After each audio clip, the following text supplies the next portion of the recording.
Here's one for the lonely hearts, for the ones that fear the dark. You better run out of here. Bet you can't look the other way. Here's one for the broken road. That's the only one you know. You better run out, truth or dare. Get me out, take me anywhere but here. Oh, anywhere but here. Oh, anywhere but here. Oh, anywhere but here. Anywhere but here.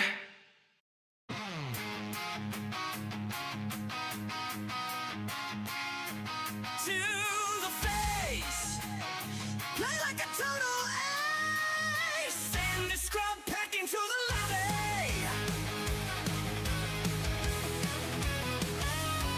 To the face, play like a total ace. Send the scrub packing to the lobby.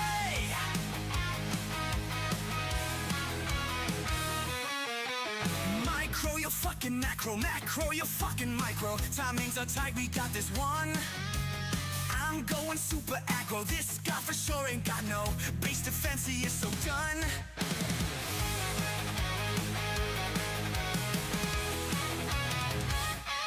To the face, play like a total ace. Send the scrub packing to the lobby. To the face, play like a total ace. Send the scrub packing to the lobby.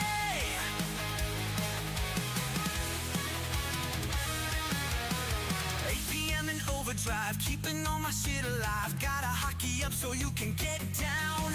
Got the hero when I dive, reinforcements soon arrive. Out of my game, you stupid clown. Oh yeah, yeah, oh yeah, yeah, I'm hype. You're gone. Let's fight. It's on. To the face. Play like a total ace. Send the scrub packing to the lobby.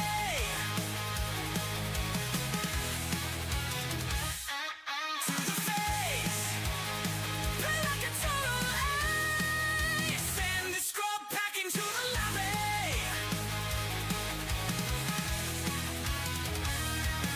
Oh yeah,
And welcome everybody to consecutive streaming day number 622.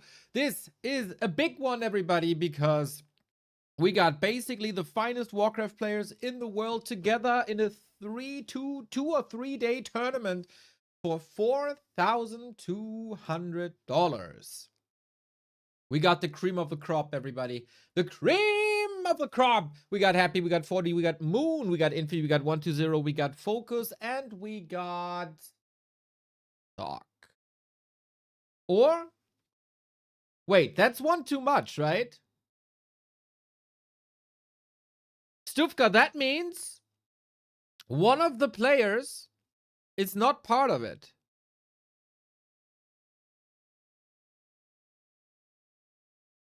Okay, here's for everybody who isn't following this.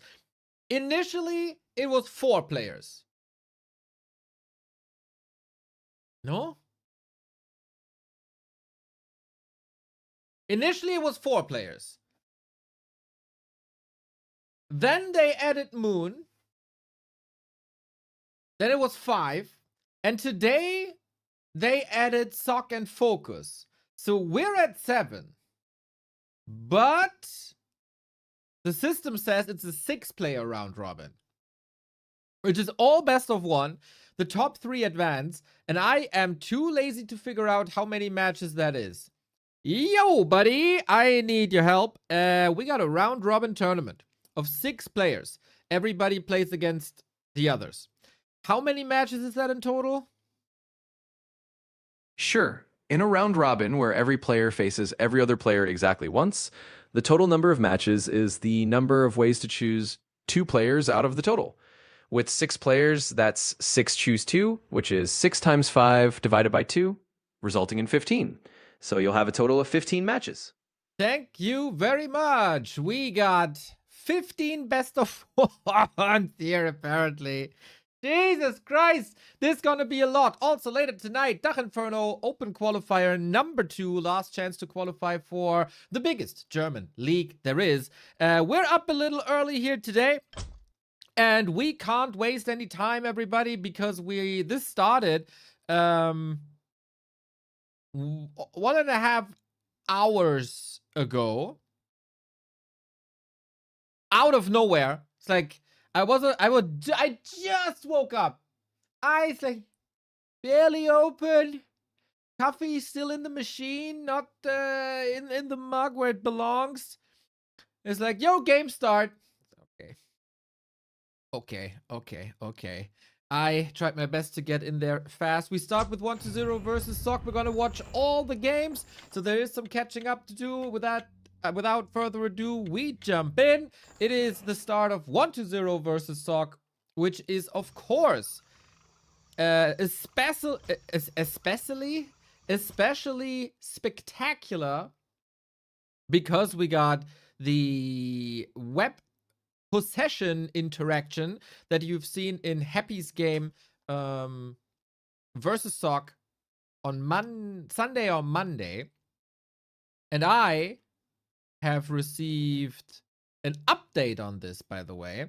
As a good person of the scene, I reported this interaction to the people in charge at Blizzard, and they answered me.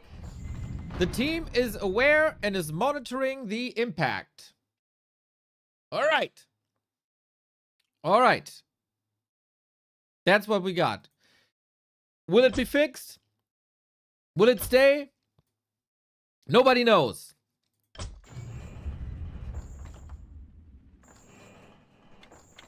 So, we'll see. Now, I had to bridge some time because my overlay didn't work. And had to restart War 3 Champions. Now we're gonna give this a spin to hopefully update the tail of the tape. And that is looking fine. The second best Undead in the world against the third best human currently. Will we see possession once again? Sock seems pretty damn hot recently. Was in the grand final of B Cup. Lost against Happy. Was very competitive. Now against 120, usually we'd say, yo, old mate dad, thank you for the prime. Usually we'd say, well, 120 isn't that good versus human. Sock should be the big favorite here, but the last two encounters both went to 120. In WSB as well as in a show match where he won 4-2. And in general, 120 is stepping it up big time when it comes to the Undead versus Human matchup, which I love to see. It's been his big flaw for many years now, but he's in the process of fixing that. We got an Archmage opener for Sock, who obviously got his eyes open now regarding the Banshees, and Will 120, who was for a long time an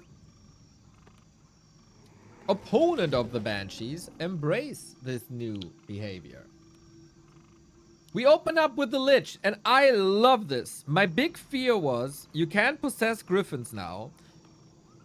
That is the solution to the one huge problem, to one of the biggest problems that Undeads had in this matchup, and that is to deal with Griffins at some point, because the Crypt Lord can only attack ground with his auto attack, with his impale. He's a very good anti-ground hero. He's a very bad anti-air hero. And so we had this development away from Crypt Lord, and in my opinion, we've seen a lot of Crypt Lord, maybe too much Crypt Lord, and too little Lich DK Dreadlord. But with the Banshee possession, with the Griffin danger that we had, Undeads were moving more towards DK and Lich again. And then I feared that since the Banshees are the answer to Griffins now, you would move back to the Crippy. But apparently, especially for 120, that is not the case. So, Lich, very powerful, heavy nuke, of course, is a bit fragile compared to the Crypt Lord. Doesn't offer summons outside the skeleton, so everything takes a little bit of time. He doesn't have a disable. He has a slow, though. And he's pretty mana dependent, I would say. So we need the Dark Ranger. The Dark Ranger, the Dark Ritual. And Lich is trying to go for some harass. Sock almost dancing around that with a later expansion. 2.2 already. Mantle of Intelligence, nice damage boost. Same can be said for the Claws on the Lich. A player's forces are under attack. Happy and 40 are seeded in the next round, it seems.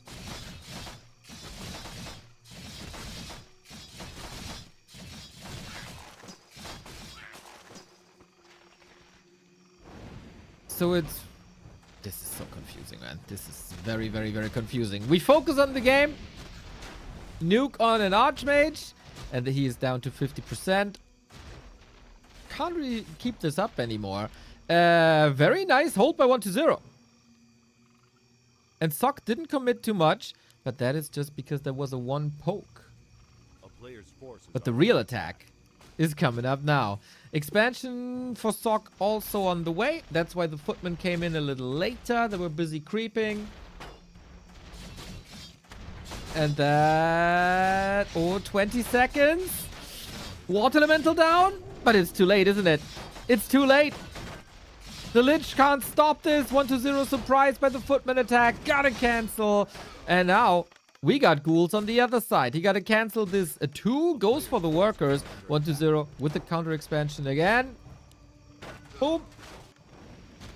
And the workers are suffering here. They can still construct the town hall. So while this hurt a little bit, it's nowhere near as bad as the situation was for 120. Archmage has an amazing inventory with the 2... damage boosting items he got already. Sock has to be very, very passive though. Has to stay out of Lich range. Try almost as if he wants to bait the Nova. One tower is up, but that mostly helps against summons. which is skeletons and usually beetles, but if there's no beetles, there it is. The water elemental is the real tower, so to speak. And I gotta ban someone from this channel The town is under siege. for spoiling. If you spoil the results, you get banned. Because that is malicious behavior. You fucking idiot.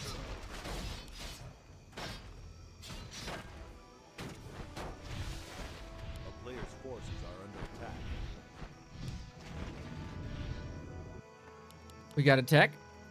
We almost got an expo. 15 seconds. 120 does a very good job in pinning Sock here, who never found a way out of this aggression by 120. Not with Footman, not with Water Elemental, not with anything.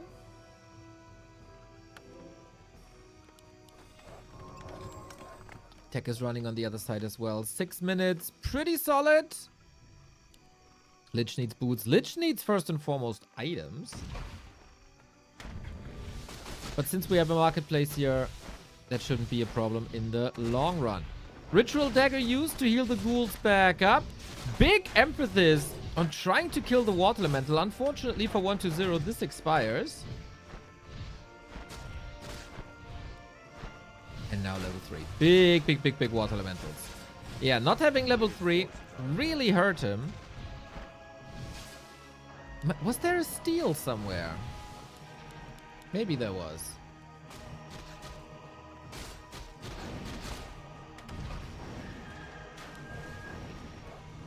But with a couple of ghouls, with a couple of skeletons. Oh, that Nova. Juicy targets. If all the footmen are clumped up, of course, they present themselves as the #1 target to weaken any run-bys. We've seen this a bit more recently. Humans with their footmen storming into bases, going for graveyards, going for slaughterhouses.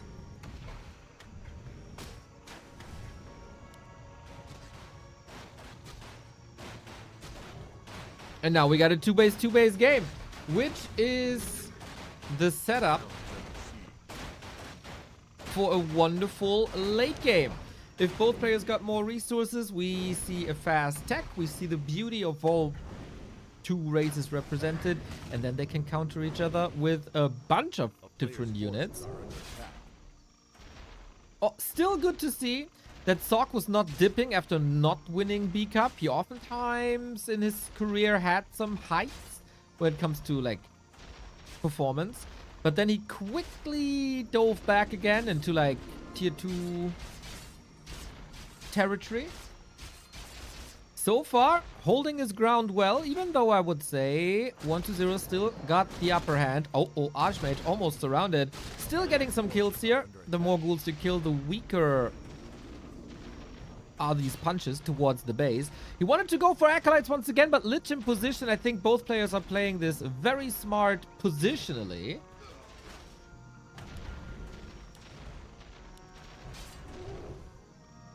And for 120, we're still waiting if we see the Temple of the Damned or not. Many people are asking, why is this even considered a bug? Why is this a problem? Well, it was an interaction that behaved a certain way in Reign of Chaos, where you could possess webbed air units. Then this got removed in the Frozen Throne in 2003. And we have it confirmed now, thanks to people in the Hive Workshop, that this behavior that was introduced with Frozen Throne, that you can't possess webbed air units, was not present up until 2.01, apparently. That is December of last year. So a 20-year behavior has changed without any patch notes, without any notification. It's basically a side product of some other change. And then this is considered a bug. Now, everybody can discuss if this is a good bug or a bad bug, if this is a good interaction or a bad interaction, but it is a bug, as it was clearly not intended. Ogre Magi going down. We do have the Wand of Negation, which I love. You want to get rid of the Water Elementals as soon as possible, and on 2 bases you can afford that. Sweet surround, but there's the Ritual Dagger, so no XP for Sock in this exchange. It was denied by the Lich. 120 may be a bit frivolous with the Lich out there. When you know that the Mountain King is out, you shouldn't really expose your units too much until the first bigger fight. A player's forces are under attack. But we got double Slaughterhouse, we got double Crypt. No signs of a Temple of the Damned.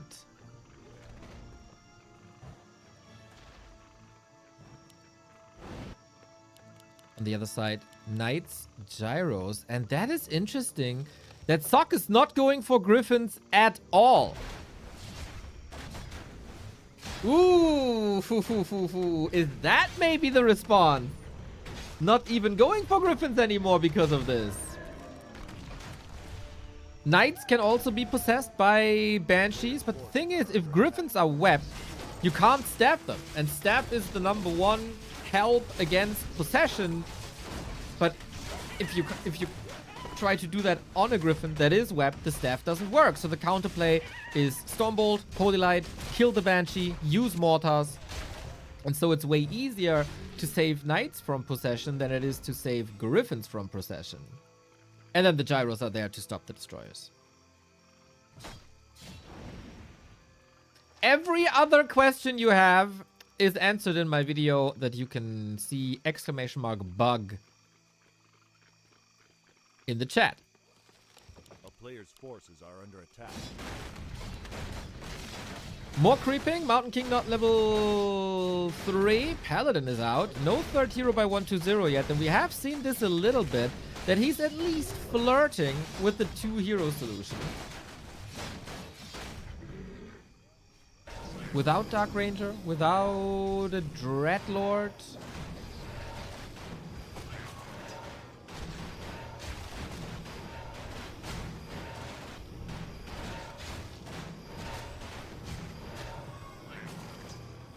We'll see about that. It is the Dark Ranger. Lich level 4, that's where you want it to be. To me, it's very interesting that 120 is not going for Frost Armor against Knights. Either he doesn't see Knights as a problem, or he really wants more mana. In typical 120 fashion, he is going Abominations. And you know what?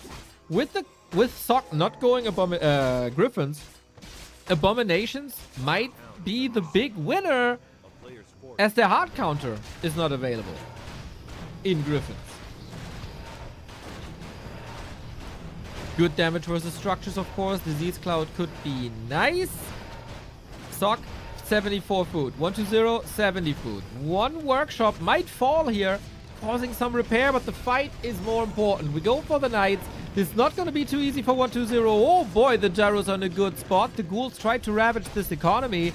There is Web, but we're not using that too much. The Lich is caught up from the cut off from the rest of the army. Statue's about to fall. Destroyer is about to fall. Pretty nice fight by Sock, but the Knights were a bit too far forward, being punished by Anova. Get their Sundering Blades now to do even more damage to Fiends. That's why 120 wants a bit of a blocker line.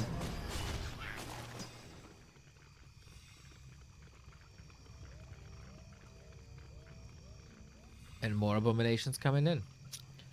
Abominations in straight up fights. Definitely the inferior unit compared to Knights.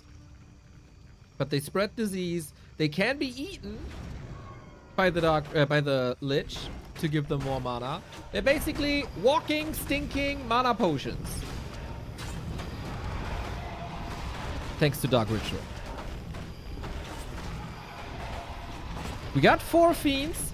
That is now the time where 120 has no destroyers, so the Gyros are a little bit redundant. You could go for Flying Machine Bombs to maybe target the statues with them, or go for some economy harass. Sock feels good here, I gotta say. 76 food, has a town portal. Ruined Bracers, a very tanky MK as well. Double staff is online. You can see the fear of Banshees, and Banshees are indeed coming. It's only one Temple of the Damned, so it might be for Curse, as there's also no Dispel on the human side. Oh, Sock has two upgrades, but he's suffering an economy now. That's an almost classic happy play usually.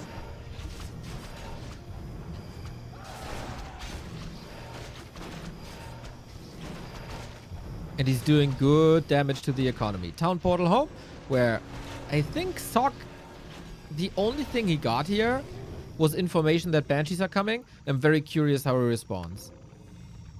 Mortars, maybe? He could use his workshop for fragmentation shards and mortars. A player's forces are under attack. Maybe breakers. He has to respond though, if he saw it.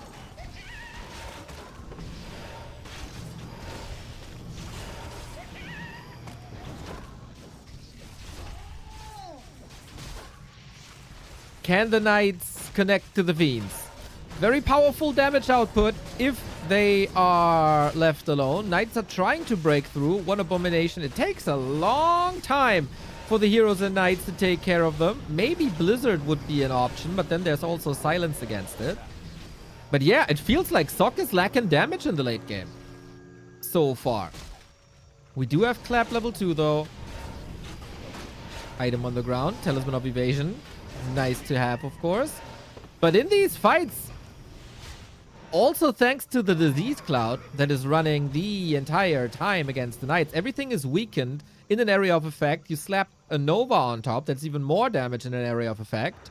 And at some point, if you don't have heal scrolls, with all these useless gyros, Sock seemingly has an issue. Lich saved.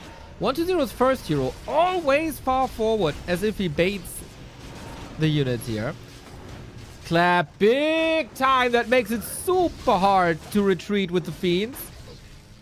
Once he uses his spells, Sock is looking fine. We got Holy Light as well on the Dark Ranger.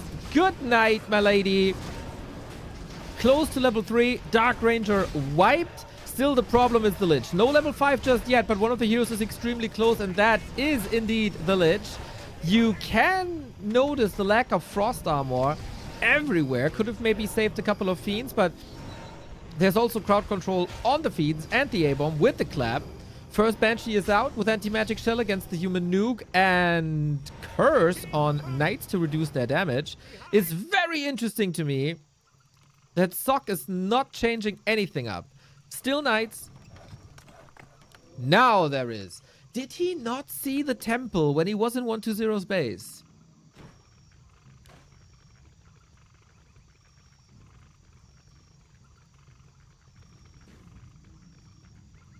Dark Ranger kill. Obviously the big one here. Supply is pretty even, but Sock is supply lumber stuck. He is lumber stuck. 1,000 gold. Lots of potions already.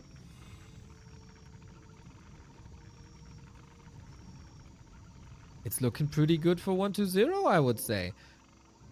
9 knights, though. Dark Ranger back, but soon to be gone. Oh, is he not in range? A little bit too late for the bolt. It could have been a gift right there. 1-2-0 is doing soccer solid and is getting rid of some of these gyros. You always want a couple of gyros still left in the army. Otherwise, if you don't have any of them, there is a chance for Destroyer morph again, and then Destroyers Omega hard counter the knights. So it's a very tricky spot to be in.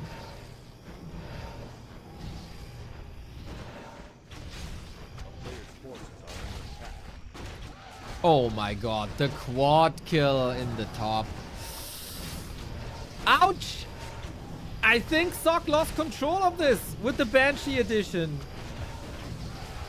Expansion almost down. We're brute forcing this. No repair. Expo down. Nice evac. Right when the knights were on top. And here comes the possession kill. The possession upgrade. 1-2-0 is ahead in all regards. He's sticking with his guns of valuing... Oh, A-bomb and statue stuck there. No, that's 7 supply.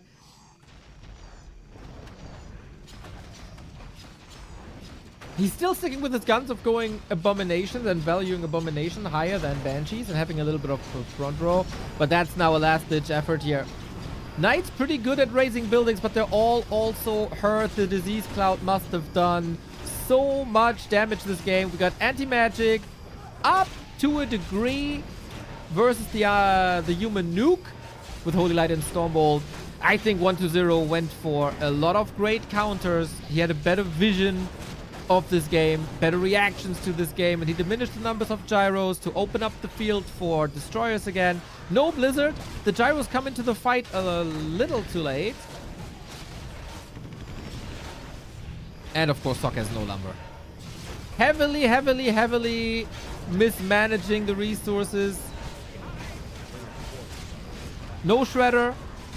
We got mortars now, but that is all too late. Maybe the DK? Okay, now it... Oh, he had an Ankh. He had an Ankh. I didn't see it.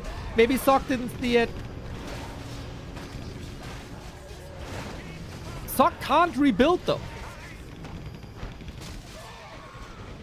Statue is empty, and given how the fight started, this is still quite remarkable that Sok is still in this. If only he had lumber to build units, boys. If only he had the lumber to build units now. He still needs 7 swipes to knock down this haunted gold mine. A little bit repair as well.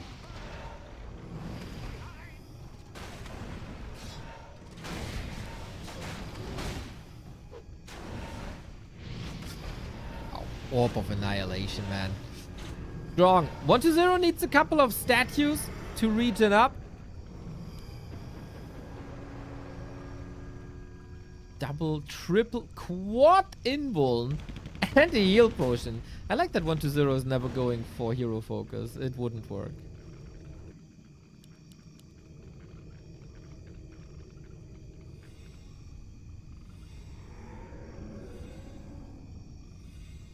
Yes, in the very end,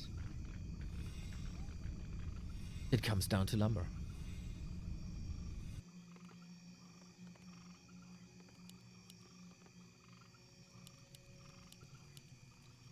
You gotta stock up on gyros again, and then the cycle begins again. We're gonna phase out of destroyers. We're gonna phase into A-bombs and banshees. And then at some point, the gyros will be useless.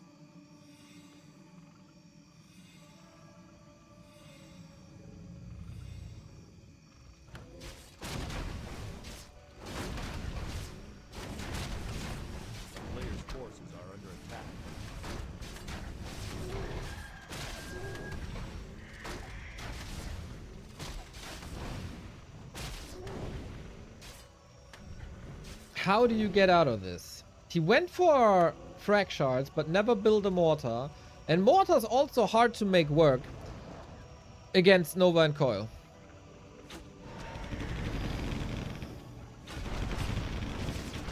Well. We do have a good number of gyros, so the destroyers will disappear at some point. It's pretty much unpreventable. Sok is still having a chance here. This is big losses. Anti-magic. We are not seeing possession just yet. 2 stabs is also still up. Maybe he's trying to force the stabs earlier. Banshee far forward. Should be an easy target here for Sok. A little bit of miss micro by 120. Actually, big time. Closing in on level 5 on Archmage and Mountain King. There should still be a chance, despite this Expo being down. But now, we lean into the ledge. Coil Nova. And then he eats the A-bombs, and then he has a lot of Nova again. Beautiful synergy in the late game Undead army. But nuking these heroes is a problem. Can he feed them a little bit of mana somehow? He has a lot of survivability potions, but no mana potions. Usually the Brilliant Aura makes it so you always have mana. But the sustain by the Undead is even crazier.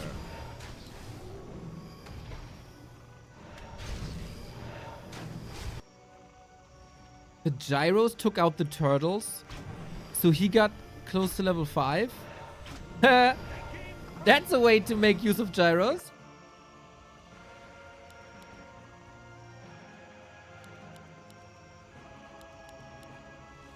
Rifles now.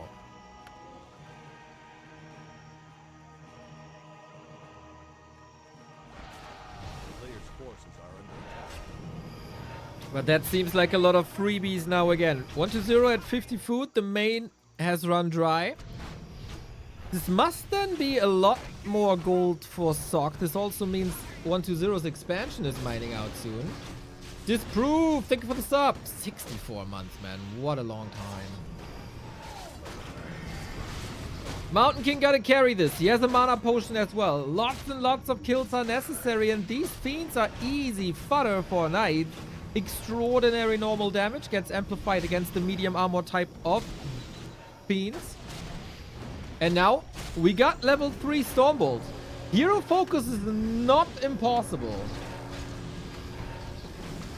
Oh, he doesn't have the flying machine bombs. It wasn't the gyros. Then the item was just on the ground. Anyway, going for the Dark Ranger once again. Holy Light, nuke. There's nothing to save him except the coil. Well done. The Lich might be in trouble. Wait, the Mountain King. Ooh. Has no items anymore. Paladin still has the heal potion. Love that the heal potion is on the Pally because the Pally can heal everything except himself. Mana potion, Mountain King, gone. Knights are falling in super quick succession. And now we got Hero Arena. Invo potion, another Holy Light might be there. Anti-magic also. So wonderful in these Hero Arena moments. No! Nuke Dark Ranger! The coil again across the battlefield. Well timed. Level 5 on the DK. And with that, all of a sudden, Mountain King might be on a silver platter, but so is the Lich. Good saves by 1-0. This is some sick Warcraft, everybody, to start the day. Hell yeah. Mana recovery essential. How much gold is left? 1,000. How much gold is left here? 500. Oh, wow. 3 units for free. We have one more Banshee. We get another Banshee. Did Sock muscle up? We add Breakers to the mix because they are magic immune and can't be possessed.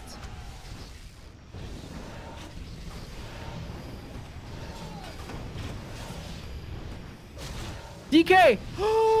Is he stuck? It doesn't matter because he kills the Mountain King out of nowhere. The Coil Nova games by 1-0. Please With never retire this channel. 3 staffs ready. And he didn't use one of them. Huge mistake by Sock in a crucial moment. This was a wild game. The fight is raging on for what, 10 minutes now? With a little bit of break in between. Trying to go for the revenge kill. DK has no Invo potion. But there's also no Mountain King to stop him anymore. He's almost begging for Holy Lights here.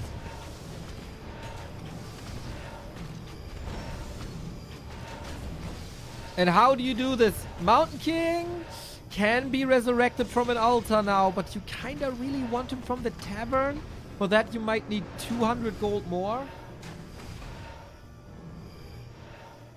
A player's forces are under attack.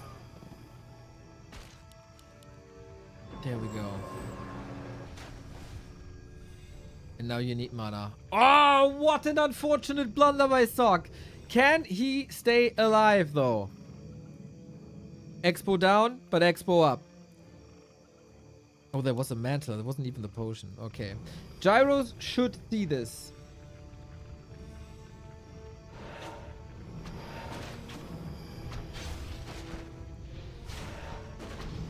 What are the odds for Sock?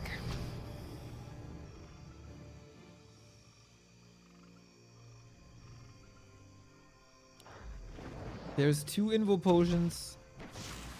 Mana potion. Holy Light. Paladin is trying to get level 3. Everybody is, of course, for 20 years talking about the strength of Coil Nova. But the nuke of Stormbolt Holy Light. Never to be underestimated either.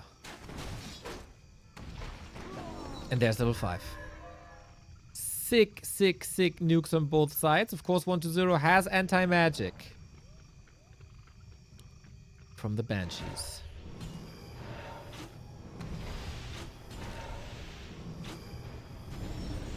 Half of the HP erased. 550 damage. Is just trying, yeah, to get the Banshees first and foremost. Knights being hit hardcore. And usually, Breakers are a good solution late game because nobody else is really going for Abomination this much as 120 does. With the normal damage type, Breakers don't stand a chance here, really. It's getting more and more problematic. The nuke disappears onto the anti-magic. But he got the expo. Player's forces are under attack. He got the expo. He gets the acolytes. Nobody is mining still.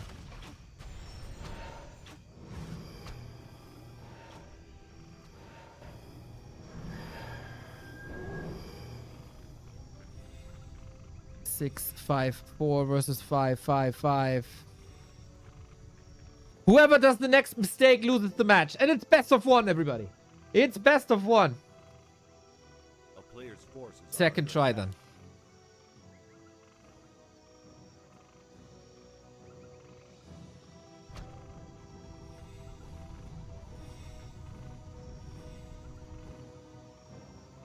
Just make 3 Destros and GG.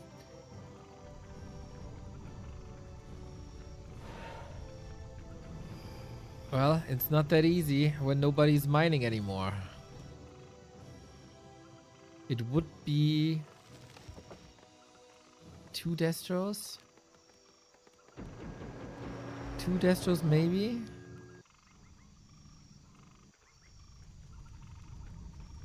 Destros seem to be the... Yeah. Yeah, Destros seem to be the key. He got the gold now as well.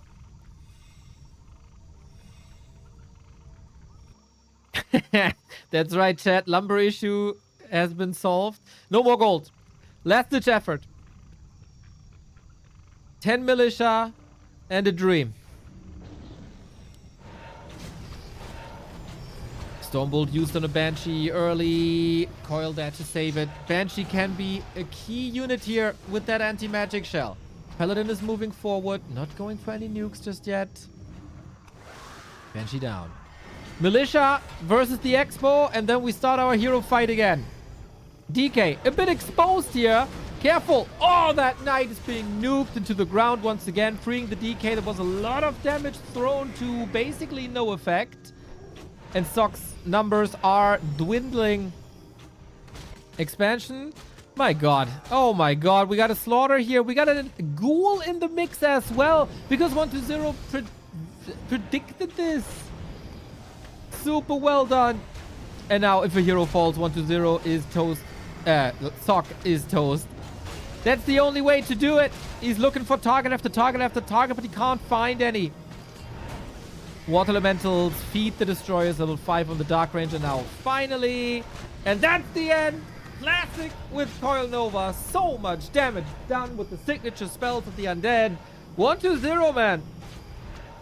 You are getting better in this matchup, and it's so noticeable. Very, very smart adjustments. Very smart transitions. Good fighting by both players, but the one crucial mistake was possibly that one Mountain King kill. When he was looking for the DK, and he was very close to the DK, but couldn't get it done. And then the Mountain King fell. The key moment of the game. What a banger game to start the day with. So good.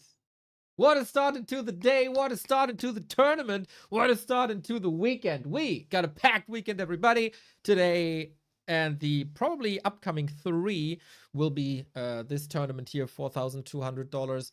It's very, very, very confusing to how exactly this is happening. So again, if you're tuning in late, initially it was Happy 40, Infy 120. Then they added Moon. Then they added Sock. Then they added Focus. So apparently this is now stage 1 of the tournament. And Happy and Fortitude are seeded into the next round already. But I'm not entirely sure. Later tonight, we got the Dach Inferno Open Qualifier number 2. as well. And then, of course, the day continues. I am very afraid of looking up Liquipedia. I know that the next game is Sock and Focus. Now, all of a sudden, Labby is playing as well.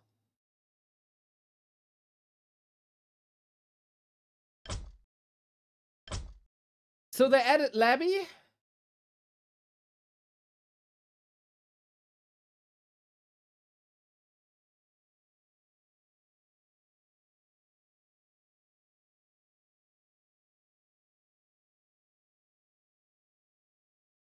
Labby Sock is AOW. Okay. Thank you, Sharky.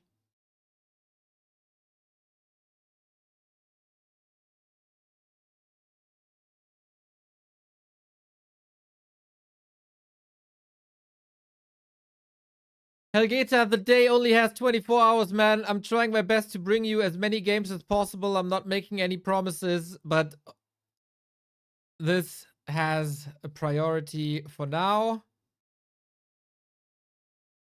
I'm just rolling with the punches here, dude.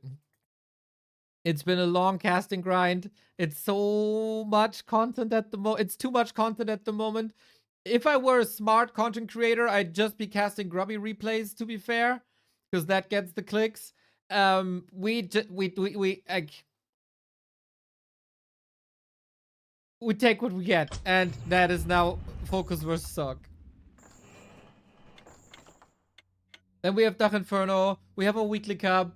And Remo is not available at the moment. You know, it's a little bit much on small, pimpled shoulders right now. But as many games as possible, guys. As many games as possible. Thank you, the casino, for the 10 months. Focus versus Sock.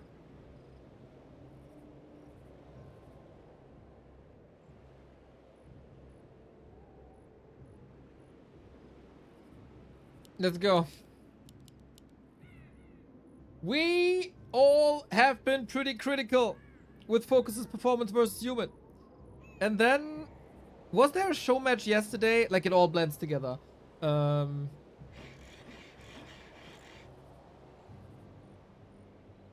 Was there a show match yesterday where Focus 4-0'd a Human? What the hell happened there?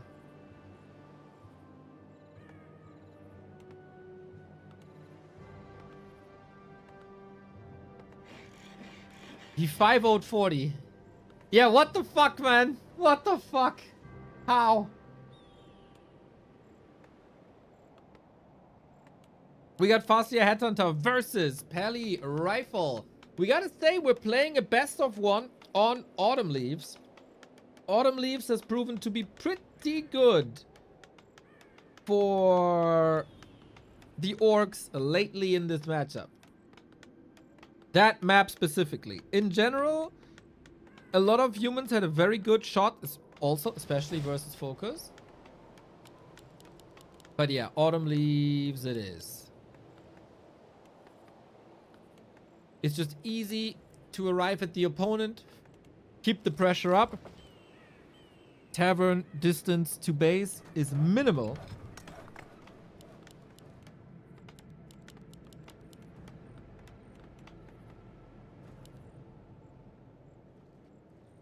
Yes, Mr. Young Feng, I couldn't believe it when I saw it on Twitter. There was like, I had to double check if I'm sleeping, hallucinating, if the mushrooms in my food were like special. I had to pinch myself a little bit. Unfortunately, we didn't see the games, but maybe he sees the light. Maybe there was an epiphany. We'll see about that. Show us, Focus. Show us how you did it.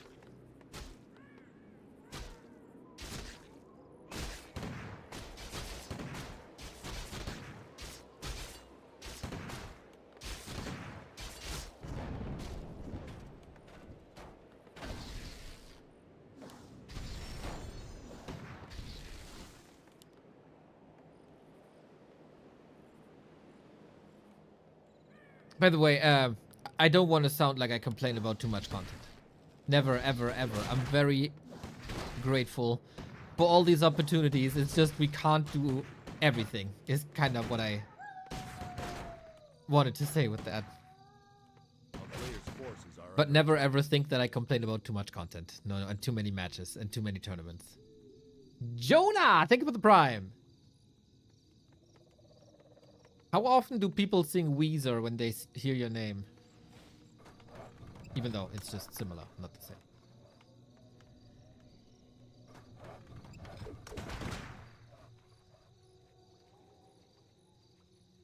So far, 0 experience Paladin. Already a little bit of damage on the Paladin.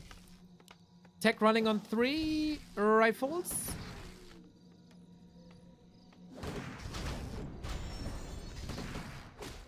Never. Okay. My name is Jonas. Immediately in my head when I read names like yours.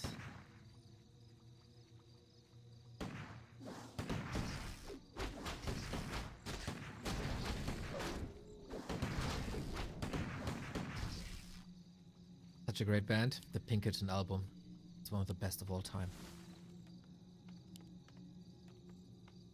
So Focus. We have seen a lot of Focus versus Human games recently. His weakness versus Pally Rifle is legendary. But apparently he has seen the light somehow. And not the Holy One.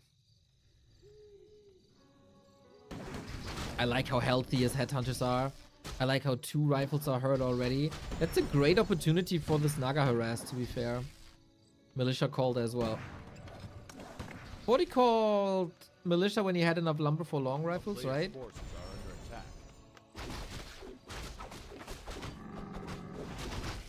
And Focus now stealing that camp away. Rifle damage ramping up though. But here's the Naga, and that's a Thanks crucial. for all the great content.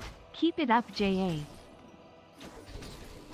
Yo, Andra Weezy, thank you for the 5 euros. Will do, will do, will do. I'm having a freaking blast with these games as well. Hopefully that's noticeable. Crucial moment for Sock, I wanted to say.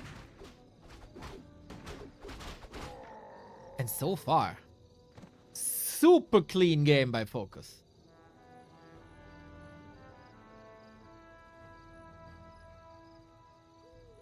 Now, how does it continue? That's always been the question.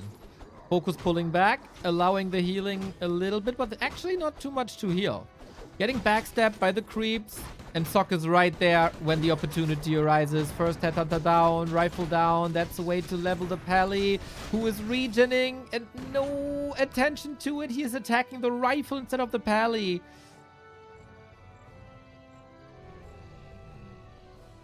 And you can't fight against Militia and this army, I feel. Doc is playing this smart and spying time for the Blood Mage.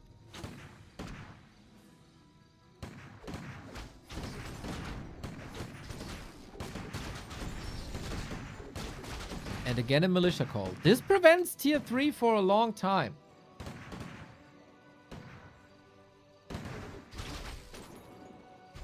And Focus already there. Going back to the double Torrent Totem, has given up on his Beastery Bat Rider idea because he doesn't need it.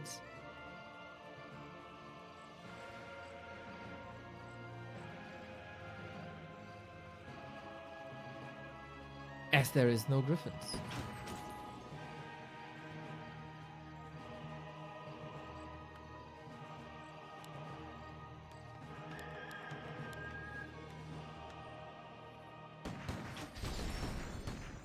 Level 1 Paladin. No Devotion Aura is great here.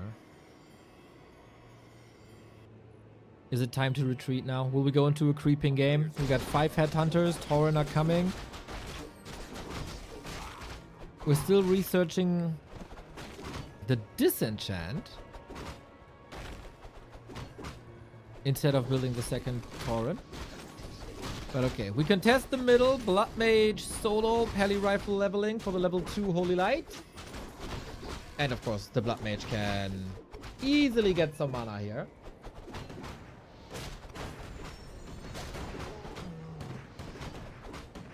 Okay, Sock responding well, but without tier 3, he's running into issues.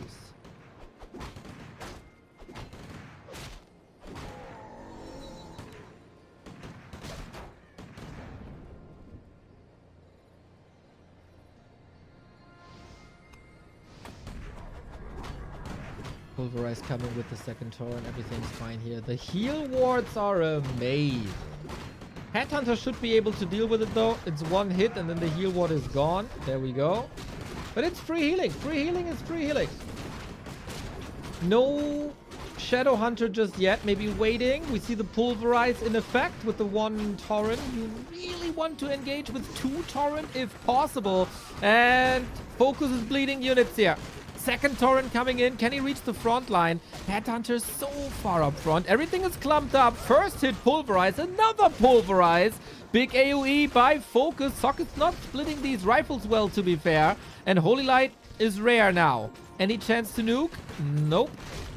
But the torrent are doing the damage. They always want to be where the majority of the rifles are, like this torrent. And Focus... Usually you don't want these fights, but I think the prep in the early beginnings was good enough that he can. And Sock is covering for the tier 3. There will be a transition. The effect of Orb of Lightning. Sweet.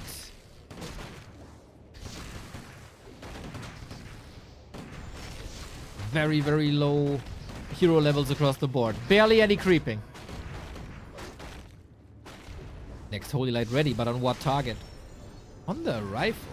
Oh yeah, he keeps the other 2 alive with just micro. 20 seconds till tier 3. First Griffin Aviary on the way. This will be the turnaround. We add a Beastery now that this has been scouted for raiders. Focus is still, I think, the only player who ignores the Shadow Hunter as an option in the late game.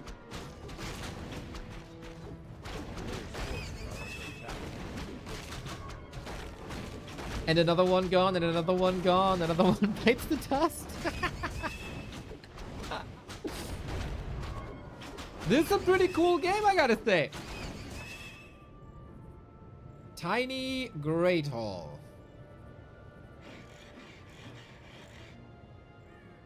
Faster than pushing 50 food, like instead of going Shadow Hunter. We'll see if that bites him. J Celerex, you legend, welcome. Happy weekend.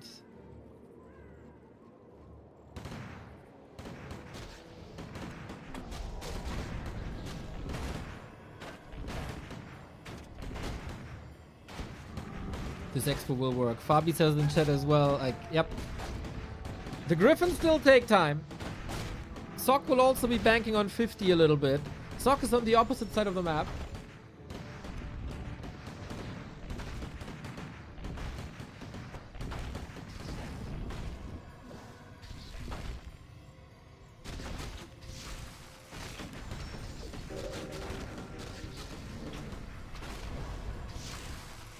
Oh, Fork Lightning gets the kill. 2 more rifles down. Sock has nothing at the moment.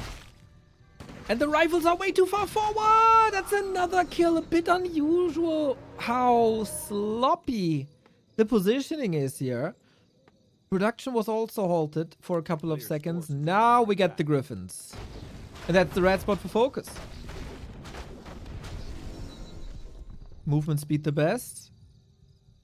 Helm of Valor.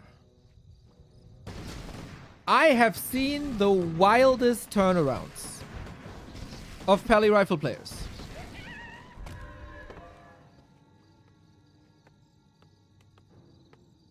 Expo running. 8 lumber peons.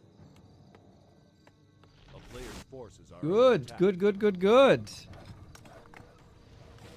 Now the Shadow Hunter is coming in. We still don't have cement on the burrows. That might be an opener here if the Griffins can reach the base.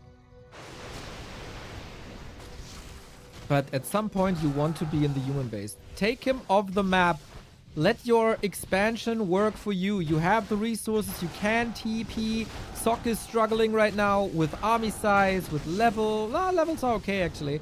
With army size, with positioning.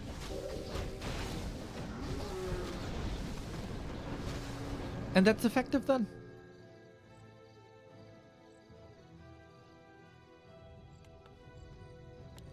Even get Kodos in the mix.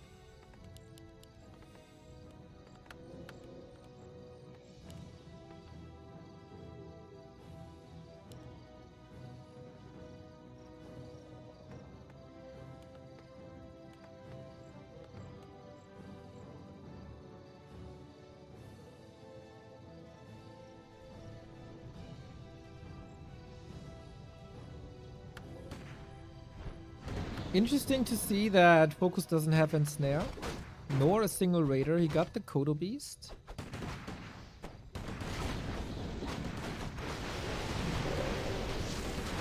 Flame Strike only on the heroes. Very interesting choice.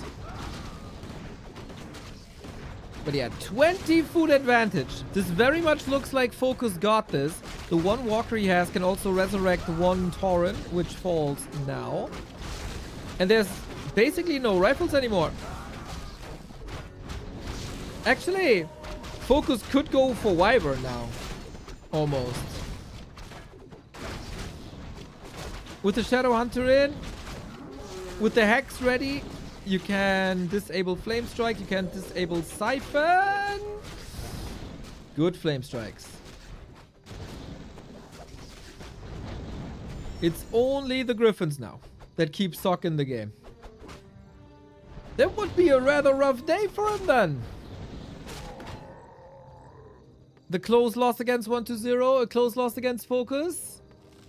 He's still getting kills here.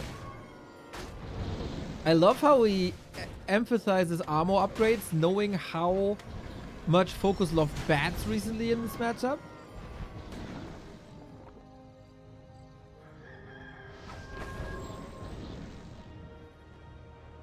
And I very, very, very much like Focus's different approach this game for going for Raider Headhunters. It's the better late game option.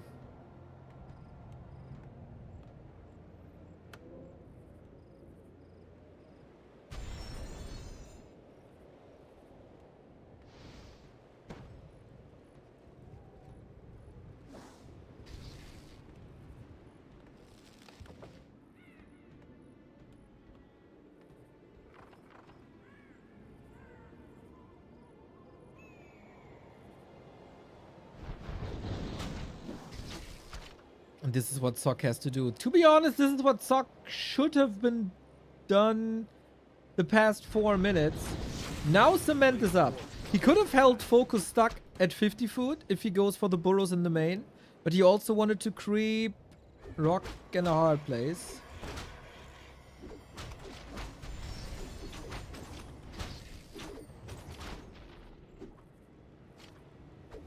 What are the chances? The mines are still running for minutes. Level 2 Siphon would be sweet.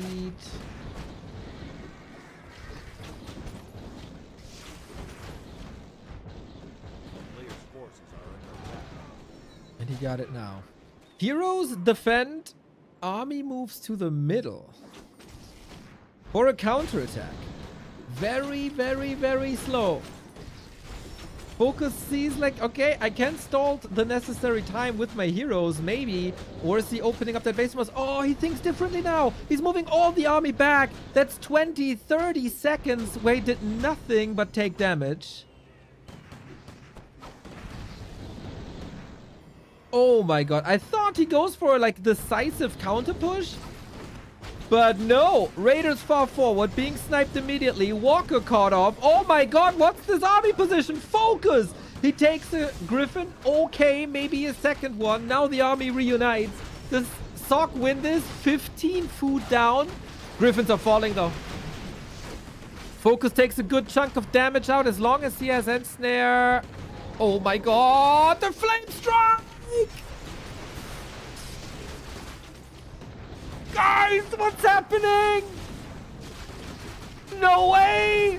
Does the Blood Mage still have mana? Not really. That's the problem. Nothing has mana anymore. I say one more Flame Strike and Focus loses the game. Irish Mang, thank you for the 5 gifties. Let's go.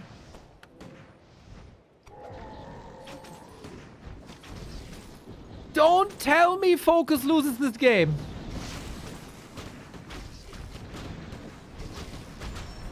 Oh, the heal scroll. Oh, the heal scroll. We get some good staffs in now. Still no Flame Strike. Here we go. Bit of a better dodge this time. Double invuln. No heal scroll.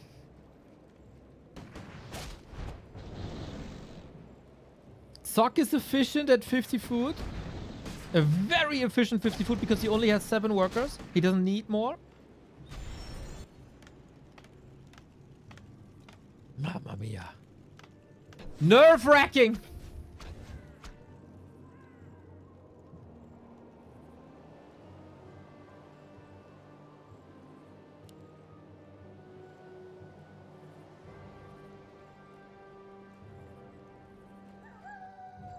Nerve-wracking.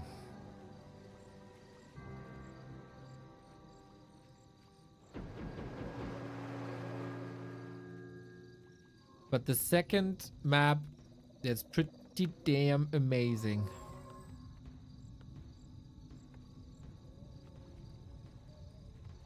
The fact that Sock is alive is a miracle. It's a huge army, but you have that Flame Strike. It remains true, man. A chatter said this 2 weeks ago, and it has opened my eyes.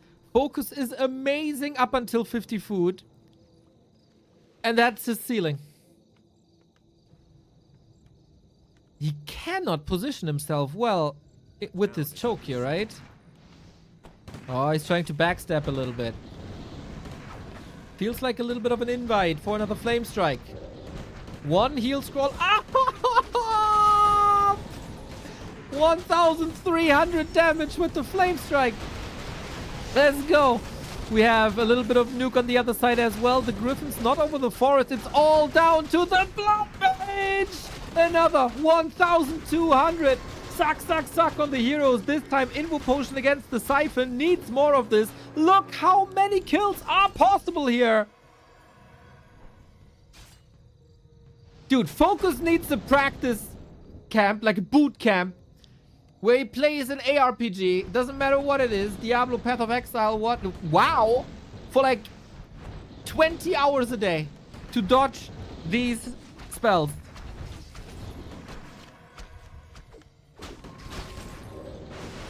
Boom! This time, he did it well. Irish Mang, another 5 gifties. Man, delivering today. Thank you, thank you, thank you. He needed bats, not this. Against 7.5 armor griffins. Are you mad? Bats don't do anything.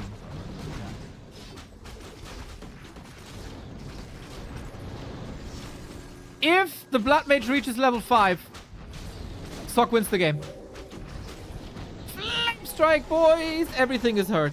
Everything is close to dying. The Griffins, of course, do AoE damage as well. Blood Mage, level 5, staffs on him. Blood Mage dead. With that, the Flame Strike has been extinguished. But is it too little? And is it too late? Heal Wave ready. Finally, Griffin's repositioning here. One goes down. How fast can I get the Blood Mage back? 110 seconds?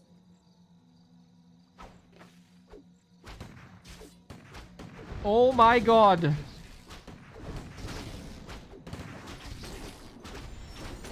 It might still be enough. Eventually, after 22 minutes, it might just be enough. The mains are empty. Sock is not mining.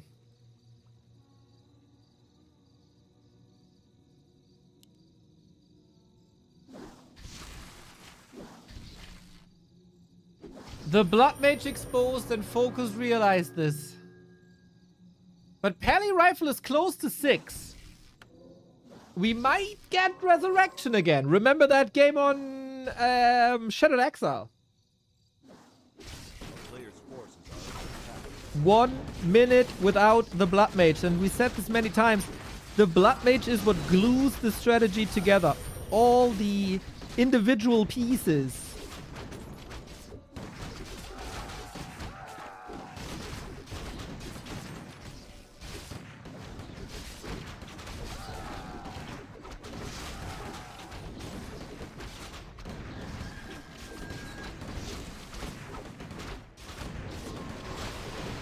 Next Griffin down. Is that the last one? We're back to square one. This is where it started and this is how it ends.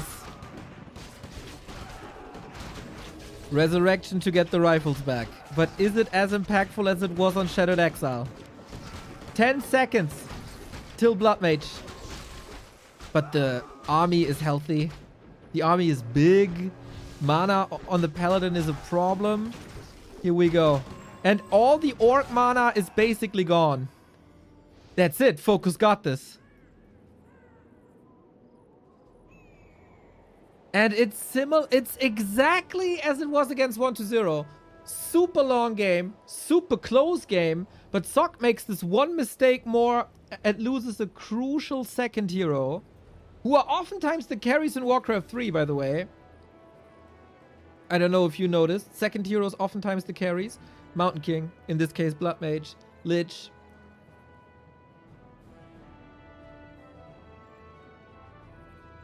What's the way out?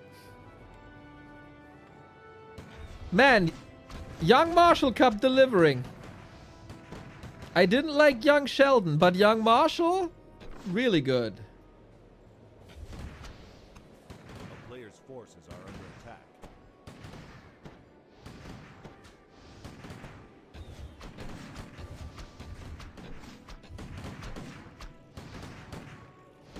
Damn, imagine going to heaven, then being brought back and sent to a gold mine. No human unit will go to heaven, Reaver. They who are responsible for Humba go to hell. And then a gold mine is a fine alternative.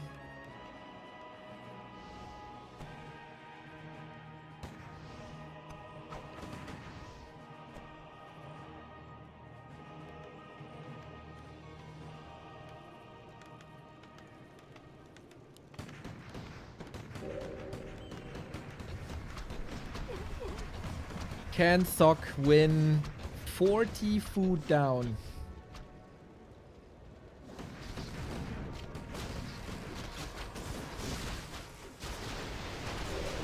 We'll see about that. Depends on the flame strikes, I guess.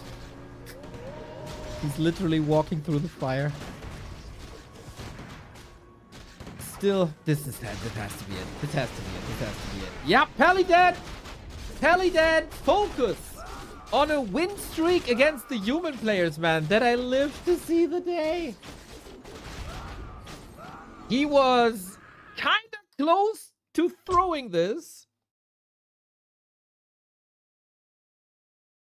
Which I wouldn't have expected. But man, Focus takes the win, and with that, Sock is in a very precarious situation. So I don't know if we know the like full outcome and full lineup of this cup yet. It's 6 players, right? At the moment, Sock is 0-2.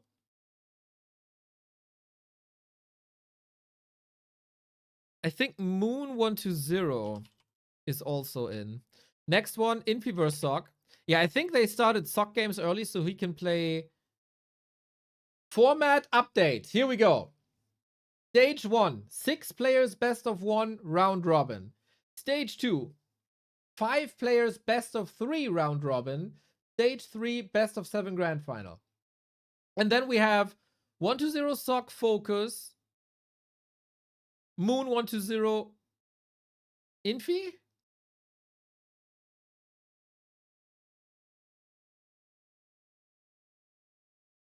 I don't want to look at the Liquipedia page so I don't get spoiled. 1-0 Sock Focus are 3. Infy is 4. Moon is 5. Life. Okay, life as well. Yeah, maybe I should update the titles. Moon120 Infy. Thank you, Stufka. You're an absolute saint. Stage 2 with Happy and 40. All right. We got this, boys. We got this. Moon120 Infy. Sock. Focus. Live.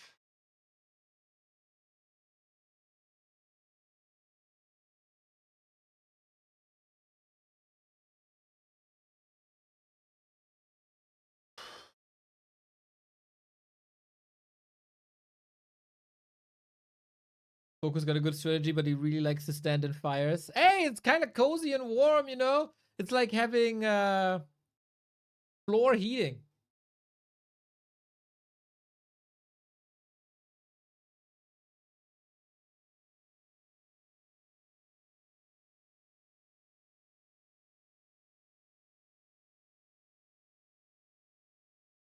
Ringelnet, thank you for the tier 1 sub.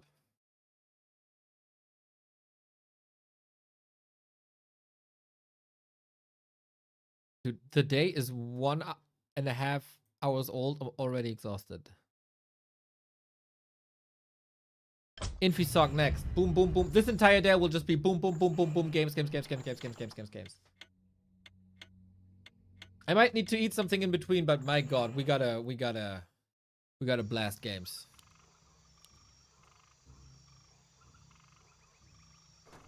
And how many people advanced today? 3? Yes. From 6 players, top 3 advance. Top 3 advance. Okay. Got it. That looks pretty grim for Sock. I would be so lost without Stufka. Can I get a wall of hearts for Stufka, who's updating Liquipedia, who's translating the systems, who's inquiring Chinese tournament orgas for help? We would be so lost without Stufka.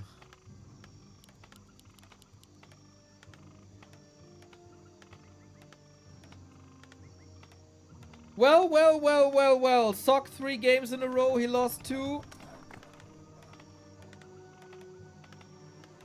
Where are the hearts, everybody? Where are the hearts? You ungrateful shits! Spam the hearts or I refuse to cast.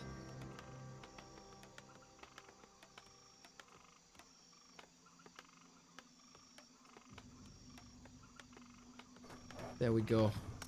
There we go. Oh, actually, YouTube, super active.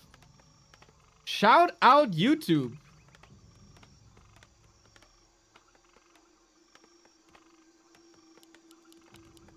Okay, well done. Archmage. Infy, first showing here. For Infy, it really is the question in what shape he prevents himself today. Because he's been amazing 2 weeks ago. Then the last weekend really wasn't too pretty.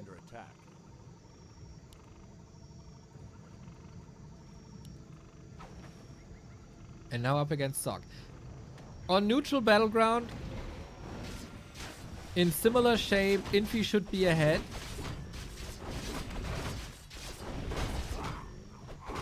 But Sock surprised us a lot recently. So we'll see about that. We are on Tide Hunters. That is oftentimes the most exciting human mirror match.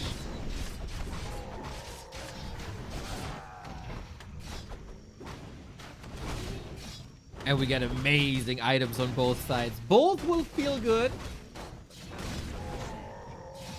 Both will feel good. Thanks to Rope, thanks to Sobi, and then they see the other person. It's like, oh god damn it, my advantage is gone.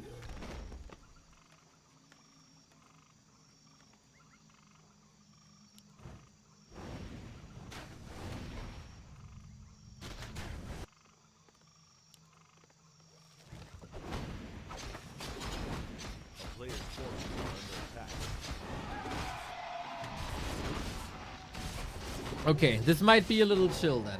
This might be a little more chill then. For both players, an important one. Maybe Sock with 3 wins in a row. That would be wins against Infy, Life, and Moon. Can still get top 3, but it's rather do or die. A player's forces are under attack.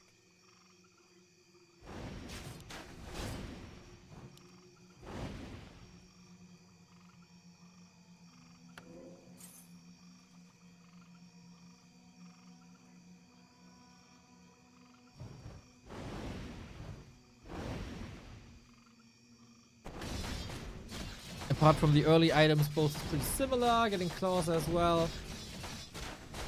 And then we're getting ready for some Breaker Wars. Okay, this might be the chillest moment, but I like what Sock is doing here. Sniping the marketplace, is not falling too much behind in XP after having that level 3 unlocked.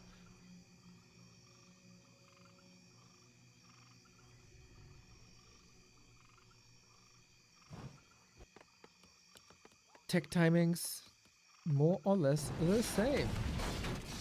Lasted important. Oh, second claw for Sock and also the experience. Well done, very important. He got a sick Archmage, man. He's being pressured now. But plus 16 in skirmishes like this now. Perfect.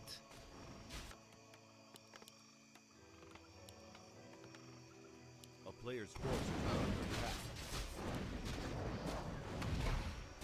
What's the best in slot item? That's insanely hard to say. Let's say you will never complain about rope or Sobi.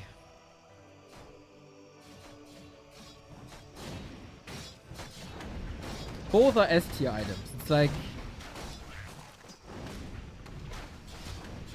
do I want a pizza Hawaii with pineapple or do I want a pizza tuna? It's both amazing. Different strength. No weaknesses.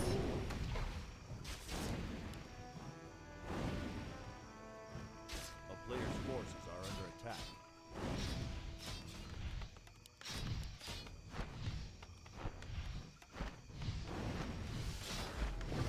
Oh, Sock has that invuln still. That is an unforced error, I think. Could have saved that one. Has no mana either to summon another water elemental.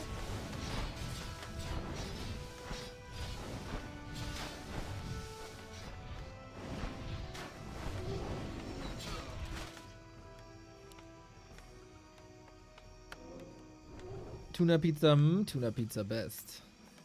Not best, but tuna pizza good. I feel like that wasn't necessarily effective. But what Sock got is quite a lead on the Sanctum.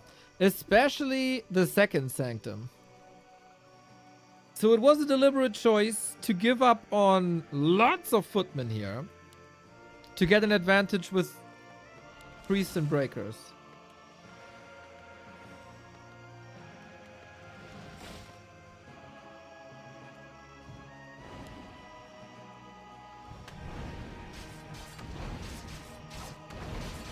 Neo might also like chocolate on pizza. I tried it because I found that a weird concept and I'm into weird food. But no. A player's forces are under attack. No. I mean, there's no cheese on that chocolate pizza, which kind of defeats the purpose.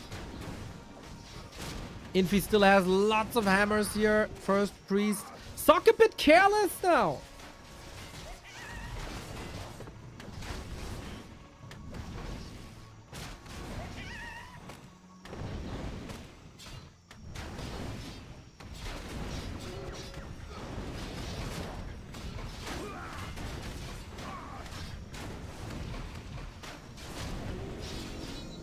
He has to get an advantage with breakers.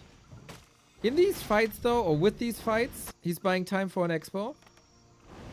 The question is he able to hold this?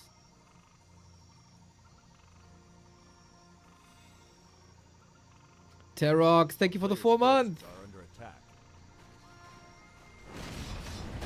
Love the content and community. THX a lot.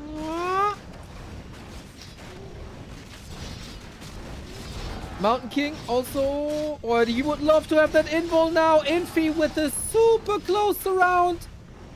Mountain King lives. He somehow broke free of this, but the push towards the expo has been stopped. Archmage almost forced into a town portal here as well.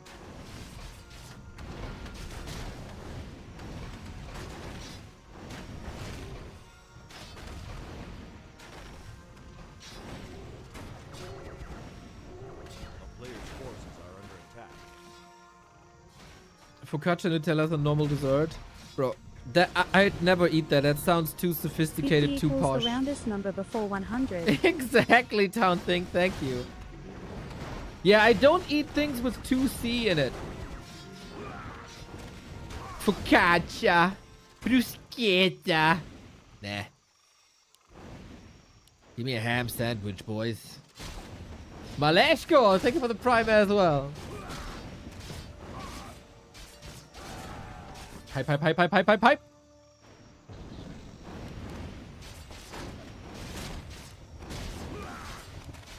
Dude, in every engagement, Sock is like 1 move away from dying.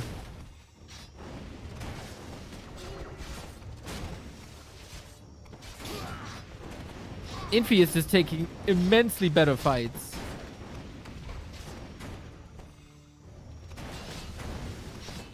And again, Mountain King surrounded. Dude, Infy is playing circles around him here. Infy is easily playing circles around him.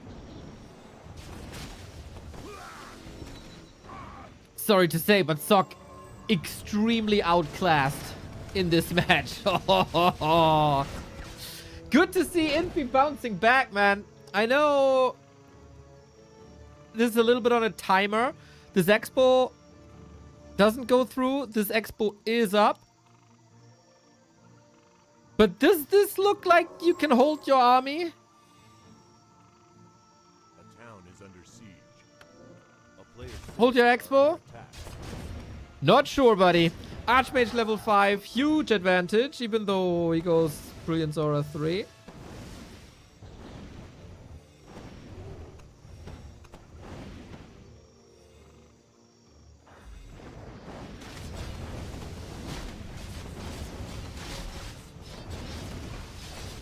Stormbolt. Nuke! Oh no, he transferred the town portal and it wasn't enough. Yeah, Sock's hero control, man. Sock's hero control not on point today. Too far forward, too easily punished. Infy with some sweet, sweet, sweet nukes and moves here, though. Is he expanding on the back of this? I would say, like, oh, Infy's on a timer. This expansion pays off, then there's a chance. But he's not mining.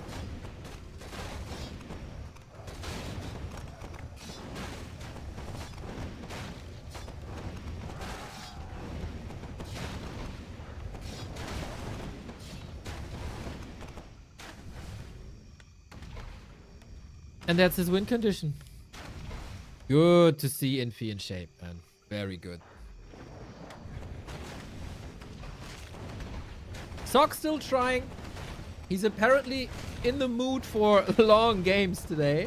Longer games. Usually it's like a gentleman's agreement, right? Both players go for the tier 2 expo. And then we fight later on. But Infy is a lot of things, but he's no gentleman. I think so much we can say. Town portal is on that MK.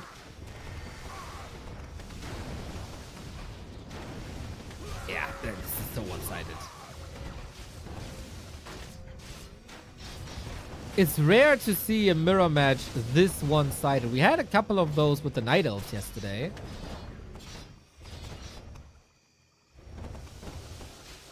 Especially in Breaker Wars, man, there's not too many options to shine.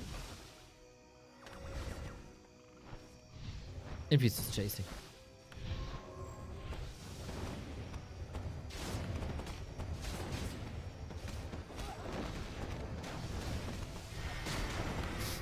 Invo Potion as well. He got the better Stormbolt. He got the better Brilliance Aura. Sock trying to force him into TP, but who's stuck with whom, man? Archmage dead. Mountain King will follow. Rest of the army will follow. Infy is getting further and further ahead this entire game. And that was against the plus 16 damage Archmage early on. It was a bit odd for Sock, I gotta say. That was a bit odd.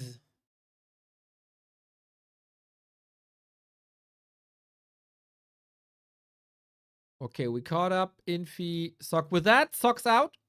With 0-3, you're out, right?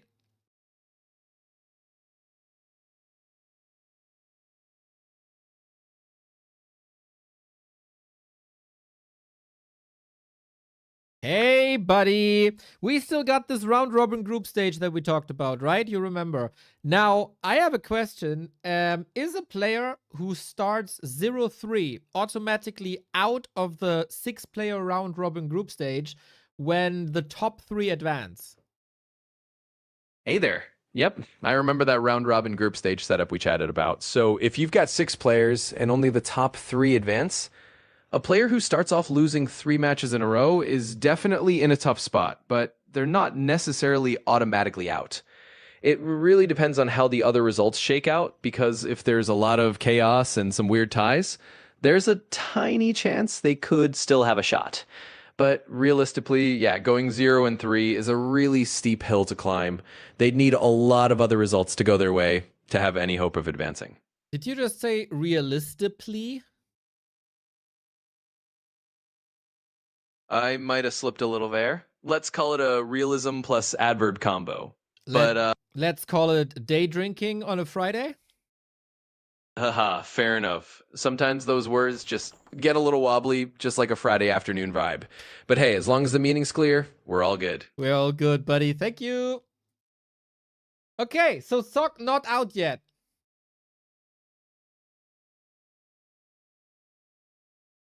With a few players going 2-3 might be possible. Yep.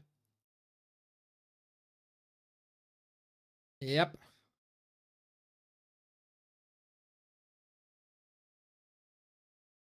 So, next up. 1-0 versus Moon.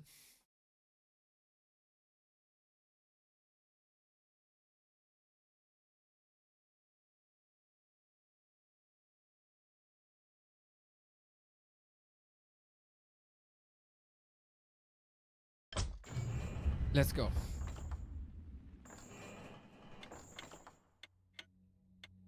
That was the grand final of the WSB last week. And what a final it apparently was. A final without Fortitude. These guys played an amazing tournament.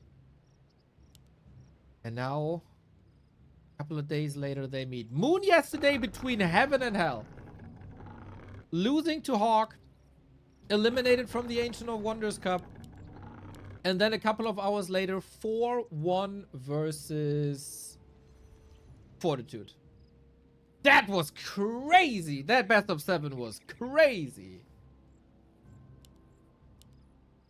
So what moon is it now? Full moon? Half moon?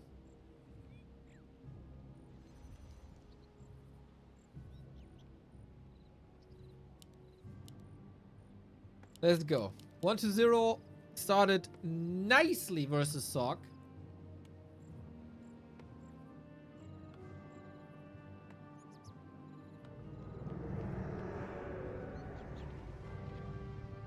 Peso fast, looking for the prime.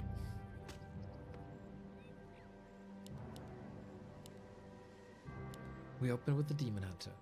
I haven't seen the WSB games, unfortunately, because there's too much going on. So I don't know what way they played. I'm just leaning back, enjoying the show.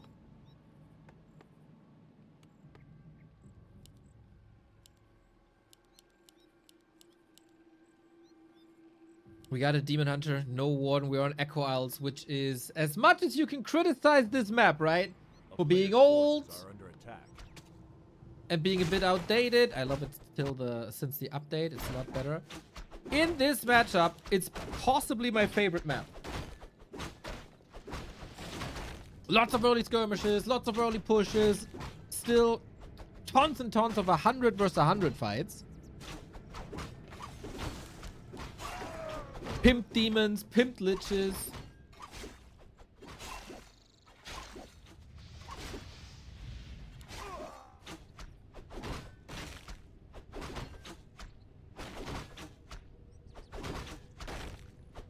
And 120 is among the top 3 undeads.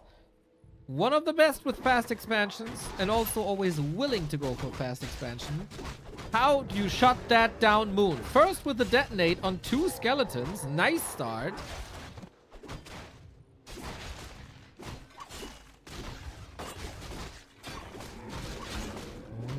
Oh, another detonate here on 2. That's a very strong Demon Hunter already. And the ghouls are suffering as well. Moon can't make one mistake. And that's getting surrounded here. He's getting baited. He's getting baited! Ay, ay, ay, ay, ay, ay, ay, ay, ay. That shouldn't really happen. But there's still a bit of HP. Can he free himself with Immolation? Oh, the damage uptime would have been so good if not for the surround. Trying to break free. Is actually breaking free. The Ogre Magi still there. We got a coil in. It's a long time, actually. Oh, Frostborn hungers. Lots of HP down. And now he cleans this up. Okay. 4 skeletons fed to the DH. No tech, though. Counter Expo. Where is it? Here is it. Usually you always see like 4 ghouls rushing to this position at some point. 120 didn't do that just yet.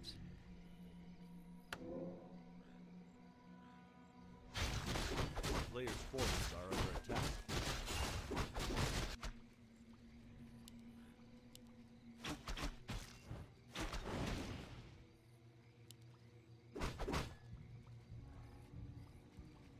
Demon Hunter's running the show. He got boots. Oh, that Skelly block. Oh, that Skelly block. Helped just a little. He wants an in its surround again. That could have been the early game if he closes that door.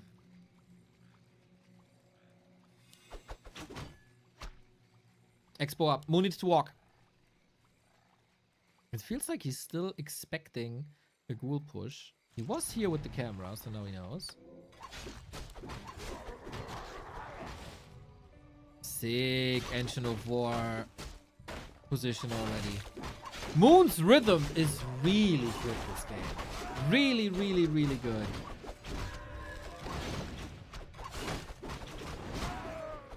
120 is ready. Ready for the coil? Maybe. No, not really. He can get burned here as well. Demon Hunter level 3 at the 5-minute mark. Plus Expo on the way. Plus ghouls being roasted. Plus DK being stuck. Oh, this is a disaster game for 120 so far. More and more kills. Are you ready to hold this one? To hold this Expo left-hand side? I don't know if the saying is international, but Moon's playing like he's bitten by a wild tarantula. It is a German saying. If that doesn't translate, blame the Germans.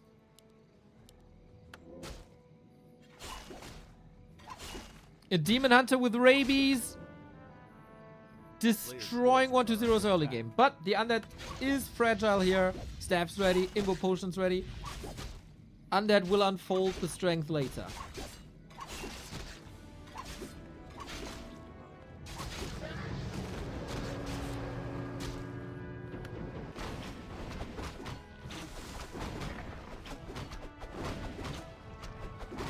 And this was Moon on tier 1, mind you. Still ahead in tech. Strong Demon Hunter, as we said. Love the wisps. You got a telly staff on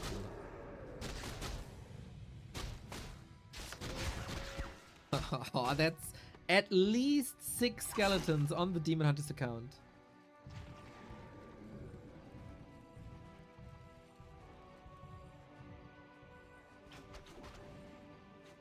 Minimum. Thank you for the prime. 52 months. Let's go. A player's forces are under attack. 20 seconds.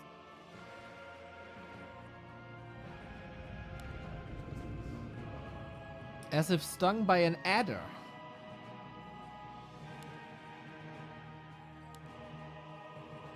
I don't even know what an adder is. A viper. Okay. A player's forces are under attack.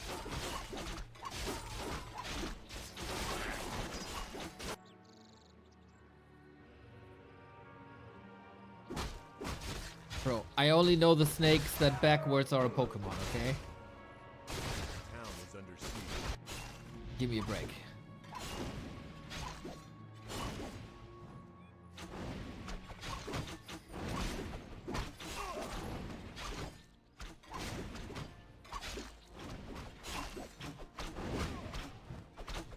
Player's forces are under attack. Moon is playing an insane game to me. You still gotta respect the timing push of the undead, but it's usually an 11-minute timing. A town is under siege. But the tech is only starting now, and then you need to upgrade frenzy and destroyers. The classic undead timing is pushed so far back. Nice! Surround by 120 though. For once, no wisp nearby. And that's a hero kill right there. Only level 1 though. I think the damage was absolutely worth it. A player's forces are under attack. You might look at the levels or supply and say, okay, Moon is so far ahead, should be fine.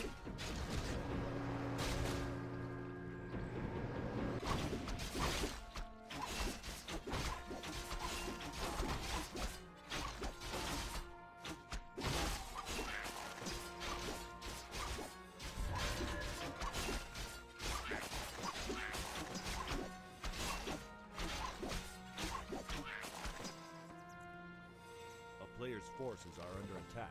But we've seen turnarounds with level 2 DK versus level 5 Demon Hunter.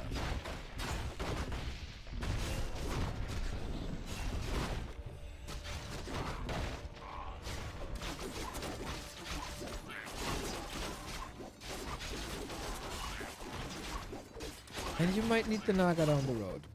4 production buildings on 120, 2 production buildings on Moon. 1,200 gold. 7 lumber wisps might be a little low. Especially if he wants to go talents. But Moon has never been the biggest Crow fan, I feel. He had this nice idea of going hippos into talents. Add the quick stability of a heavier HP air unit that's basically the vanguard of the anti-air, then go into talents if you have the time. But since we have no Ancients of Wind, that doesn't really matter. 120 is 20 food behind schedule.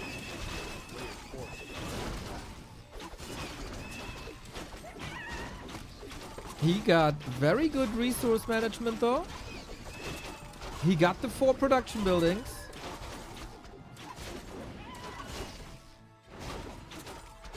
I'm a bit worried that Moon is kneecapping himself with the lumber. He's close to 5 and 3 levels though. Level 3 mana burn, level 2 fork lightning is exactly what you need. And then the Night Elves have the best defense abilities in the game probably. When being pushed.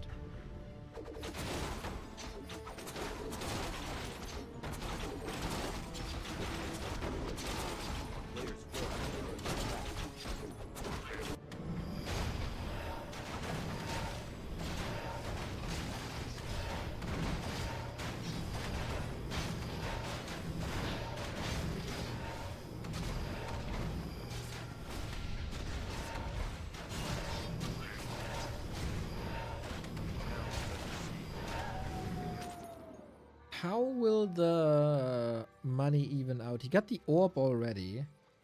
I don't think he wants a second orb. Maybe he does. You could go pot him.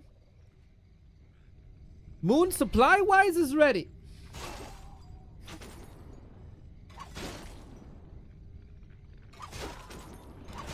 With only Dryad Bears. Staff ready too. No disable. A player's forces are under attack. And 1-0 is pushing to 80. It's crazy. The early game by Moon was sensational.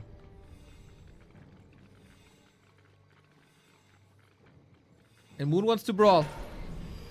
With items in the altar. Interesting fight. The big one. It's very rare to see on Echo Isles that Night Elf and Undead are in same supply. Usually, it's the 15 food lead for the Undead. The Night Elf survives. And at some point, Demon Hunter's taken over. Here, a very good spot for Moon. If not mispositioned, he didn't dispel the rejuve. Oh my, only now he did.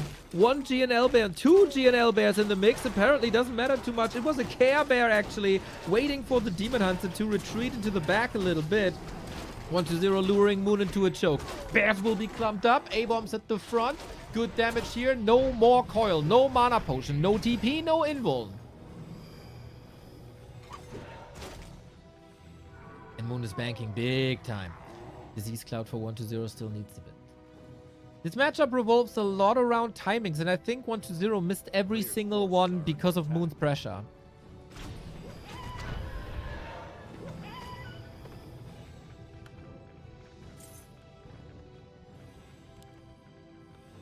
And smart by Moon to not fall into that trap.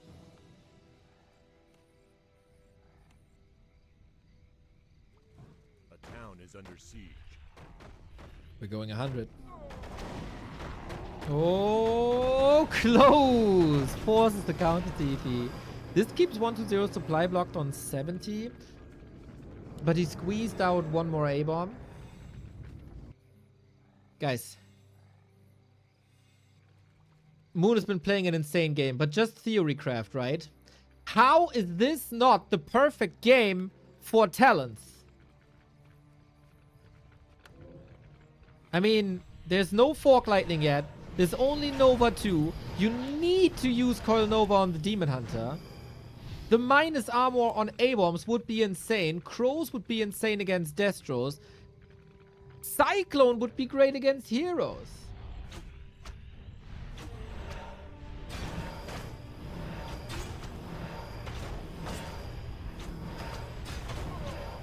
Different. Oh. Difficult position now. There's a choke here.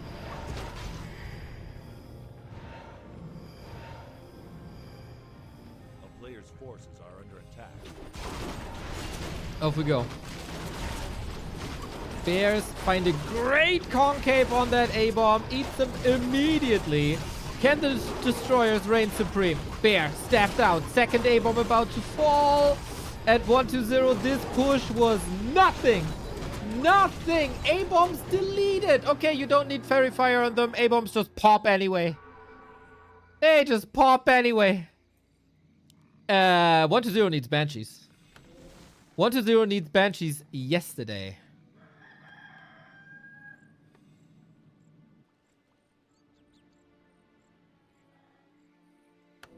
And wagons. He needs a lot.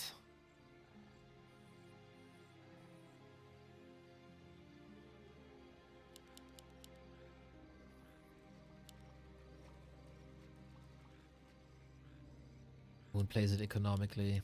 Stalemate breaker. The expo at the top. Dude, these A-bomb losses were crazy.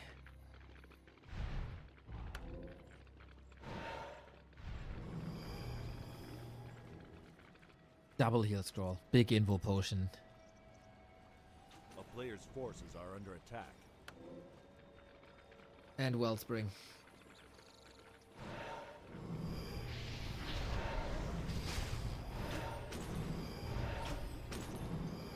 Is there a classic Rip DH moment? Not yet. Not yet. Mana pool. Lich is great. That's about it. That's the backbone.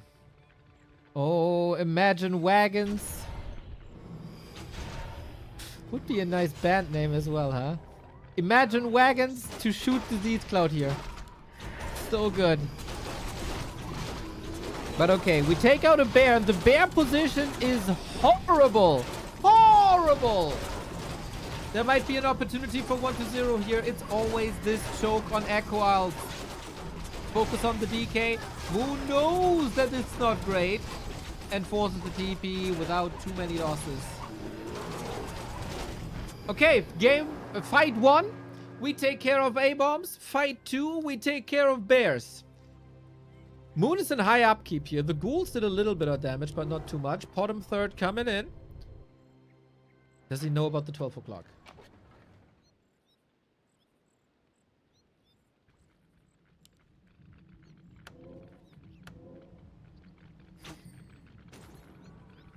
More claws, more int. Diversifying items on the right hand side.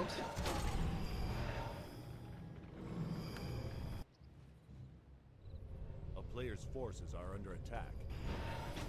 Oh, ho, ho! Moon could have ruined his game right there. But the right button at the right time for the right invul potion. But that will now be missing in the fight. 1-0 switching targets away from Expo to the main.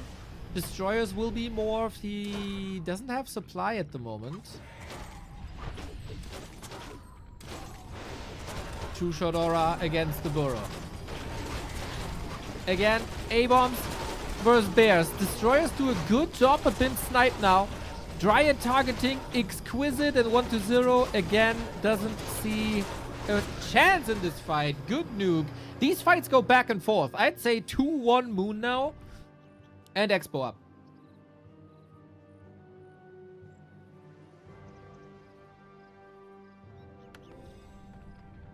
Okay, as I was asking for talents on the other side, I would think this is an insane game for meat wagons.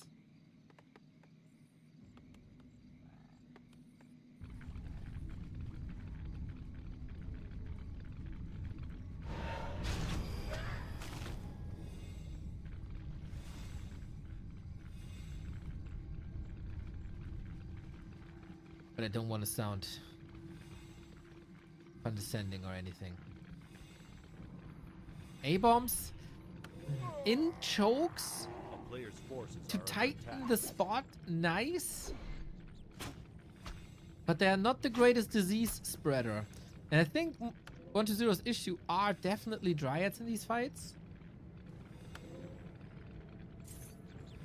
Double invul 1-0, one invul on Moon. 80-80 fight next to the marketplace. Bottom nuke, but that's freedom for the Demon Hunter. If Coil Nova is on the bottom, it's not on the Demon Hunter. And again, an A-bomb falls. Town is under siege. In the meantime, Ghoul, run by, no chance. This is a lot of town portals for 1-0. That's like 3 in a little more than a minute.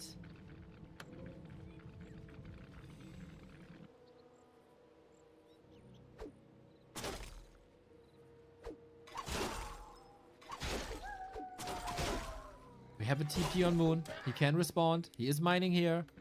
80-80 food. Still 1,000 gold. Crazy.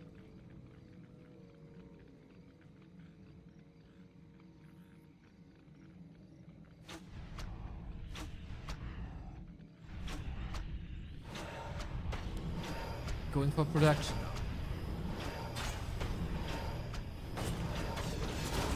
Will Moon close it out? No clear front row. The back against the Moon Wells. 1-0 has to TP out again. Yeah, clearly. How many kills on the way out? One destroyer by food. Statue. Thankfully, not affected by the slow of the Dryad, but the Demon Hunter chips away at it.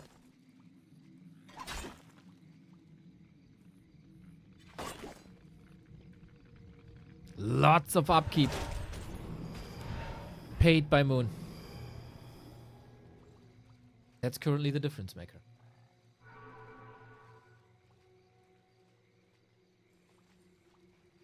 Three Fiend upgrades. An AP up top. No, it's not up top.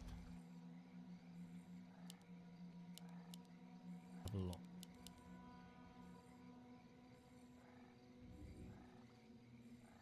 Currently, production is an issue.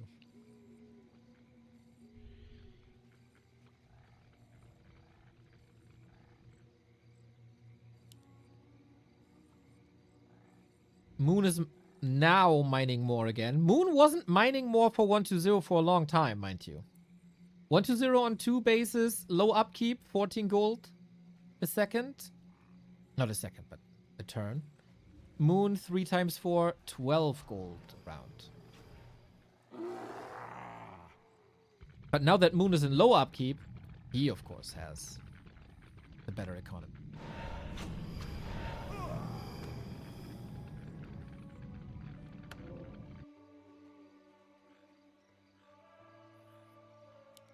What's the verdict on items spent?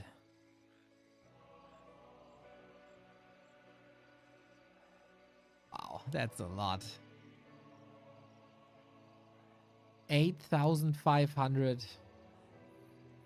That's a lot. The town is under players' forces are under attack. Off we go.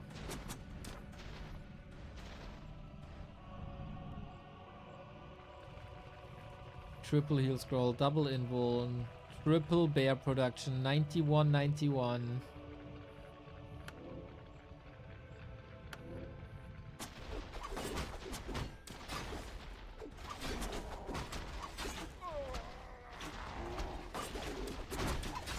I'd say whoever wins the next fight wins the game. Both have a TP. Both have amazing inventory. Both have amazing upgrades, armies, everything. 1 AP helping a little bit. Does Moon have to hold the base? I don't think so. I don't think so. He has the top.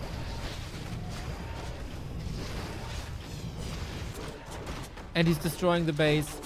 Getting A-bombs. Making sure that 120 can't cruise up to 80 anymore. I think that's a very smart call. Very smart call by Moon.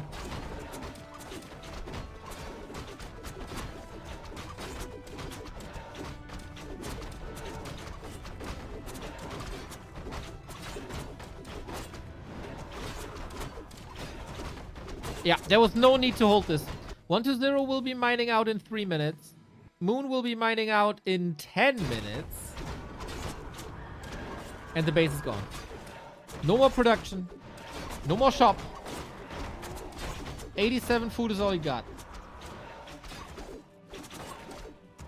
Players' forces are under attack. Oh. Precarious situation for these bears. And now Moon's got a hold. And he wins.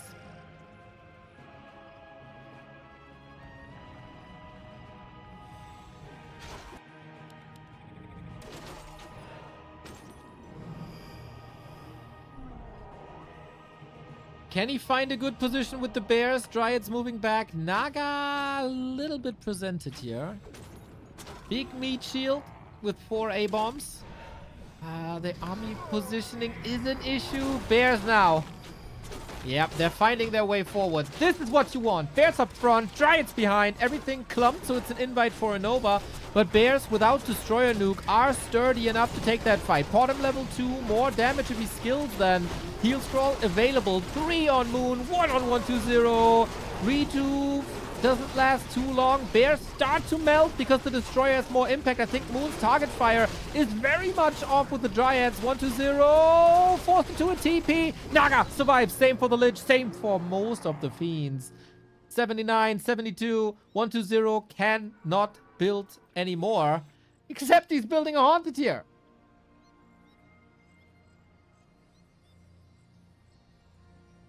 That's a little bit of extra income. But he has to rebuild his entire base.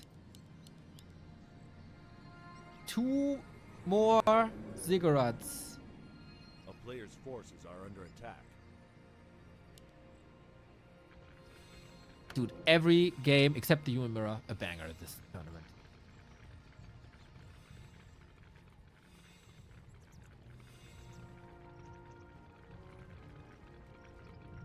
In total, 5 attack upgrades. Still 2 heal scrolls. This time on both sides. 1 to 0, 3 invulns.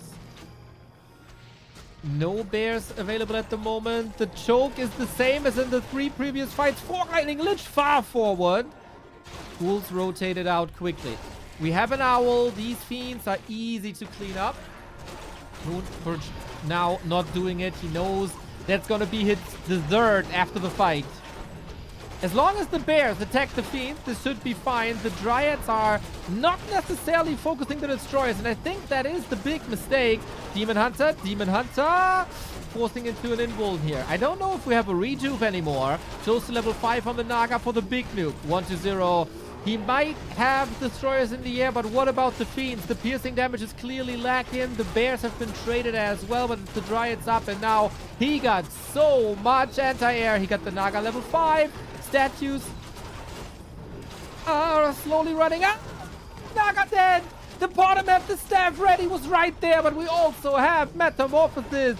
This cannot be enough anymore for 1-2-0. That must be impossible, must it not? Staff, bottom, be ready. And it is. Nice counterplay towards the Metamorph by 1-2-0. As much pressure as undeadly possible. But now he cleans it up. Quick little sip from the Moonwells. The Dryads bring control. The Lich has an invuln, 7 seconds. The DK also coming back. One of these heroes must fall. Nuke again. The Naga can't be coiled. He's attacking 2 heroes at the same time. Superman cleaning house. Double kill for Moon. And he got it done. Lots of work, but he got it done. Hard-drawn fight. Moon's debut in the Little Marshall Cup is a 1-0 against 1-2-0. What a match. What a war.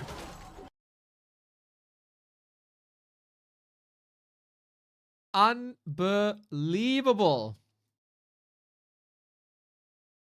That was a hell of a game.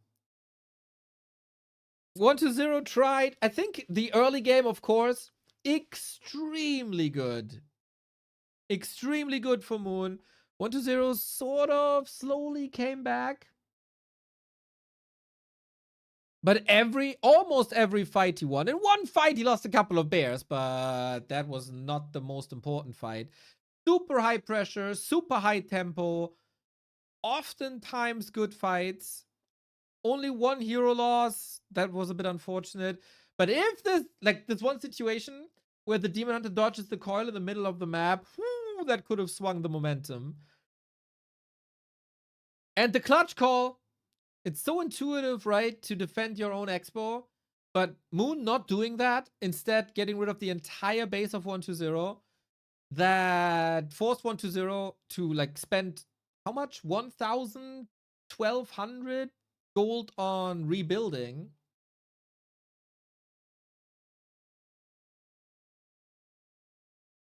And that was a crucial moment. Boom.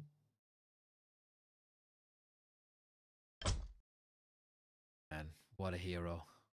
What a hero. And next up, an absolute dream match, an Infy versus Moon. 2 of the all-time greats. They battled each other in many, many, many, many finals. 2 of the greatest minds to ever touch this game. I want to know if Infy is playing cheesy or not. Ooh, we are 5 series in the game, and we have lots and lots and lots more tonight as well. 7 p.m. Dach Inferno Open Qualifier. We're going to be here all freaking day with a little bit of a food break in between. If you guys like what we do, lots of content at the moment. Back to warcraft.com/support for all the ways to support us, whether that's a Twitch sub, whether that's a YouTube membership, whether that's the Patreon or the merch store, or of course the dono links, all listed here. Back to warcraft.com/support. And obviously, if you guys have a Prime sub lying around, we love them. Free support if you have Prime anyway. Just connect it to your Twitch account and 1 free sub per month. Just 2 clicks away. Great support for us. No extra cost for you. Use it before it goes to waste, because you only have 1 each month. Infy Moon.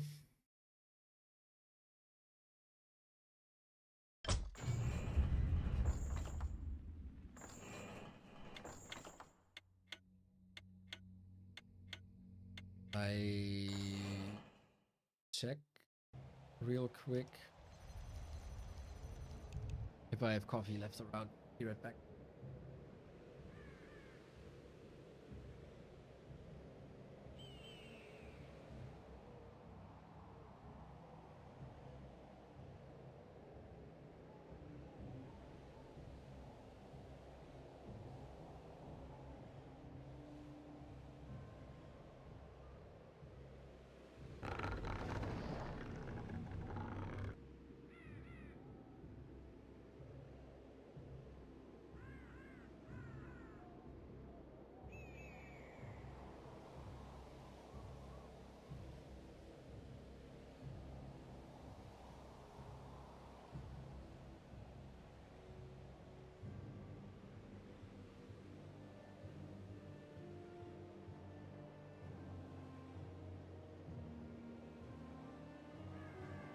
Infi vs. Moon. Who do you think is the goatest of the two? Can definitely make a case for both players to be the best player ever in this game, depending on what your metrics are. A lot of people say Moon simply because of prize money. Not sure if that's necessarily the case. Lots of people would argue none of the two. So we'll see who it is today. Infy showed himself in spectacular fashion in the mirror matchup versus Sock. Moon showed himself in great shape in the previous game versus 1-0. I'm a WoW player. I've never played an RTS in my life, but I really enjoy Warcraft 3 content. It's the Warcraft universe in general that captivates me. Growing up playing TBC, great channel, keep going. Thank you, Blake.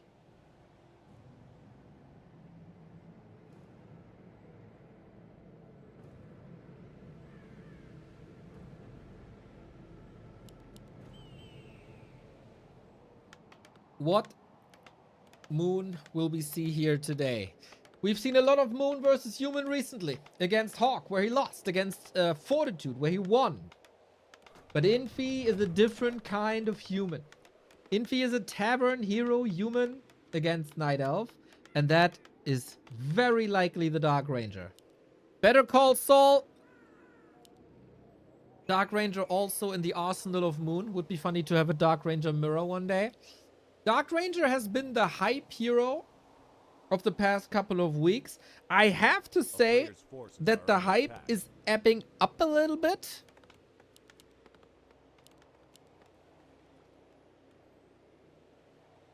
I wonder if it will lead Infy to victory.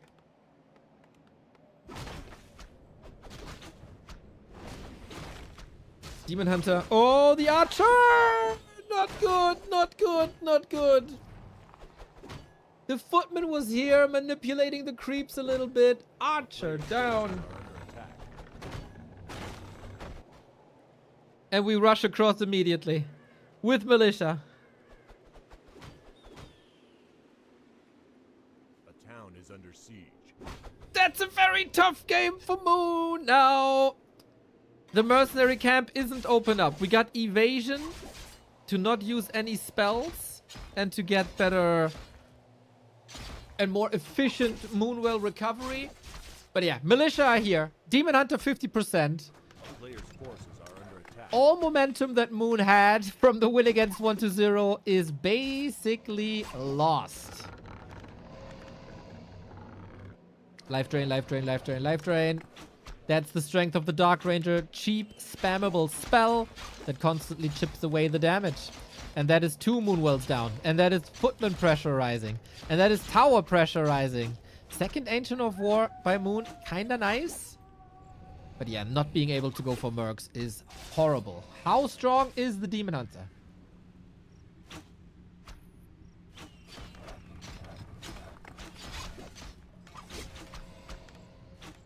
It seems incredibly hard countered. You're up against Infy. You must be aware that the Dark Ranger is coming. We need a miraculous defense without a Huntress Hall, with a couple of archers, and Moonwells. The Knight is there. Footmen are starting to lose some HP. Ancient down-rooted, or rooted now, so it's fortified armor type.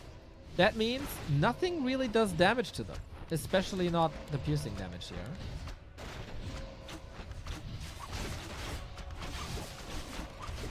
Demon Hunter sucked dry.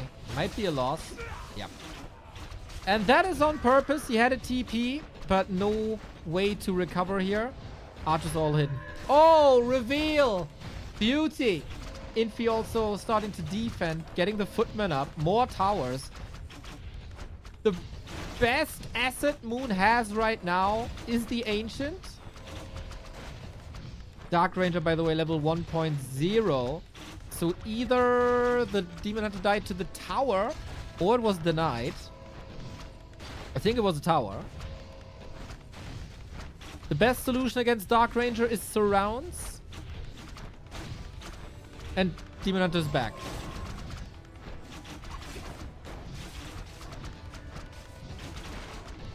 But now we have defend. And the Demon Hunter is the only source of damage against Footmen.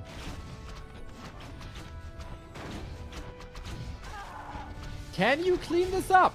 Can you tech at some point? Archer damage is starting to get a bit crazy here, I gotta say. But so is Life Drain. Militia! Close the surround again. Again, another deny. Courtesy of the towers. And then archers are the backbone. Dark Tower down. A level 1 hero is extremely fast and cheap to rebuild. It costs less than a potion, right?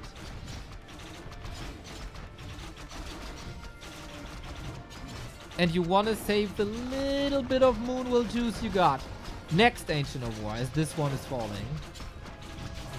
Moon is not going for a Huntress Hall. He doesn't have the space to do so. Dark Ranger out of mana. 170, not 135. True. Well, then it's almost as much as a potion. But coming back with full healing. Currently, no tower that damages you. Love the Arcane Tower as an anchor, by the way. Makes it, again, incredibly hard. 4 archers about to drop. Trying to take care of the towers. Lots of footmen about to fall as well. Super hard for both of the players to make the right calls here now. They're working with very little.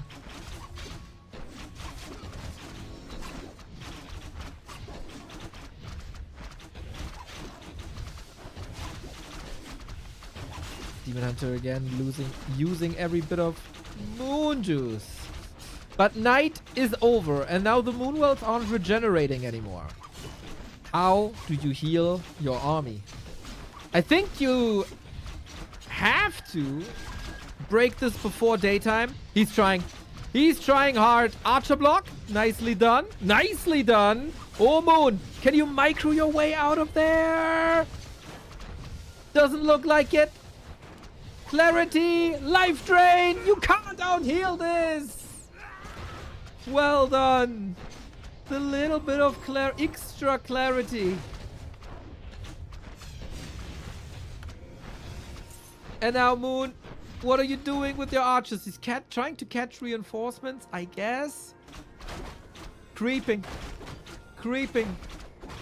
Against inner fire Sasquatch.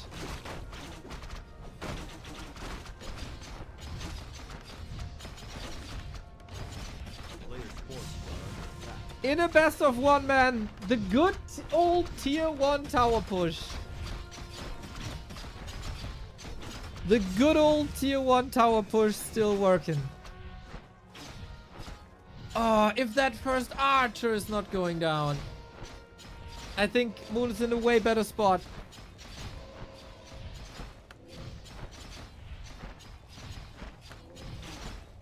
Very noticeable, by the way, the second a Night Elf is losing, the whininess of chat increases by 500%.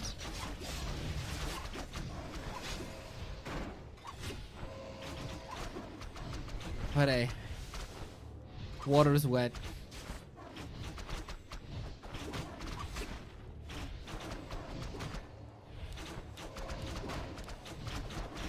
GG. Very good effort by Moon to hold this. But let's be honest, guys. You're a Night Elf. You're up against Infy. You take this Omega risk to go for the mercenary camp. You lose your initial archer. And then it's game. And then it's probably game. Nice effort to stay in this game, and it was close at times.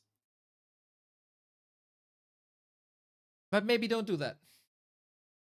Maybe don't do that. Infy man, cheeky player, presents himself in good shape. 3 years coming soon. Let's go, Prince Nesha.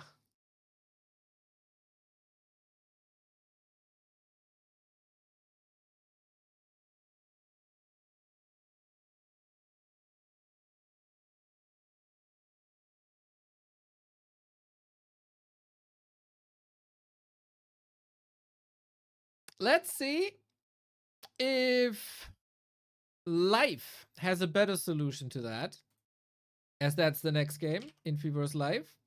Life was one of the first players to be exposed to this during Super League Ascension phase. Sock tried that against him. The other games are... What's the list? Infy 120. Wait. Gotta write this down.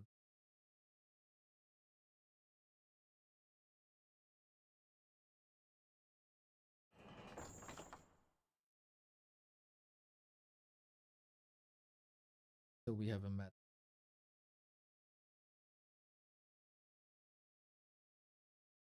So many games. Okay, afterwards. Infy 120.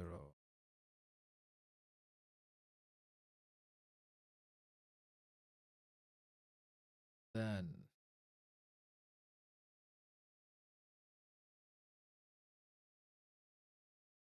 Infy first focus.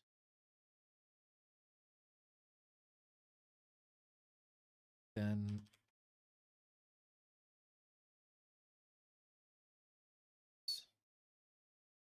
water.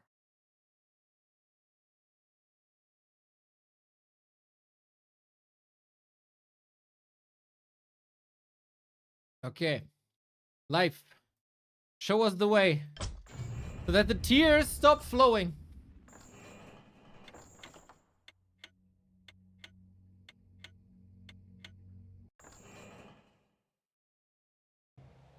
I think we shouldn't expect anything else from Infy. And then, to be fair, nobody should expect anything else from Infy.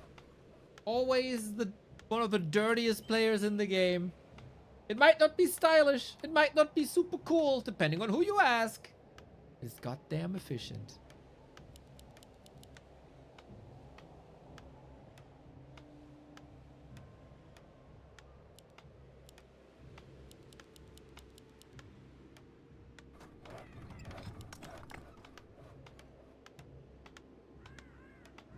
And here we go. Tavern build again. And on the bottom right hand side, first appearance by Life here today. I wasn't necessarily impressed with his performances recently. I think Kaho is the #1 1/2 Night Elf at the moment. Moon competes for that spot. Life a little clearer behind that. And Life going with the defensive Ancient of War. Different approach.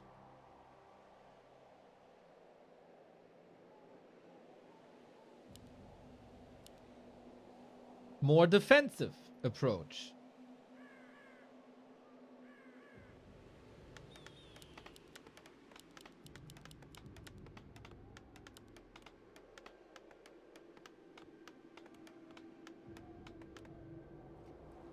Will it be a tower rush once again? Might it be an expo? Will it be a creeping game?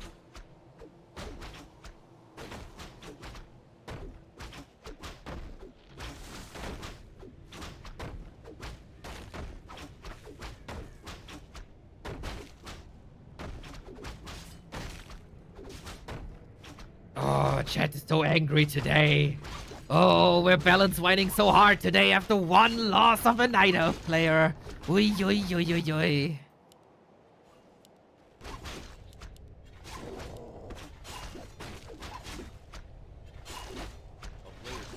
It's okay, guys. We all care. Let it all out. This time, Infy is creeping a bit more. Seeing up. Moon, you're not at the Merc camp? Alright. Let's not punish you immediately.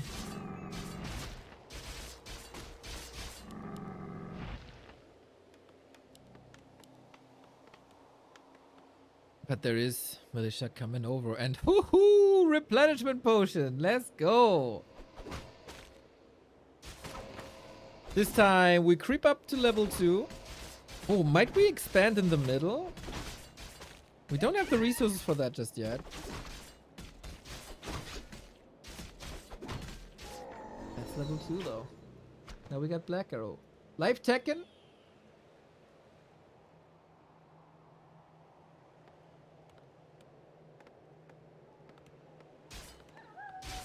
Oh, Demon Hunter almost surrounded.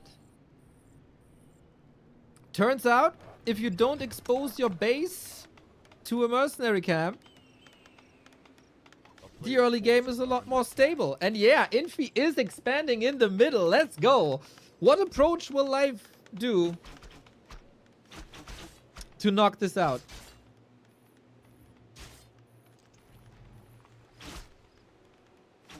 Since the Night Elves in the chat were criticizing a tower push a lot, it would be hilarious if Life is Ancient Protector rushing this now.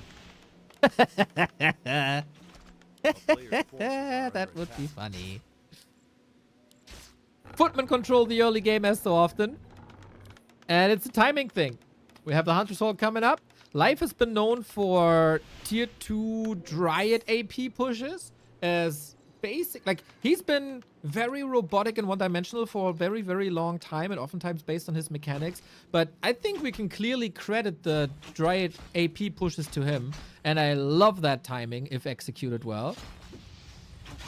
Bit unfortunate for Life that his Ancient gets sniped, but very fortunate for him that he gets good damage done before the tower is up. So that is free immolation. Infy isn't Tekken yet. We have boots, no staff, no TP, so gotta play this with a little care. And Ancient is still up.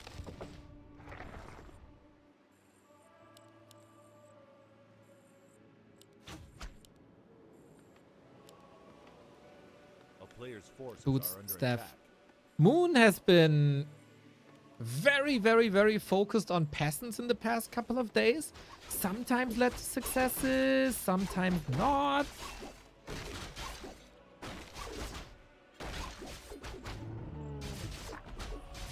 Life got the mammoth. I was a bit worried that the footman came in at the right time. Dark Ranger roaming, Dryads coming up. Very few wisps on the map, but I don't think you have to scout too much, right? You gotta be here, here, here, and also here.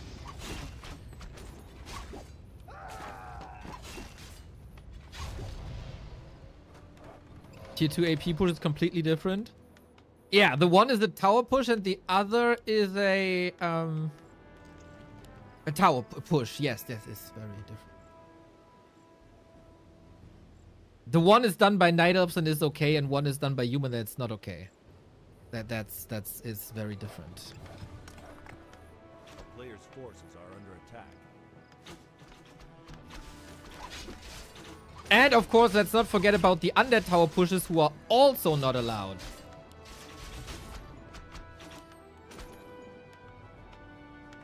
It's part of the game. You can love it, you can hate it. Part of the game.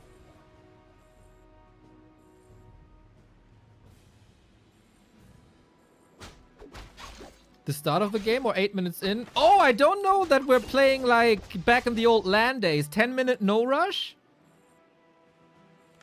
Is that what we're doing?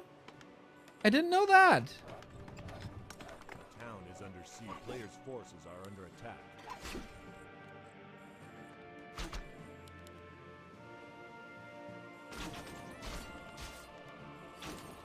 But we don't have to discuss this because life is not doing that.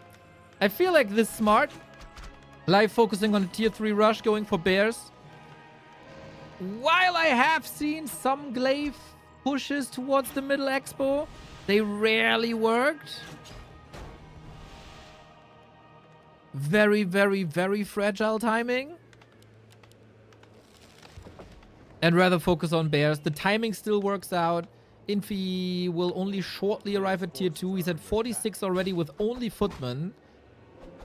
So the army won't be that strong.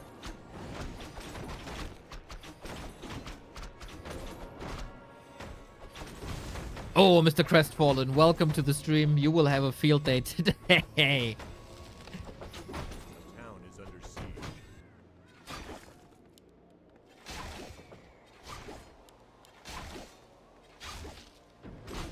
Okay, Demon Hunter help necessary now. No level 3 just yet.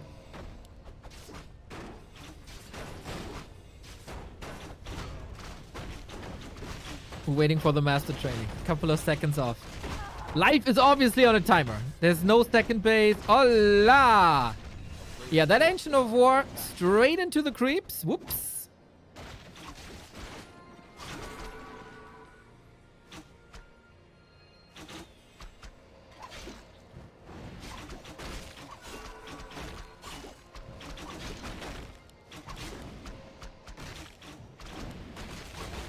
Noise lasted though. Level 3 is so big. Got it. We're powering up. Life is charging up for minutes now. Infy mining. And this is where production gets crazy. But Infy's low on lumber. A player's forces are He just built 2 production buildings, of course. This is where you spend most of it.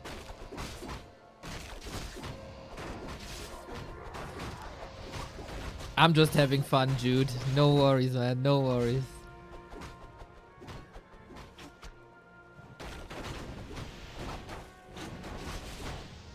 Blasted to the Dark Ranger with Invo Potion. Nice. Decimating the footman numbers.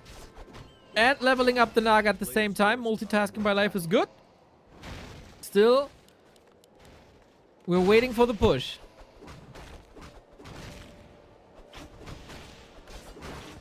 Is time just running out?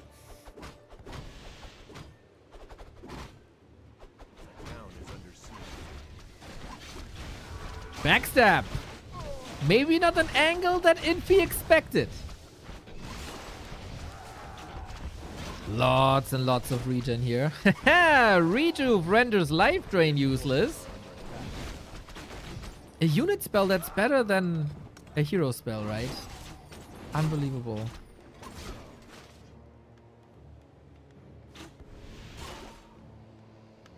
But you can't break this. This is once up a very tough to push position.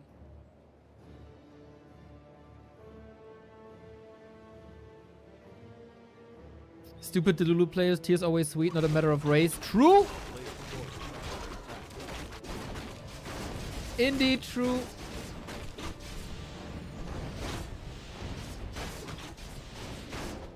Breakers are coming in, man. I think time is running out for life. He didn't find a weak spot.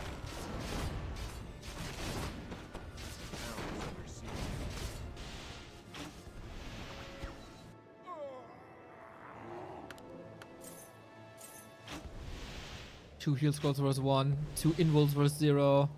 Archmage up. Blizzard. We got Blizzard now. Players' forces are under attack. We got Blizzard now. And we have a choke here. We have a choke here. We have a choke here. We have a choke here. We have a choke here. That's a problem. Sweet Zeppelin drop. Maybe inspired by Moon yesterday as well. Continuing to creep the Naga. Maybe you need the Naga for some Fork Lightning.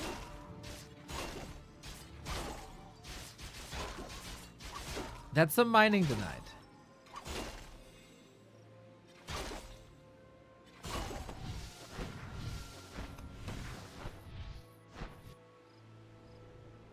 A town is under siege. Forces are under attack. But it feels like this is what elves have to do. We've seen it yesterday in Moon versus 40. Pretty much exactly that way.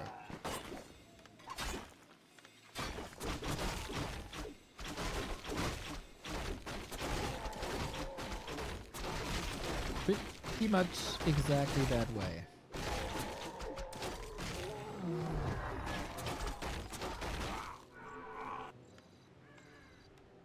Is that forcing Infi into a workshop? Not really. A player's Forward forces are under farms? attack. Okay. Playing a bit Sonic-esque. Supply is still okay. But Infi smart enough.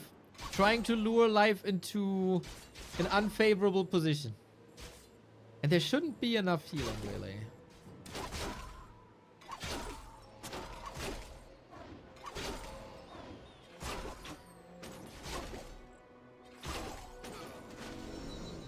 Level 4. A strong Demon Hunter Naga combo, and I really like that life is focusing on the Naga. Once again, I gotta say, this is a playstyle pioneered by Jens. Not focusing on the Demon Hunter level 5, but rather on the Naga level 5.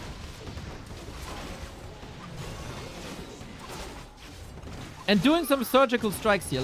This is a play that Moon displayed. It's like a little bit inspired, I'd say. Split some piercing damage units up, go to the casters, snipe the casters.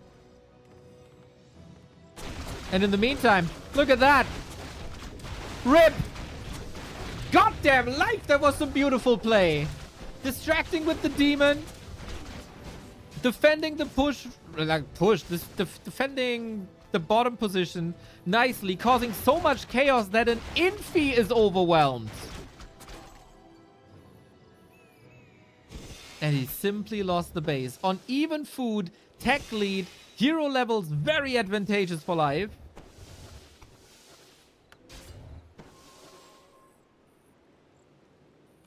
And now the push comes. Demon Staff is ready. Into the economy we go again. And that's level 4 ideally.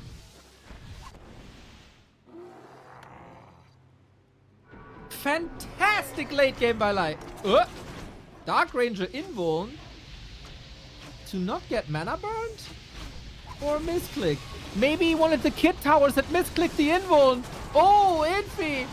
We need some healing on these bears though. And a repositioning. Still, the Blizzard is a problem. It's level 2 Blizzard. Now we moved out of that situation. Demon Hunter got a burn, but he doesn't have the burn. So it was definitely a misclick because it makes no sense to go for that invuln. Oh my god, the Dark Ranger wiped! It feels like Infy is running out of options here. 50 food only. Bears will drop in masses though. There's 16 supply about to fall. But that's it. Way too much damage. I thought the timing is running away from him. I thought the timing is slipping. But Life played this in a heroic fashion. So easy to fall apart when the expo is up, when the tech is there, when production is up. Especially on a choky map like Springtime. But Life, man, taking good plays off of Moon, taking good plays of what did I mention? Was it Kaho with the snipes? Especially Moon. Like, Moon pioneered this a lot against Fortitude. And late game, Infy wasn't ready. And got overwhelmed. Very, very much overwhelmed. And I did not expect this, man. I thought Life's timing is gone. Very, very, very well done.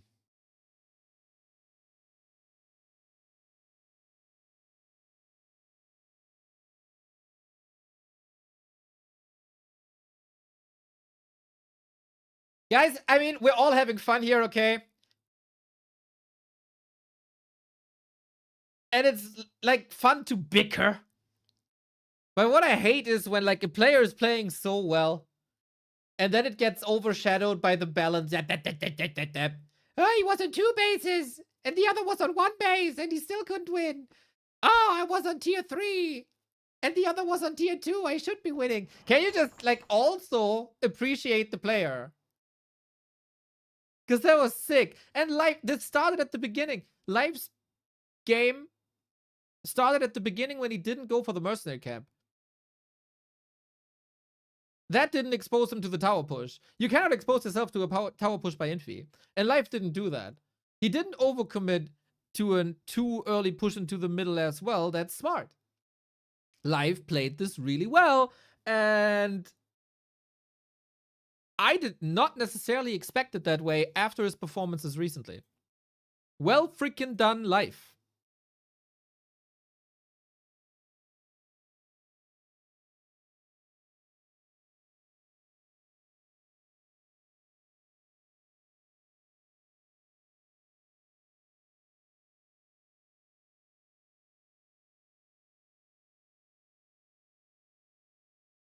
So, Infi now 1-1. A win against Moon, a loss against Life. He has another chance versus 1-0. Is Infy in this quick game mood now and going Fire Lord?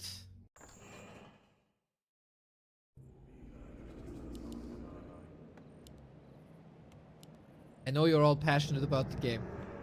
But if you're passionate, appreciate the player. Appreciate the player also.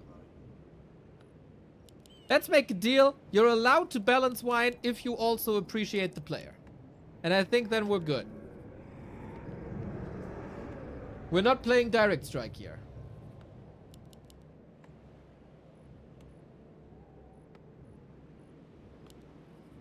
One to 0 left hand side, Infy upper right hand side. 1-0's game against Sock was really, really good.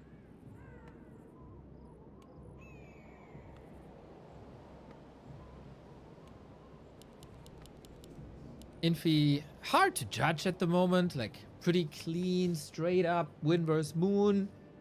And then not the greatest answers, especially in decision making, which is odd. Versus Life. And I expect Infy to be the big brain player.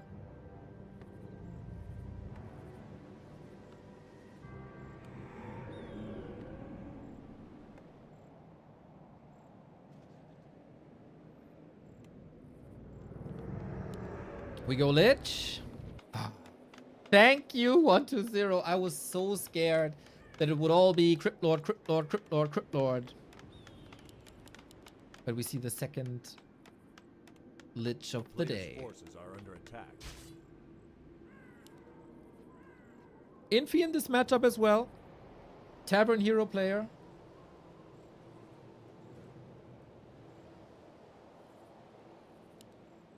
But he has 2 options. Dark Ranger or Fire Lord.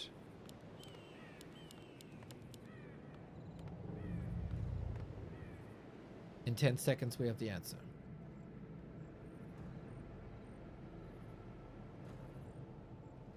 Is it getting hot in here?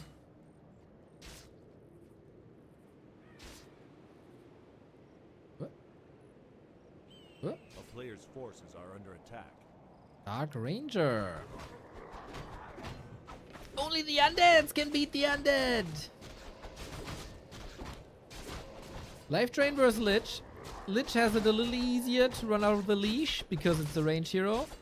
1-0, trying to counter expand.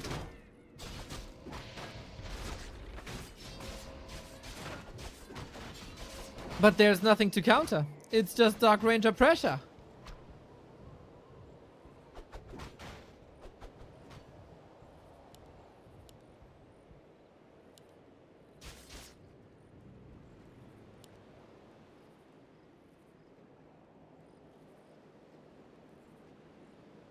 There we go. Okay. Keep the Lich busy. On level 1, he's not really a threat. Also, no focus on the Dark Ranger really possible thanks to life drain. So you go for the Footman then. If you can't creep due to the pressure, go for the Footman. Try to surround. We've seen that surrounds are the best solution to Dark Ranger. Life drain is fine, but a layer of ghouls, skeletons, acolytes, she can't break that.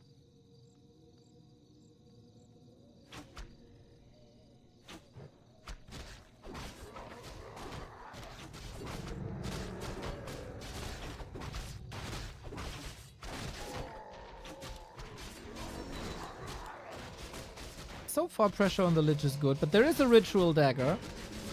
Always, like, I appreciate this a lot. This is kind of in the...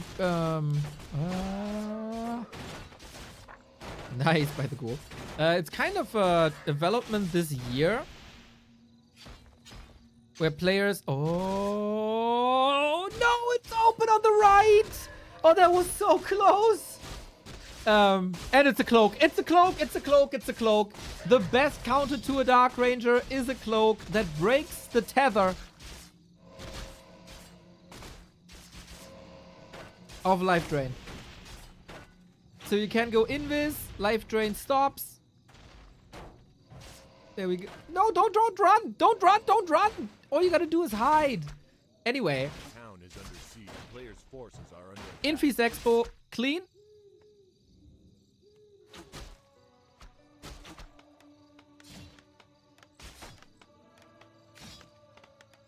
And Skeletons harass here for almost kills. Actually gets kills. Lich level 2. No Expo. He's trying now. a player's forces are under Ooh, feels like the Lich gotta farm a little bit. And he has a Nova. He might be able to get some kills, but Infy is also a bit more careful than before.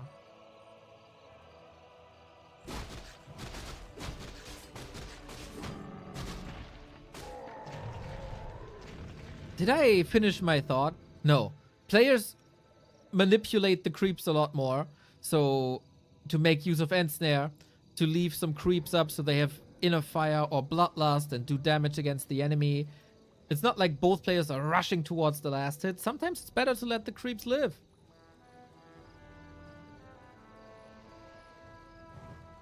a player's forces are under attack. Town is under siege.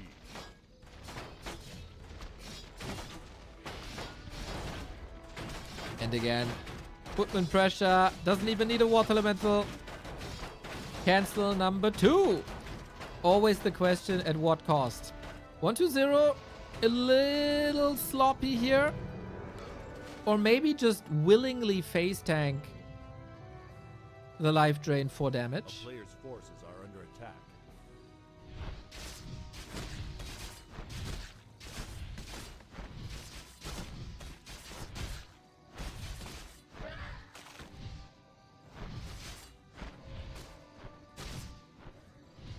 One to zero teching and expanding at the same time. Feels necessary. Infy also teching. Like, this is such a clean game so far.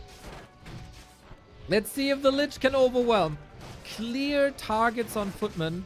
Feels like 1-0 doesn't have the greatest presence of mind for the cloak. Player's forces are under attack.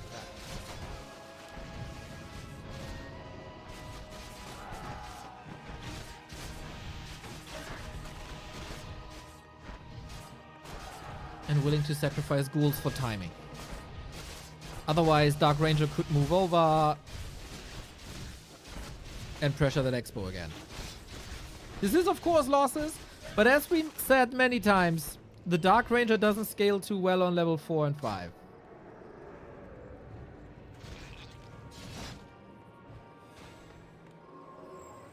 So until that point, and this is where like the power levels of these two heroes are opposites basically.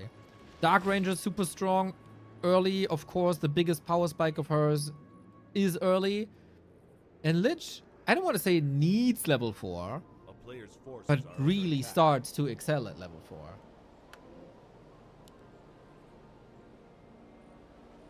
Would rather stare into the sun than watch Infi play, yet you're here not staring at the sun. There's no sun where Huster is. He's that dark cloud of negative energy that blocks all the beautiful things in the world.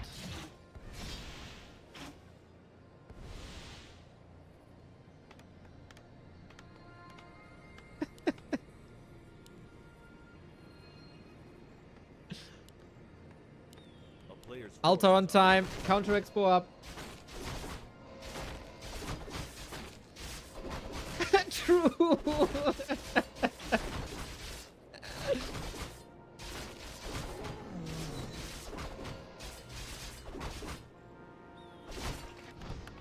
I think 1-0 fought back nicely here. And that is with the Dark Ranger being a sweet target for Black Arrow. But that wasn't the case. Learning the players. Why was Infy hated? Let me give you a little example. There was a game once on Nullwood, which is a very, very big map, where Infy built a... wait. Is he dead? One arrow. Oh no, 1-0. Getting caught by a Stormbolt. You fought back so bravely, bro. And then a Stormbolt ruins your game. Ay. Yeah, a game on Nullwood, very big map, lots of gold mines. Infy built 136 towers on that map. So, he got named the 6th race, the tower race. And he was always using mechanics that seemed lame, quote unquote. Towers, tanks, like... Some people think it's about honor and beauty and straight up armies. Infy is there for win conditions, man. Whatever wins you games, wins you games.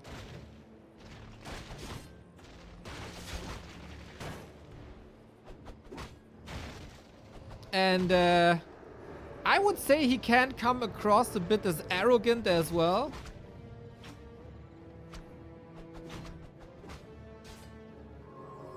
I have a good relationship to him. Nice snipe by Infy. But then I also didn't have to interact with him. He's also farming drama quite a bit, I think. A player's forces are under attack. Nice snipe here by the Lich. Lich back, as we see. This is still an even game. This is very much an even game. We go... Oh, tier 2? Tier 2 Banshees? Double Crypt. Slaughterhouse. Bro, is he playing Necros? No, he's Tekken.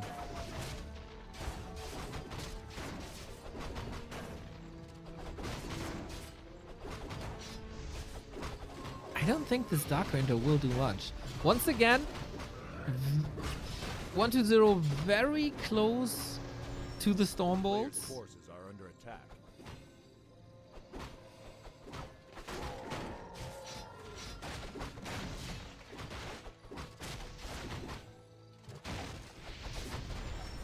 Yeah, but it's also undeniable, I think, that Infy is one of the top 5 players this game has ever seen. Holy Light for the kill. Yeah, you gotta keep your distance to the Stormbolts, mate.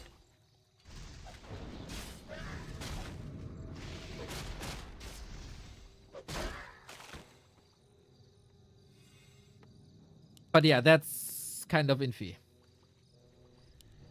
He also has his moments where he taps out in like 3 minutes. When the early game went wrong once.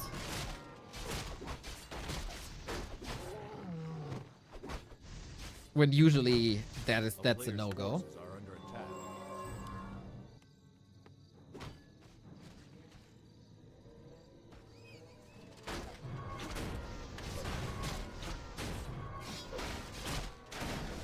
Yeah, absolutely controversial figure. It went so far, though, in Infy's case, that the term GG, to tap out of games, was rephrased to Infy.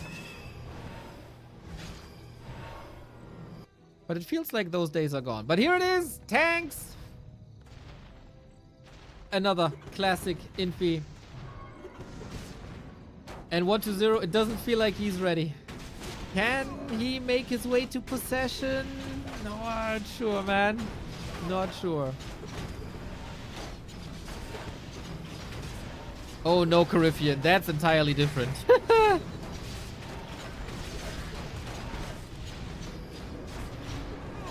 How do you know about Gongo? Oh, God. Yeah. 2 tanks. And that's a ripper.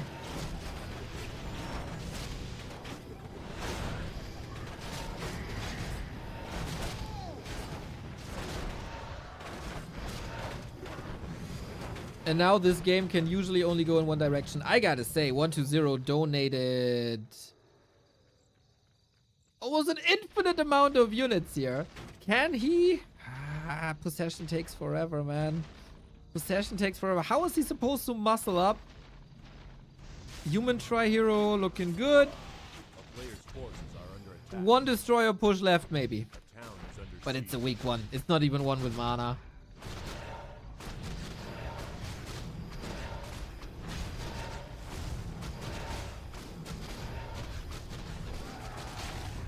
He's getting some damage done, but it's still a trade. And that's the Haunted gone. I think this will not end up in a fight. This is like the simplest way of winning a Warcraft game. Deny your opponent all the mining.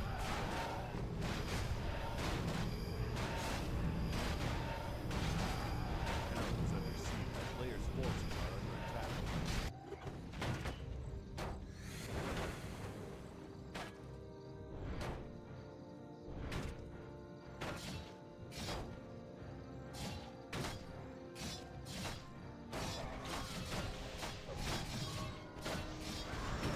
And that's no more income. Can't build a bigger army. Destroyers are countered. Expo mostly taken out, but he can rebuild the workers.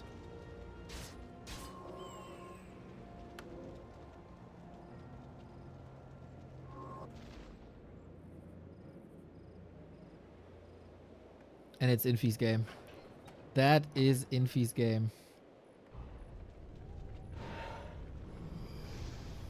Oh man, if not for the Lich loss in the mid game, I think 1-0 has solid chances.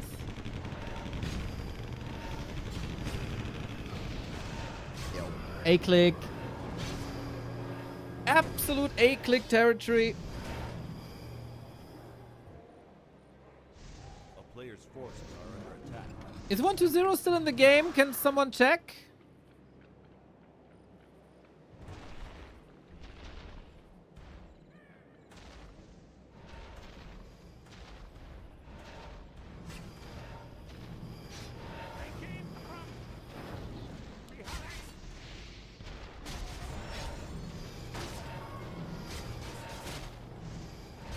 And that's it. Here we go. Here we go. GG! Infy recovers. Is now 2 wins, 1 loss. That puts him in a good spot. He still has to face... Hey, wait. 3 wins, right? 3 wins. 3 wins, 1 loss. As he also defeated Sock. And he only has to face Focus. So, about Gong Gong, I mentioned a lot that the Chinese community is very toxic in general. There's, of course, some beautiful counterexamples, but Gong Gong is eunuch. And Infy is one of the pro players who doesn't have a child yet. And so the Chinese community calls him Gong Gong. I mean, his haters, I guess. But yeah, that's the thing behind Gong Gong. Has nothing to do with GG. Has a lot to do with other stuff.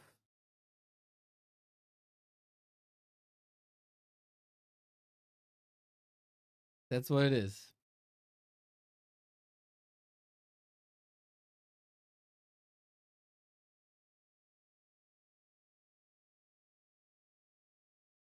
Okay, that was a lot of off topic. We go into the last Infi game of the day. That's Infi vs. Focus.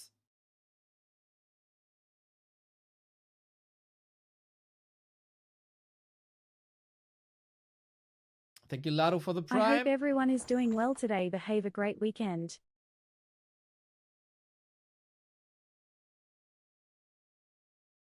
I mean, there's also Western streamer who comment a lot on real life occurrences tied to the player's race nowadays. Not only the Chinese.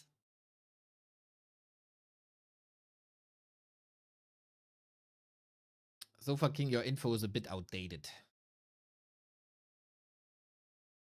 But wait. I clicked the wrong game. I clicked the wrong game. I clicked the wrong game. I clicked the wrong game. I clicked the wrong game.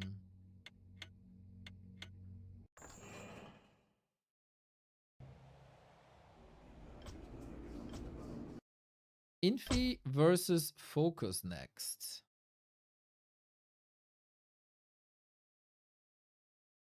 At least Chinese don't have FCK elf shirts for sale. Cry me a river, bitch. Oh, I'm the alpha male Serbian PogChamp Haster, but I cry over a t-shirt.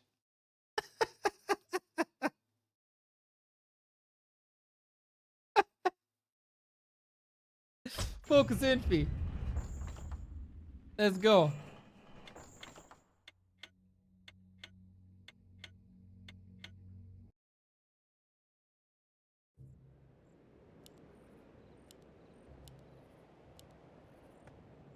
Is Infy playing Dark Ranger against Orc now as well? That'd be hilarious. Ah, overlay stopped working. Gotta restart.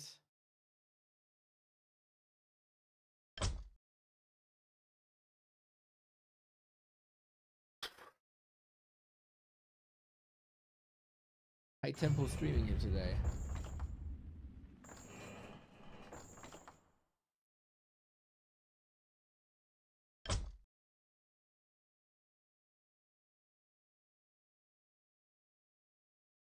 Why is it all?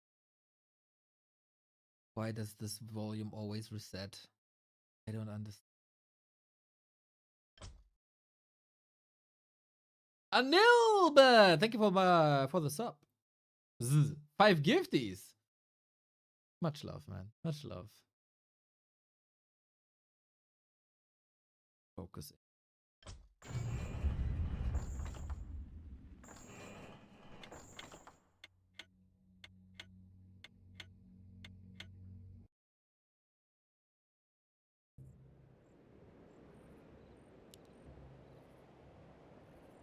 So, will Infy play the Dark Ranger here as well, or will we go to the good old Pally Rifle?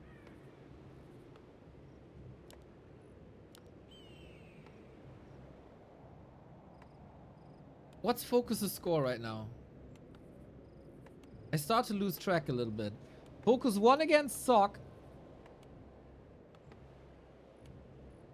And now it's his second game? Yes.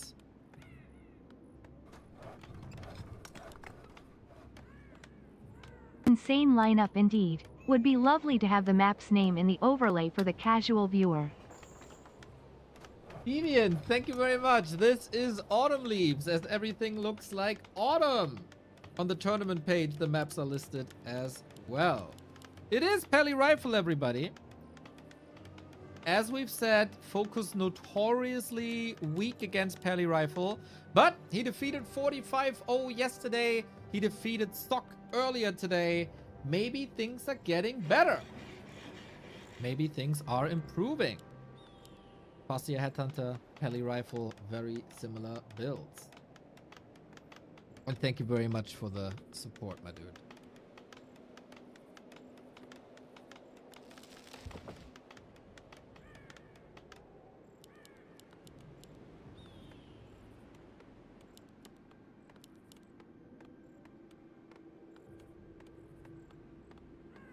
I had a update for the overlay that reintroduces map names, but I scrapped that because I wasn't happy with it. And I still think our current overlay is better. So no plans, as also dev time is expensive. How much damage can Infy do now? It didn't look like Sock was able to control the early game focus.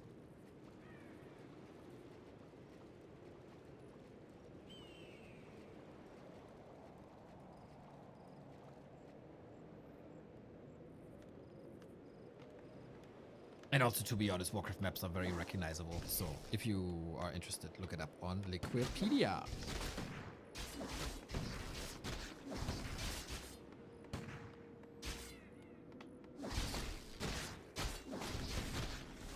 I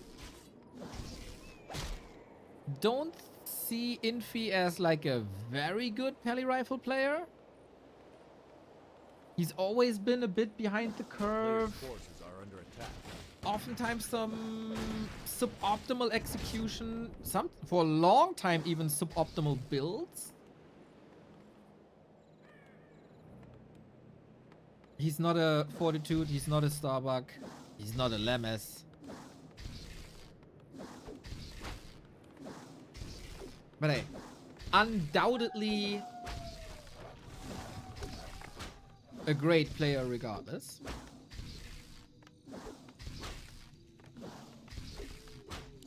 So yeah, if there's nothing to attack, just go for the altar, go for the farms, whatever you do to lure Infy out of the base.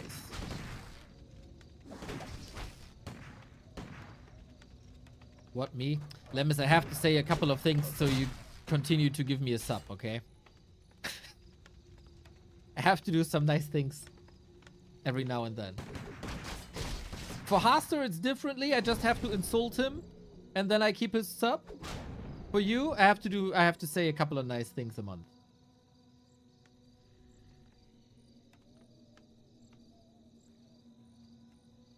Know your audience.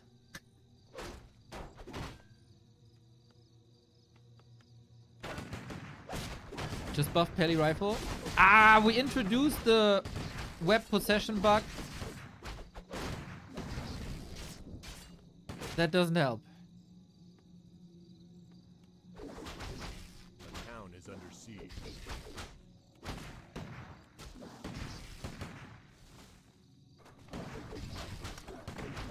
A player's forces are under attack.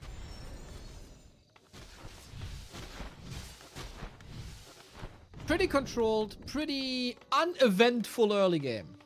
Take my prime neutral, Neo. Let's go, Varnage. Thank you.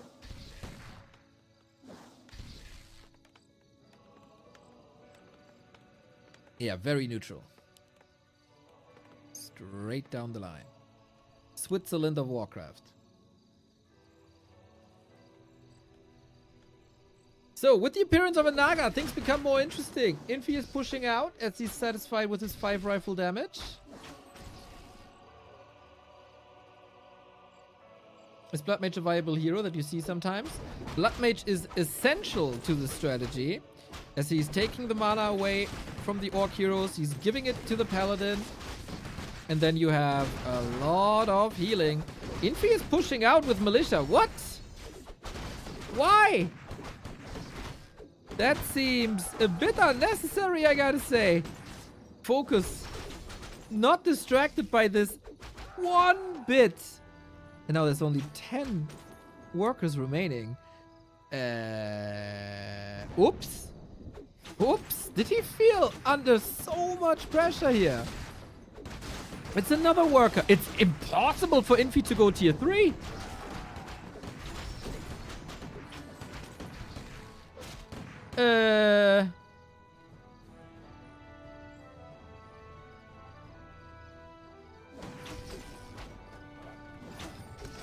Okay, I'm stunned. Maybe it still works this way. So that's why the Blood Mage is super important early game. And late game, he got Flame Strike, where the damage is insane if you don't dodge it. So yeah, Blood Mage in this matchup, very good. So Troll Regen would be amazing for focus here. He's currently spending a lot of lumber though on totems, on tech. So I can definitely see why he is not prioritizing that at the moment. Now the arrival of the Blood Mage. This is usually where things get better, but let's be honest here. The first 7 minutes are entirely in focus territory. Now don't overpace, and he's not. Infy has maybe a chance to just run across the map and push. As Focus needs some healing.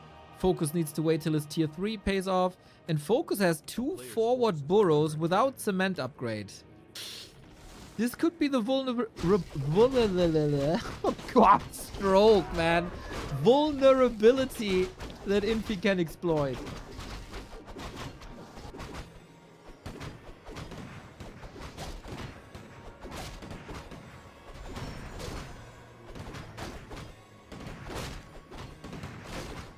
That's what happens, everybody, when you cast 70 hours of Warcraft a week and your brain pauses.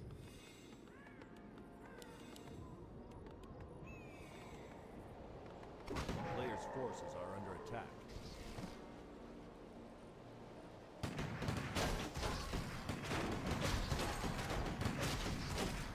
Middle goes to Infy so far. Heal wards, amazing.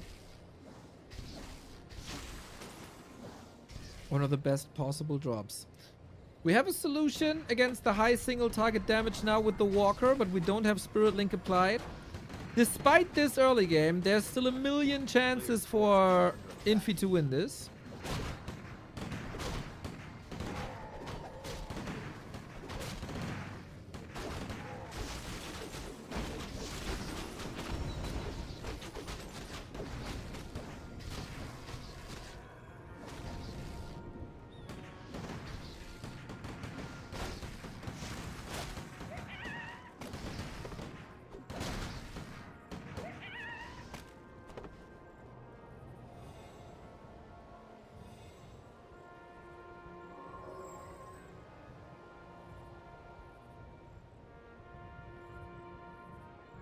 Why not expand with 2 bases on footmen and then switch into rifles? Players' forces are under attack. Then you have 2 bases that can be attacked. You're spread out and you take damage everywhere. It also screws with timings a lot.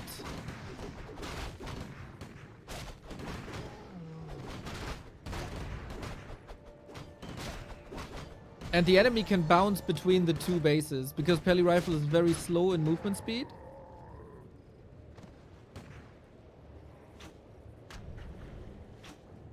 And you would need defend as well, which is again more lumber and delays your timing even later. Flame strike into the back. You know, I thought that after this early game, Focus takes it easily, but Infy just recovered. Infy just, for now, straight up recovered. Everything is super hurt. We got no healing on Focus. This fight, he should never take, no? Not against the Pally Blood Mage 3 combo.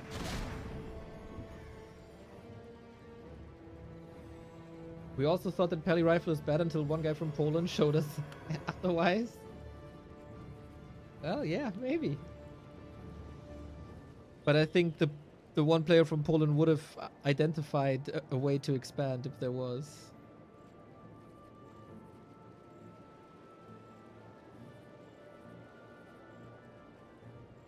Yeah, maybe you can try on your ladder games and report.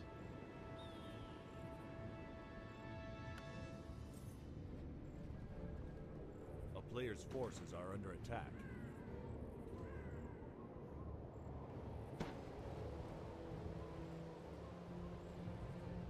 And oh my god, he's tinying. That's crazy. You know, against Sock, he was in a leading position. And there the tiny would have worked out. Here, I think he's on the verge of dying. And this can never work.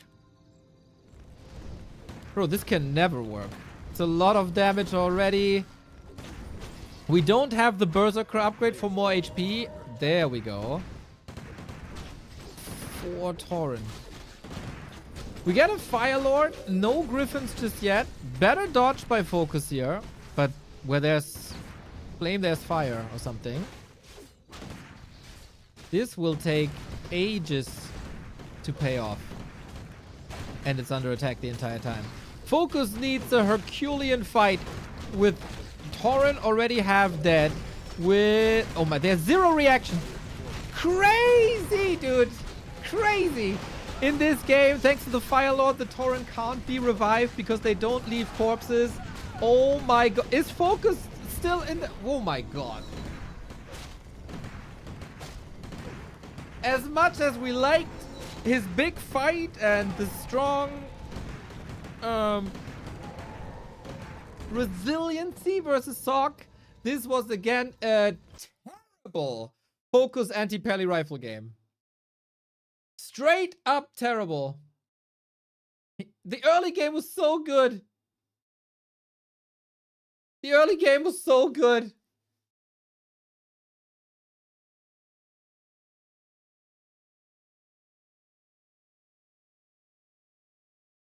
Don't take that fight on the left.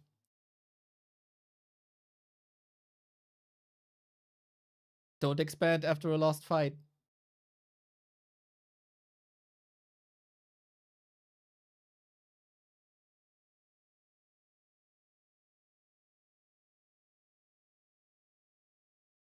What can I say? That's the most frustrating thing to me. You know, guys, Focus vs. Pally Rifle is more frustrating than Night Elves losing Demon Hunter vs. Undead.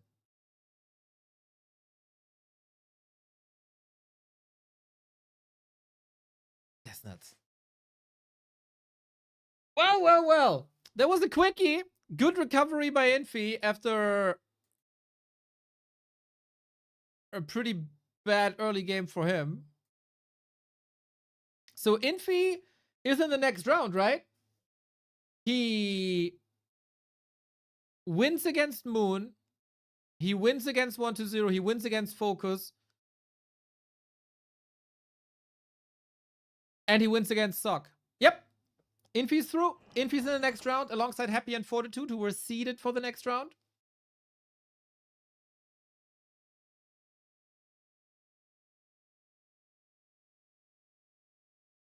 And Infy is showing signs of life here. Really good.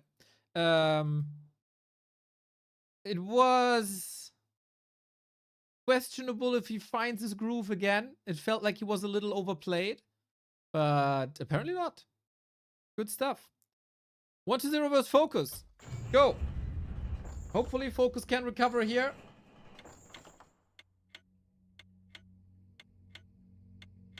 Against Happy, one day he looked like a god. God that made one mistake and lost then because of it. The other day, he got completely outclassed. But 1-0 is also not Happy, has different strength. There was a time where I thought 1-0 is better versus Orc than Happy is. But those days are over.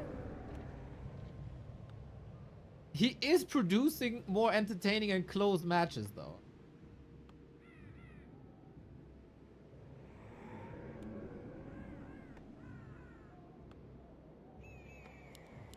One to 0 left hand side. 1-0's tournament so far. He won against Sock. He lost to Moon. And he lost to Infy. So he's 1-2.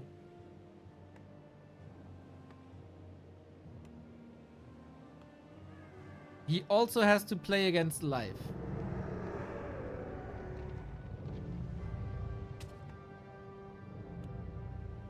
Rifles need that upgrade from the Warhammer mod where they micro stun units. You're welcome. Then I stopped casting human games.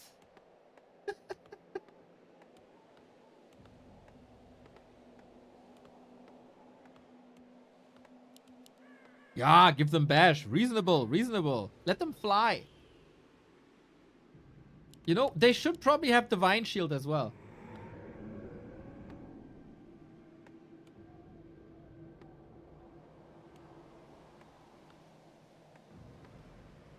DK Ghouls.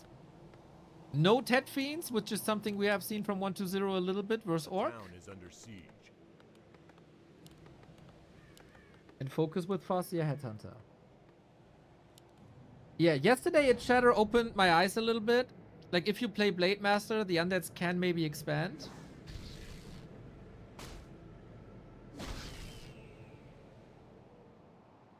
A player's forces are under attack.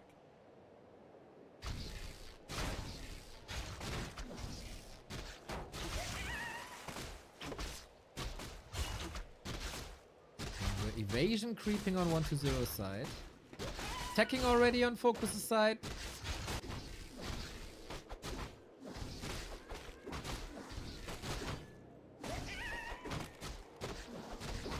And not the instant harass, but we're contesting some camps now, some meaningful ones. I think Focus read this game well.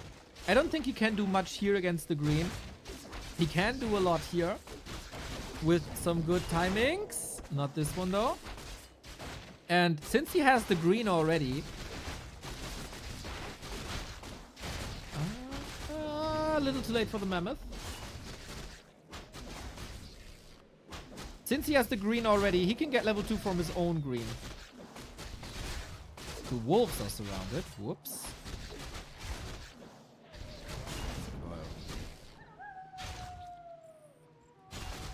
Oh, that's so cute. The humans, rifles to stun my enemy. The night elves, give bash to the bears. The Beastmaster has a 2. The undead. Can my statues maybe have 3 mana regen back?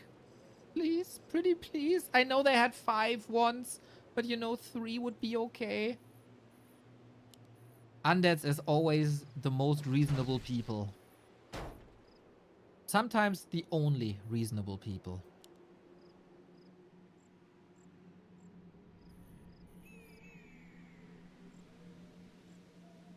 Oh, Focus was waiting with some Headhunters here, ready to pounce. That's a lot of damage on the ghouls. This is what I meant on Autumn Leaves, where you wait for the creeps to help you out.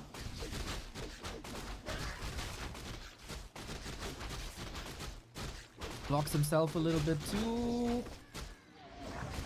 Nice last hits by 120 though.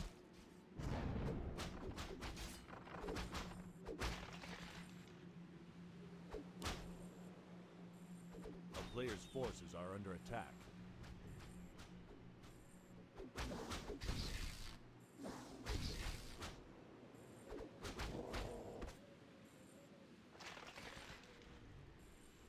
And no level 2 then. Nicely playing around the creep route here by 120. He did sacrifice a couple of ghouls.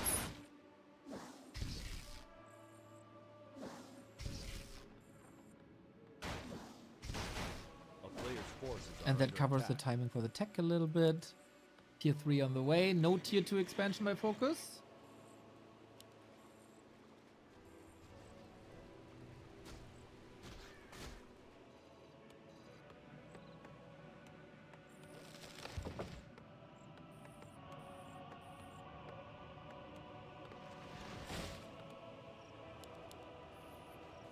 I know 120 is 120, but isn't it easier to say eer0? I mean, I could also call you Tom. That would also be easier. But it is what it is.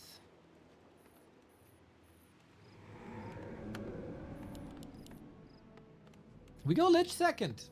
No Dark Ranger against the Headhunter build of Focus. This is like the intricate tier 2 dance that we got between Undeads and Orcs at the moment. Will you be lured into a Dark Ranger? What a coincidence. My name is Tom. Jesus, that's crazy. Are you my friend from MySpace times? Man, I haven't heard from you in forever. A player's forces are under attack. That's crazy though that that's your name. I mean, of course, I'm the prophet. I knew this.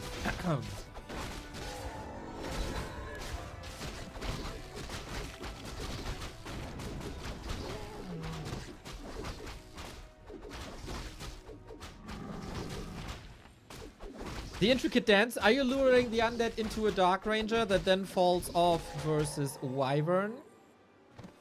Lich is good against everything, it's just slower. A player's forces are under attack.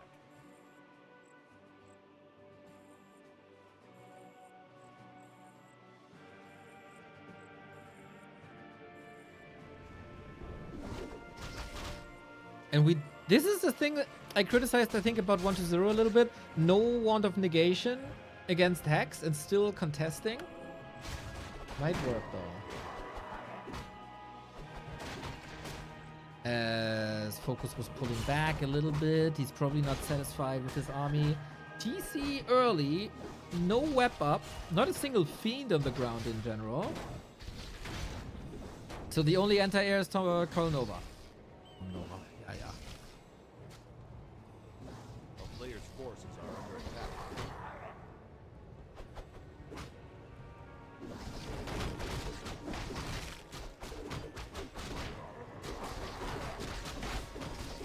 Good Hex against it. Focus controls as well. Doesn't give the Lich an argument here, really. One Berserker, I think that's not preventable. 1-0. Could go third here now. Smells like Dark Ranger to me. Kinda need the silence against the storm. Focus still needs to make a lot of crucial decisions. How many Wyvern? I really like he went one token Wyvern. Damage, good. Vision, great. And might lure 1-0 into thinking there's more than one Wyvern. But with his game sense, he should know that it's a transition.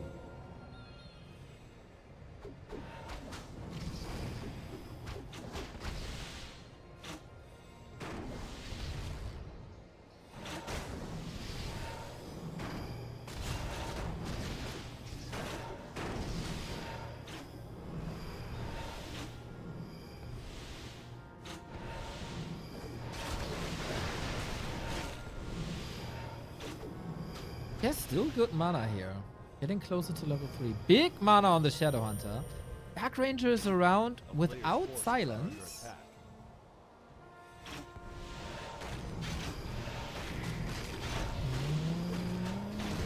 Lasted 1-0. Ooh, this fight will be so decisive. Who takes more losses in the first big fight on tier 3? We got all the tools up. That Raider is in an interesting position, but webs down one of the Destros out of the fight. Focus fire on the second destroyer is great, but the coil is even greater. Chain Lightning does a lot against the ghouls. They're supposed, alongside the Dark Ranger, to ravage the Headhunters, but they were well protected. Good positioning by Focus so far. Lots of praise. Stomp, Chain Lightning, TC has an invuln and a heal scroll. Very little attention to the Headhunters by 1-0. He seems overwhelmed with the fight. And Focus seems incredibly comfortable. The 50-foot army fight, man. That's where Focus shines. If he got in the Destroyer, he would be in a great spot now. A player's forces are under attack. How long can he keep this up though? No statue by 1-0, so no natural mana regen. Lasted 1-0 once again. Zombie Mask. Okay, that's good.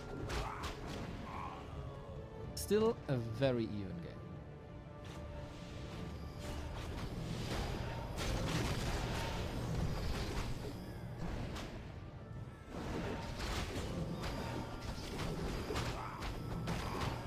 Dark Ranger nor TC. Oh, invuln. Stomp, focus, surround, block. Okay, the coil was there, and of course there is a lot of mana. Hex on the lane. Shut that for the kill. No more Orb of Corruption, and that's level 2 for the TC. Can you believe that this is the same player that just played against Infy? I can't. Focus two-phase, man.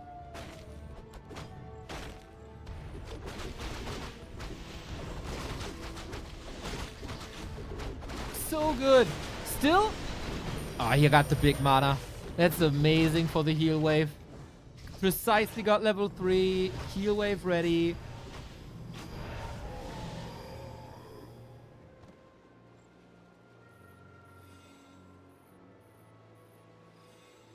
A player's forces are under attack.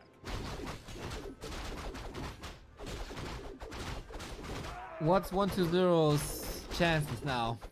Very underleveled. We do have silence now. F? No, I don't think so. No F? No, I don't think so. Looking good on my end.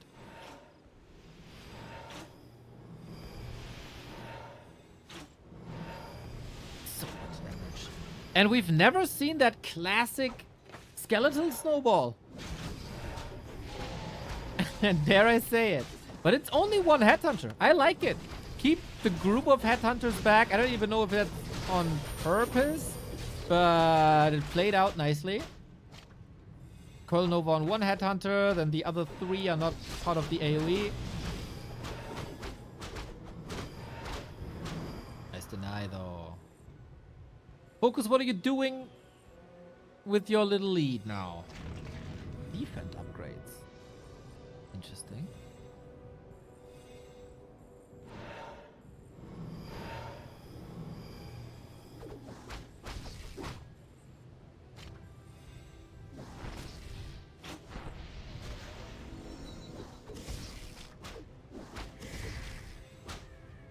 DC coming forward. I don't think there's a good target.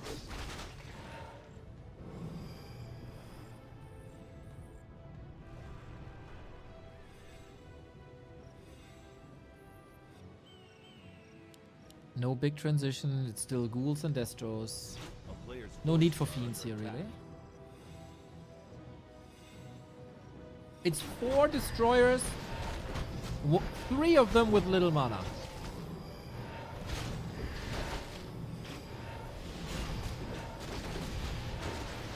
Level 3 TC.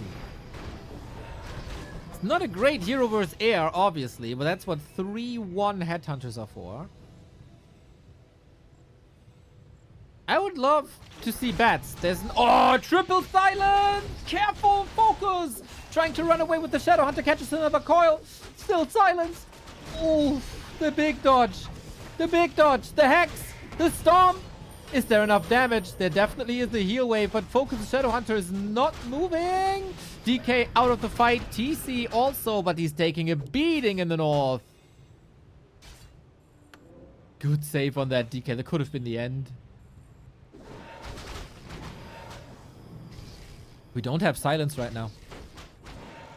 So much disable available. And statue doesn't proc anymore. We... Oh! Oh! Whoa, whoa, whoa, whoa, whoa, whoa. That storm. Stormbolt. Nuke kinda nice. Invo potion on both sides. Level 4 for the best solution possible for orcs to deal with ghouls. That level 2 chain lightning. DK again! The Chain Lightning jumps a little bit. DK about to die. Lich dead. TP out. SH survives. And that is game. Focus redeems himself. Now he got the win versus Sock. He got the loss versus Infy. He got the win over 120. I would say this is looking pretty good for Focus. 2-1. And a crucial match for 120 as well. Who is now... 1-3?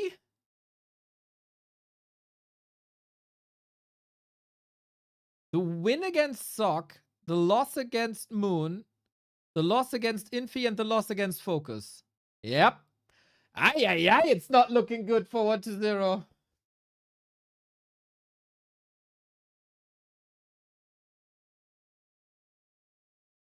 I have no idea what's happening on the screen. Why is that so entertaining to watch? My dude, that's exactly how I started watching esports.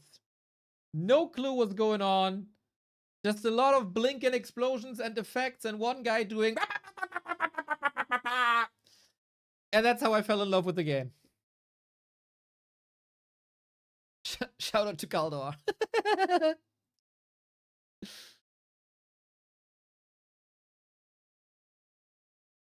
Yeah, that's pretty much exactly it.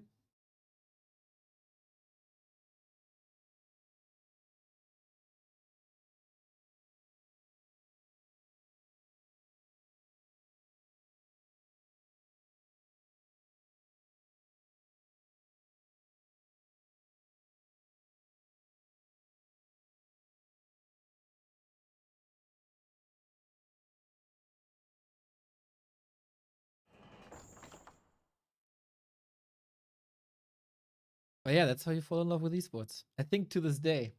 The only exception is League. I can't get into League.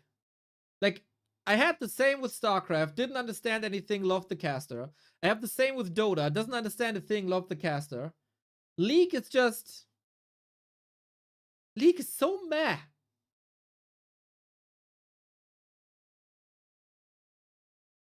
I don't have that here. I mean, the production is amazing. The graphics are amazing. It's all well set up.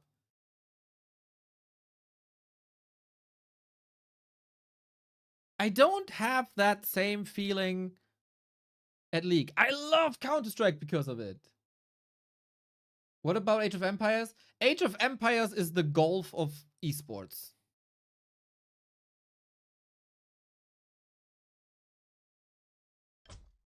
Extremely sick what they are pulling off. They got great support from their like overarching association. I love the scene, love the players, love the casters. I met a lot of them. Dope people. Not for me though. Not for me. Next game, 1-0 versus Life. I totally understand the appeal, by the way. I totally understand the appeal. It's just not for me. And I think that's a okay thing to say.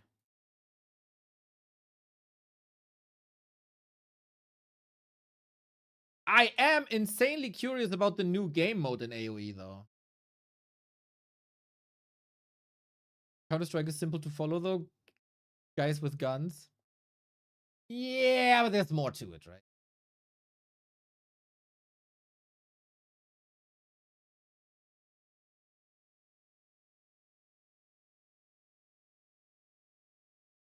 I still remember Kaldor casting skills to pay the bills by Mighty Axe. Legendary video. Hey, how long have you been playing? Long. What? Long. Oh, the goats, man. The goats.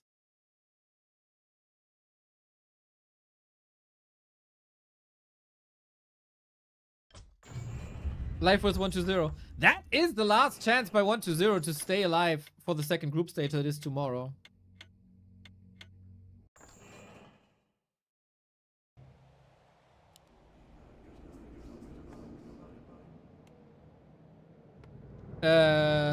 Of course there's more to it, but in comparison to MOBA and RTS, it's very simple. Correct! That's why I loved first-person shooter. Like, I know, what's it called? Arena? No, it's not arena shooters. Is it arena shooters? Like UT and Q3, etc. And Painkiller. God, I love these matches. I loved everything about them.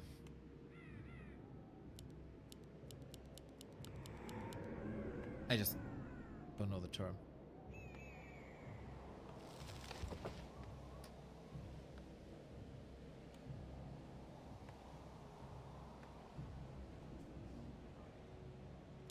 What's the curling of esports? Dude, curling is actually quite dope.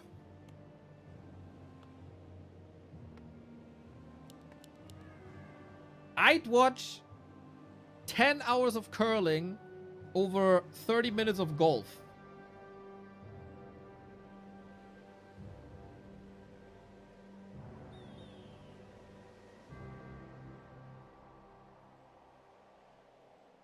Oops, wrong map.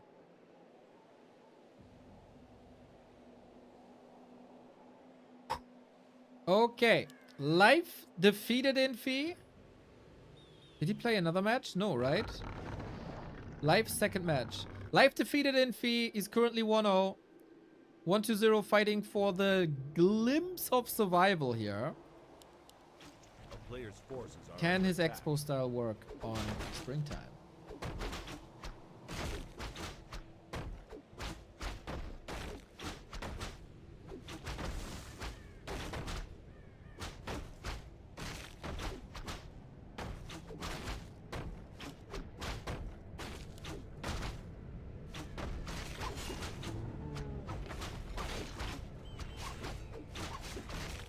It's not that often that you see this matchup on this map, right? It's usually like Echo Isles, Hammerfall, etc. But I don't know. This expo is not too easy. But life is on watch. Maybe he was motivated by the performance of Kaho and Moon yesterday. Hoping to see a strong life. For once, very interested in his match with Focus as well. Because both have been playing so many show matches against each other.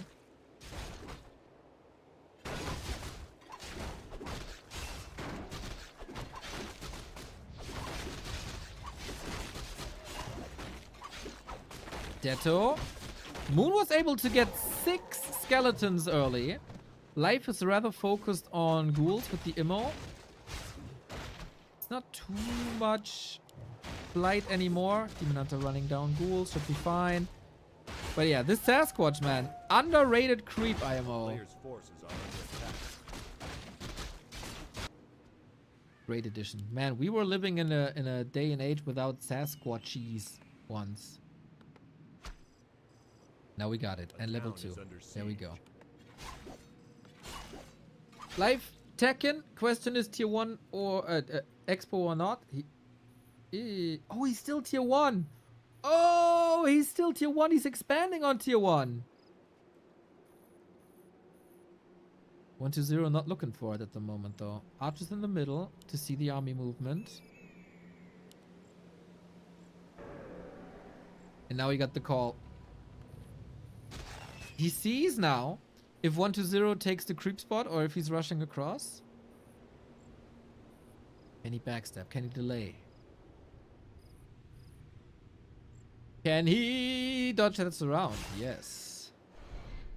A player's forces are under attack. Nice ambush here. It's still 4 ghouls. That's should be enough. There's no wisps to repair here. But 1-0, he's okay. That's too far developed.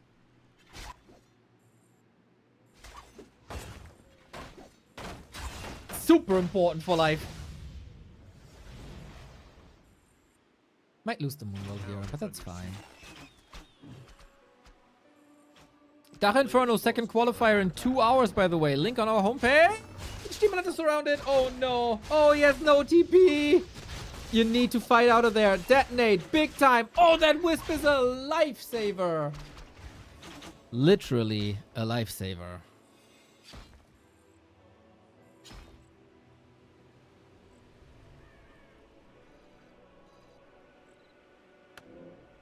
Last chance to qualify for German, Austria, Switzerland relegation, everybody.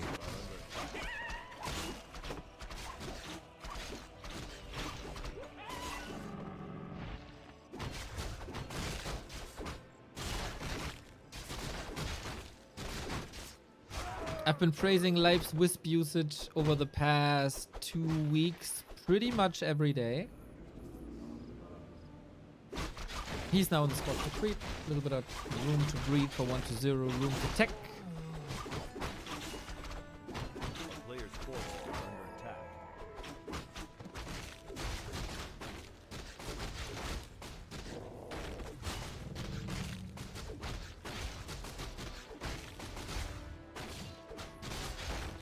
Seems like finally after 3 hours the balance whiners are out of steam. They got it all out of their system. Good to see. I was expecting more with that matchup coming up. A player's forces are under attack. It is 1-0's classic Expo double crypt, double slaughterhouse 11-minute timing. And Life's gotta be ready. The Demon Hunter is looking ready.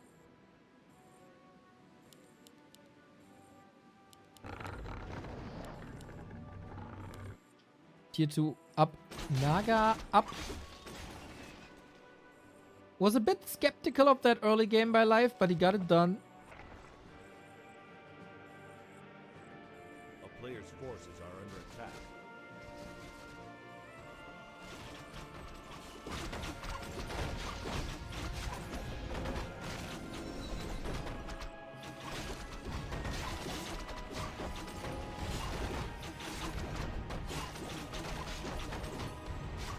Is he lurking for a coil?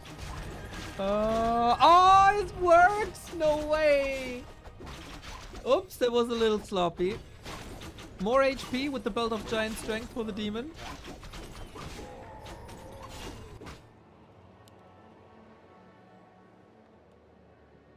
A town is under siege. Lich second, Fiend.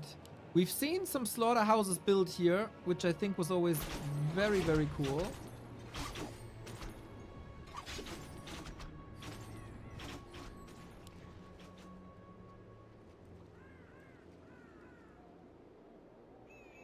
A player's force. The calm before the storm. Tomb of Retraining for Mana Burn Evasion.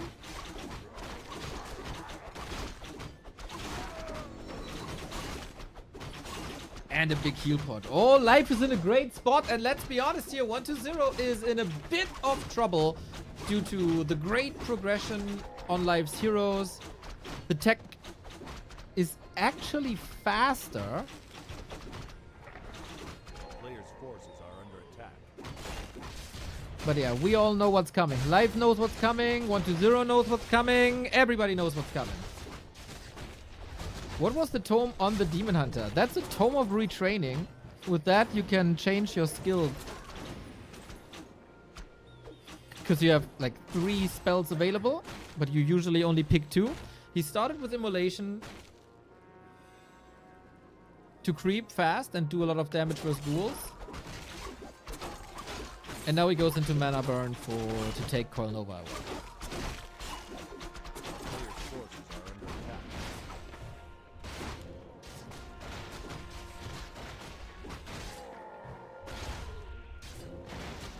We got 1 minute, 2 minutes max for life.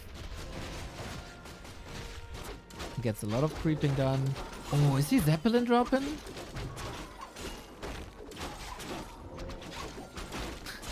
Neither of the 2 players are playing human. Nerf UD, nerf Night Elf, buff human. Stoke, not you! Not you! I expected more of you. Thank you for the shout out, mate. I saw it. So lovely. I heard that StarCraft got an Nvidia match, by the way. Wink, wink. We got a Sapper. And he's preemptively repairing against it. And the Zapper's like, no, not for that. He gets the kill regardless. So 1-0 can't go up to 80, and 1-0 is taken off the map. That's so smart, and we trade the TP. This was expensive for life.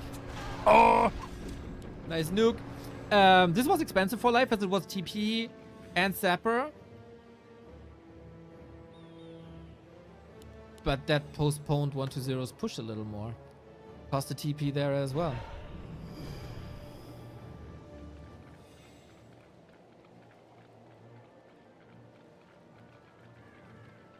How much HP does the Demon Hunter have? 1,000.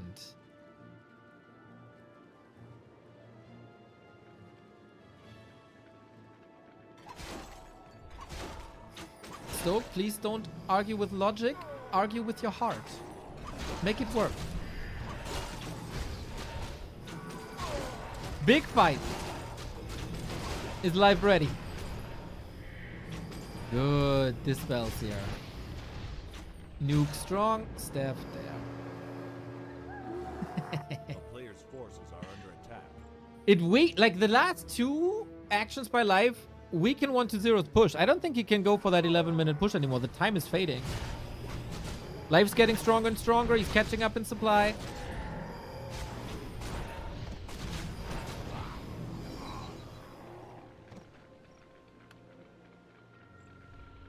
A town is under siege. Is it me? Or is life reaching a new level of like strategic smartness? We've seen it versus Infy, and we see it now as well.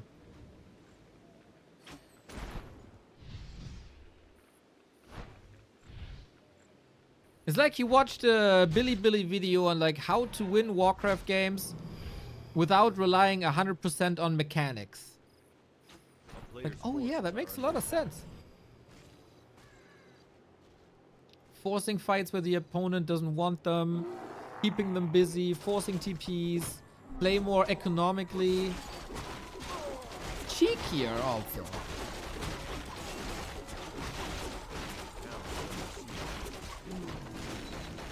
Plus 12. Good to have on a demon. Yeah, in case you're not too familiar with the player's life for the, I don't know, the past 10 years was all about mechanics. He was oftentimes easily outsmarted.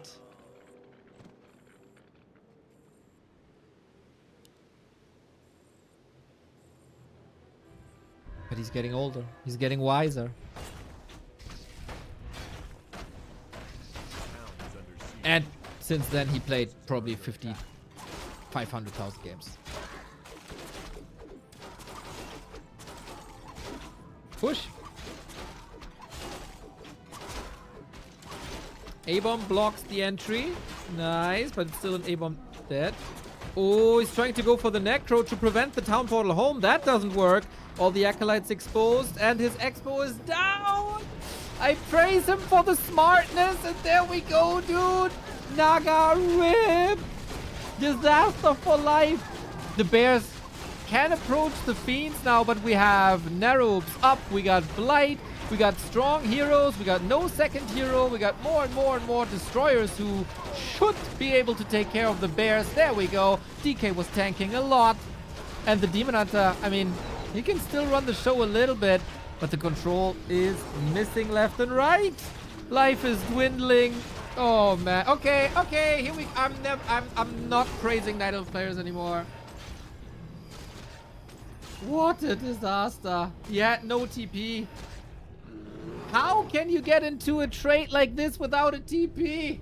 Well, as I say, he can easily be outsmarted.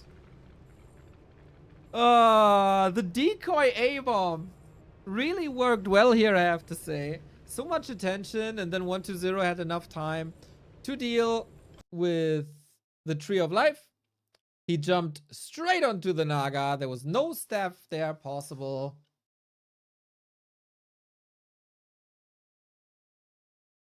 Oof.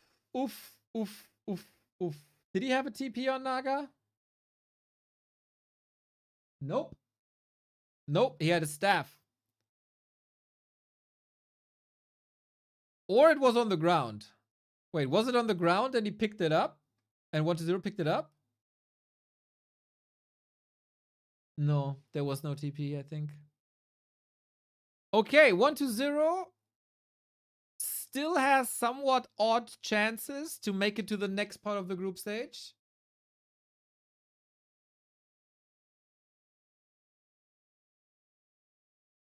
He dropped it. Oh man. So 1-0, that was his 5th game, right? Ends up 2-3. No, 4?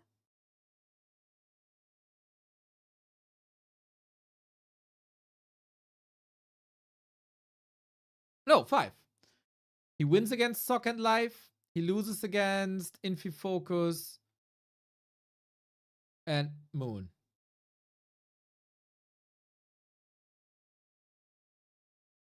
We are getting close to the end of the group stage.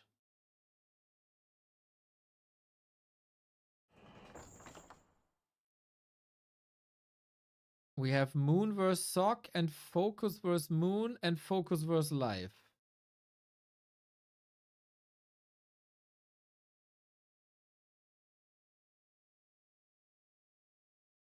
Moon, Sock, Focus, Moon, Focus, Life. Moon, Sock could be a banger.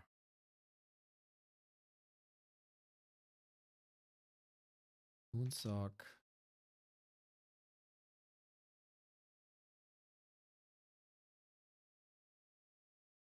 Focus, Life. And Focus, Moon. Is that it then?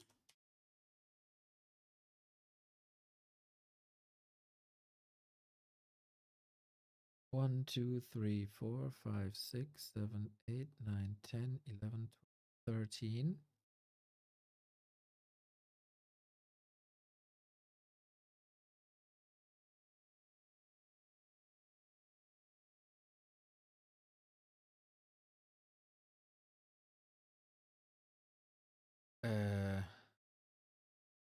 Yo, bro, remind me again. How many games do we have in a round robin group stage with 6 players? Absolutely. So, with 6 players in a round robin format, each player plays against every other player exactly once. That means you're looking at a total of 15 matches overall. So, that's your magic number to keep in mind. 15, but we only have 13, right? 1, 2, 3, 4, 5, 6, 7, 8, 9, 10. Yeah, then we need 2 more.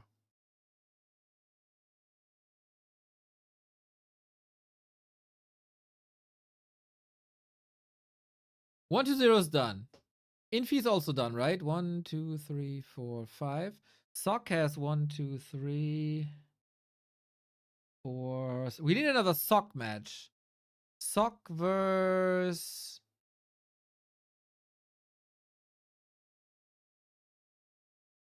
One, two, three.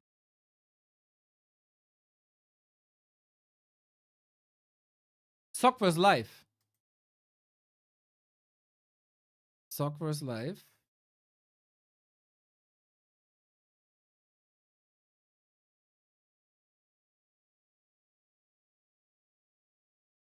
And one more. Life versus Moon. How could I forget the elf mirror? Of course. Of course. And then we got 15. Boom.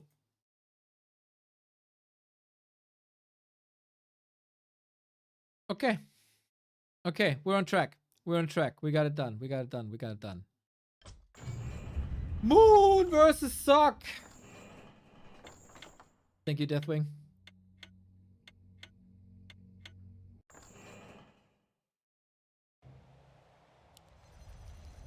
That is 4 hours. Bang, bang, bang, bang, bang. One game after the next. No break. No rest. No nothing.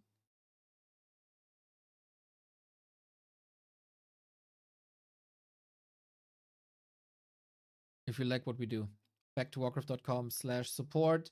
If you have a Prime sub lying around, send it to us.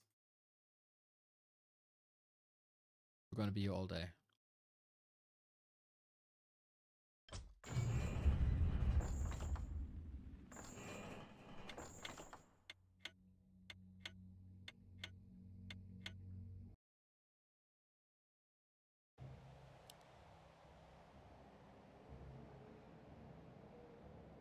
Haven't played Warcraft since I was a kid, but since I had this channel recommended to me a few days ago, I've been watching Warcraft non-stop. GG. Let's go, also. Feels good. Feels good. Well then. We have one of the greatest of all time in Moon versus his Korean challenger, Sok. Moon won the game against 1-0. He had a crushing defeat versus Life. No, versus Infy. So he's standing 1-1, right?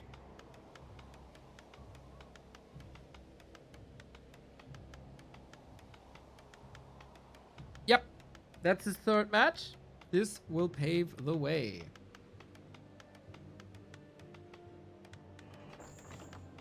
And this time, no Dark Ranger. Okay, Moon will probably be relieved. He didn't learn too much from the last game versus Human, I gotta say. Planting his Ancient of War in the south. The Jens position, everybody. Even the goats learn from the Chilean wall in Jens.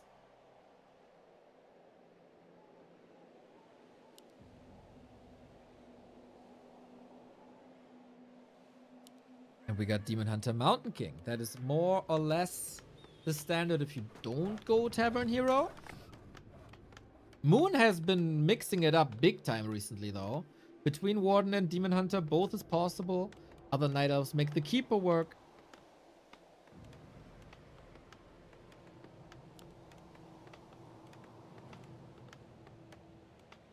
And with Sock having a Mountain King, there's going to be a lot about expansions.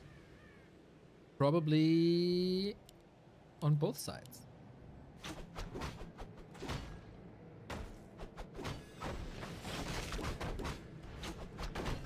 A player's forces are under attack.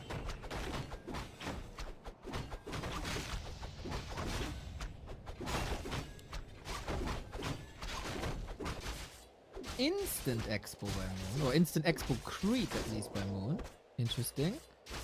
There's always a couple of different philosophies. Do you want to be immediately in the Mountain King's phase, in the human's phase? Do you want to level up a bit? Do you want this one item to be a bit stronger during the first harass?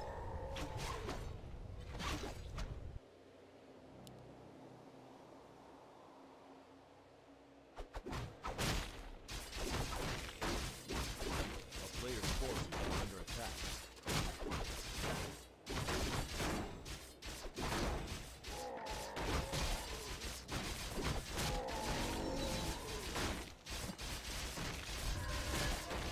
But it also gives a little bit of time. Gloves of Haste, always good for Bash. I've said it before, but it is, when you talk to some Asian players, it is remarkable how often they talk about Bash, when in the Western community, that's not too often the case, I feel.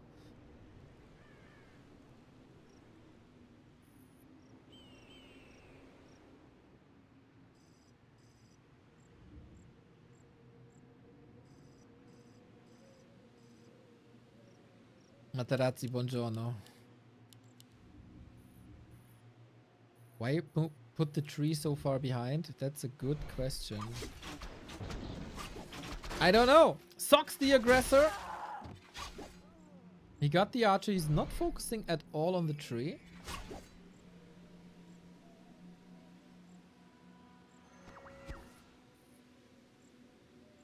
Midwesterner here. I enjoy Bash. Thank you for your contributions to emo music.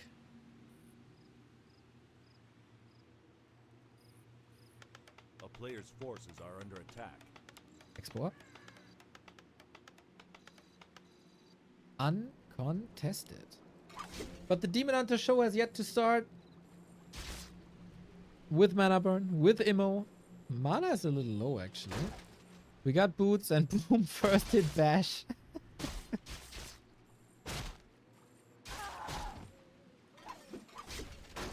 And another. And this is why people don't like Bash. Boink. That's a strong Mountain King, boys. That's a strong Mountain King.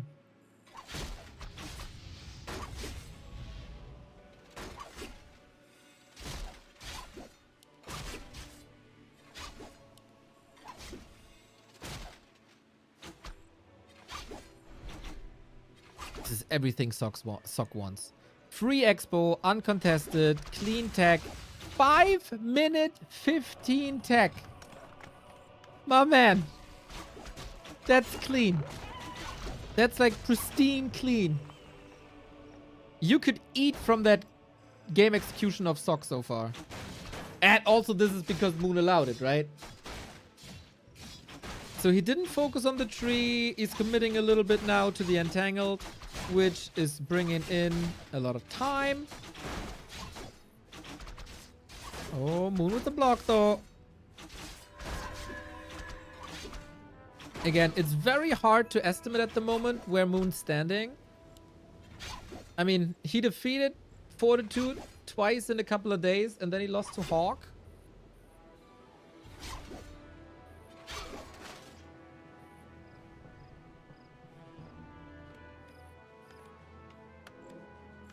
Maybe we'll see.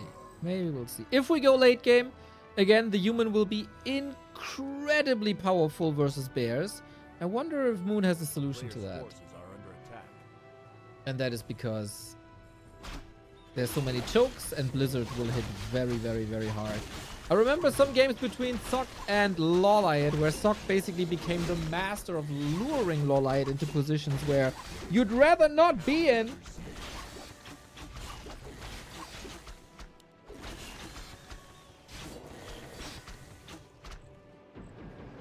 order to not lose the Shredder to a bash.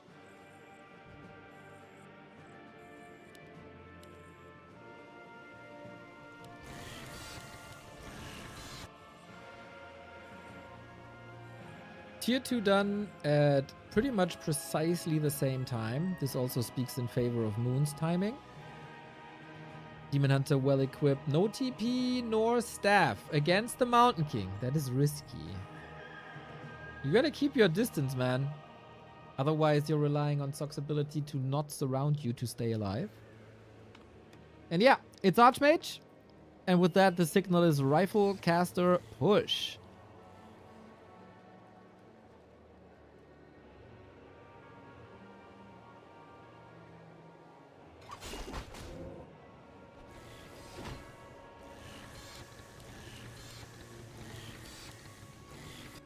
Players' forces are under attack.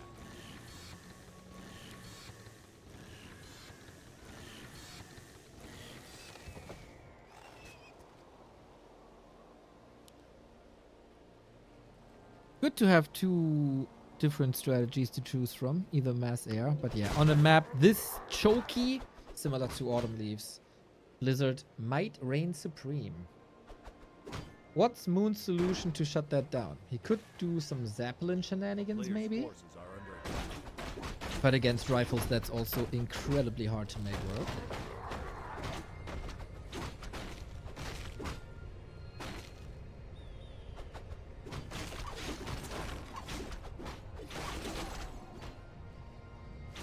Tier 3 on the way, Bears on the way. And that's what I talked about. Stormbolt. Surround. No TP. He moved away from the shop. Oh no. Oh no. Sock got him. No. Wait. He opened it up. What? Oh, huge missed opportunity by Sock, I feel. To not go for the Demon Hunter here. And now he can buy a TP if he wants to. Or a staff, actually. Is he allowed to staff? Depends on the bashes. He ate the tree that was in the way. Oh, the big brain of Moon. I didn't even notice. Chat, what would I be without you? What would I be without you? That was freaking goated, man. Oh, that's why Moon has so many fans around the world. Without us, you would be happy. It's so true, it hurts.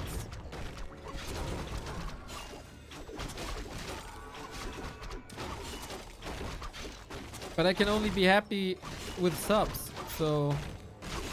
And that's also not true. You would go out daily with your wife and children and touch grass? Well, I would still be an undead player, right? So... I would still be forever alone. According to Grubby, at least.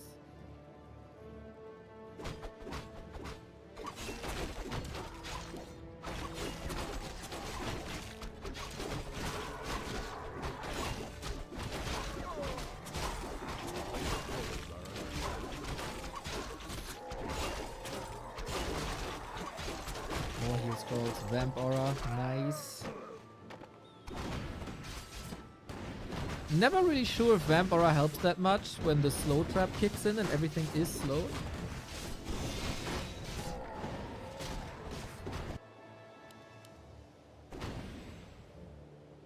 I'm looking for a way for Moon to create something special. To force Sock into open battleground. In open battleground, Moon's totally fine. It's just in these chokes. And he doesn't have much time for that. Can he backstep here? This is the most dangerous position for Moon to fight. Town portal. Wow, this is gonna be rough. It's extremely smart by Sock. It's a lot about positioning. It's a lot about Blizzard. We don't have Clap, but that's alright. Militia, here. You can kite back and the towers are coming up. 30 seconds. Maybe a bit of Miss Micro to pull the footies back here. Rifles take some damage. Blue Demon! Ooh, that was gnarly. I don't know if Sock should take this straight up fight. He's waiting for the towers, right? Oh, bash! Staff ready. Now the Mountain King behind enemy lines. And yeah, Sock at least got the necessary forces. We still got Moon Juice to work with. But only one. Moon expected the push to go to the south, where 3 Moonwells are. But that's not the case. Towards the lores. Powers up. Lore down. Level 5 Demon Hunter though. Again, the fate of this game in the hands of the Demon Hunter.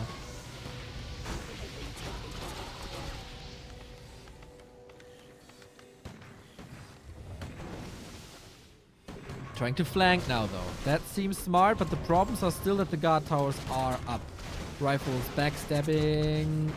Being greeted here, the poison damage is helping, but Sock is everywhere. Moon might die with 1200 gold. He can't spend his gold. He has no production. What if he just retreats to the expo and gives up the one base? Muscles up. I think this was an extremely smart push by Sock.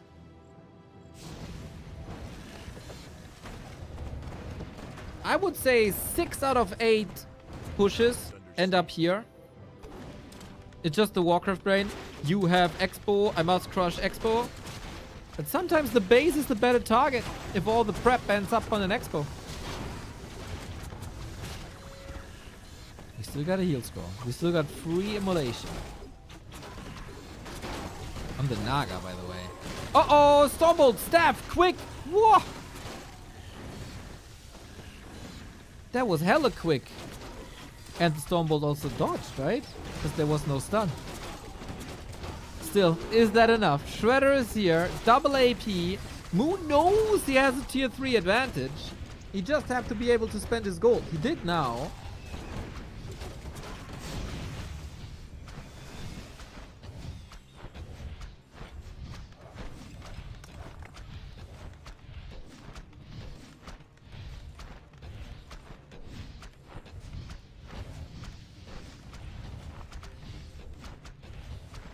Staff removes stun.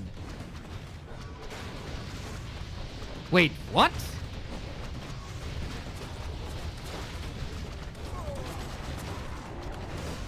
Was that always the case?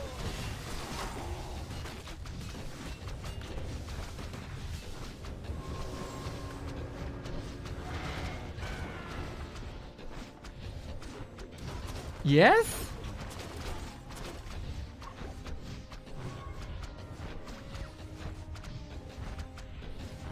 That never crossed my mind. Dude, the amount of stuff I learned about Warcraft in the past 2 weeks is insane. I never really noticed.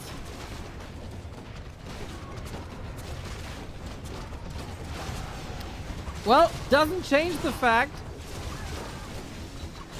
that Moon is in a bad spot. And the Demon Hunter isn't close to 6.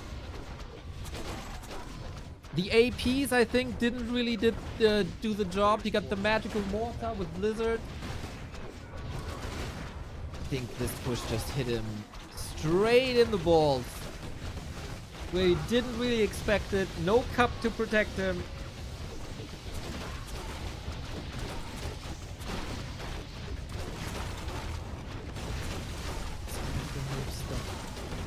Now that you mention it, yeah, of course he does. I've seen it a million times.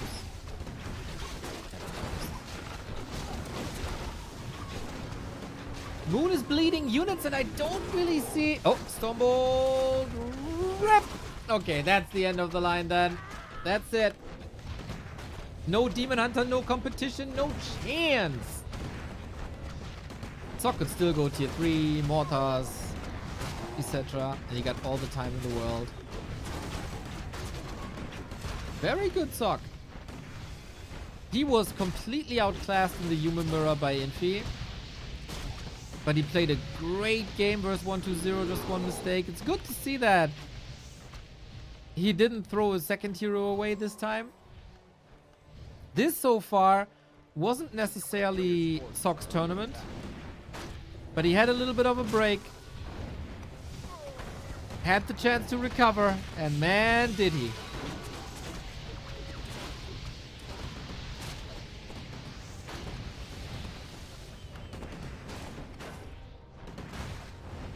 I don't know the map pool and if they pick and ban, etc., but picking springtime versus human or allowing springtime versus human seems a bit harsh these days.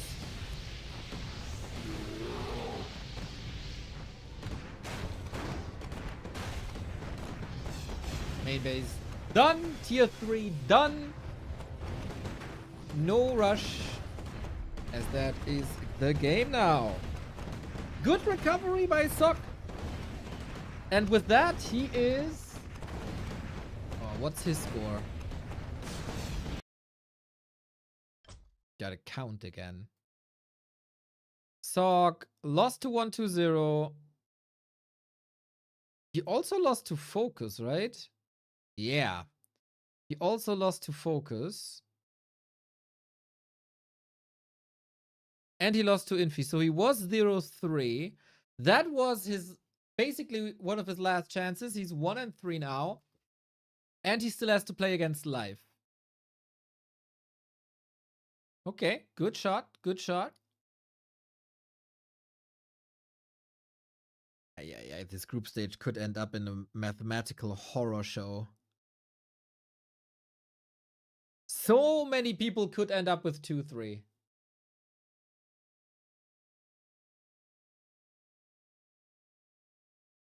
The maps are not balanced or no? No, that's not what I'm saying.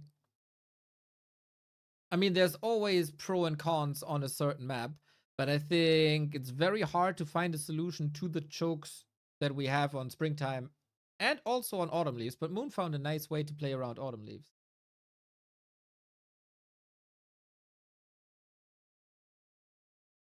Okay, what do we got now? 1, 2, 4 more maps, everybody. 4 more maps. Next up, Focus vs. Moon. Oh, on Concealed Hill. Yes, please. 2 of the most amazing Night Elf vs. Orc players, one from both sides, on one of the great maps for this matchup. Very pleased. We are racing through this bracket so much we caught up 45 minutes.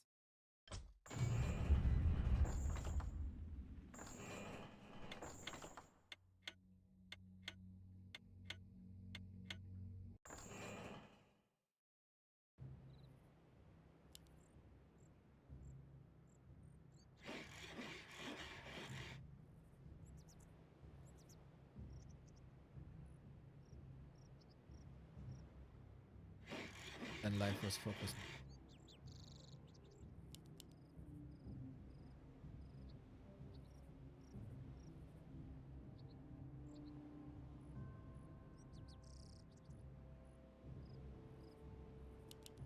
I'm not getting tired of saying Focus peak matchup is the one versus Night Elf.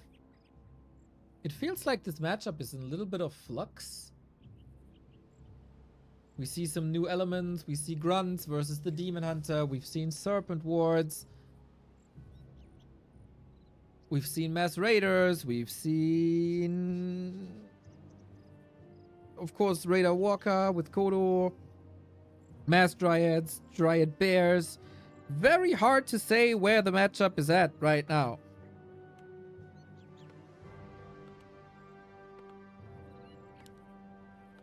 But, oh, look at that! Keeper of the Groove by Moon. Oh, yeah. Please tell me you saw the game of Jens versus the Orcs where he goes Alchemist second with Chemical Rage and destroys everything. I want to see that. I want to feel that. I want to have it in my veins.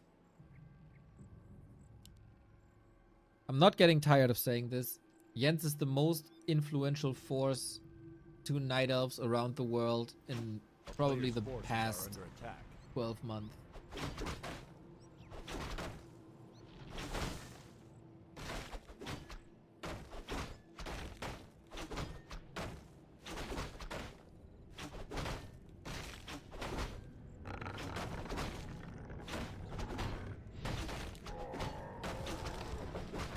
Oh, Mr. Buttcrumbs TV. Not only a phenomenal viewer, chatter, and supporter, now also the new star on the streaming horizon. I was able to catch the first Buttcrumbs stream yesterday. And he looked marvelous. We are playing Keeper Hunts, like back in the 2020 days, where Moon won DreamHack Anaheim.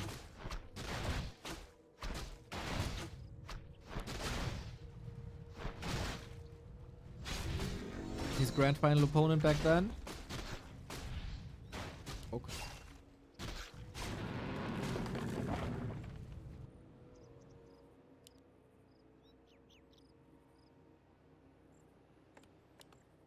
Okay then.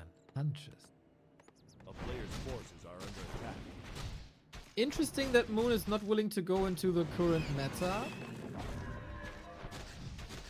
of Dryad Bears with Demon Hunter.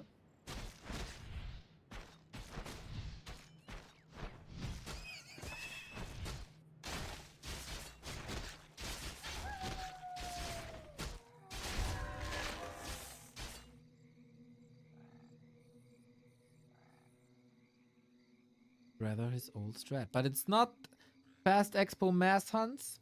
It's transitional hunts, like a bit Sonic inspired maybe. But for that, not aggressive enough. It's a lot of evasion creeping. If he plays Alchemist Chemical Rage, I'm gonna pork out.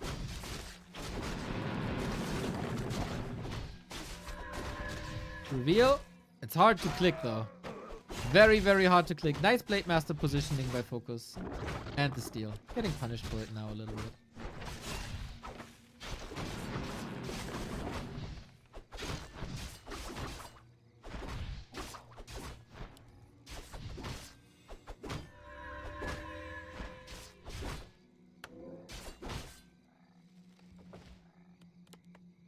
So how do you react, Focus? That would then mean Shaman, right? Usually. Shadow Hunter Shaman. And I think it's smart by Moon to throw Focus out of his comfort zone. He has played a million games against the Chinese Night Elves and like show matches at 5 AM local time. And of course the Chinese always play Demon Hunter, Demon Hunter, Demon Hunter, Demon Hunter. So this is the one kind of matchup where Focus might not thrive. And that he hasn't played in a while.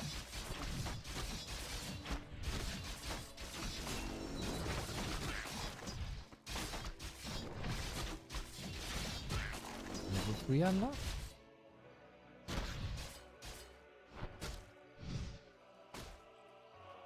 Hunters are way sturdier. It's been the weak spot of Night Elves. I mean, kind of forever, but especially in this matchup. Blade Master goes into close to your base.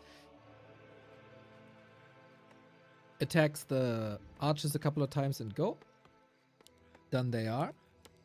We get the Lodge, we get the Beastery, we get the Shadow Hunter as expected. Alchemist. Acid Bomb. Chemical Rage second. Please, make it meta, Moon. Make it meta. This is so refreshing. If that is the build. He could still go Heal Spray. And I would almost assume that he goes old school Heal Spray.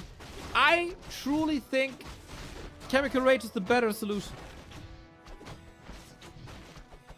He's packing such a punch in a matchup where Night Elves oftentimes miss a punch.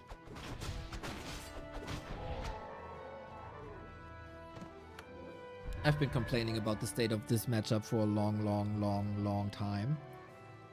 As it is rather boring. Keeper Alchemist Chemical Rage changes that entirely. the game more detailed now? Is it a mod? Yes! Exclamation mark. Tension.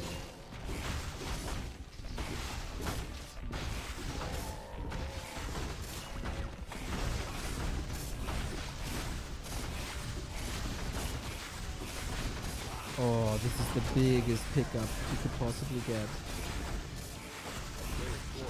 The shaman is there to dispel the entangle and the treants, and the first thing he's losing is the shaman. Oh boy. Alchemist didn't decide yet what to spell, what to pick. Big mana potion for focus. Nice. Do it, Moon. I know you wanted. Yes! Yes, yes, yes, yes, yes, yes, yes, let's go! My favorite style of Night Elf versus Orc has arrived on the pro level.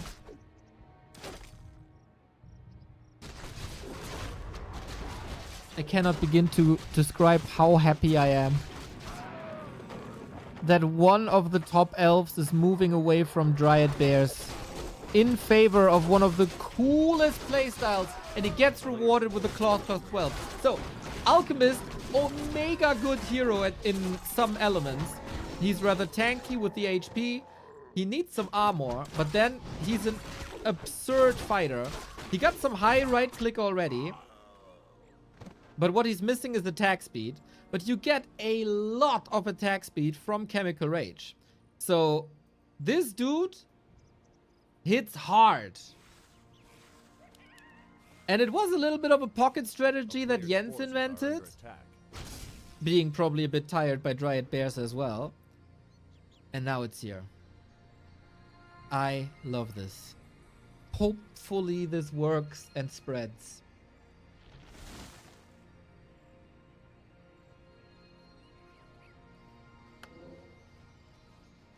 Nothing against Focus. I wish them all the best. But for the sake of the meta, make Alchemist work, please. You have your Disable with Entangle. You have your Slow and Poison stacks with Dryads. And then you have an Alchemist with whatever he's consuming. Going for the knockout punch. Oh my god. He's already at 78 max damage per hit. On level 3. If he gets the Ring of Protection, that would be the best. Good opportunity for Focus to snipe this. Yeah, he has a high HP pool, but all of the Orc army is physical damage. And very little damage mitigation by only having 2 armor.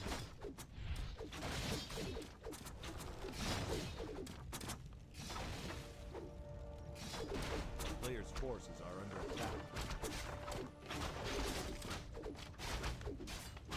No cement. No T3. Come on, rage! Get angry! Oh, illusions. Okay. Nah, he's a bit hesitant here. Trying to spread the poison, the positioning is good. No bouncy glaive upgrade. These hunts should probably be denied. This one should definitely be denied. Doesn't make sense to heal them, really. We move from choke to choke. Okay, then. That's not the perfect position, but here we go. Alchemist damage. Look at him go. 2.9, 3k. He is packing so hard. Needs some healing, though. Moon is surely lacking that. No heal scroll, no invo potion. It's rather fragile. Focus expansion is under pressure by the AOW, by the way. And maybe this is enough damage. It's working. Chemical Rage is also insanely cheap, so you can spam it. Just have to survive. Swaps the town portal. Oh, Focus lost the expo. Focus lost the fight. Entangle, right click, right click.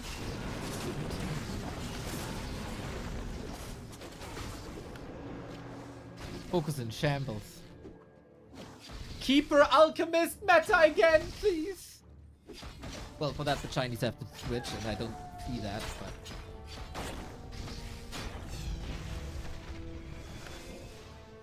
I think if Moon has like 1 heal scroll here, he can close out the game.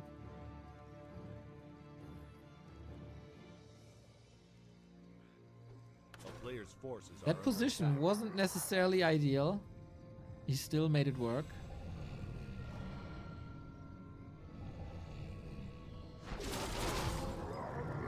And now we fully heal up. Focus. This engine of war also. Up.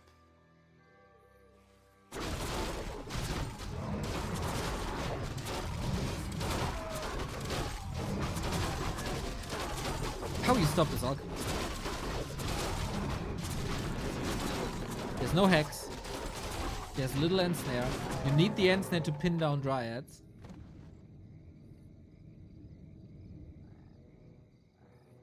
Belt of Giant Strength good on the keeper to make him sturdier as well. Oh, I've rarely been more happy in this matchup.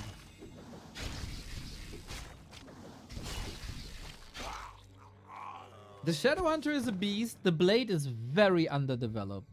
Moon has been on fire the past 2 weeks.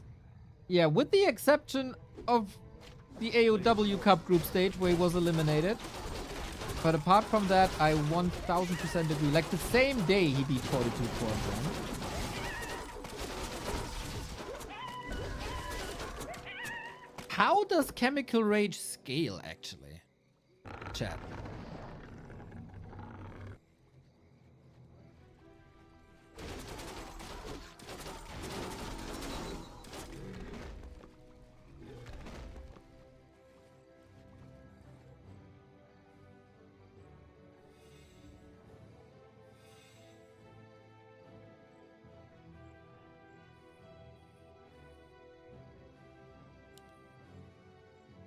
It must be more attack speed, right?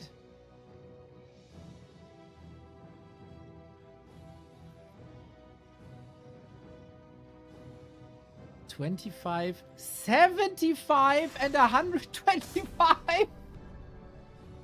You add 50% attack speed. That's like 3 claws.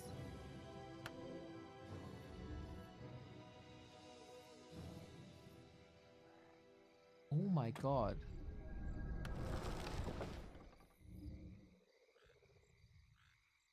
And he got 88 max damage. Holy shit. Now we got a parry up on the keeper. No TP, but a heal scroll. So he can put the belt on the alchemist. The alchemist is a strength hero. So he gets even more damage. 75 on level 2.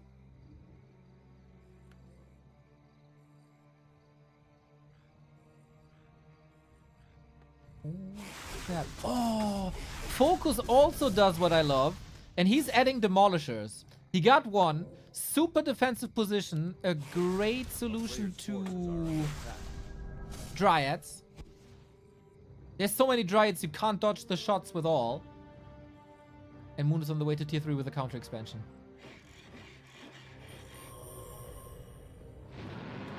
Tell me, chat, isn't this a million times better than the Demon Hunter shit we've been seeing for years?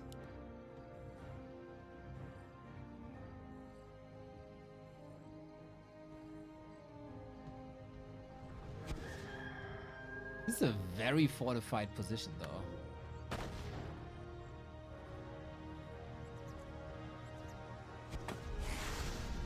Player's forces are under attack. And are we fighting?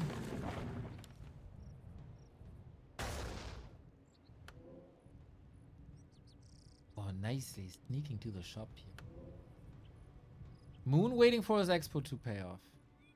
Is burning oil any good or just too risky because of friendly fire? The big downside of burning oil is you need tier 3. A player's forces are under attack. And that takes 2 minutes. But it's not bad. It's just very late available. Focus's army is sick. But there's... oh, there is enough dispel actually. Dryads are getting caught. Can the Alchemist carry with a 75% attack speed buff? Blade Master level 2 crit as well. Double heal scroll. Acid Bomb is ticking down the Raiders though. It's a very toxic strategy by Moon. And good kills by Focus. Good saves by Focus too. He's fighting with the back to the fountain. The demos!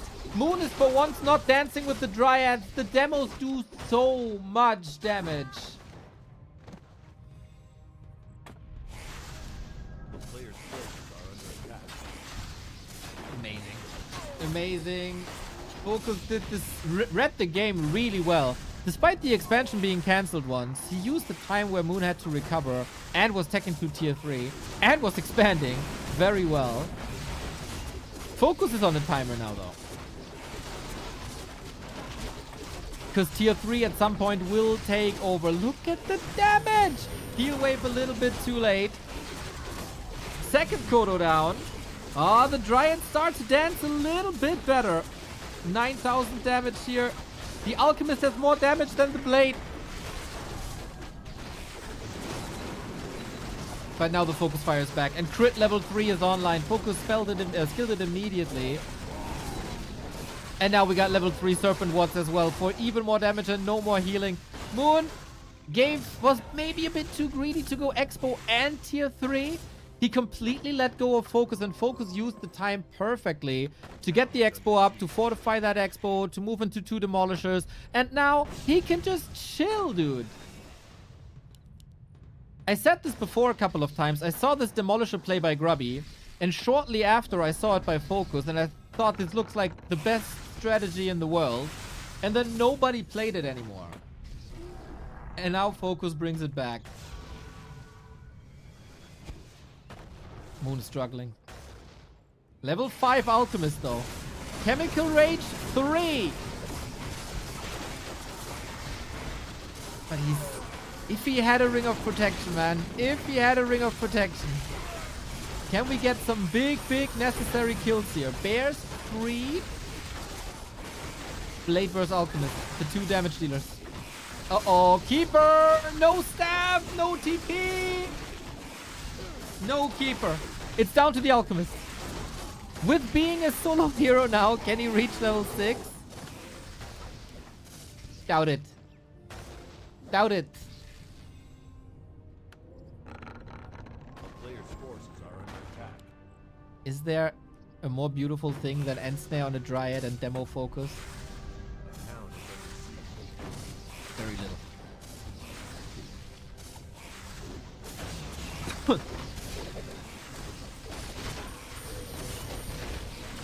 Oh, 2 Dryads splattered to pieces. Beautiful. Oh, this was an awesome Knight of First Orc with so much damage and such nice tactics on both sides. Focus takes it, and unfortunately, Moon is in a very bad spot now. Losing to Infy, losing to Sock, losing to Focus. He definitely has to win the mirror match versus Life then. Great adaptation by Focus. Really good tactical thinking by Focus. And Moon gave him time. And Moon gave him time.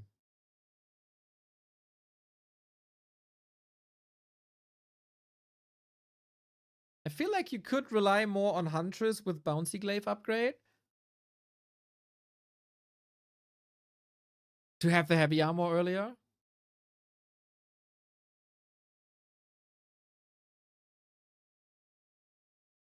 In general, man, this is my dream of the Night Elf Orc matchup.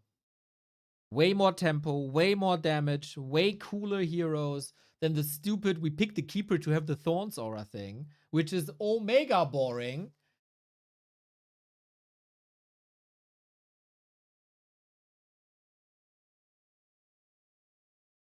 And demos, man.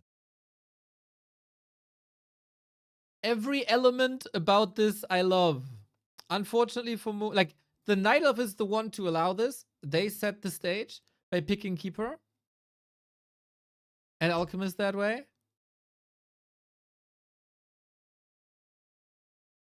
More power to the Keeper.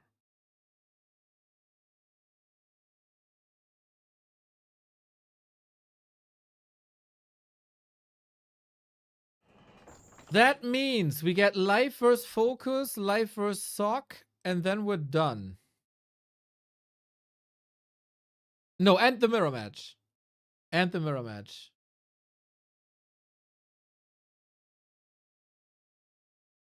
And then we take a look at the bracket and see who's top 3 and if we have a tiebreaker.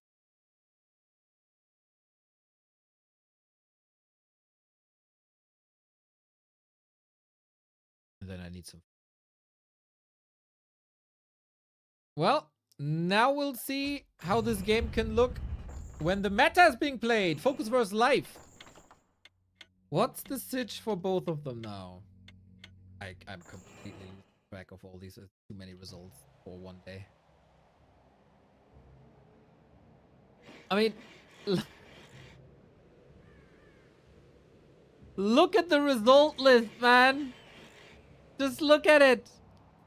So, what do we have? Life won against Infy. Lost to 1-0.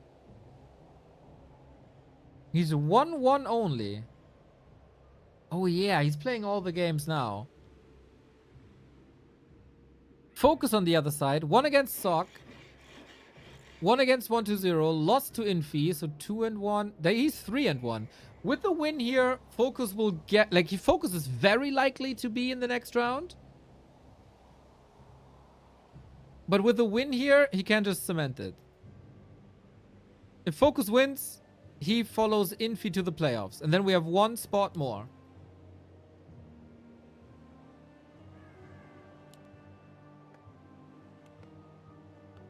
For either Sock 1-0, Moon or Life.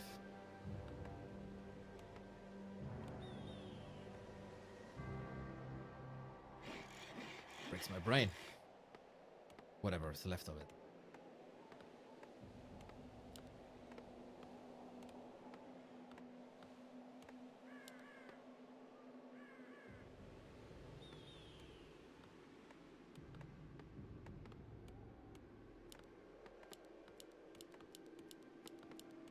Inferno qualifier in 3 hours, everybody. If you're from Germany, Austria, Switzerland, we want you in the qualifiers. Last chance to go to relegation to participate in the highest German league there is.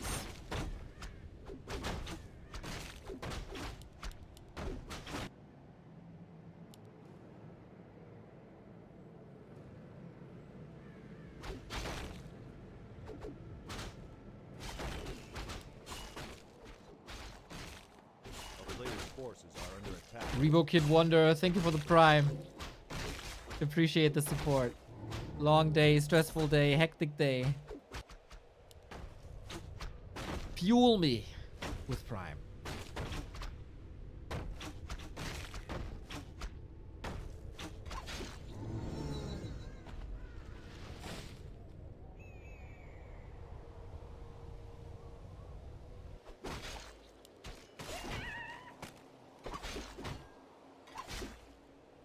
Fate Master vs Demon Hunter now. This will be probably a slower paced game.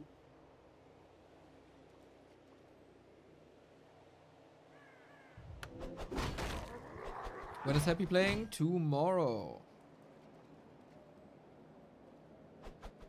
Happy and 40 were initially announced for this tournament.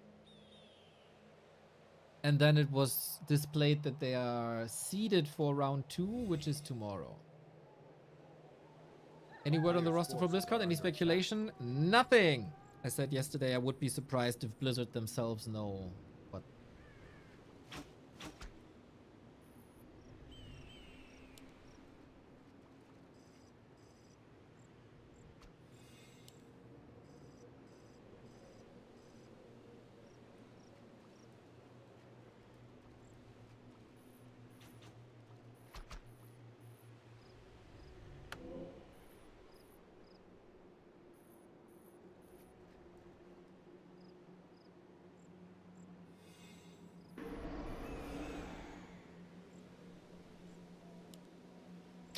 both stand in the shadows.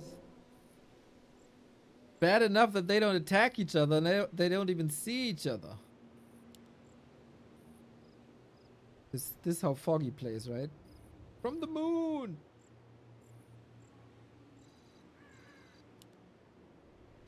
Well, Focus is trying to cause a brawl, and Life is like, well, no. Why would I? Dude, this is outrageous. He's just doing nothing. He's just hiding. What a chicken, dude.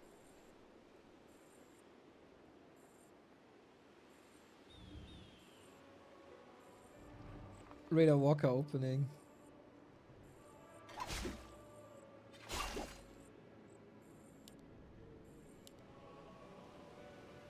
A player's forces are under Is attack. 1-0 good? No. Bro, can you be less elitist, dude? Second best undead in the world. In some matchups, better than Happy. Better Fiend micro, I would say. Less consistent. Former world champion. 1-0 is freaking amazing. No, he's not good. Only the very best player in the world is good. The rest is trash. I'm elitist.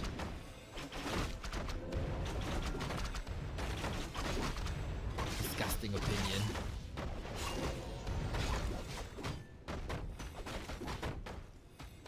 The winner of WSB last week, not good.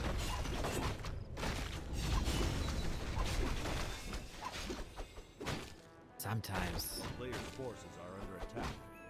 The town is under siege.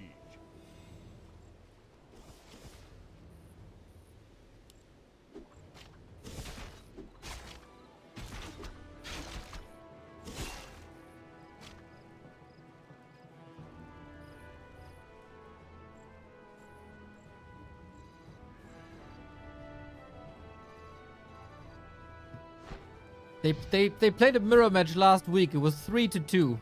But yeah, not good. A player's forces are under attack. Real.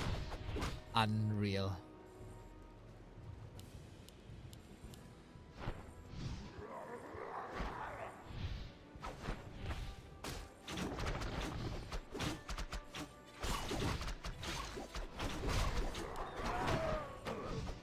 Yeah, not much is happening, huh?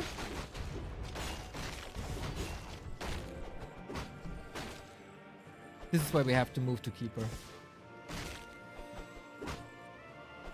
To Keeper Alchemist.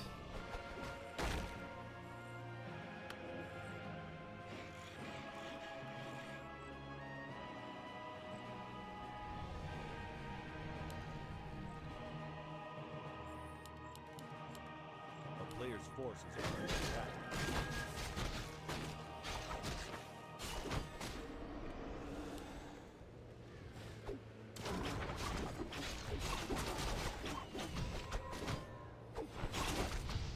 Life is only on Dryads. No bears. Nice snipe. In straight up tier 2, tier 2. Depends a lot on positioning in general. Trying to snipe. Oh, that flank could be good.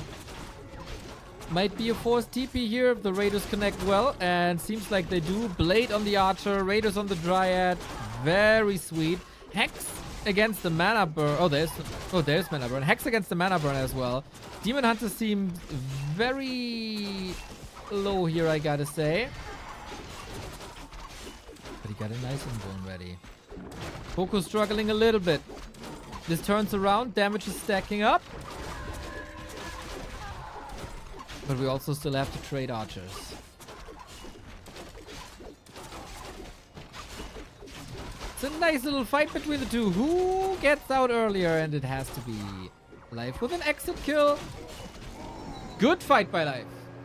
Good fight by Life. Timely evacuation as well. Focus has to heal. Focus has to regen mana. Focus has to replenish a 50 food army. And that was even before level 3s. A player's forces are under attack.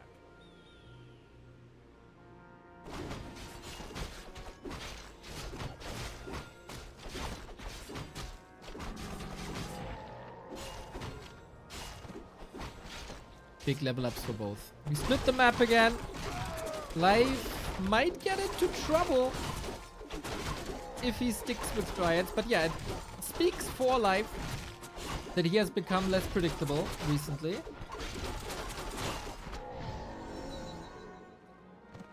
A player's forces are under attack.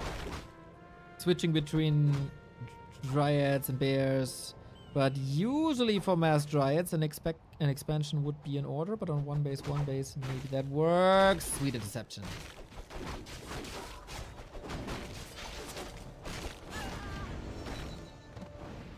Getting close to important levels.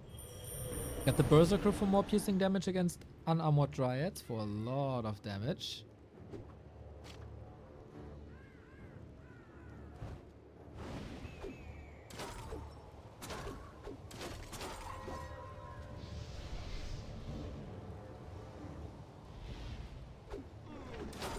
And round 2.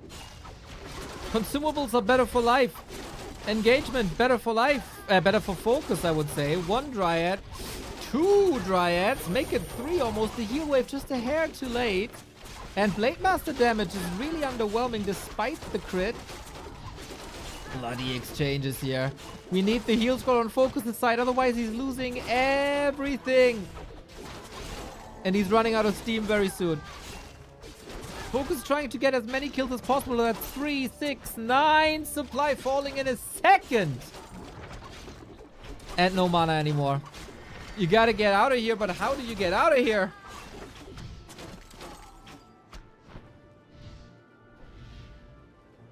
I think Life played a clean, straight up, 1 base game and just owns.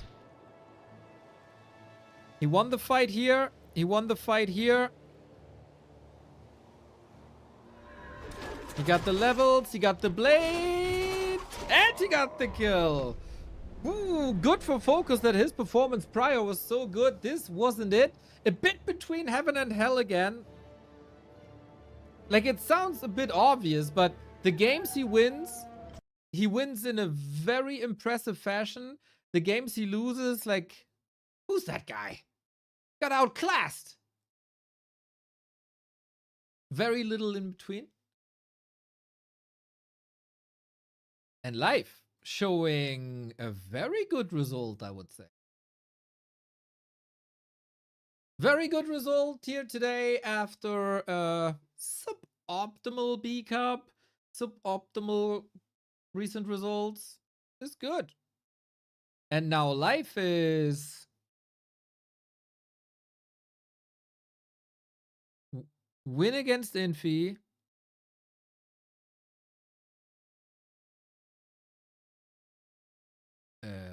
I forgot the result. Lost against 1-0. He was 1-1 going into this. He's 2-1 now. Focus is 3-2. It should still be enough for Focus to be in the next round.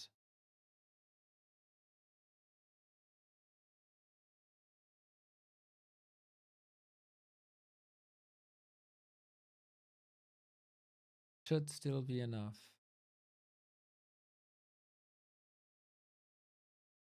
Guys, I need a little bit of a break.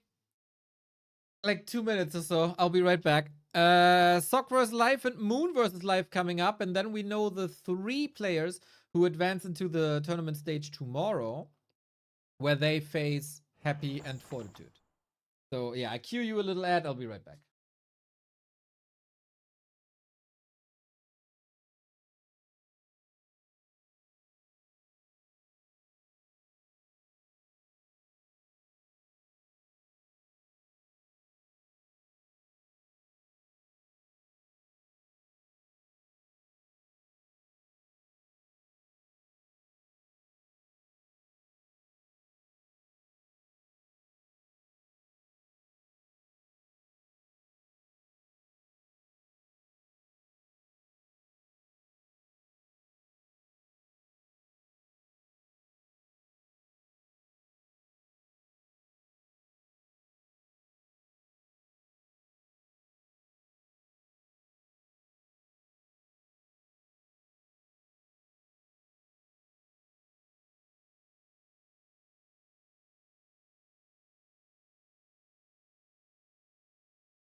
Oh, here we are back again. 2 more series today in the Young Marshall Cup. A tournament that came out of nowhere. Was a bit confusing at first. To get the right system, to get the right order.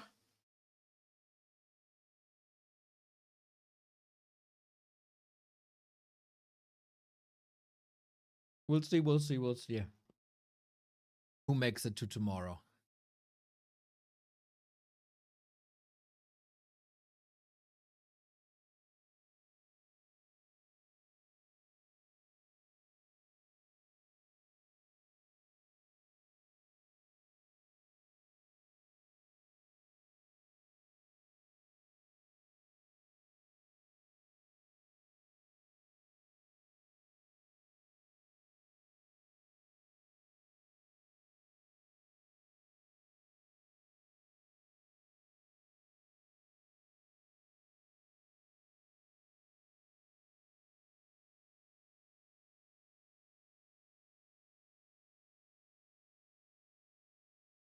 All right. 2 crackers. And away we go. What do we get? Life first sock, right? Life first sock.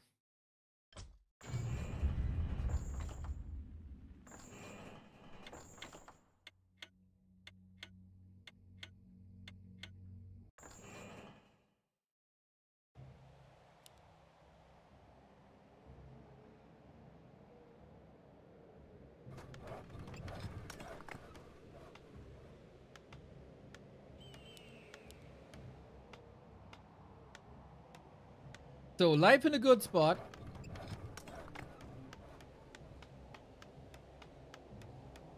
With 2 and 1. 3 wins could be enough to make it through. And he still has 2 matches. Versus Sock and versus Moon. Sock has 1 win only. Yeah, he needs to score here now. And same goes for Moon. They both have to defeat Life to force the tiebreaker. Between 1-0, Life, Sock, and Moon. Oh man, this could be a long tiebreaker.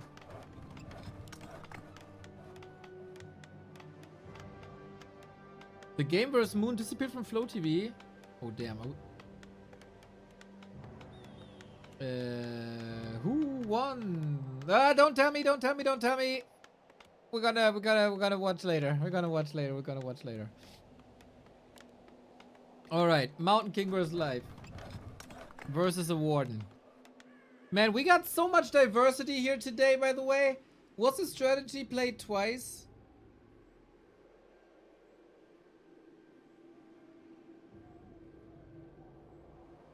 Not much, man. A lot of different openings, a lot of different strategies, lots of different timings. Very versatile, this Warcraft 3 in 2025. We did see Mountain King versus Demon Hunter. That looked very good for Sock.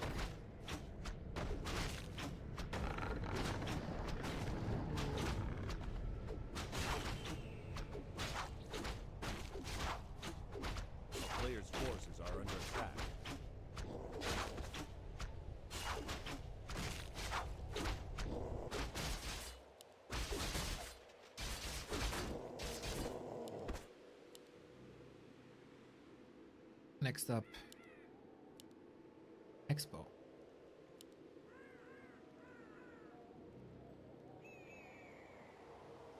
Ooh, it's Huntress. Oh, damn. A player's forces are under attack. Moon destroyed Hawk yesterday with Huntress. This has to work for Sock. Stumbled is, of course, the best thing you can do here. Blink first to stay around with the Warden. That means no Fan of Knives, no Shadow Strike.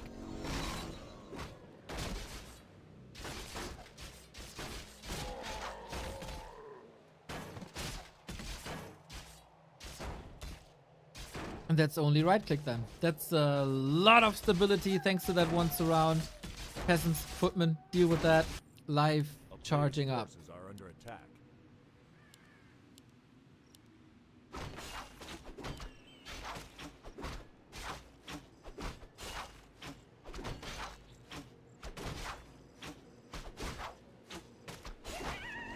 The town is under siege.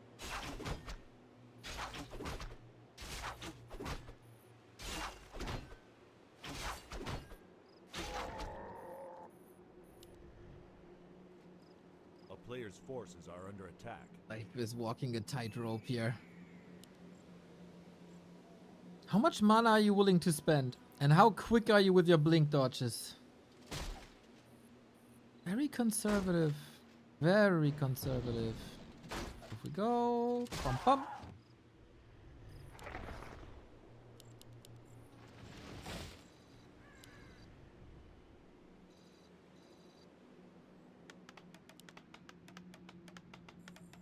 A player's forces are under attack. Life is very committed. Do we have any wisps here? Oh, Sock is scouting for APs. That's a regular position here. Good to see. Very good to see.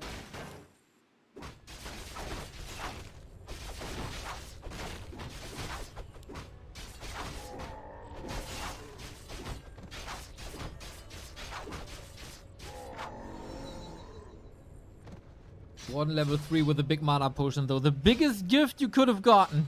Gets the Fan of Knives too. That will hit everything a lot. Maybe Life is switching targets and is pushing rather into the main, but there's an Arcane Player's Tower there forces as are well. under attack. Sock seems very well prepared. We don't have mercs, but we got a harassing Warden into the base. Whee! Okay, that's a big one. That's a big one. But when are the hunts hitting? Now. God Tower first, man. That's a curious The town choice. is under siege. But it might just be the right one. Arcane Tower here to drain the mana from spinning. Yep. A player's forces are under attack.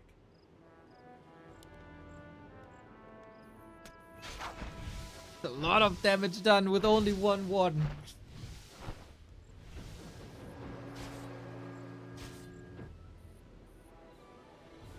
Still life on a timer. He's not fully mining. There we go.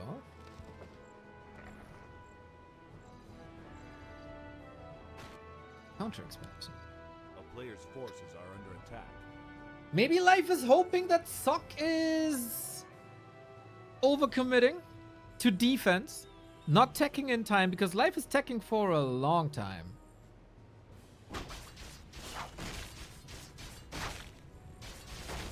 Town is under siege.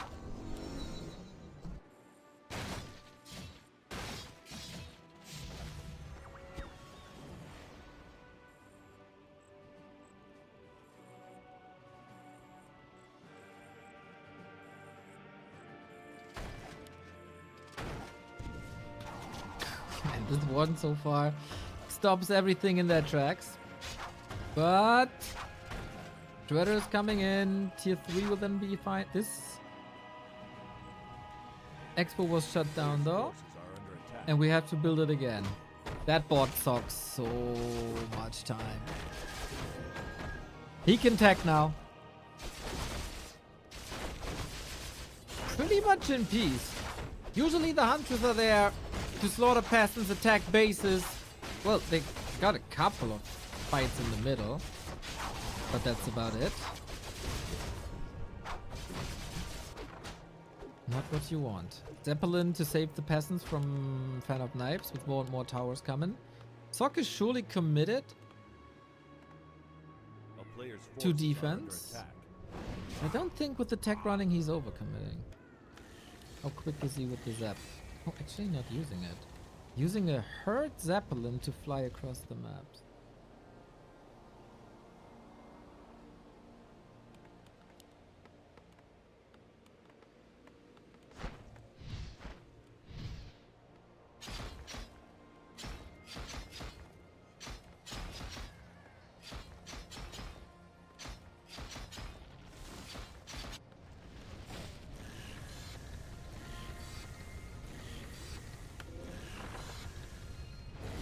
Okay, this went from a... Ooh, he dodged pretty much the entire damage there. This went from a higher tempo push timing dependent map to a more or less classic tier 3 Players' situation. forces are under attack.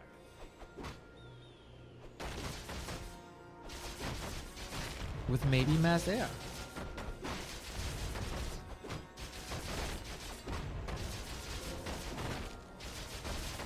Yep, exactly. The town is under siege.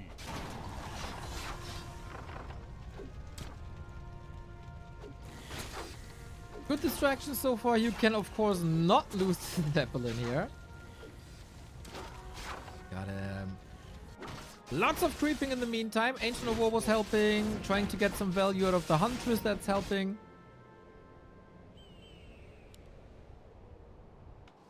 And on the other side, Griffins, Dragonhawks. Lots and lots of Dragonhawks. Is Springtime big enough to play a second hero? Town is under siege. Because the Warden isn't level 5 just yet. He wants that Shredder so bad. He wanted that Shredder all along. No TP on Sock though. What the? The Zeppelin is also super hurt. He's not attacking. Didn't he see?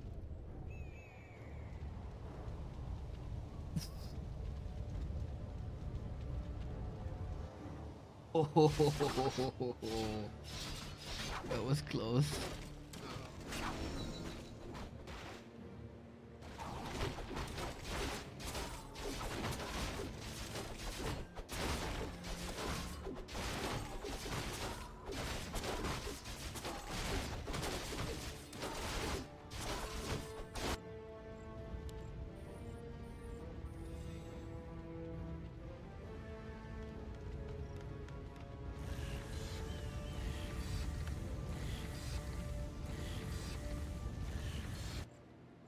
Warden 5. Let the games begin. I would love to see... Yep, that Zeppelin used to dodge all the shots. Okay, okay. Couldn't dodge the fan. But at least he can heal now. That Alchemist so good! But he ejected a little bit too early. A player's forces are under And the attack. Zeppelin crashes. A town is under siege.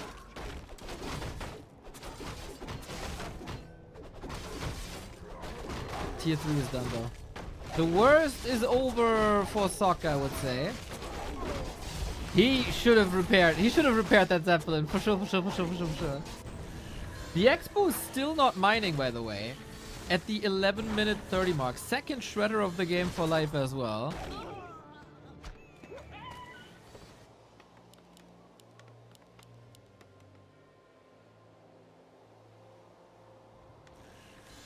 town is under siege. A player's forces are under attack.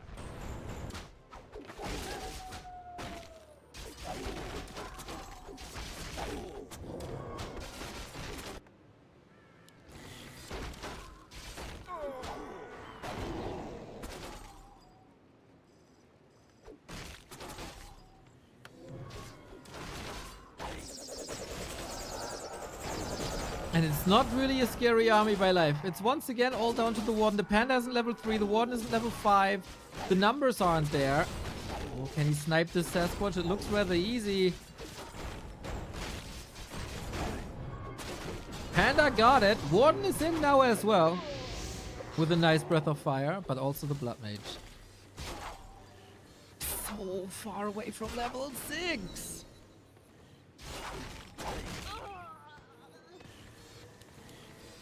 A player's forces are under attack.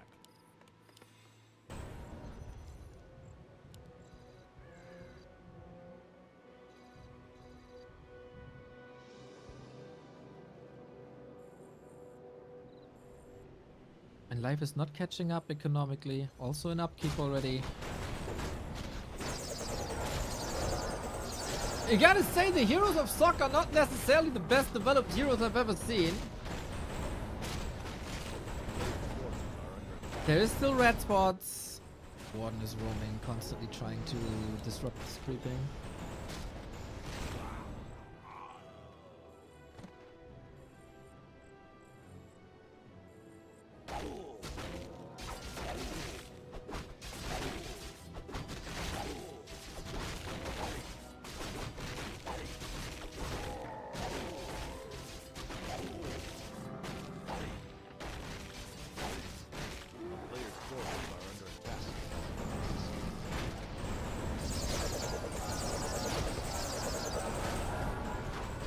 Life needs like a lot of heal scrolls, a lot of XP, a lot of units, and that's in very little time. Suck got it all, man. And then it might come down to the match of Moon and Life, which apparently has disappeared from Flow TV. I don't know if this replay is available.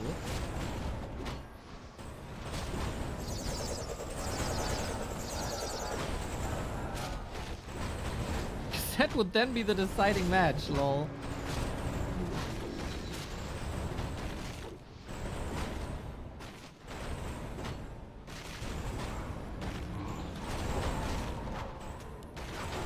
Feels pretty lovely.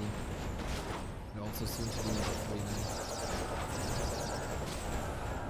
What is Life doing with all that time? Not much, huh?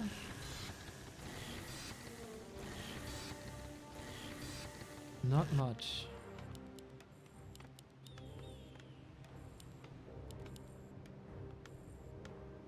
I think this is unstoppable. This looks pretty much unstoppable. So much healing. No level 6. He has the heal scrolls against the Breath of Fire, but it's also not that easy to get into the position to throw that Breath of Fire.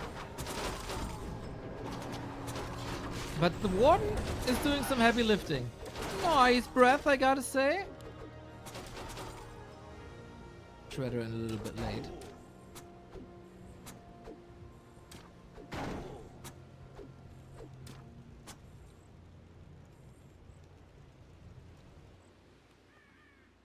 Suck for the, like, multiple times this week where he's at 81 and not getting much gold anymore. This might be a moment for Life to catch up.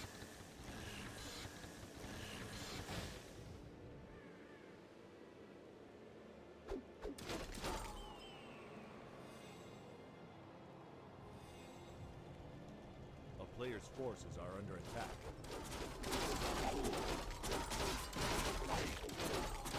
Town is under siege.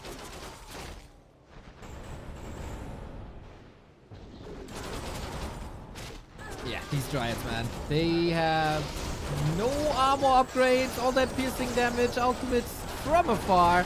Still a heal scroll available, which he should use very soon. There we go, the value is crazy. Mountain King. Very, very hurt, but also Invo Potion at the ready. Sock's army is disappearing, though. What the hell happened? What the hell happened?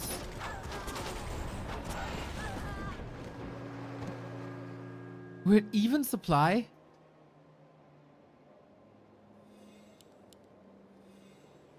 Am I getting extremely tired and completely didn't realize what's up? Or did he just destroy him with Fan of Knives, Breath of Fire?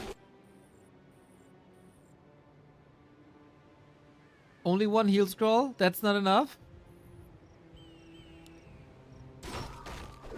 It was a lot of target fire on the heroes, right? When it should just be on the Dryads. 7 Dragonhawks. Oh man!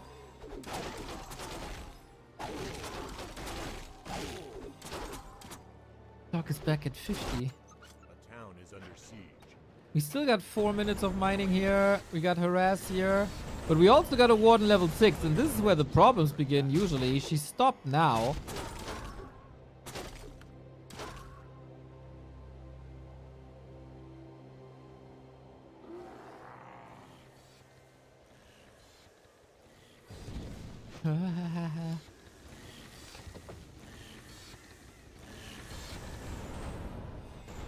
We play this a little bit like lame-o, poking into bases. I thought with heal spray too, that's enough.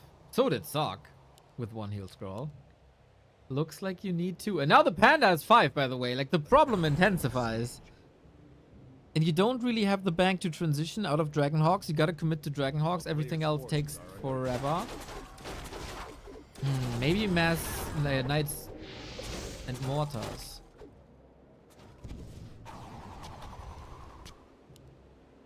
Have Animal War Train.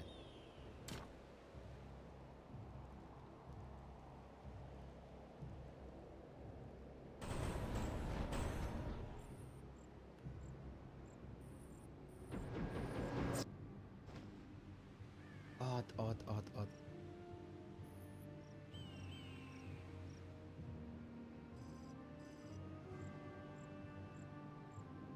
Life got to the necessary levels. And this is not crucial damage, I'd say. Life did very little this game, but what he did correctly.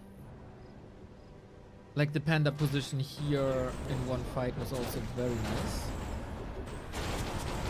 Warden is on the opposite side of the map, has his staff ready in case he needs it. Now the Blood Mage comes to mind. And we have 2 heal scrolls. And we have no Breath of Fire and no Mana Potion. Is that the crucial moment? It looks, the Focus Fire looks a lot better. Alchemist just in trouble, might need his own heal scroll soon. There's no Fan of Knives. Oh, Stormbolt! Right before the Haze Fire. Extremely well timed. And just like that, the second fight of the game can look completely different. And just like that, Socks on top again. One fight! Sometimes one fight. Sometimes it's about how much you read. Sometimes it's about the drinks you take. Sometimes it's about an avatar of vengeance destroying your entire base. It's shift, click, or clock. True. Based. And now the moon wills are down. Can't produce up to 60. This will not destroy the town hall, so Sock just has to wait until the spirits expire. Dude, fight execution. On the right hand side, not good. Fight execution on the left hand side, very good. Also the preparation. The Blood Mage prepared this really well. The Warden was depleted already due to Avatar. And that expo is done now.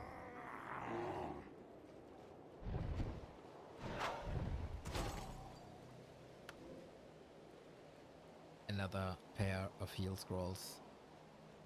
Mana is not looking too hot.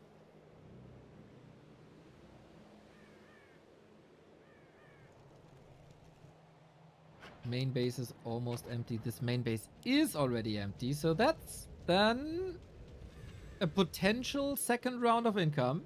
A town is under siege. A player's force is Stormbolt. Siphon. This time he can't dodge the Haze Fire. Needs to counter with the heal scroll. He got one more of that. We got Moonwells here as well, but only very little. Shredder could be sniped, but he's focusing on the Dryad first and foremost. These Dragonhawks, if there's a little more mana, could disappear quickly once again.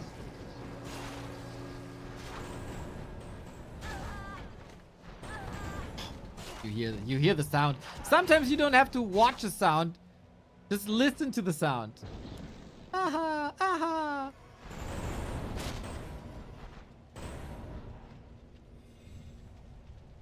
Is that still?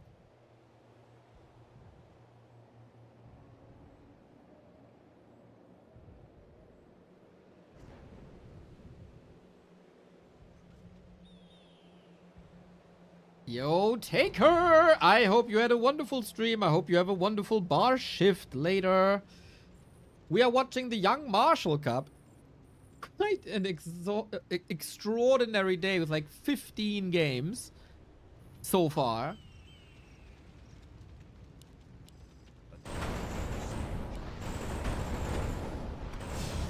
And off we go. Into the base again. Life is supply blocked. Not like this Warden. Again, when there's not too many corpses, this ultimate is oftentimes underwhelming. Goes into the fight with one heal scroll that backfired once, but it's a little bit of a different situation now with the supply lead he got. I know the Warden and the Panda, they're powerful. And you have Moonwells, but you can only do so much. GG. Sock wins his second game. Life loses his second game. And now it all comes down to the one last match between Moon and Life, which is apparently not in Flow TV anymore. So hopefully there's a replay online already.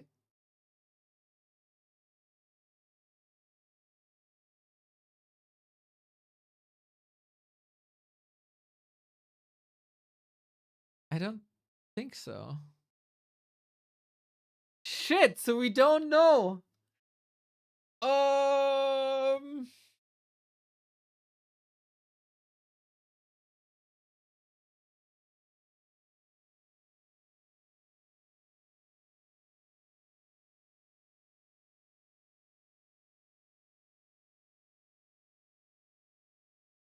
All I can do is to read up the result, right? And we can't see the game. That's annoying. We got 14 out of 15 matches, and this is the deciding one, and this isn't available. F me.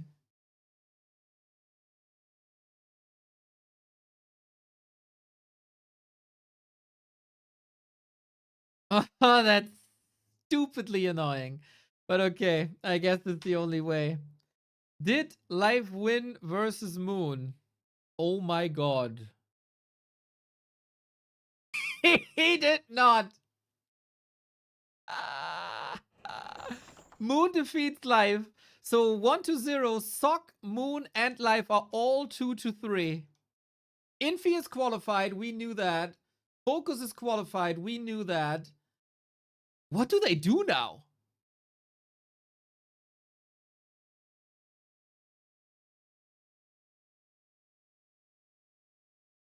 How do you break this? Do another round robin with 4 people?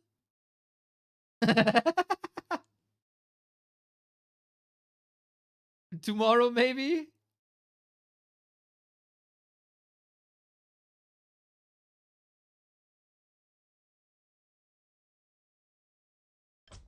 That's nuts. That's nuts.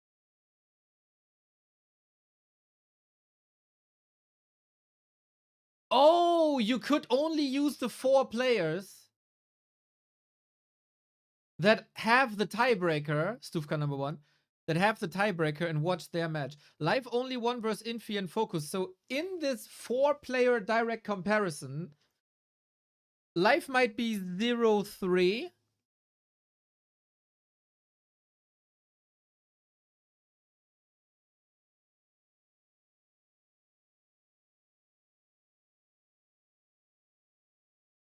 But then we still have a 3-player tiebreaker, maybe. Why is Live 6? Why is he 6? I just explained it! I literally just said that!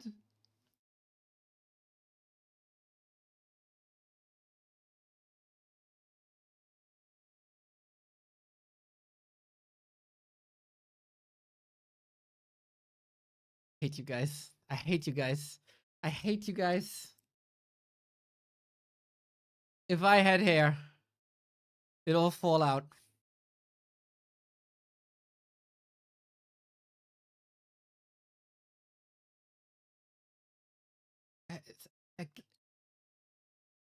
It's similar to the comments under my possession web bug video. I take 5 minutes to explain the history and why this is considered a bug. The comments, why is this a bug? Why is this a bug? Why do you think this is a bug? Bug, bug, bug, bug, bug, bug, bug. Jesus Christ. Sometimes I feel I'm not made for this world. But okay, that's the sitch. So who the fuck knows what's gonna happen now?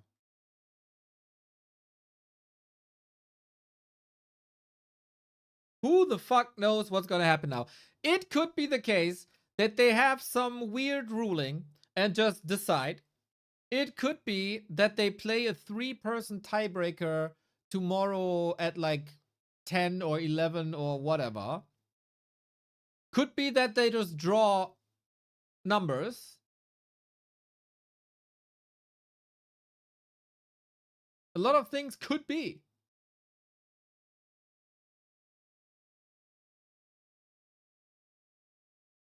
Page updated, GG. What do you mean? Still the same.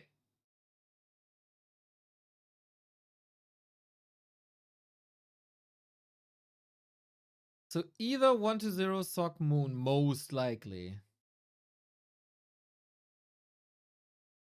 Crazy. Okay, 15 games in a row. 15 games in a row.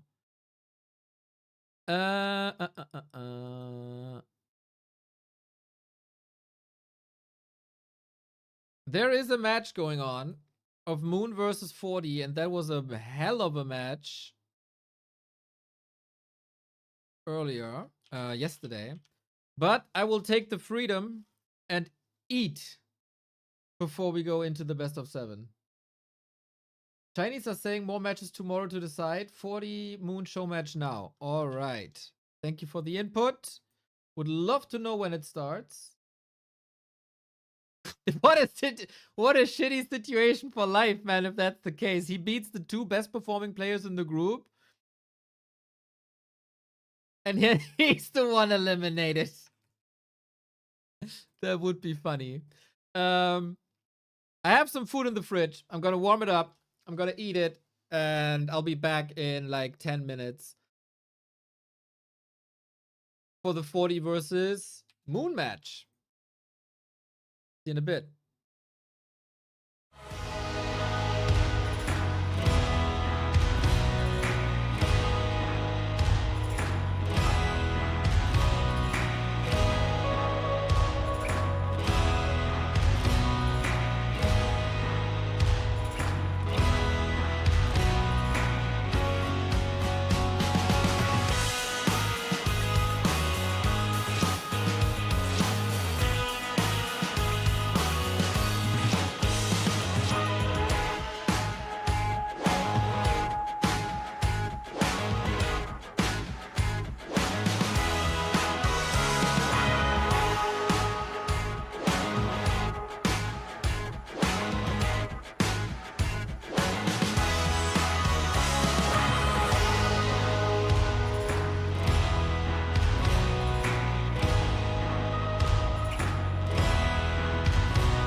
into the silent night, an endless fall.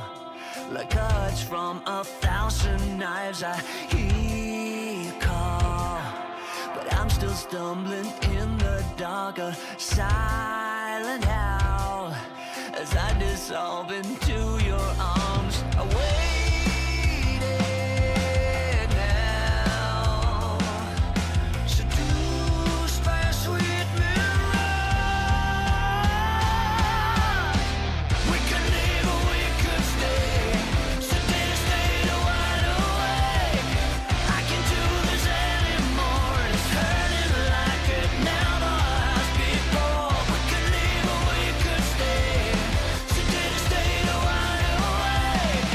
I can't do this anymore, it's hurting like it never has before. Jaded, the scar you left feels like an open wound. I'm down and low. Don't wake me up, it's still too soon. I hear you call, but I'm still falling deep in love. I'm washed away and carried to your sweet embrace. I waited now, seduced by a sweet mirage. We could leave or we could stay, sedated, stayed wide awake. I can't do this anymore, it's hurting like it never has before. We could leave or we could stay, sedated, stayed wide awake. I can't do this anymore, it's hurting like it never has before.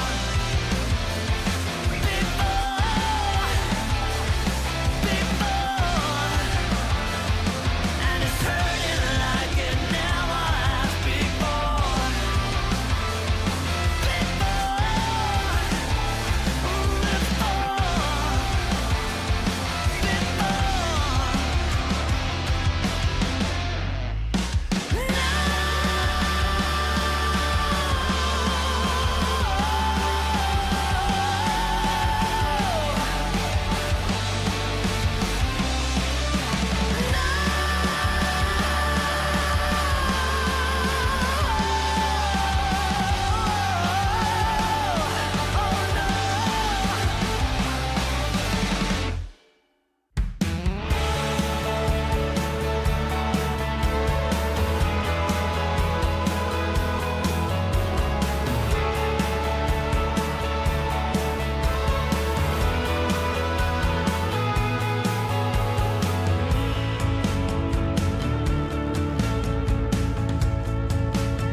Okay, took 30 seconds longer than expected, but back we are with the big show match of Moon versus 40. This happened yesterday. It was a 4-1 for Moon. We had a similar result also in WSB. Moon the 40 Slayer. Oi, oi, oi, the pierogi says hello. We have an update, by the way, on the Young Marshall Cup situation. So, as we expected, Life is out because we have a tiebreaker of 4 people. Then we look at the results of the 4 people against each other. And Life didn't win against any of them. So Life is out. Then we have a 3-person tiebreaker. And 1-0 lost to Moon, but won against Sock.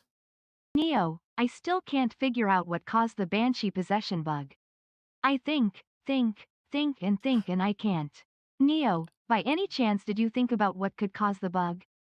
I can't think about anything else, my dude. As clueless as you are.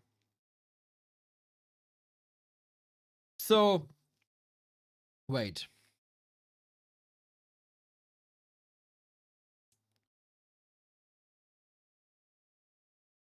Godfather said that he asked Sock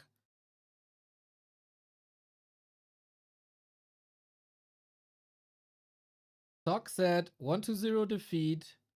Me versus Life Zero.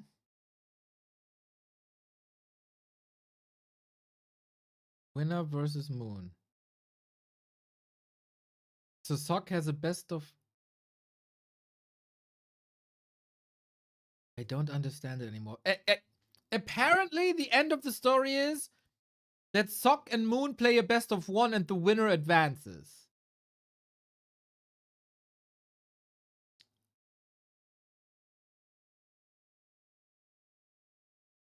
But how exactly that's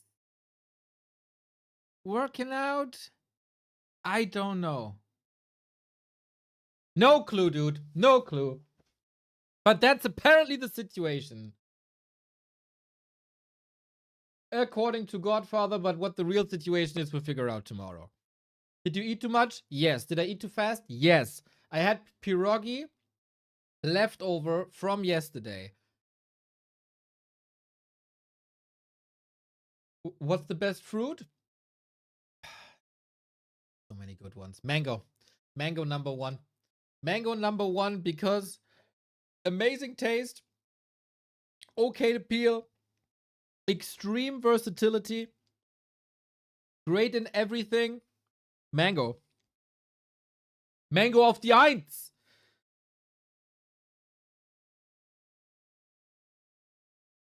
But that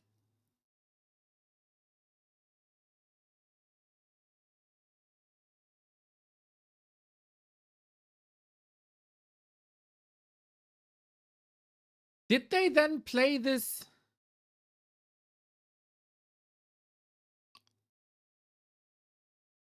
They'll play it tomorrow, I guess. Okay. Moon 40. Let's go. Game 1. Northern Isles. We are a little bit behind the curve because apparently Chinese streamers don't have to eat and pee and just go game. Like the amount of matches at the moment is nuts. Nuts. We got our Dach Inferno qualifier in less than 2 hours, everybody. Get in there. I mean, I can't fall asleep because of that bug. It makes me think about the whole night long. I bought a lot of sleeping pills today to fix my sleep. This bug is ruining my life. Well, I can tell you that we know it didn't work in 2.01 and it does work in 2.03. But we don't have version 2.02 to test this with. So whatever is causing this happened between after 2.01 and 2.03. Maybe that will help you. Don't take too many sleeping pills, my brother.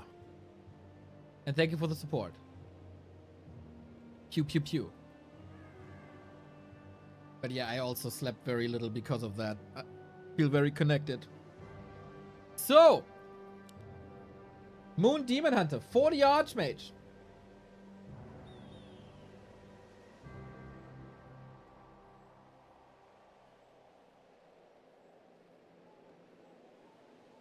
We have seen Wardens, we've seen Mountain Kings, we've seen Dark Rangers. 40 resorts back to Archmage. Hey guys, I have a maid who cleans my house once a week. She cleans well, but I don't like people being in my house. I also don't like cleaning myself. Have you faced such a dilemma? Yep. You use your house for a while, then you sell it and buy a new one. That's the problem. That's the solution. Also, yeah, that's it. That's the solution. We are on Northern Isles. I'm quite curious if the heroes will differ depending on maps. Refero, thank you for the sub. eer0. You could also dress completely white and stand in front of a wall. Then you're basically a chameleon and they don't see you.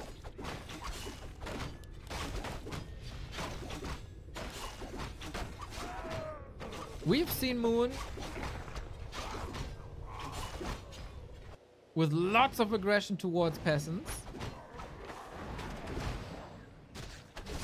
Yeah, I think if since I asked will we adjust the heroes according to maps, if 40 is not playing Mountain King on Northern Isles, I don't know where he wants to play Northern Isles.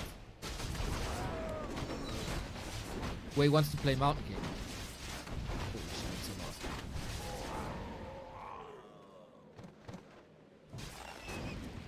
A player's forces are under attack. And more Night Elves are going for tier 1 expansions, huh? It's been quite hype. So we get lots of show matches. That's a very classic Fortitude behavior.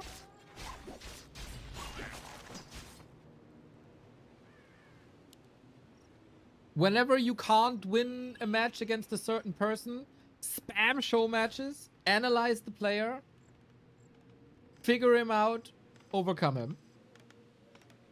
That was the case against Happy. That was the case against Lynn. That might now be the case against Moon.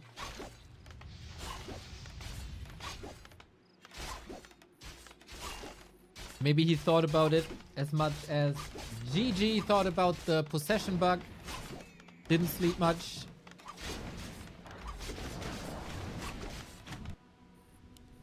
A player's forces One are expo under got attack. cancelled again already, I guess.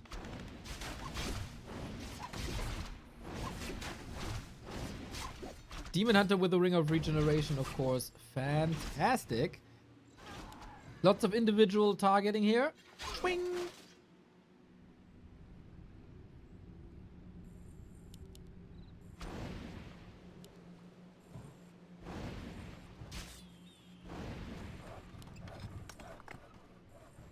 A player's forces are under But attack. most importantly, that this was disrupted. Moon, in the meantime, teching for a long time. I need to set up my new apartment now. Is there any collabs at the moment? No, but for a very reasonable price, you can get a life-size cutout of me. But that will be custom made. Nah, thank you for the prime. Happy weekend, everybody. Happy weekend.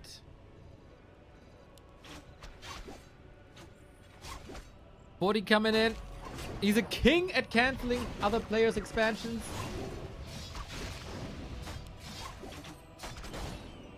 Has boots against the Naga. Very timely Naga arrival, I gotta say. Very, very timely Naga arrival. He holds here. And he's on tier 2, obviously, as we saw the Naga. Moves around, stops the Archmage again, who again has no TP.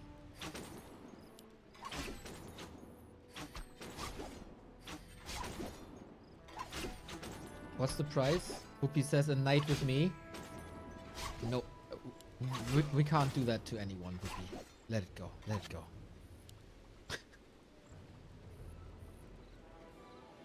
No one should suffer so much for a life-size cutout of mine.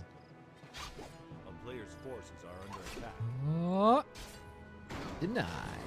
But I think this game is fantastic for me. A little bit of delay on the expo. But Demon Hunter, well equipped, nicely defended. Naga did a lot. Decides to go aggressive with that Naga. Maybe hoping that there's still an entry.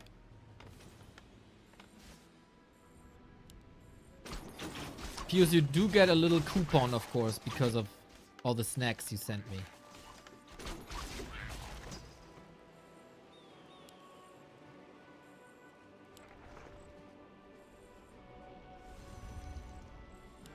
Anyone else has the feeling that Primetime Moon is back? Primetime?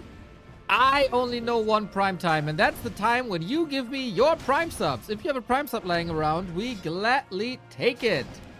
For you, it's 2 clicks. For us, it's a lot of support. For Amazon, it's lost money. So we all win.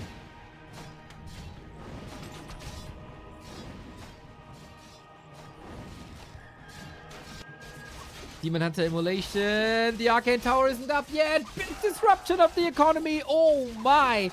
More and more and more humans try to fix this by attacking the Demon Hunter. And then it ends up like this. 5 kills. And there were more possible. The counter pressure is on. Naga is very fixated on the Archmage to force a TP. But there is no TP. There is a potion though. Is Moon a bit underwhelmed?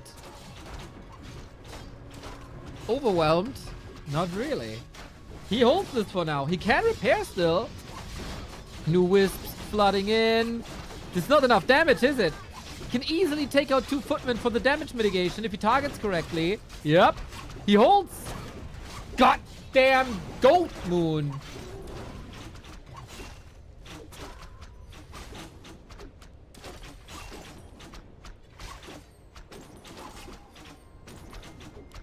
There we go.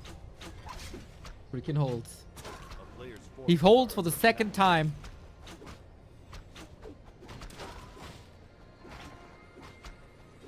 That is so well crafted, man. The positioning, the timings, the availability of staffs. When is the Demon Hunter where? When is the Naga where? And 40, I feel like he has no tempo in this game at the moment. But we also have to say this is only possible because Moon is only on tier 2. Didn't go tier 3. And if we get rifle casters versus mass dryads, that's a very one-sided affair.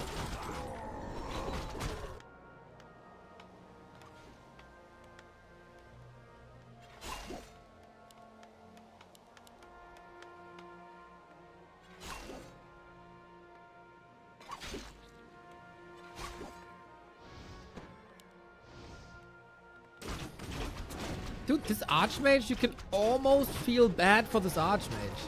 He's really trying. Was away, where are we in this tournament? The tournament is over. We're now in the show match stage. Basically rematch of yesterday, Mr. Yangfang. I see you switched to your VIP account for the big match.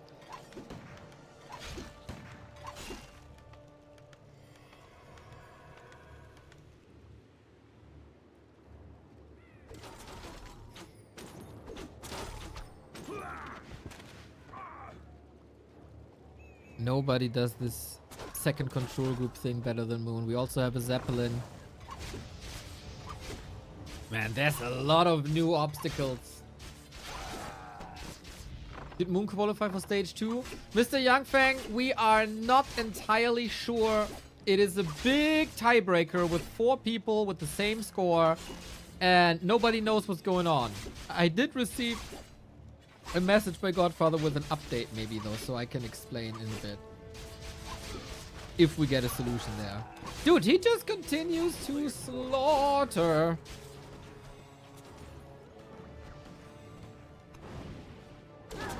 But yeah, piercing damage. Natural enemy of Dryads. But Moon is tech now. Bears on the way. Shredder in the base. Zap in the woods.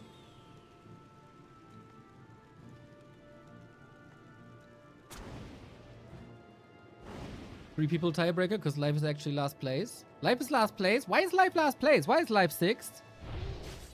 Why is he last?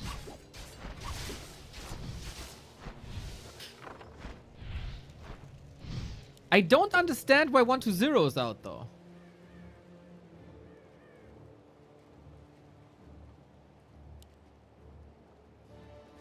A player's forces are under attack. That's something that I don't get.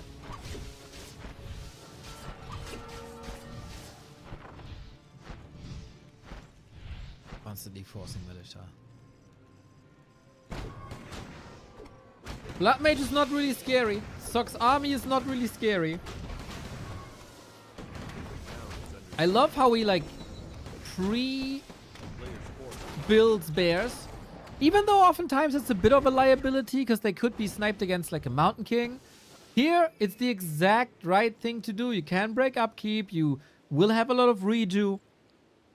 which you will also need here.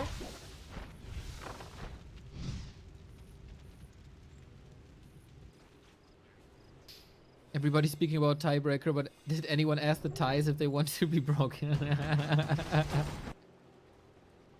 Forks. A player's With the voice of a forces are under streamer. attack.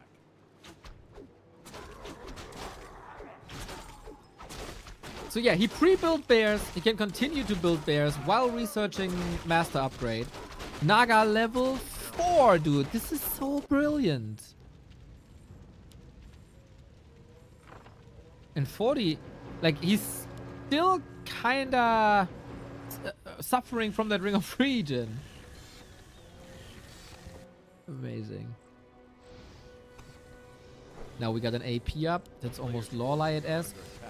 With the Moonwells here. And a shop here. Amazing setup. Amazing setup. If the army size of the Night Elf and the Human are the same, that's not good for the Human.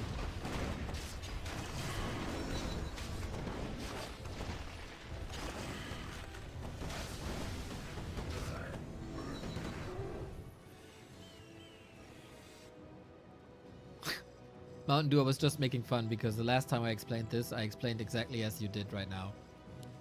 And 2 and 3 seconds later, 5 people were asking why after I just explained it. So I kind of mocked these people. But thank you. But if anybody can explain me why 1-0 is out, then that'd be dope.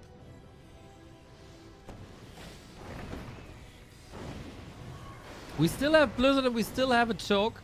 But Moon, he can fork lightning away.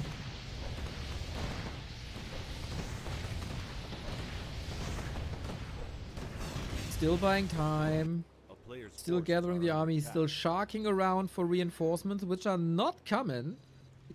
40 is also not pooling them, right? But yeah, that's what he's doing, man. Oh, the sandwich. The position you absolutely don't want to be in. What a brilliant plan by Moon, dude. The Naga and the Bears are enough to hold the door. The Demon Hunter and the Dryads are sharking for reinforcements. Found maybe 1 or 2. And then when he sees there is nothing happening here and I'm wasting my time in the middle, pincer attack, boom, boom, both sides, no chance for 40. This is gorgeous Warcraft, man. The players under siege are under attack.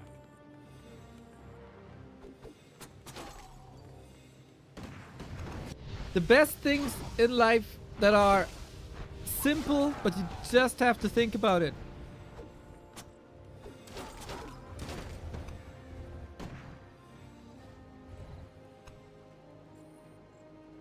How often did harassing Night Elves get caught? But if you do it with Dryads... And now, the same again, right? He's coming in with the Demon Hunter into the base, and then usually the workers would evacuate. But this time, he says hello with the Bears, with the Dryads, and then where do you evacuate to? Good question. We have 2 heal scrolls. Demon Hunter slicing. Bears in a bit of a sandwich here. The prime target is Sorks, and many of them have fallen.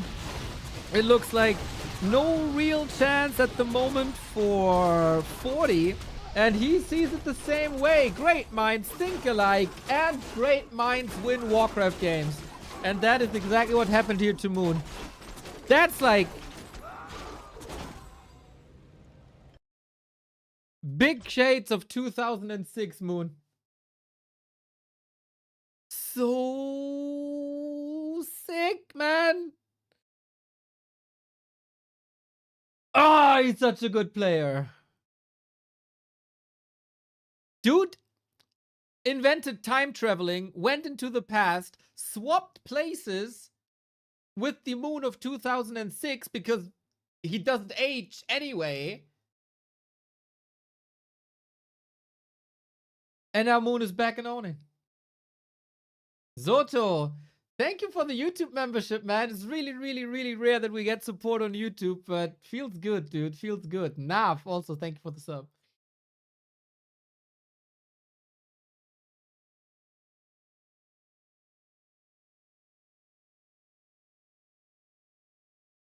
Nasty. What a great game.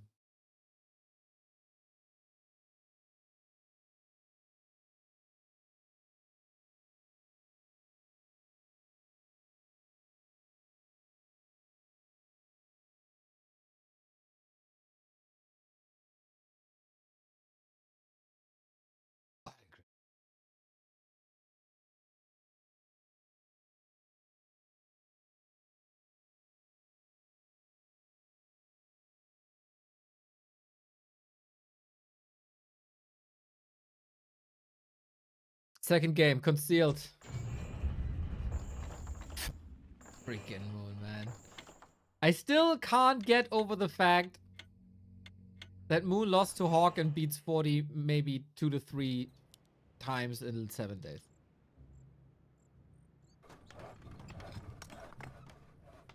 How is it 700 days of streaming now? Can't remember the day you cracked 600, 400?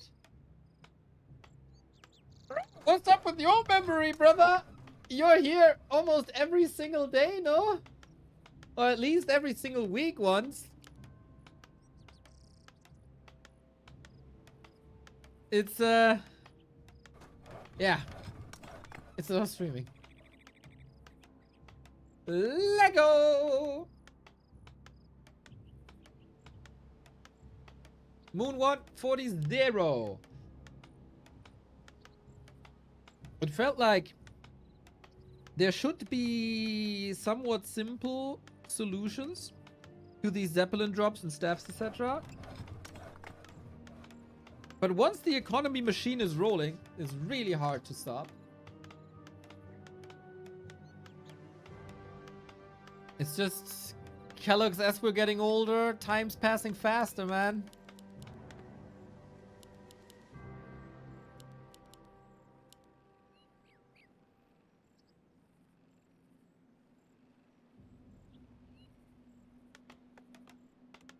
Streaming day 666 coming up.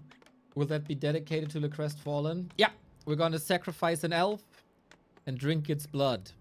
In-game. In-game.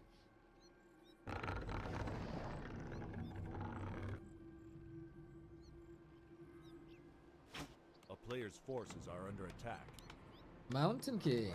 Okay, we are indeed switching it up from map to map.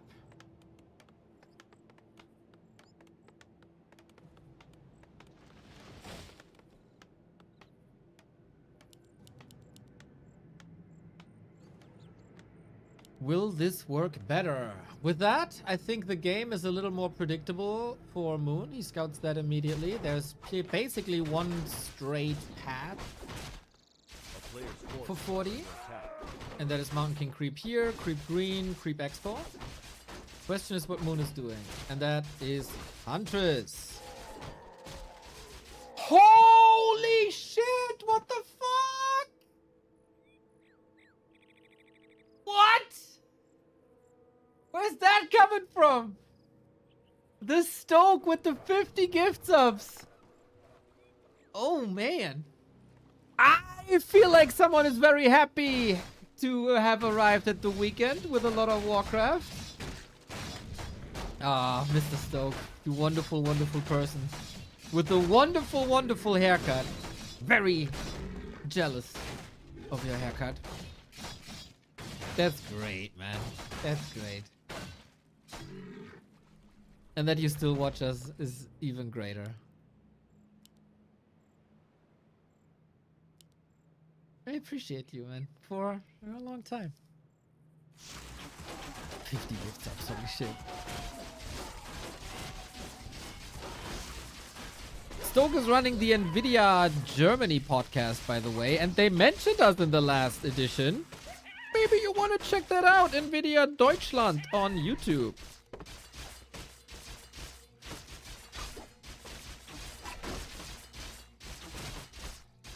Gift subs, mamma mia.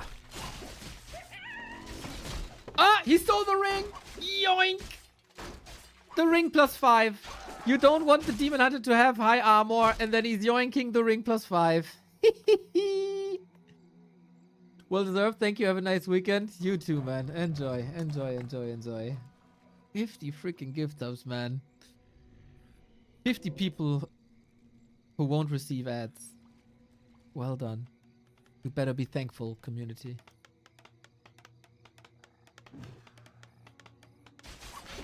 Detonate, so there's no Stormbolt ready.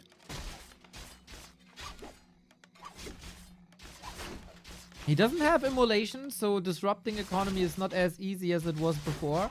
But for the AoE, he brings in Hunt, Tekken as well.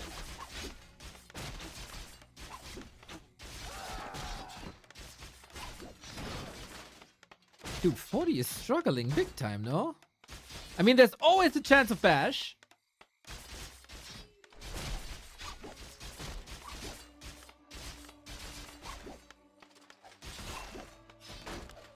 Oh, but Moon's playing around there, I think.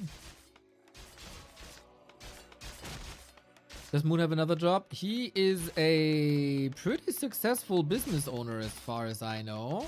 And a father of... I never know what's right. A couple of kids? 1, 2, 3? I don't know. A family man. He's also a family man. And he's a Warcraft gamer. What a legend.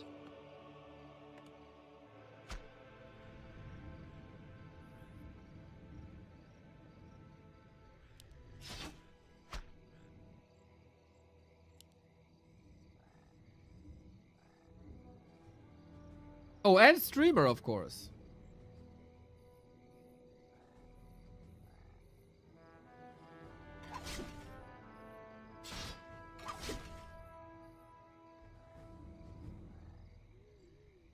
Moon is the father of all Night Elf players.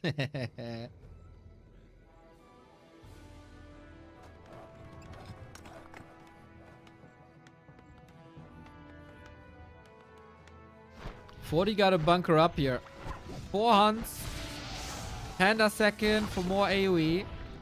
And AP push. Similar to what Moon did to Hawk on game 1.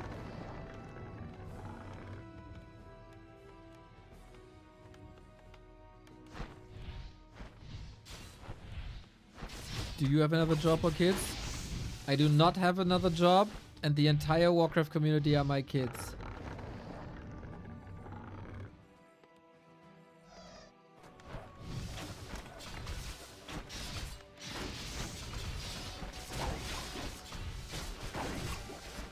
We got the glaives up. Militia flank, but Moon probably dodges that. That's a lot of targets. If only he had another one of these Breath of Fires. Ancient Protector is almost up. Militia will most likely die because of that cancel. 1 out of 3 secured.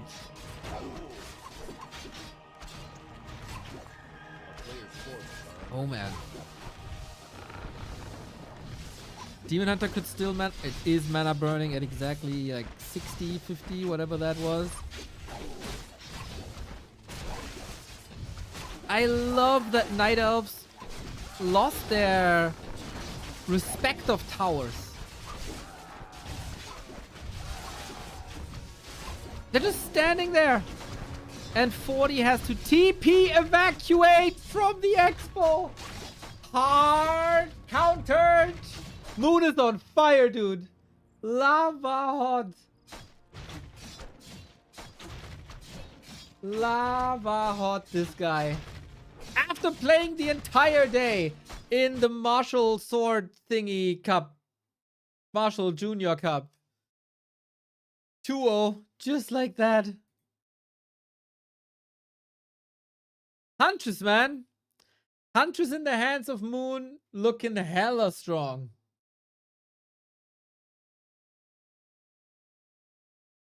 This is a show match. This is a show match. This is a show. 2-0.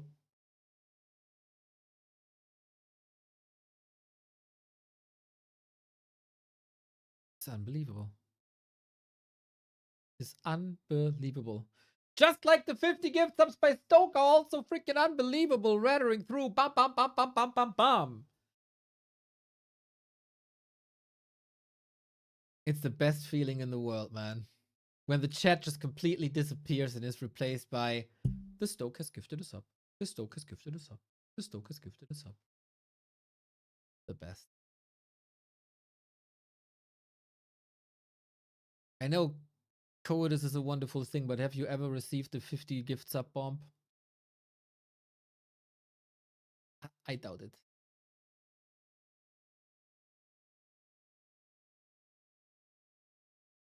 Game 3. And up. Turtle Rock. Go.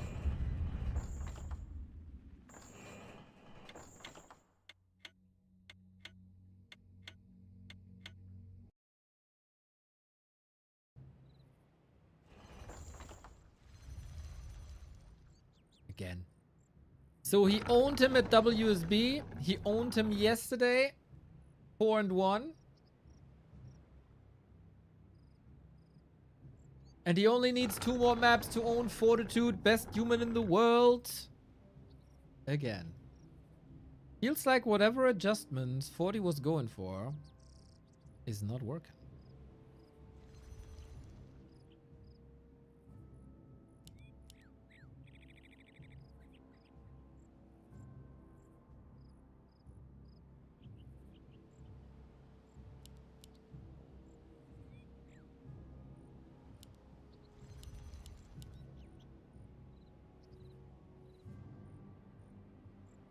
So yesterday, I praised the fact that players spawned diagonally and not on the same lane.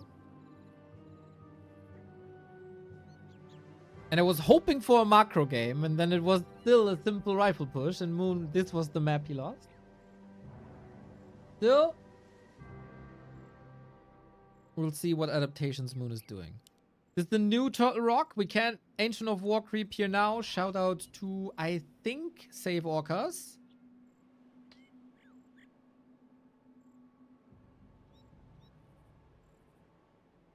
For updating the map. So this is finally, after 20 years, possible to Ancient of War creep everywhere.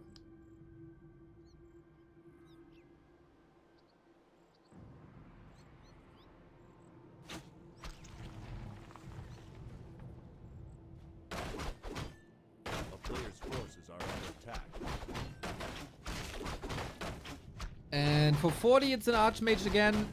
And therefore, we have the third different strategy.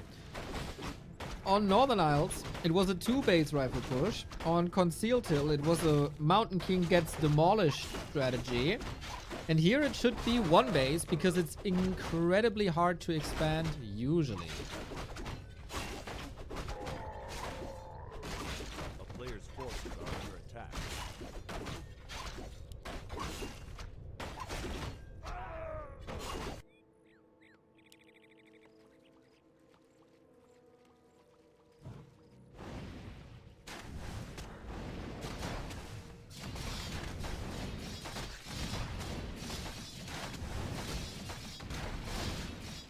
Neo, can you organize a Warcraft 3 reality show? Sure. Can you pay for a Warcraft 3 reality show? We can make everything work. Under given circumstances. Very interesting that this is the camp now. This was not the case on Old Turtle Rock.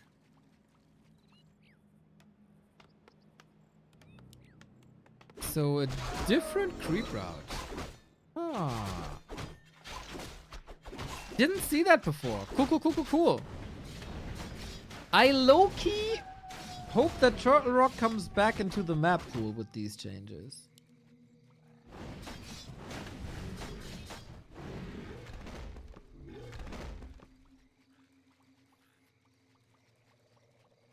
This makes it, as Fork says, easier to creep the red at some point or creep the shop.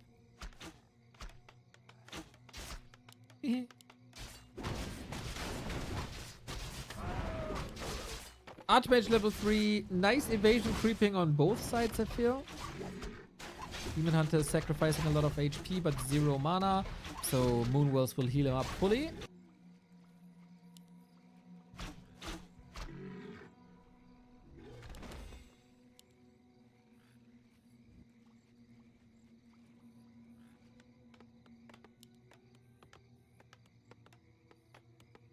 A player's forces are under attack.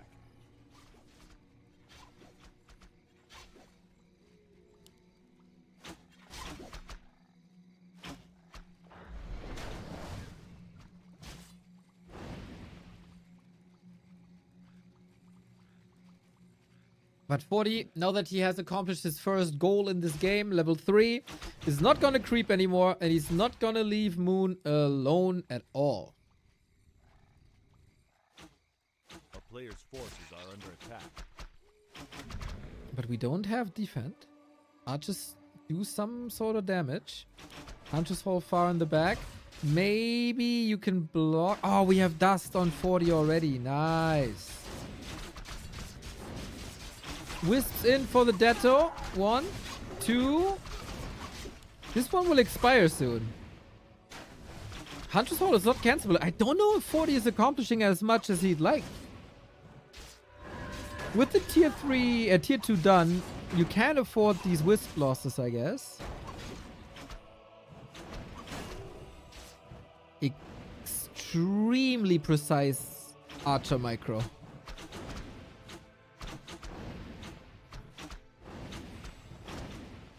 player's forces are under attack. Extremely precise. So nice. Sometimes there's month where Moon's just feeling it.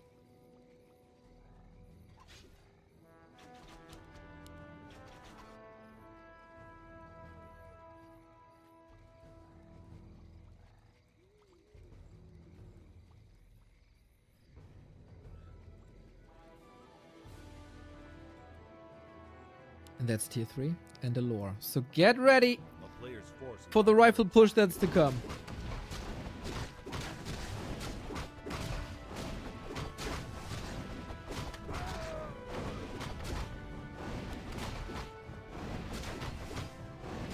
I think he's in a pretty solid spot, I gotta say. He also got the cloak against the tether, against the siphon.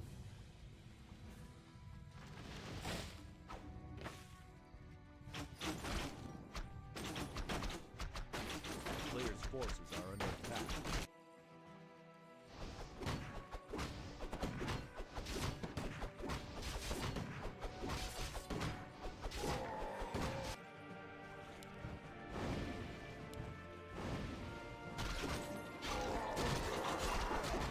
Super important for the demon to get the ring. Gets a little bit of agility on top as well. Priority here, 1 lore to get reju instantly. Then the fast tech for fast bears, then the second lore. Feels smart. And if the demon hunter continues to harass, Archmage will be somewhat low mana. Of course, at some point you have to shut down the Blood Mage.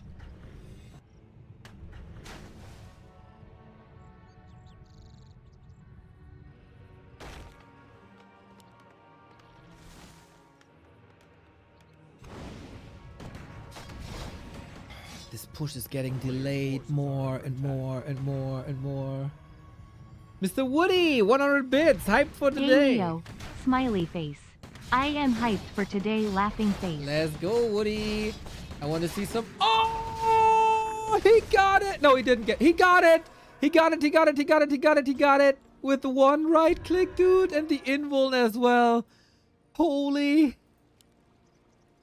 Yeah, Woody, I want to see some towers, some Blade Masters, some Tauren. Can you make that happen? A player's forces are under attack.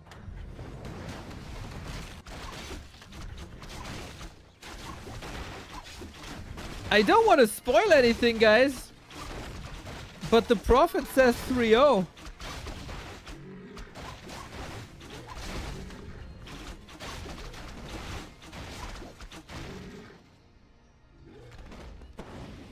This push is so delayed.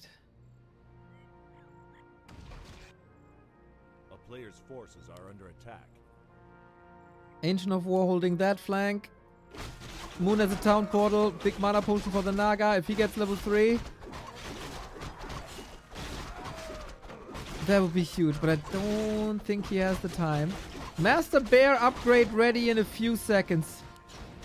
5, 4, 3. Moon is maxed out. That Moonwell loss is big. And getting all the bears up front is not that easy too. But okay. You gotta hold against these rifle pushes. My god, remember when every human versus night elf game was this one base rifle push? What a disastrous meta that was. Level 3 Naga, here we go. Big nukes with the fork lightning. And the big mana potion.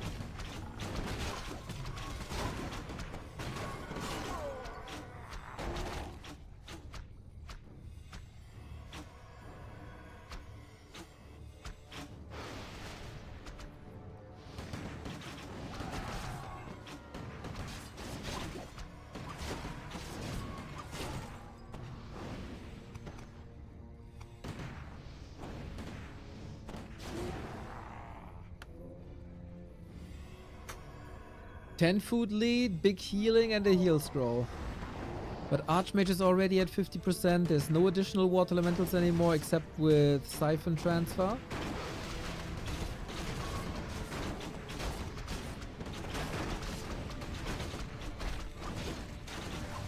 Bears are starting to get a little hurt, so we need more bears for more redo. 40 has the chance to get some very meaningful kills here, plus the Banish. The weakness of Moon's play, no Dryads, so Banish can do a lot. It has quite a cooldown though now.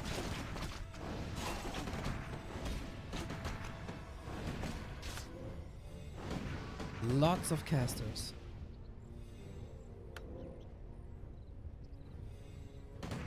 Moon doesn't seem shook though.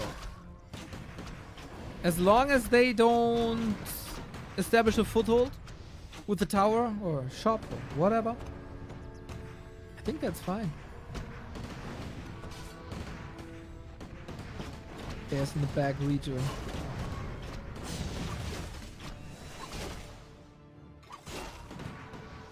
Shop and Lores all very protected in the back. Bears healthy again, first and foremost.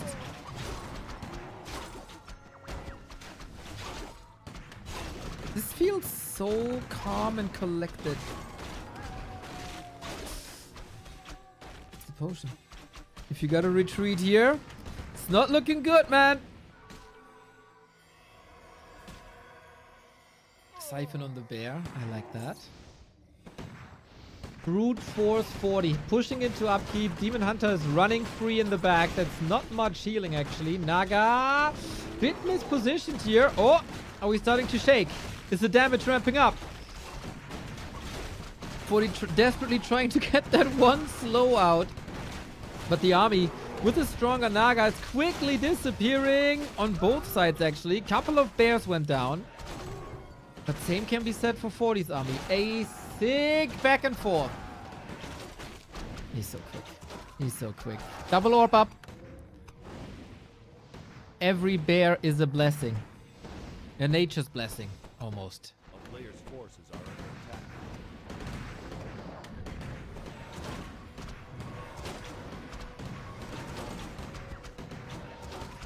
You need to get the Demon Hunter back to the front at some point. Naga has a staff. It's getting claustrophobic here. Is the Naga in position? Oh, Invo Potion committed. Big burn. No more damage there now. And maybe 40 can squeeze out a win as the bears are dwindling. We have good resources though. We have good resources. And we can rebuild that army. Demon Hunter. Got the mana. Got the Moonwell. Another bear down. What do we do if daytime falls?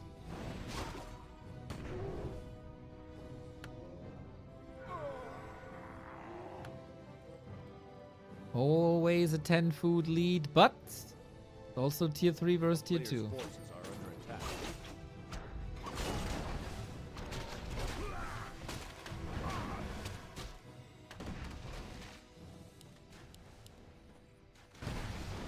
Giving some time now.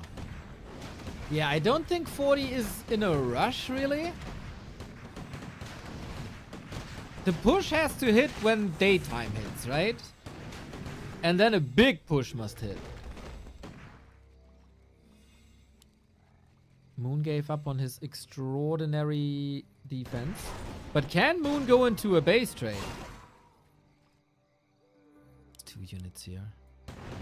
Moon is sharking for these reinforcements.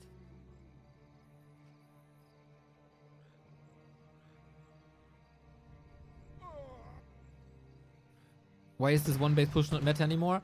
Banish was weakened, and that was usually a solution to the Demon Hunter.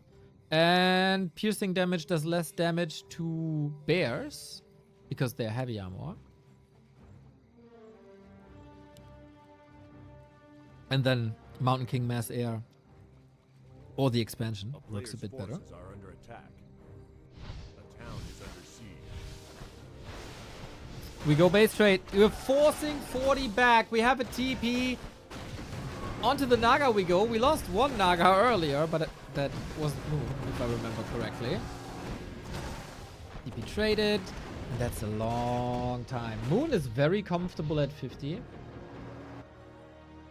As long as the bears are not caught by slow. I don't think they are.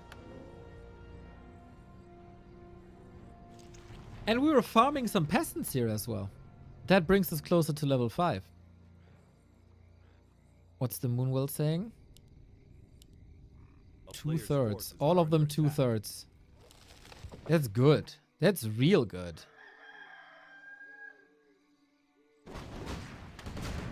Guys, I gotta say, I stopped believing to my prophecy, but I start believing again.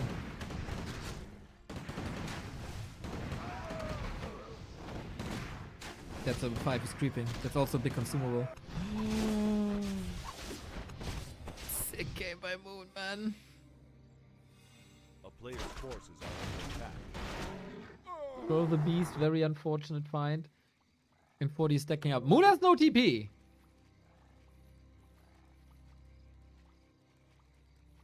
Is he throwing his game away? Because of that? What the? No TP. And just creeping. Is that level 5 then?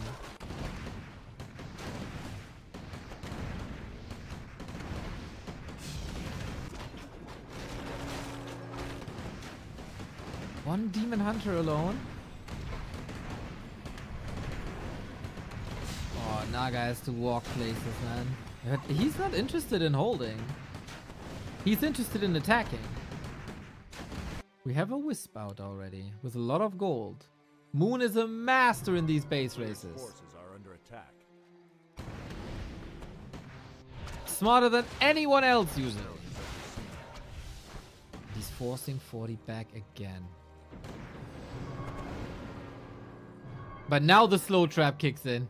And now it starts to hurt. This should be a lot of free kills. But it isn't, because the Demon Hunter is here with the town portal. So...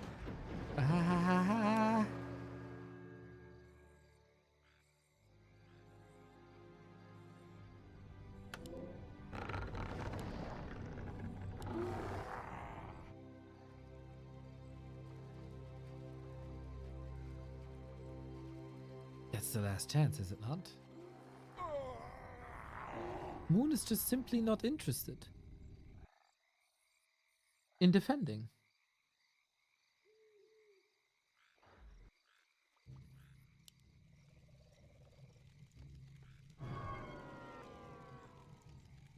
I feel 40 finds better solution against this Demon Hunter harass, especially with the Sorks. That looks good. That looks real good. A player's forces are under Army all town over the is under place. siege. Ah, he can get double level 5.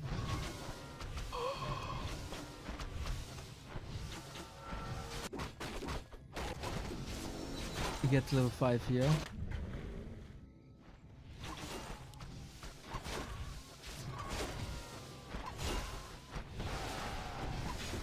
One more kill is level 5. And then you know what happens when we have Fork Lightning 3. One hit. That was 2 Fork Lightnings invested to level up the Fork Lightning to level 3.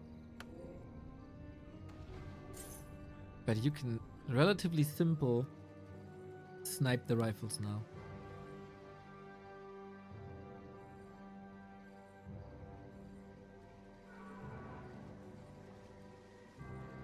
And the daytime is over.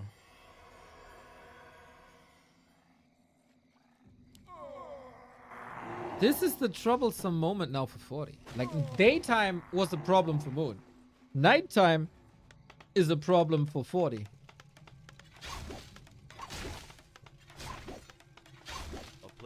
But he's closing in on the bears again. The Sorks might still be able to do it. Wisp, detonate, but the bears are trapped. That's 16 food right here. Lost. And maybe we have our base race. Rip workers. Those are the last two. Those are the last two workers. I'm pretty sure that Moon knows that.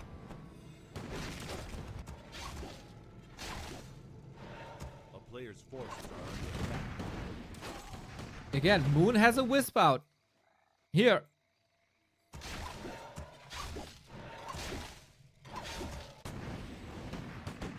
It's getting very messy. With lots of free kills as well.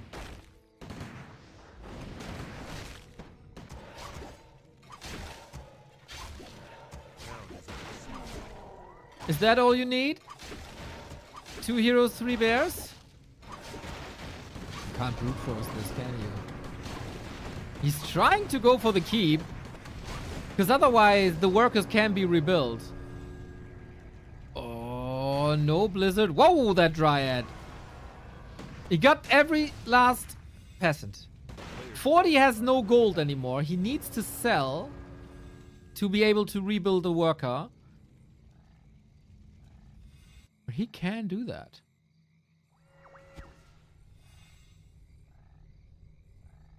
Actually, Moon didn't lose too much. 0 workers.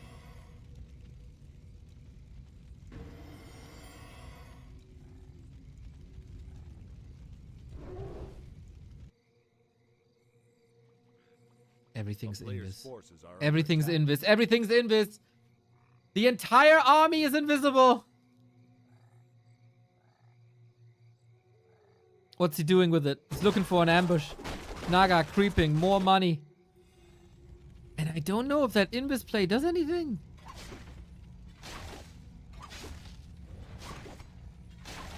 Lol. Moon. Yeah, dude, he's putting on a masterclass. He kills the keep. Not a single worker for 40 possible. Did you see the tome disappear? Doesn't have gold, right? Yeah. He saw it. He got him. Uh-oh. That's not how you want it to be revealed. A town is under forces are under attack. He saw the tome being picked up, man. The one time where you don't want to pick up a tome.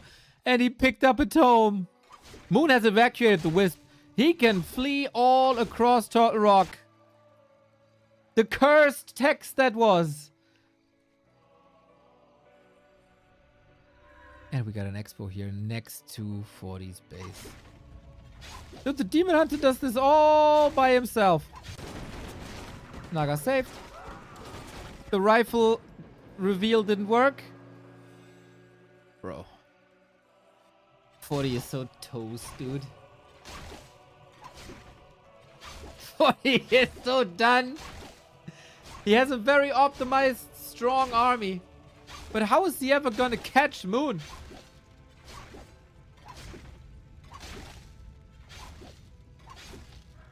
Nine buildings left.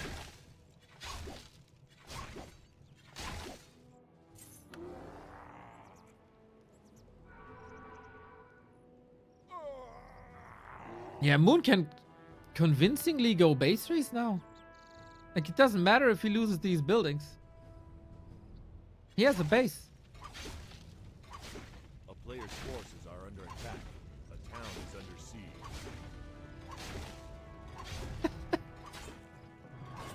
No TP though.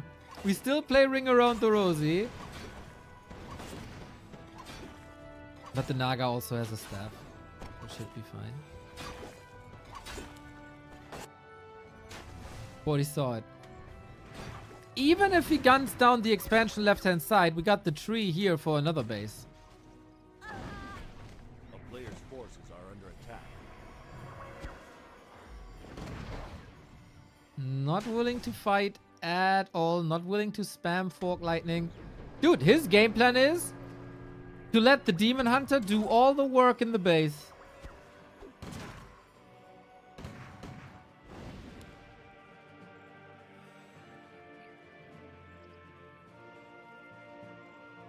It's gonna take some time. Oh, Naga might be caught. Wait, Naga might be dead. How are you getting out of there? Oh no! The demon can't help. Oh, snap! We got a game. 40 is on such a timer, dude. Moon is building another base. And 40 cannot repair. He cannot rebuild.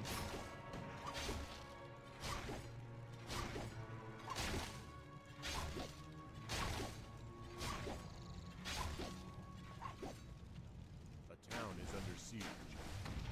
This base must fall, but if there's attention to this base, then it's gonna be very hard to do some defense in this base. Okay, Naga will be back in 80 seconds. And that pushed the limit a little bit too much. What do we got? 7 buildings. 7 buildings.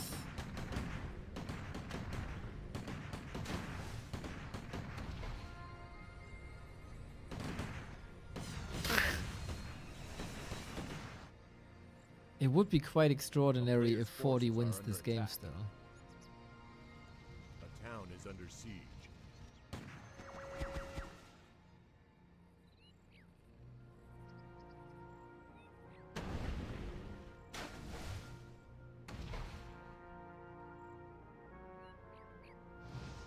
Dryads are nice reinforcements. Fairy dragons would be sick as well.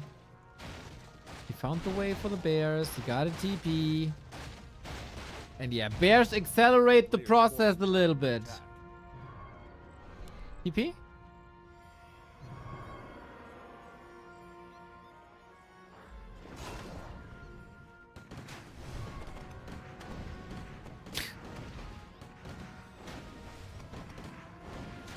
"20-second till staff."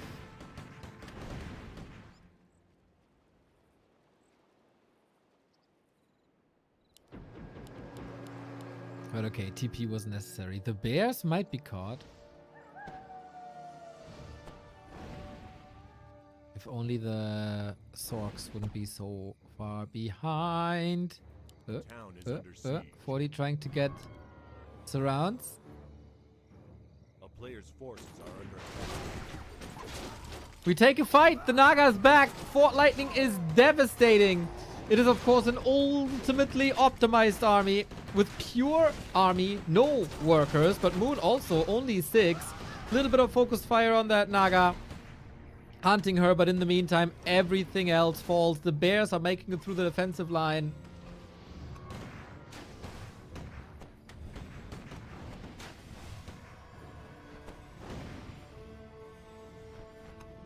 He's safe. There we go. Lots of damage.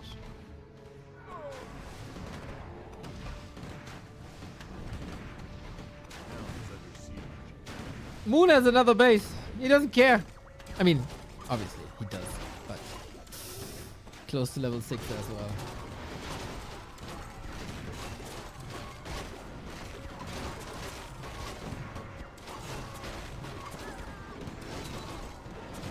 I don't see a way this is anywhere winnable. Fork Lightning hits hard, but it is a couple of kills here on the Dryads actually. 40 with the little forces he got is doing a phenomenal job. Naga has no mana anymore. Maybe needs some potions here, but spreading the poison. In the meantime, 5 buildings remaining. And 40 has no idea.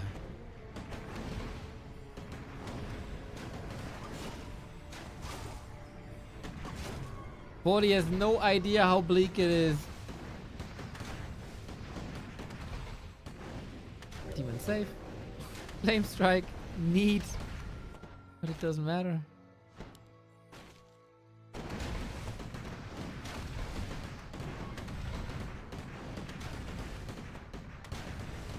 Tree of Eternity down.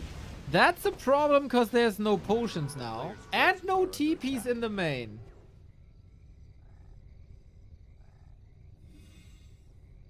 But I guess he can just click in the blade. With 20 food up. He's still, like, Moon's still mining. You're fine.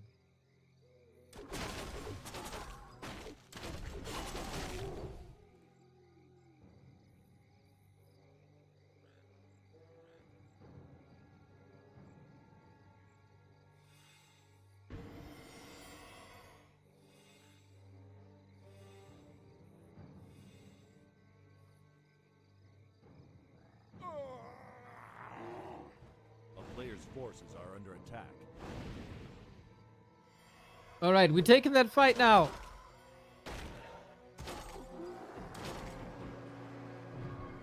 It's 3 Zorks. 3 is the number of targets for Fork Lightning. Just saying. The Naga's having a field day. Perfect execution on the Blood Mage. My god, Moon! You make me moist! So well done, man. Moon saw the win condition 10 minutes earlier than anyone else. Forcing fights, like holding, defending. You give me some time. Okay, let's go out on the map. Let's go out on the map. Let's force a base trade. I'm gonna kill every single one of your peasants, and then it's ogre.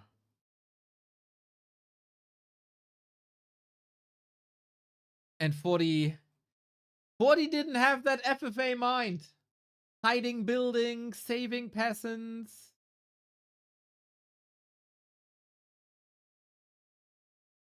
Super nice. Super nice. This was just, this entire series is Warcraft brilliance, boys. Man. Freaking Moon. What a legend. We have an open check-in, by the way, for our Dach Inferno qualifier. Let's go, let's go, let's go, let's go. Everybody who signed up earlier, confirm your participation with the check-in procedure at Warcraft 3. Check-in is live. Wenn ihr euch vorher angemeldet habt, bitte einmal die Teilnahme bestätigen. Für alle bisher Unentschlossenen gilt natürlich anmelden da. In einer Stunde gehen die Games los.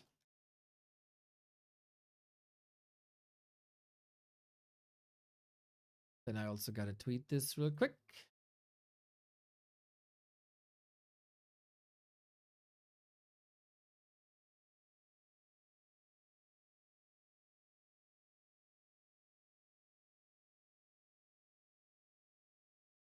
German flag emoji.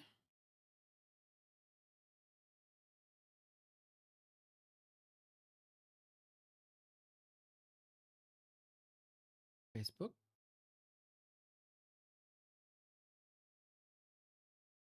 Da.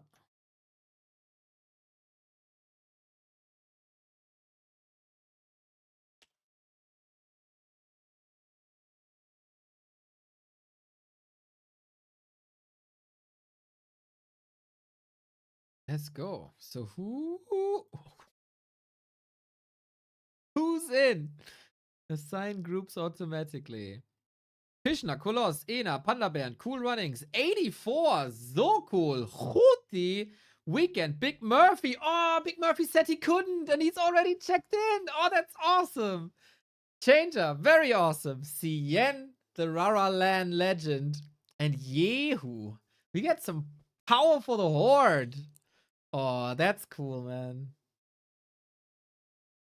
That's really cool. That makes me happy.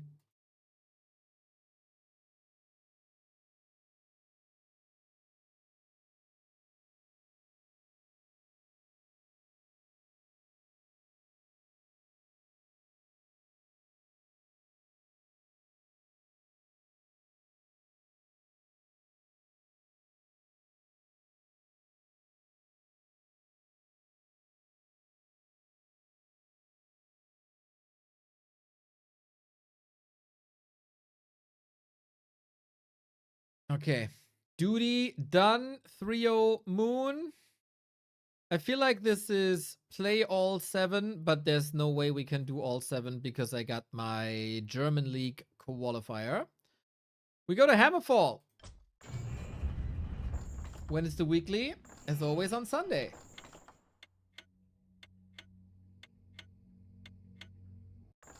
I'm sure you knew this, Huster. I'm sure you knew this. How far can we push them? Dude, after 40 getting demolished yesterday by Focus 05, we're on the way to another debacle.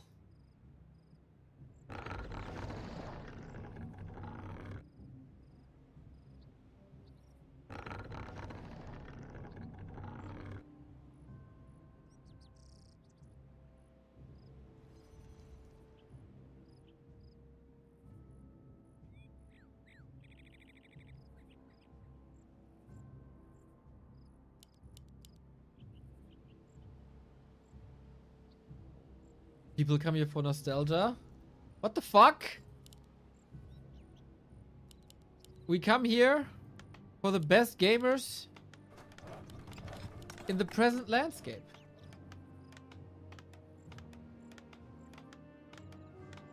Alright, if Moon wins this map, he wins the series. Okay, you come for nostalgia, you stay because of up-to-date skills. Okay. I just accidentally unsummoned my goldmine in a letter game. I should deinstall Warcraft. Bro, how often that happened to me. You know what? You queue again, you coil Nova an ass, and you feel good again. Mountain King versus Warden this time. Demon Hunter is over. A little bit of variety here, huh? A little bit of variety.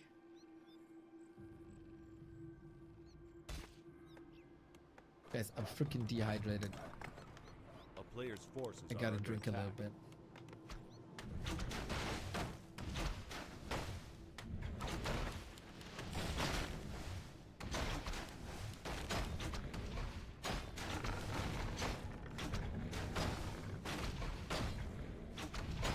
How long are we? 7 hours now. 7 hours and another entire tournament to go. So, will this be the first mass air game? Then we'll see how well Moon is doing this.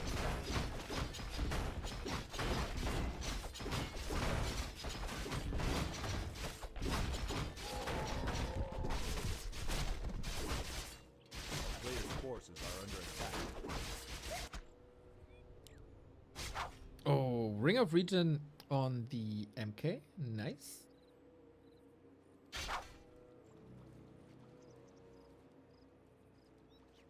Moon held the skill point to see if it's Archmage or MK. Holds the skill point to see if he's getting surrounded or not. Oh, Huntress again. Huntress again.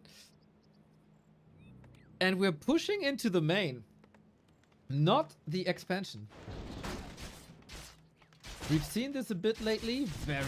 Oh, he bashed during the blink. That's A lot of mana gone and only right clicks. Okay, the first game that starts really well for 40. He's getting distracted though. Players' forces are under attack.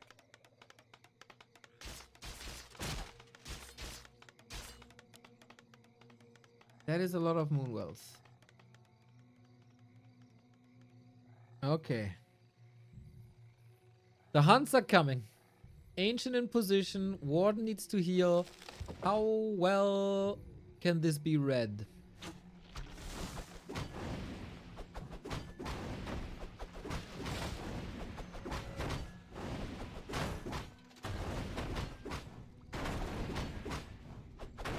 Very well.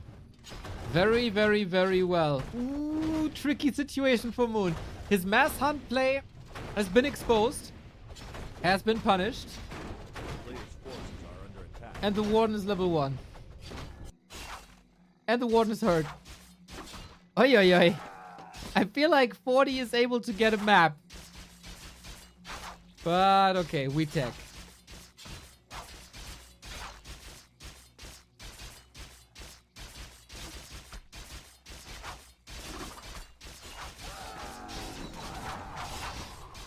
At least we get 10 of knives now.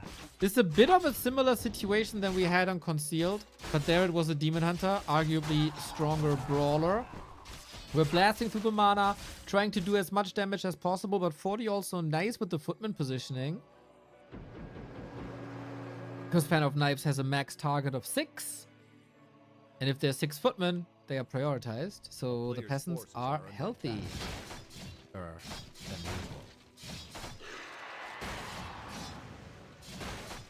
One got a lot of XP though. 2.4. The Moonwells were perfectly fine. Moon is transitioning. Doesn't want to go for a surround here. What was a possibility? Maybe. Guard towers up.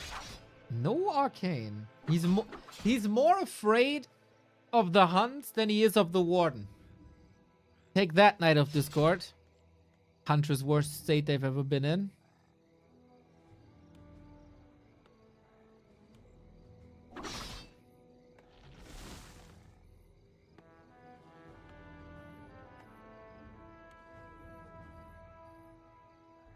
Expo up.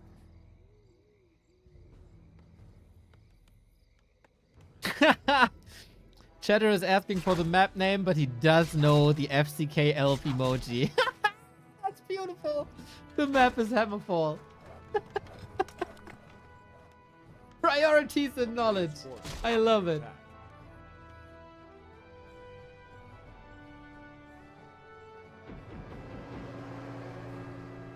Okay, Warden distracting. That worked fine.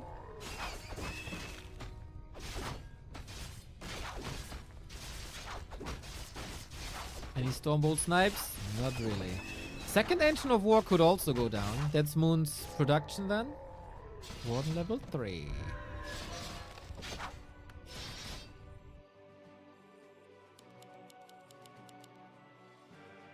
Holy Moon is 3-0.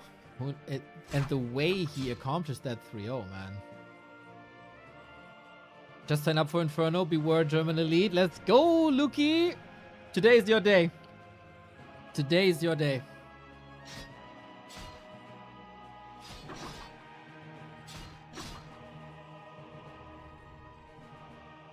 He still has to start the march.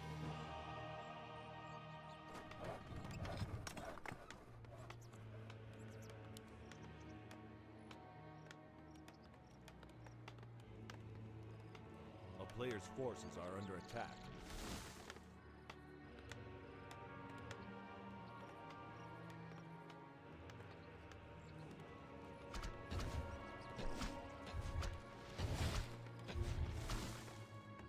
But looks like Moon is a bit more passive here now.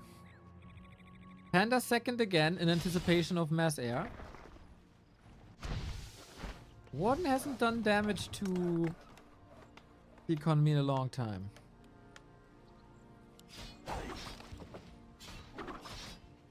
Mind you, it's like 1:30 a.m. in China, maybe 2:30 a.m. in Korea. Maybe I'm an hour off. That should be +7 and +8.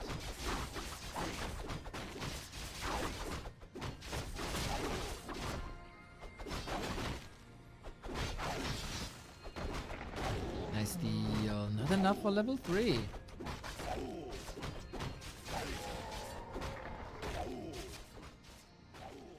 A player's forces are under attack. It's way past Uncle Moon's bedtime. Maybe he finally got his son in shape so he can take over at some point. How old are you, by the way, that you can call someone Unc? I think that's left for the younger generation. I'm Unc.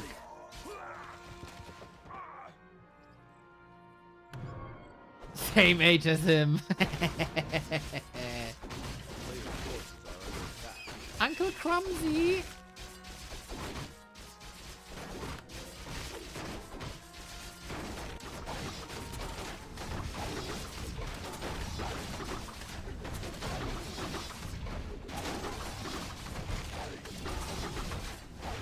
Moon is pushing 40. His birthday is soon.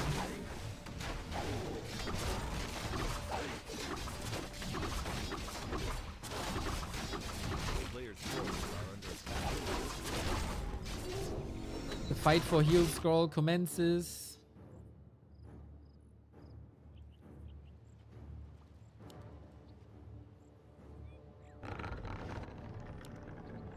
That's about it.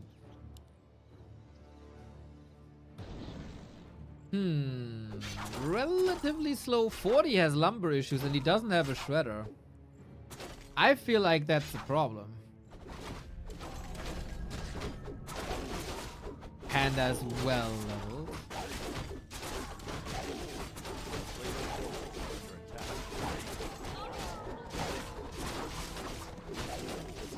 Moon also no no lumber, also no shredder.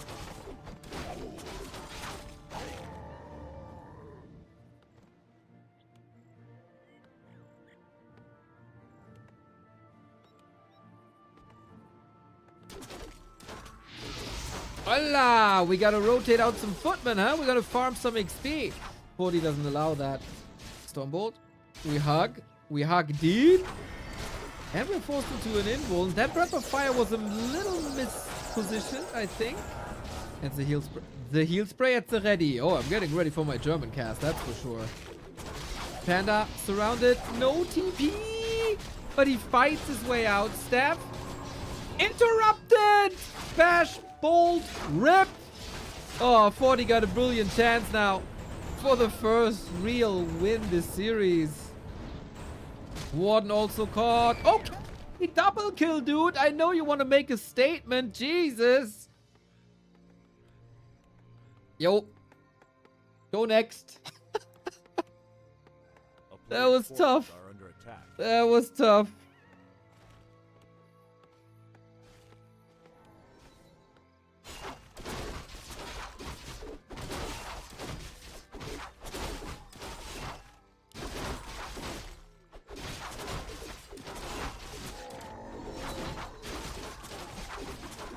To everybody in the German qualifier, if you don't show up in the bracket, that is normal. I have to assign you. I do that periodically. Now everybody should be up to date. A player's forces are under attack.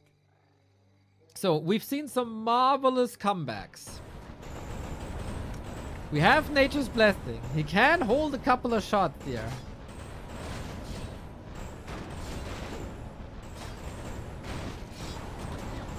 We only have one heal scroll. But we also have no panda.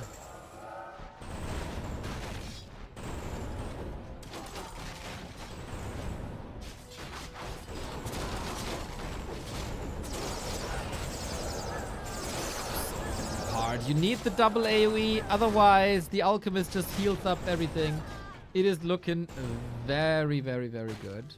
Are talents useless versus Hogs? Good question. Talents destroy Hogs if there's more talents than Hogs. But since you're usually busy trying to get to dryads and bears and level up your second hero, Dragonhawk production will start faster than Talon production. And then you're always outnumbered, and 1-for-1, one Dragonhawk shackles one Talon. And shackle is a guaranteed kill if not stopped. So, yeah. That is a bit tricky, but we've seen it work. We've seen it work. Good for 40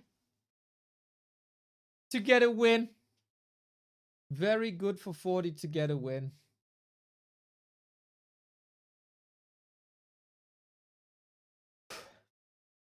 Yeah, I feel like 40 shut this down real nice. He shut that down real nice. So who signed up for the second qualifier? Eva, Lucas, Black Rayman, and Izzy. We need signups from Hishna, Koloss, Ena, Panda Bernd, Cool Runnings, Sokol, Weekend, Changer, and CN. Get in there. Cheers.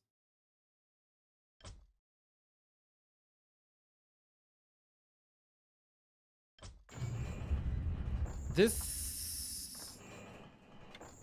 might be the last game we can cast because of our qualifier at 7 p.m. And I also have to do the seeding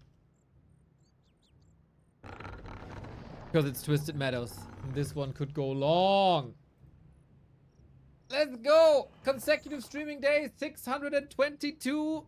We start into hour 8 today. After starting earlier, we also go longer, harder, faster, stronger.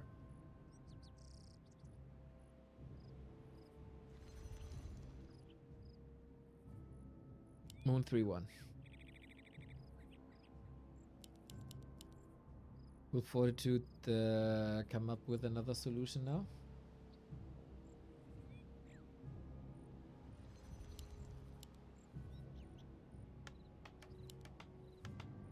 I'm gonna be co-casting with Fishy, by the way, for the German audience.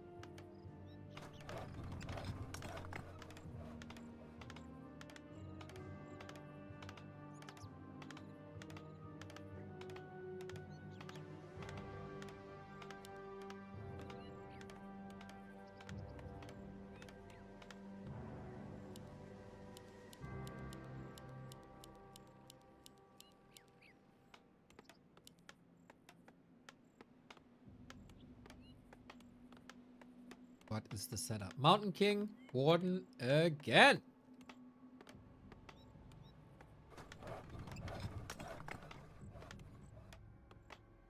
We have seen some crazy turnarounds in the scene.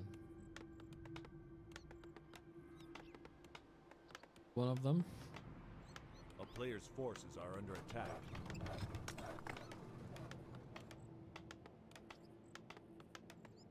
Damn moon on fire.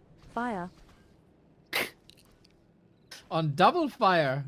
Correct. PhD. Thank you for the resub. I think there was supposed to be a fire emoji. I felt that. He's going Hunts again. Hunts won one so far. Player's forces are under attack.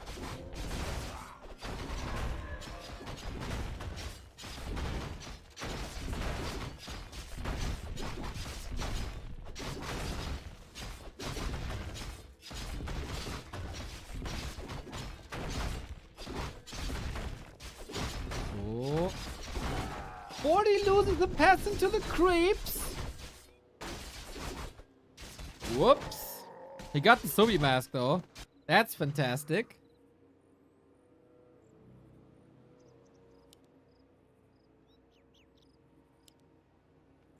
The Warden on a prowl already. Once again, we hold the skill point to see if we get surrounded or not. She sees, oh damn, Sobi mask. Oh no.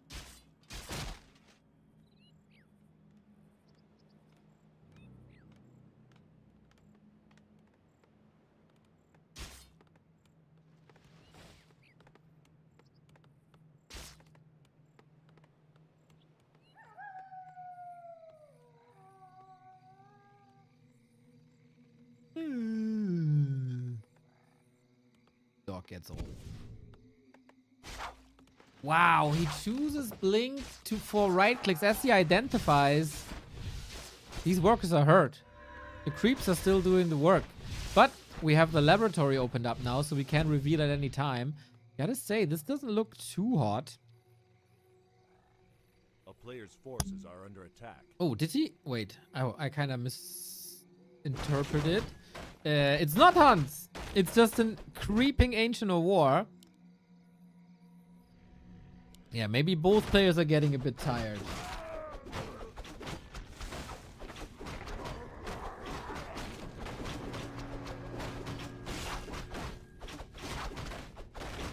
I mean, why else wouldn't you play Hunters? No, it's a fast expansion. It's good creeping for the Warden. 40 is building a lumber mill and creeping his own expansion.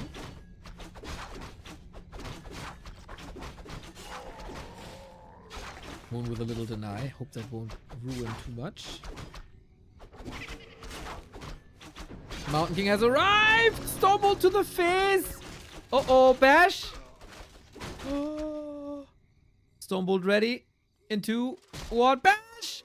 Oh my god! He's the luckiest person in the world! That was crazy! What the fuck?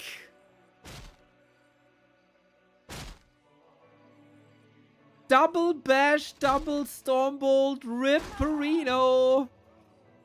You gotta play around the bash, my brother. You gotta play around the bash. If there's a chance that there's a bash, you gotta assume that it's a bash. Under siege. Oh, that is so bad now. Archer down 2. You know what? The more Mountain King games I see, the more I see that the Asians are complaining about bash. Omega. One-sided now. 40 can expand in peace. We are going for an altar revive, not a tavern revive. Gee. Oh snap. That went sideways. Mamma mia.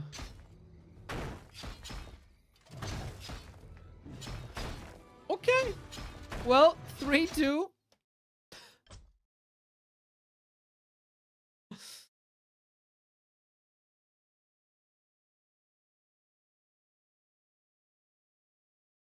That is the last game I can cast today, though.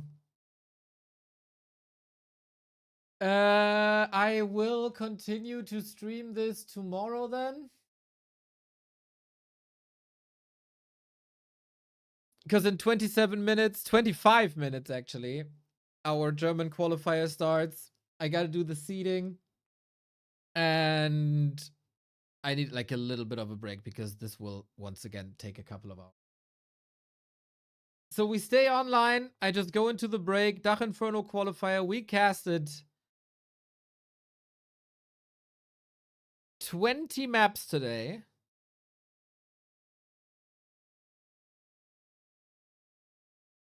And it's not finished, and we're gonna finish this another day. Tomorrow then, I guess. Crazy end. Crazy end, crazy end, crazy end.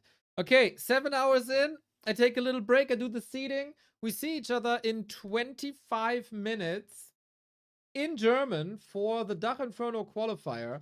If you're not signed up or check in, sign up and check in.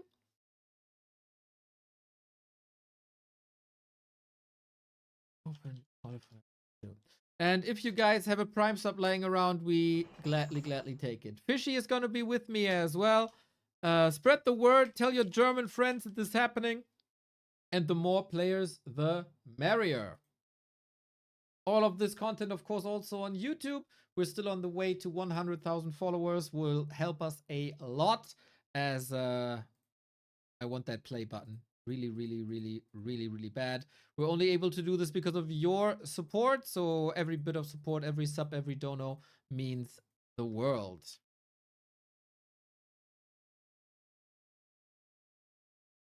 Now I have this starting screen set up. See you in 25 minutes.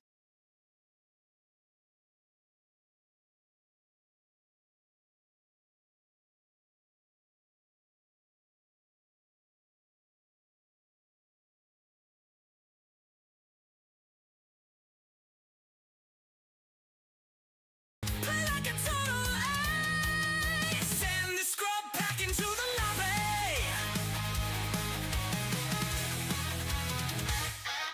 To the face.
civil rights. You demand that I eternize your name.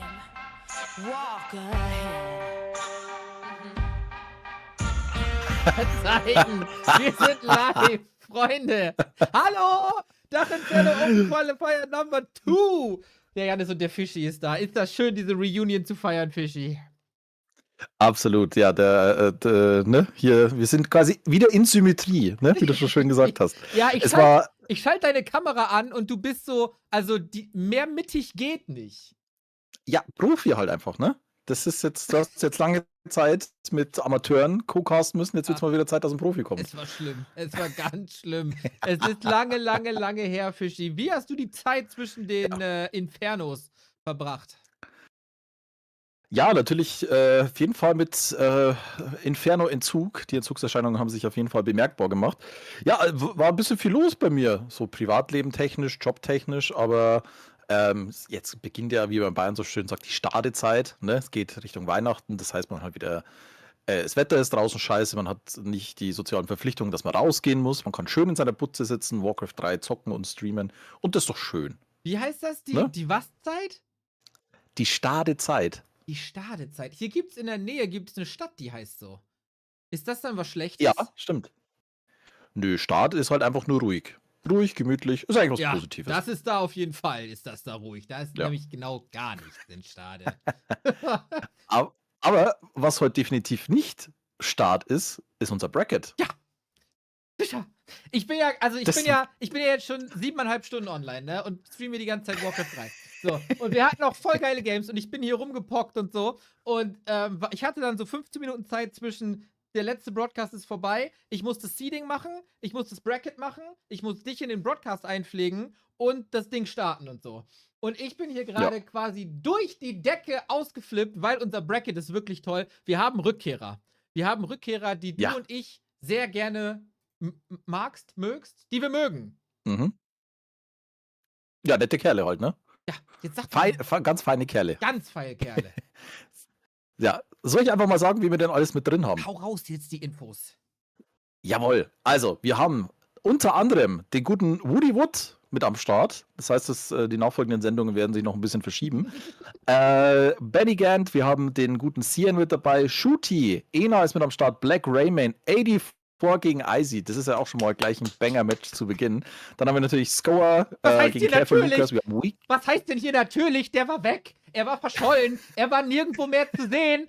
Und er war auch nicht im Bracket. Bis 18:59 Uhr war der Scoa nicht im Bracket. Er hatte sich in seinen Wald, den er ja mal mit der Kamera aufgenommen hat, da hat er sich verschanzt, glaube ich. In so ein selbstgebautes Hochsitzding hat er gewohnt. Aber jetzt fürs Dachinferno ist der Scoa wieder da. Ich bin hocherfreut.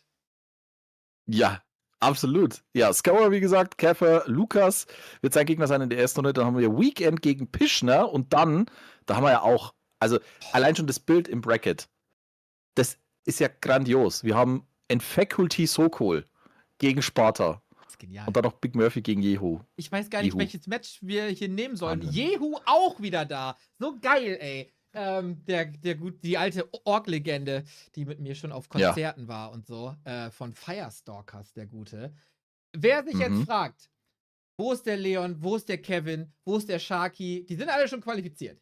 Ein paar sind schon direkt im So ist Inferno, ein paar sind schon in der Rede. Letzte Woche hatten wir schon Qualifier. Dorani, aka Phoenix, hat sich qualifiziert und und Sharky. Und jetzt die letzte Chance. Die Top 2 kommen weiter von diesen 16 Recken. Wir spielen hier dieses Bracket, was ihr hier seht auf dem Broadcast. Diese Double Elimination Runde. Alles Best of 1 und dann noch ein Entscheidungsmatch Best of 3. Ich bin richtig heiß. Ich weiß jetzt nur nicht, welches Match wir uns nehmen sollen.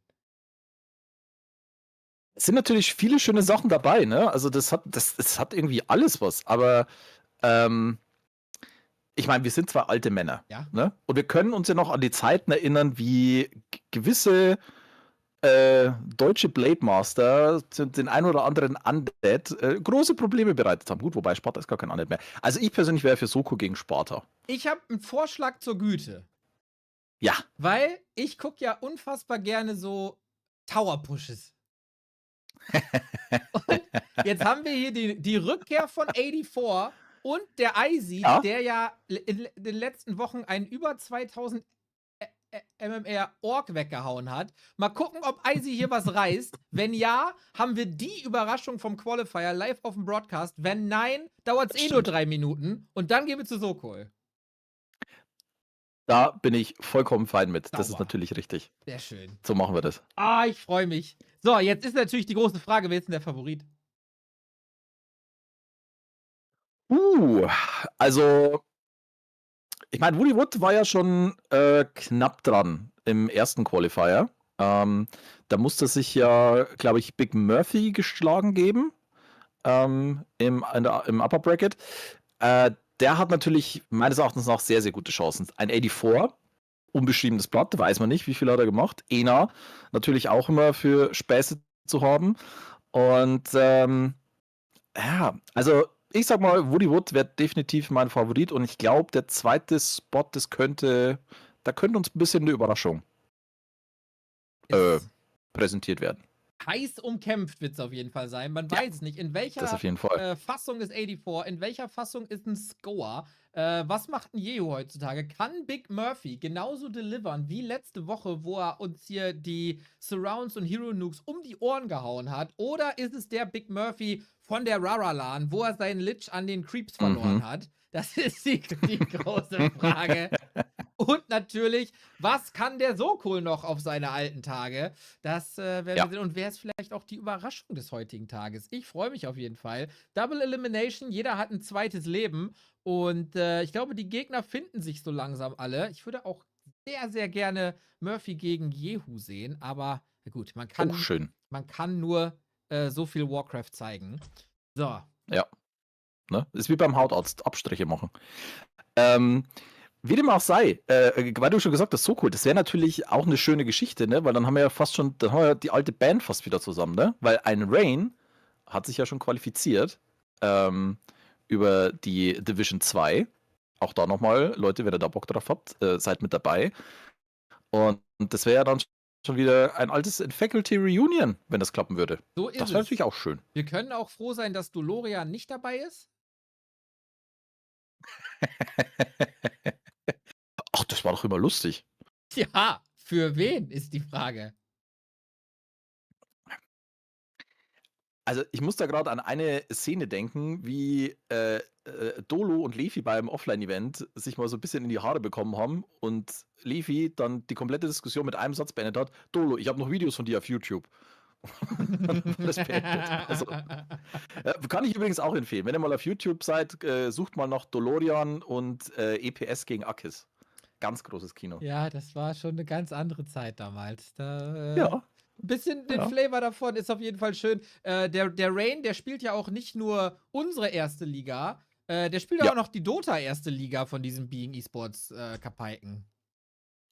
Ja, es gibt irgendwie, ich glaube, wir haben da tatsächlich letzte Season auch mal so drüber gesprochen. Es gibt so manche Leute, die einfach ein Talent haben für Strategiespiele. Ne? Und da ist Rain definitiv einer. Also es ist, glaube ich, egal, was der anfasst, sobald er irgendwie Figuren, also der könnte, glaube ich, was weiß ich, Dune auf dem Super Nintendo spielen und der wird wahrscheinlich auch noch jeden abziehen. Also der hat einfach ein Talent dafür und finde ich sehr, sehr beeindruckend und ja, war ja auch für seine Dota-Kollegen ziemlich überraschend, dass der auch in Warcraft 3 sehr, sehr aktiv war und auch sehr, sehr gut. Von daher, ja, bin ich mal gespannt. Vielleicht werden dann ja auch in der neuen Season mal ein paar Leute von Dota mit drüber kommen und mal ein bisschen mit reingucken. Wäre natürlich schön. Ja, was der Rain anfasst, da kommt was Gutes bei raus. Darum hat er auch 27 Kinder. Wir haben unser Game fertig. Unser Game ist im Flow-TV. Ich weiß nicht, ob du das schon weißt, Fischi, aber wir haben eine neue Technik für synchron in Flow-TV-Spiele gehen. Oh, nein, das habe ich natürlich noch nicht mitbekommen. Wir haben da was rausgefunden. Und zwar, wir haben ja die gute alte Technik, wo wir dann so im Game synken und so, ne? Das können wir jetzt vergessen, weil wenn wir synken, wann wir auf den Knopf drücken, dann sind wir das ganze Game über gesynkt. Weißt du? Ich kann dir jetzt nicht so ganz folgen. Okay, du bist im W3 Champions. Wir machen das hier Step by Step. Wir machen Step by Step. Du bist im W3 Champions. Du gehst auf das Flow-TV Icon. Ja. Dann siehst du da 3-Way-K gegen 84. Tatsächlich noch nicht, aber kommt wahrscheinlich gleich. Doch, wenn du auf Custom Games gehst? Ah, jetzt hier, doch, da So. taucht's gerade auf. Ja, hier, Refresh, das hilft, ja. So, Ah, und dann hast du da den Augenknopf. ja, Und jetzt mache ich gleich 3, 2, 1 Sync. Und bei Sync drücken wir gleichzeitig auf den Knopf. Und dann müssen wir Okay. nie wieder synken. Dann sind wir die ganze Zeit fest verkabelt quasi. das ist ja hervorragend. Das ist Wahnsinn, Dann ne? machen wir das doch Dann so. machen wir das jetzt. Also, aber machen wir das dann auf Sync oder Sync und dann? Nee, auf Sync. 3, 2, 1 Sync und klick mit Sync. Okay. Gut. Dann machen wir das jetzt, Fischer. Es kann nicht schief gehen. 3, 2, 1 Sync. Map not found. Ah, Fischer! Was ist denn das für eine Vorbereitung? Mann! Ich weiß nicht. Was ist das denn? Ja, Wieso habe ich diese Map Updates! nicht? Es gibt doch jetzt hier die Anzeige da, wo das Loot ist und so. Ja, das habe ich doch schon alles. Das ist doch Frechheit. So, wir müssen das nochmal tun. Das ist doch Frechheit. Ja, du bist eine Frechheit. Ja, entschuldige mal. Ja, okay. Hallo, das ist doch hier wieder Beschiss. Ja, wenn du dich entschuldigst, So. ist okay. Jetzt muss ich wegen Ja. meiner Overlay API neu starten. Oh, der Joe-Fisch ist am Start. Hallo. Ein ganz alter ESL-Radio-Zuhörer. Oha. Mhm. Freuen wir uns. Hä? Die Ladezeiten Ja. können doch aber unterschiedlich sein. Anxiety, es macht keinen Unterschied. Man ist dann perfekt gesynkt. Solange man auf den Knopf gleichzeitig drückt, ist man dann da. So, ich wäre wieder ready. Ich auch. Gut. Zweiter Versuch. 3, 2, 1, Sync. Bisschen Map gehasst. not found. Willst du mich verkackeiern? Was soll denn das? Vielleicht posten die Inferno-Maps vielleicht? Wäre natürlich witzig. 6W3C. Nee, das ist die ganz normale W3 Champions Map. Was ist denn hier los? Soll ich dir das das ins ist doch Discord hier. streamen? Ich meine, Flo, eine Disconnecte. Okay, warte mal, stopp. Das ist jetzt hier. Ich mache jetzt mal kurz nur. Lass mal einmal. Alle guten Dinge sind 3. Wenn es dann Okay. nicht geht, dann, keine Ahnung, Na dann gut. spiele ich Mikado oder so. ist das dumm. Also, hast du jetzt alle möglichen Versionen von Twisted Meadows runtergeladen? Ich hoffe doch mal. Nee, warte mal, stopp. Flo TV. Was ist denn das hier? Ich krieg ja Plack. Okay, stream mir einfach das erste Game mal hier in Dingenskirchen, ne? Ja. Und dann mache ich mir das irgendwie. Ich kenne mich, das ist doch diese Technik. Ja. Ah. Das kommt davon. Das zum Thema hier endlich mal wieder mit Profi-Stream und so, was dir am Anfang groß rumposaunt wurde. So, mein Overlay Du ist. bist auch, ja, ich meine, ganz ehrlich, du hättest mich auch sehen sollen, weil meine Webcam nicht funktioniert hat. Bis 30 Sekunden bevor der Stream losging, wie ich da auch panisch unter den Tisch gekrochen bin. Ja, das haben So wir. zum Thema Profis. Dafür siehst du jetzt aber toll aus, muss man sagen. Ja, danke, ne? Inferno. So. Unser aller Freund Eisi versucht's an 84, einer, der schon in der höchsten deutschen Spielklasse mal gespielt hat. Ich muss jetzt hier. Klick hier. Oh, jetzt hätte ich fast meine Kamera zu dir gestreamt, das will ja keiner. Ingame. Und. Also, wenn man passende Musik dazu macht, könnte es ja auch ganz lustig sein. Hier gar nichts. Oh, so. Jo, jetzt hast du das Game. Jawohl. Okay. 84, wie gesagt, höchste deutsche Spielklasse, sollte schon sein Ziel sein, weit zu kommen hier gegen Eisi, der ja einer der allertalentiertesten Spieler und einer der aufstrebendsten deutschen Twitch-Streamer überhaupt ist momentan. Absolut, absolut. Kleine Frage zu meinem Verständnis. Weil du so begeistert warst von meiner symmetrischen Kamera, sieht man mich jetzt andauernd? Nee, weiß ich nicht. Ist das drin? Oh ja, doch, hier, schau, der Fischer. Das kommt, Ja, weil das sonst das- immer, wenn ich mit Florentin stream hier. Zack. Ach so. Nee, warte, jetzt bin ich irgendwie... Einmal mit Profis arbeiten. Ich kann nichts mehr drücken, Fischer. Ja, ist doch schön. Da kann ich, ist doch gut, dann kann ich so pantomimisch sogar was darstellen. Ne? Das ist ja eigentlich so inklusiver Stream jetzt. Ne? Du streamst und ich gebe nicht pantomimisch, sondern, also wenn ich es könnte, so in Blindensprache, könnte ich jetzt das Game mitcasten. Vielleicht ist das mal eine Marktlücke. Ja, es gibt ja auch bei Konzerten so Simultanübersetzer. Ja. Das bist du. Ja, total. Da Find bin ich gut. ja dann nicht also ich bin nicht neidisch auf die Leute, die so das machen bei Eminem oder so. Ja, da könntest du leicht Sehenscheidenentzündung kriegen bei. Wir schauen mal, welchen Helden sich hier der Eisi aussucht. Auf was tippen wir denn? Also ich habe mal eine ganz wilde Vermutung, es wird, glaube ich, feurig werden, so wie ich Eisi kenne. Ja, wa?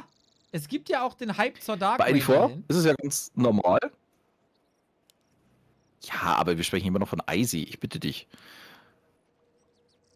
Eisi ist, der bleibt seiner Linie da treu. Also bei eer0 ganz klassisch, der DK.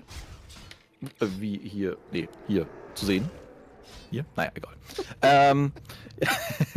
Ja, also ich bin mal gespannt, weil Eisi, da ist er doch. Eisi mit dem Firelord natürlich und wir sehen jetzt auch auf der Minimap, glaube ich, die Militias schon mit hinterherlaufen und es gibt natürlich den Tower Push. Wer kennt ihn nicht, wer liebt ihn nicht, den guten Eisi Firelord Tower Push, gegen den ich auch schon das eine Mal verloren habe.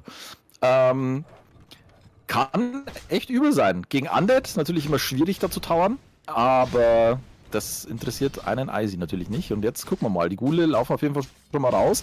Und jetzt gibt es erstmal große Keilerei. Und ich muss sagen, eer0 hat schon einiges an Hitpoints hier auf seinen DK verloren. Jetzt kommt die offensive Coil. Firelord muss natürlich aufpassen. Und in der Zwischenzeit haut das Lava-Spawn natürlich einen Hit nach dem nächsten raus. Und das bedeutet, es könnte sich auch bald mal vermehren. Jo, und dann wird es auch das Einzige bleiben, weil eer0 mit der guten alten Shocky-Coil am Start ist und einfach auf den Firelord draufdrückt. Eisi kriegt aber noch das zweite Lava-Spawn raus. Sehr, sehr wichtig. Wollte sich denyen. Hat nicht geklappt, aber 3 Lava-Spawns am Start. So ist es. 3 Lava-Spawns sind's und ich könnte mir durchaus vorstellen, dass sich da wahrscheinlich auch noch ein bisschen was tun wird. Und ja, ich sag mal so, Level 1 Firelord, der ist jetzt nicht so teuer zum Reviven, der ist gleich wieder mit am Start.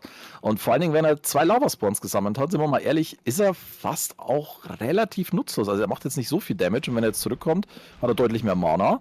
Könnte dann gleich wieder das nächste Lava-Spawn spammen. Also vielleicht war dieser Verlust jetzt gar nicht so dramatisch, wie man das eigentlich bei einem Hero-Loss denken könnte. Mal gucken. Die Lava-Spawns versuchen jetzt hier auf jeden Fall nochmal ein bisschen Damage zu machen. Die brauchen natürlich die Hits, damit sie sich teilen können. Das hat aber eer0 bisher ganz gut verhindern können. Und ja, aber in der Zwischenzeit, die Tower kommen hoch. Hast du schon mal drüber nachgedacht, wie gut es ist, dass die Menschheit sich nicht so vermehrt wie Lava-Spawns? Ja. Dann wäre die ganze Welt voller Boxer. Das wäre aber auch lustig, ne? Ja, aber Weise. ich sag mal, der technologische Fortschritt wäre da vielleicht ein bisschen eingeschränkt. Aber stell dir das mal vor. Schatz, wollen wir nicht Kinder haben? Ach ja, warum nicht? Na, komm, ja. Dann zieht man das weiße Oberhemd an und drauf geht. Oh Gott, oh Gott, oh Gott. Ja, Nee, genau. nee, ich finde das schon gut, so wie es ist.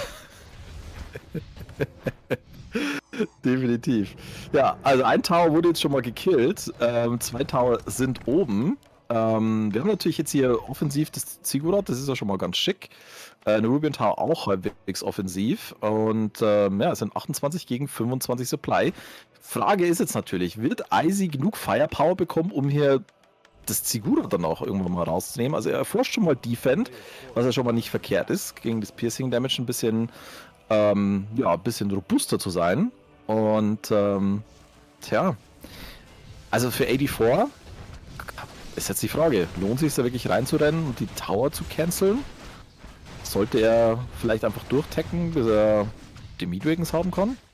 Mal gucken, ein Tower kann er sich auf jeden Fall jetzt holen. Jetzt geht es auch nochmal auf den Peasant. Der erste Peasant geht drauf. Wie sieht es mit dem Pool aus? Der überlebt erstmal. Währenddessen Eisi am Creepen. Kriegt den Ring of Protection +3. Ja, Lava-Spawn wird hier nochmal gekillt. Und die Ghule probieren es jetzt erstmal weiter. Aber da ist natürlich jede Menge Repair am Start von den Peasants, die jetzt aber auch schon wieder attackiert werden. Gut, das sieht gar nicht mal so schlecht aus für Eisi, muss ich mal ganz kurz sagen. Er hat einfach die Eier da noch parallel zu creepen. Defend ist am Start. Jetzt wird auf Fiends geswitcht, aber natürlich macht das jetzt keinen Schaden mehr an den Footman. DK ist fast Level 3, dann könnte man vielleicht so ein paar Coils spammen. Und Tier 2 ist fast fertig, aber Eisi schlägt sich hier ganz gut. Der schlägt sich wirklich wacker. Und ich weiß, ich werde es irgendwie mal bereuen, aber ich muss ja tatsächlich sagen, Eisi ist ja schon jemand, der ein Grundverständnis von diesem Spiel hat. Ne? Also da hapert es häufig an Reaktionsvermögen und Timing und diesen Geschichten, aber er weiß schon, wenn er was tut, weiß er schon, was er tut und warum er es tut. Also das muss man ihm schon lassen. Und ja, man sieht es. auch, das ist gar nicht mal so schlecht ausgeführt. Nebenher mit dem Creepen, Defend kommt und ja, das ist gut. Firelord ist jetzt natürlich nicht so gut gerade gelaufen. Kommt er weg? Thema Er kommt nicht weg. Reaktionszeit. Aber ja, Thema Reaktionszeit, genau. Aber nichtsdestotrotz, er hält sich wacker. Ja, wir haben dem Eisi auch nicht gesagt, dass wir hier nicht die deutsche Meisterschaft im Tower Defenden machen. Ne? Das hätten wir vielleicht vorher mal sagen sollen. Ja, ne, aber mal gucken. Also ich weiß gar nicht, was macht denn Eisi? Ist der gerade am Tekken? Nö, macht er nicht. Aber wir sehen natürlich das Slaughterhouse. Ich glaube, der ist gerade zum Kühlschrank und holt sich ein neues Bier. Ja, wahrscheinlich. Hol doch mal das Handbuch von Warcraft 3 raus. Was mache ich am besten gegen Tower? Ja, das könnte mittlerweile ein bisschen wie heißt das? Ausgedatet sein. Ausgedatet, ja, auf jeden Fall. Aber, ja. Also, sagen wir mal so. Jetzt kommen natürlich so die ersten. Es kommt tatsächlich, hat er sich Midway geholt? Ne, er ist gleich mit der ersten Statue eingestiegen. Okay. Crypt ist natürlich im Feuer. Okay, dann dahinter kommt der Midwagon. Ja, also ich glaube, 84 wird's hinkriegen, diesen Push, diese Tower zu killen. Weil, wenn du dir das mal anguckst, ne, das ist ein Arcane Tower und 3 normale Tower, die machen schon echt viel Damage, wenn die mal an die Fiends rankommen. Holla die Waldfee. Jo, da muss er sich so Step by Step nach vorne schleichen. Ich habe mich gerade gefragt, wo ist eigentlich dieser Firelord? Aber jetzt ist er wieder da. Kleiner 20 Supply-Vorteil für 84 und sollte doch dann gleich langsam die Counter haben. Aber dass das hier in die 9-10-Minuten-Marke geht, hatten wahrscheinlich nicht so viele mit gerechnet. Nee, absolut nicht. Und ja, Eisi schlägt sich wacker und muss man auch dazu sagen, finde ich immer schick, ne? Dass er auch sich nicht zu schade ist, bei diesen Qualifiern und immer mit am Start zu sein, um seine Tower mal auszupacken und ja. Ja, wenn er die Chance hat, Dieses jemanden den Spot hat Freitagabend sich zur Hölle zu definitiv machen, dann macht er das. Ja, absolut, absolut. Ja, jetzt geht's hier wieder in die Offensive. Ah, der eine Tower. Oh, der wird tatsächlich fertig. Oh weia. Das war jetzt für 84 ein bisschen brenzlig. Aber er fällt trotzdem noch. Die Fiends und ja, der Midwagon, die machen da natürlich schon was her. Firelord wieder viel zu offensiv. Wird jetzt geblockt. Ja, Firelord kommt ja tatsächlich da nochmal raus. Das ist die Frage, Mana ist keines mehr auf dem Decay und Eisi kann hier seinen First Hero tatsächlich nochmal retten. Und ja, es wird weiter fleißig repariert. Nächster Tower ist oben. Aber ja, jetzt natürlich mit den Midwagons, das gibt stückchenweise immer mehr Schaden auf die Peasants und die werden dann langsam aber sicher fallen, genauso wie der Firelord, der hier aus den Latschen kippt, die er nicht anhat. Da war genug Mana da für eine Coil und da ist auch das GG von Eisi und 84. Sichert sich nach einem harten Kampf den Einzug in die zweite Runde. So ist es. Hat er fein gemacht, der Eisi. Hat er fein gemacht, der 84. So wollen wir es sehen. High-Class Warcraft mit Tower-Pushes gegen Undead. So wie das Meta natürlich genauso ist. Ja, ich schau mal kurz, ob hier alle Brackets am Start sind. Jo, sieht gut aus. Dann wolltest du Sokol sehen gegen Sparta. Ist das noch... Also, wenn ich gerade mal so aufs Grid blicke, ist durch tatsächlich schon. Hat sich durchsetzen können. Also, wir können ja mal kurz drüber sprechen, was sich bisher so getan hat. Ne? Wir haben Wood, der noch am Spielen ist, jetzt nicht so sonderlich überraschend. Shooty hat sich durchgesetzt gegen Cien. Ena und Black Raymond noch am Spielen. 84, wie wir gerade gesehen haben, mit dem Sieg gegen Eisi. Scour hat sich durchsetzen können gegen Careful Lucas. Pischner mit der Niederlage gegen Weekend und Sokol, wie gerade schon erwähnt, 1:0 gegen Sparta. Was heißt, dass wir im Lower Bracket schon die erste Partie haben mit Careful Lucas und Pischner. Und ja, so ist aktuell der Stand. Sehr schön. Dann würde ich... Warte, wo ist denn das Game von Big Murphy gegen Jehu? Die haben gestartet für 15 Minuten. Das ist eine Weile. Ich mache jetzt den Call. Wir jumpen da rein. Wir spulen vor. Ich stream dir das wieder. Und wenn das durch ist, geben wir der Gewinner von den beiden gegen Sokol. Dann kriegst du dein Sokol-Game und ich mein Big Murphy-Game. So machen wir das. So machen wir das. Wunderbar. Rein da. Jetzt ist natürlich hier, ihr müsst jetzt ein bisschen langsamer gucken zu Hause, weil ansonsten verschiebt sich. Einfach schneller denken. Du redest mit dem Twitch-Chat. Wie sollen die das denn machen? Ja. Also ich. So. Ja? Also mein Twitch-Chat kriegt das hin. Ich weiß nicht, also ne? Ja? Wann hast du denn das letzte Mal gestreamt? Das hat sich hier alles verschlimmert. Die Guten sind alle weg, Fischi. Da ist nichts mehr zu retten. Ach ja, ne, Leute, da hört ihr es. So ist es. Ausgenommen natürlich meine lieben Subs, die wir ganz, ganz doll lieb haben. Das sind hier immer die Smarten. Weißt du, was ich an dir mag, dass du nicht käuflich bist? Nie, nie. Nein, Gottes Willen, ne? So. Puh. A player's So. forces are under Starte attack. Kamera. Du Fischi. Wir sind hier. Warum ist der WC3 Broadcast-Bereich eigentlich ganz unten? Das ist doch. Wir müssten ganz nach oben gehören wir. So, wird gestreamt. Sieht aus wie Arsch. Noch gerade. So. Jetzt sieht's fein aus, gell? Ja. Ich würde mich wirklich freuen, wenn der Big Murphy nochmal so einen Run hinlegt, wie letztes Mal. Ich würde mich aber auch freuen, wenn Jehu zu alter Stärke zurückfindet. Also generell würde ich mich freuen. Das ist doch schön, ne? Wenn man sich freut, ist es doch immer fein. Die Frage ist natürlich, die ich mir jetzt gerade stelle, ob Big Murphy gerade wieder seinen Bademantel anhat. Ich würde sagen, ja. Er ist ja jetzt Manager von einem Kreisliga-Team. Das ist ja so eine Grassroots-Fun-Liga in Warcraft. Und wenn immer er da... Oh Gott, du machst hier heute nur Feinde. am Start... Was denn? Womit? Wie hast du das? Eine Grassroots? Wie? Anfänger? Eine Grassroots-Community-Liga. Achso, okay. Na gut. Die ist toll. Ich meine, du hast ja recht, aber das darfst du ihnen doch so nicht sagen, Mensch. Das wissen die doch. Ach. Naja, anyway, Ja, auf jeden Fall ist der da das wird sich gemerkt. auf jeden Fall ist der da Manager und da hat er auch immer seinen Bademantel an beim Draft und so. Ich verfolge das alles. Ich habe sämtliche Interviews gesehen von allen Managern, von sämtlichen Leuten, Ligaleitungen. Ich habe den kompletten Draft gesehen von Sekunde 1 bis zum Ende mit inklusive Preview-Musik. Ich habe alles gesehen. Sehr gut. Du bist halt ein richtiger Fan. So, ich glaube, damit hast du die Kurve noch halbwegs bekommen wieder. Ich bin für den FC Westphal. Die sind mir sehr sympathisch. Was für ein Westfalen? FC Westphal. Von Westi. Ach so, das Westphal. Team. Ja. Hast du da nicht auch mal mitgespielt oder wolltest du nicht mal mitspielen? Nee, ich habe mal gecastet.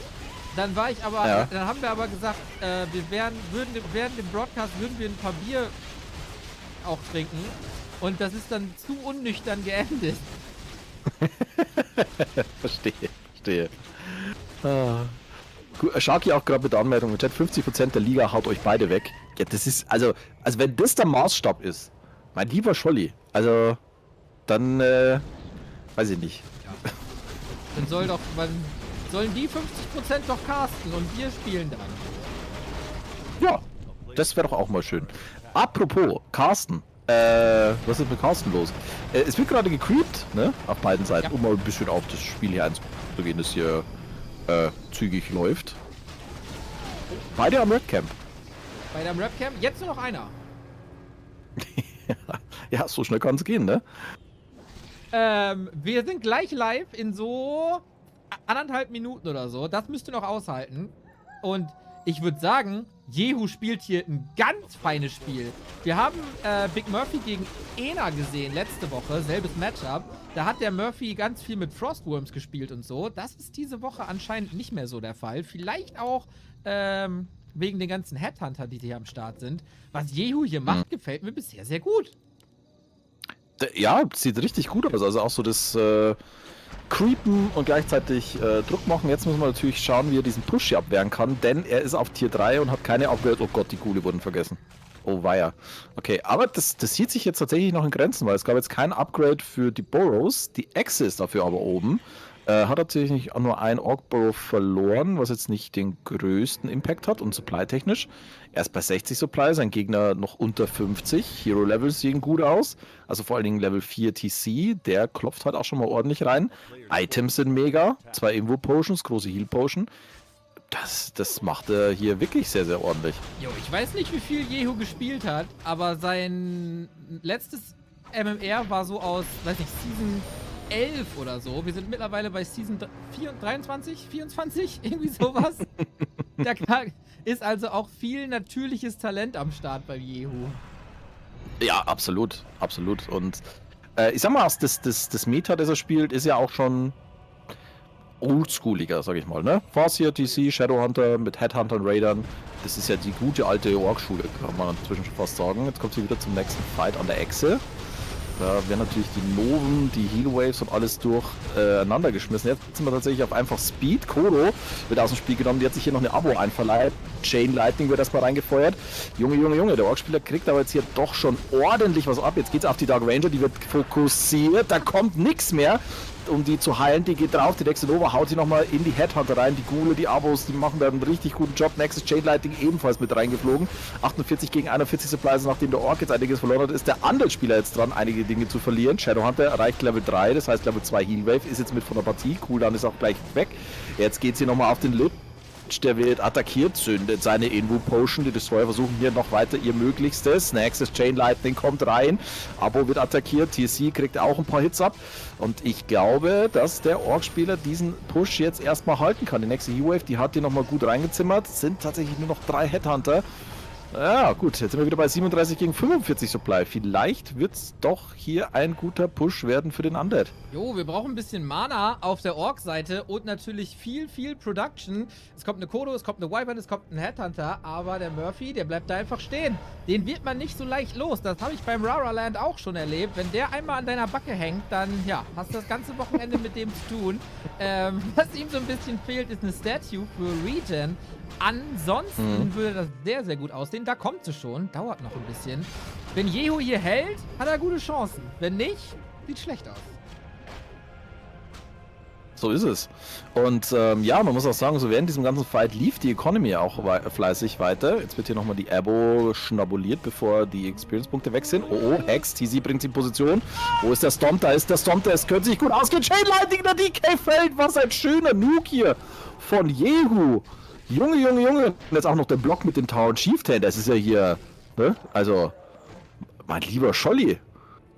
Das ist crazy. Da hat er jetzt aber mal richtig auf den Tisch gelegt. Mit, weiß nicht, 400 APM hätte der Murphy da bestimmt mal dispellen können, aber das war alles sehr chaotisch. Es sah gerade so gut aus, ey. Und dann geht der DK down.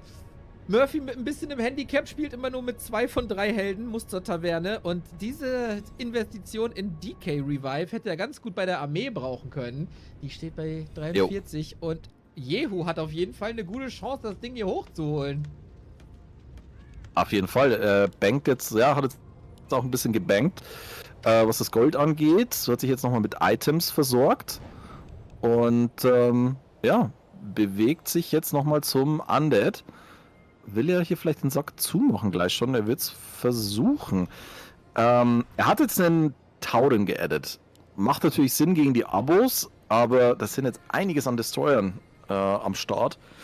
Und natürlich noch eine Statue. Also ich glaube, der Taure wird sich wahrscheinlich nicht so ganz bezahlt machen, aber mal gucken. Es fehlen mir gefühlt ein bisschen die Batrider. Das wäre, glaube ich, jetzt noch eine schöne eine schöne Unit, die er hier adden könnte, weil es ist ja auch kein Red mit am Start, weil aktuell keine Fiends hier mit dabei. Jetzt geht's in den nächsten Fight. Windrider haut erstmal drauf. Healway kommt rein, sichert hier nochmal das Leben der Kolo, die natürlich auch wichtig ist für die Aura, aber die wird jetzt wahrscheinlich trotzdem fallen. So sieht's aus. Level 4, oh, der Lynch! Wird fokussiert, das war wieder ein schöner Stomp hier vom Tauren Chieftain und der hat natürlich auch noch eine Mana Potion, also da kann gleich nochmal mehr kommen, wo das herkam. Jetzt geht's nochmal auf den nächsten Destroyer und der DK, der ist getrappt, der kommt hier nicht mehr raus. Oh Junge, der hat nix dabei und geht drauf. Und jetzt fällt die komplette Undead Army auseinander. Jehu, der Rückkehrer. Holy smokes, haut einfach den Finalisten vom letzten Qualifier raus ins Lower Bracket. Crazy Performance von Jehu. Der hat natürlich eine große Historie, was so Warcraft angeht, aber dass der hier quasi aus nichts den Murphy raushaut. Das ist schon stark. Absolut. Absolut. Und das entlockt sogar Starbuck ein Wow. Und das will schon was heißen, wenn Starbuck, ne? Wenn du Starbuck beeindruckst, dann muss es schon echt gut gewesen sein. Also richtig stark. Richtig, richtig krass. Da bewirbt sich definitiv einer für den, ja, für die Relegation. Stark. Nice. Jo, da habe ich nicht mitgerechnet, ey. Ich dachte, der Murphy, der haut hier nochmal ein paar Leute raus. Jetzt sehen wir gleich einen Orc Mirror. Ich weiß gar nicht, ich habe so lange keinen Orc Mirror mehr gesehen, ich weiß überhaupt nicht, welche Units man da spielt. Das könnte jetzt sehr spannend werden, weil ich glaube, das wissen die beiden auch nicht. Ja, wirklich. Die spielen wahrscheinlich einfach beide so wie 2004. Ja, aber wäre doch schön. Also ich könnte mir durchaus vorstellen, dass wir unterschiedliche Helden sehen werden. Also ich könnte mir vorstellen, dass Jehu vielleicht wirklich beim Farseer bleibt und bei Soko bin ich mir fast ziemlich sicher, dass er den Blade Master auspackt. Bei so cool, der Blade Master, wirklich? Das hat er noch nie gemacht vorher. Nein. Oh, nice. Ah. Sehr schön, dass man ein bisschen Ork repräsentiert sieht. Fischer, jetzt kannst du die Total. Zeit nutzen und deine Map-Probleme angehen. Ja, ich habe sie tatsächlich, glaube ich, inzwischen schon angehen können. Also wenn ich jetzt hier, ich habe gerade mal durchprobiert, 1, 2 Spiele zu starten und die haben alle funktioniert. Also von daher. Das ist gut. Das ist fein. Dann Ja. finde ich das natürlich eine feine Sache. Wir schauen ins Bracket rein. Wow, da ist das Ding. Was haben wir denn da? Woody gegen Huti im Upper Bracket Halbfinale. Ena gegen 84, auch geiles Match. Scoa gegen Weekend, nice. Aber natürlich wir bei Sokol, bei Jehu. Im Lower Bracket haben wir auch den Benny gegen Cien. Black Raymond gegen Icy ist natürlich, oh Gott. Das ist ein Match, ne? Ein Match der Giganten, kann man sagen. Absolut. Ja. Hoffentlich castet das jemand. Käfer Lukas gegen Pischi und Sparta gegen Murphy. Good luck an alle. Hallo Ivy. Oali. Hallöchen. Ja, der Schosch ist am Start. Geiler Typ, korrekt. Irgendwann, das ist immer diese Inferno-Qualifier, ne? Da ist immer was Besonderes. Absolut. Ja, also ich meine, wenn man sich mal zurückerinnert an den Qualifier in der letzten Season, wo wir diese wunderbaren Matches mit Ente hatten, das war auch gegen Francis, war das, glaube ich, ne? Ente gegen Francis. Ja, das war ein Ding. Die sich da so richtig die Kante gegeben haben. Also vom Feinsten. Also auf der Map. Nicht hinter dem Keyboard, auf der Map. Ja, das war schön. Das war sehr schön. Ja. Aber auch, wie gesagt, die ganzen Matches, die jetzt laufen, das ist so gesagt, Ena gegen 84, Woody Wood jetzt gegen Chuti, Sparta gegen Big Murphy. Also ich bin ja ein Fan vom multiplen Gucken, ne? Ist das so? Also ich schiele jetzt nicht, aber wenn man die Möglichkeit hat, über mehrere Bildschirme verfügt, dann kann man sich ja quasi auf den einen Bildschirm den Stream anmachen und auf dem anderen Bildschirm ein Game gucken. Zum Beispiel Icy gegen Black Rayman. Ja, ich bin ein bisschen traurig, dass wir uns das nicht angucken können. Das ist mit Sicherheit ein Highlight. Aber ganz ehrlich, eigentlich könnten wir doch reinspringen, weil die werden doch jetzt ein bisschen brauchen, bis sie ihr Game starten, oder? Ja gut, wenn du so, ich wollte es nicht sagen, aber das wäre auch schon ein bisschen mein Traum. 2 absolute Community-Legenden, die die Hälfte der noch verbliebenen Community das ein oder andere Mal zur Weißglut getrieben haben. Ich muss meine eintragen. Black Rayman nicht in unserer Database. Black Man. Dead. Germany. So. Okay. Dann bin ich soweit, auf den Knopf zu drücken. Ich ebenso. 3, 2, Dann lass uns mal drücken. 1, sync! Was sind die Chancen, dass das Und es funktioniert. ist krass, oder? Wirklich Hammer. Das ist wahrlich toll. Gott, Icy hat ja sogar das Firelord-Bild. Ja, na klar. Für einen Fünfer während der W3 Champions Finals hat er sich das da locker erkauft. Ja, das, ne? Black Rayman schön mit dem Rara Land Logo am Start. Sehr schön, sehr schön. Und ja, wir sind auf Northern Isles. Tatsächlich. Wir haben den guten Freeway K 4 Terawatt Icy und wir haben rechts oben den Rayman. Undead gegen Human. Ja, also wer sich jetzt fragt, was hier jetzt wohl passiert, es wird... Warte mal, was ist das denn? Das ist ein früher Altar. Oh, oha. Hä? Der Tower... Oh, wo ist mein Kalender? Ich muss mir den mir anstreichen. Ja, ich muss hier vielleicht mal Easy. die Schiedsrichter anrufen, ob das hier nicht ein Smurf-Account ist, weil... Easy ohne Ist doch Tower. verboten, sowas. Ja, ich denke auch. Aber vielleicht ist das so Reverse Psychology, dass er natürlich jetzt weiß, dass Black Raymond weiß, dass er gerne towert und deswegen genau nicht towert. Was ich mir aber auch vorstellen könnte, was wahrscheinlicher ist, dass Icy einfach die BO verkackt hat. Das ist natürlich auch gut möglich. Aber ich meine, der hat diese BO wahrscheinlich in seinem Leben 50.000 Mal gemacht oder so. Vielleicht, also er faked ja immer gerne, dass er hier einen normalen Helden baut. Vielleicht ist es jetzt der Doppelfake. Ja, es könnte wirklich so sein. Mal gucken. Übrigens, falls irgendjemand dieses Replay auch hat, es gab ja ein sehr, sehr schönes Spiel zwischen Icy und Happy mal. Ich glaube, das war in einem, war es schon der Back to Warcraft Cup oder war es noch Soultech Cup? Ich weiß es gar nicht. Wo Icy einfach mal Mountain King First und dann mit allem nach vorne gelaufen ist, den Scout Ecolai geboltet, surrounded und getötet hat und dann GG geschrieben hat und raus ist. Legendär. Legendär. Also, wenn man mehr Gegner killt als den Gegner, kann man schon sagen, dass man da eigentlich verdient gewonnen hätte.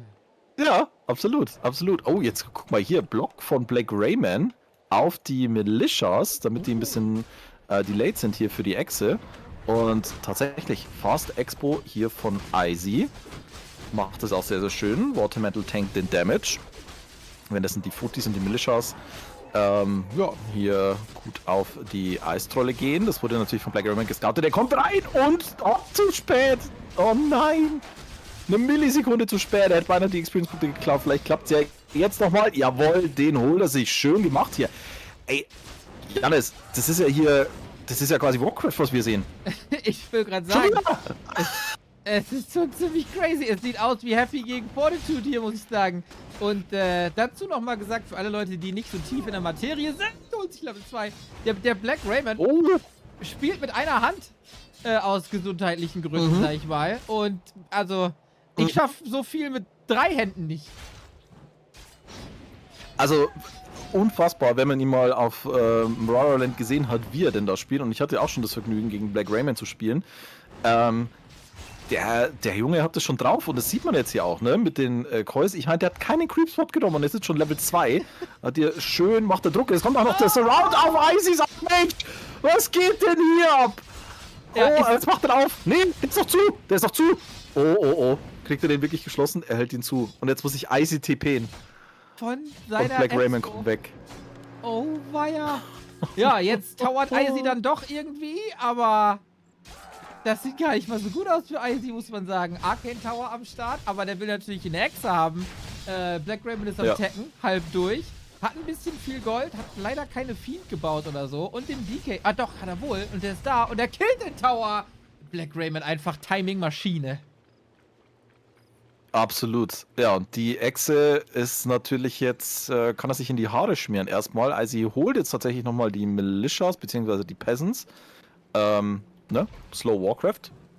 Man will ja nicht zu viel, ne? Also hat ja Zeit. So, ne? Echse wird jetzt noch hochgezogen hier mit einem Peasant, währenddessen Icy am Creepen. Holt sich jetzt hier, sehr gutes Item für ihn, gerade die Replenishment Potion. Die braucht er tatsächlich ganz, ganz dringend hier auf seinem Archmage. Hat noch keine Brilliance Aura, die hat er sich jetzt geholt durch das Level Up, kann Hitpoints regenerieren, Mana-Punkte regenerieren.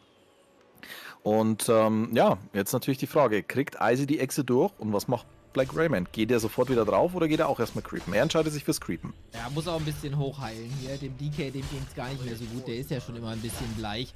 Und die Haarfarbe, das hält auch nicht mehr so viel. Aber da wird auf jeden Fall ein Push kommen. Tier 2 am Start. Ich denke, mit dem Lich kann man da durchaus nochmal drauf gehen. Ja, absolut. Und DK jetzt auch gleich auf dem besten Weg zu Level 3. Also da mit der Level 2 Call kann er natürlich auch noch immer schick was machen. Wir sehen jetzt auch den Ecolite, der sich gerade rausbewegt. Das heißt, das Slaughterhouse kommt. Izys Echse ist jetzt gleich durch. Das scoutet jetzt auch Black Raymond. Hat ja schön Hans Skeleton Warrior nochmal hingeschickt, damit er einfach die Info hat, okay, da ist noch eine Echse, da kann ich dann nochmal drauf gehen zum Pushen. Izy, sehr oldschoolig, mit einer Scout-Farm, das hat man auch schon lange nicht mehr gesehen. Hier auf der linken Seite der Undead-Basis. Und holztechnisch schaut es natürlich momentan noch nicht ganz so gut aus auf Seiten von Izy, hat aber viele Peasants nachgebaut, hat die Lammermill hochgezogen. Also der wird dann auch bald in den Tag gehen. Jo, und dann gehen wir Richtung Panzer. Das mag er gerne. Ich habe darunter gelitten, schon sehr oft. Ist kein Spaß. Also der kann gut towern, aber Tanks hat er auch schon mal gespielt, leider. Und wie er halt ist, extrem nervig damit, findet immer irgendwelche Wege in deine Base, ob zu Lande, zu Wasser oder in der Luft. Der Izy bahnt sich seinen Weg. Ja.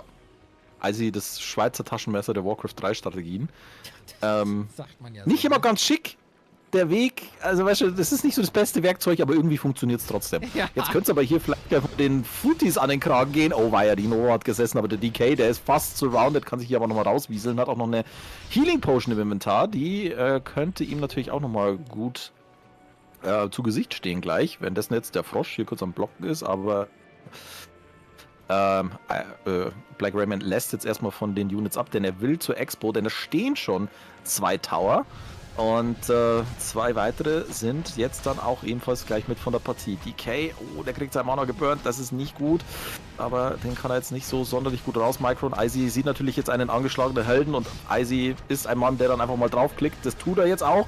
Kann hier auch ordentlich was an Hitpoints wegnehmen, aber es reicht halt nicht ganz für den Kill. Jetzt geht's auf den Arcane Tower. Aber da hat Black Raymond jetzt, glaube ich, das wird nicht so ganz funktionieren. Da hat er nicht die Firepower, um diese Echse zu killen. Jetzt geht hier nochmal eine Fiend drauf und ja, dieser Push wird nicht den gewünschten Erfolg bringen. Der eiserne Izy hält einfach die Tür zu da. Aber Black Raymond taggt ja auch, das dauert noch irgendwie 2 Minuten oder so, dann haben wir es. Und solange der Archmage nicht levelt und der Mountain King sich nicht entfalten kann, dann ist das vielleicht auch ganz okay. Und der Mountain King ist noch weit entfernt vom Dasein und vom Terror machen. Dann müsste sich Black Raymond vielleicht mal ein bisschen zurückziehen.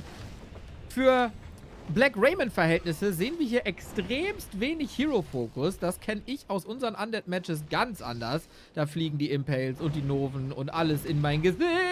DK, apropos Gesicht. Oh, 10 Hitpoints. Alles unter Kontrolle. Alles unter Kontrolle. Der hat mehr Micro im kleinen Finger als ich in der ganzen Hand. Ja, im wahrsten Sinne des Wortes. Oh Mann, Izy probiert eine Cane Bolt hochzuziehen an der Echse. Da wird der Lich jetzt auch gerade mal ein bisschen geburnt. Hat jetzt also auch sein komplettes Mana eigentlich verloren. Jetzt geht sie nochmal auf den Peasant. Also Black Raymond wird sich hier ein paar, also den Job killt auf jeden Fall und könnte sich vielleicht echt noch ein paar Experience-Punkte holen. Zieht sich aber jetzt auch erstmal zurück. Der Death Knight war in der Main Base, hat sich aber jetzt nichts geholt, wenn ich das richtig sehe. Und wir sehen den Tinker als Second Hero. Mit Raketen. Was ist das denn? Ah, Ja, der ne? Archmage ist getrappt, oder? Warte, Surround. Oh. Jo, das ist dich. Ja, Vollnova, hau da ist raus. nichts darum zu sagen. Den kann er aber killen, Oh. oder nicht? Ja, nee, ja. kein... Ah, Ah, TP. Ei. Nee. Tada!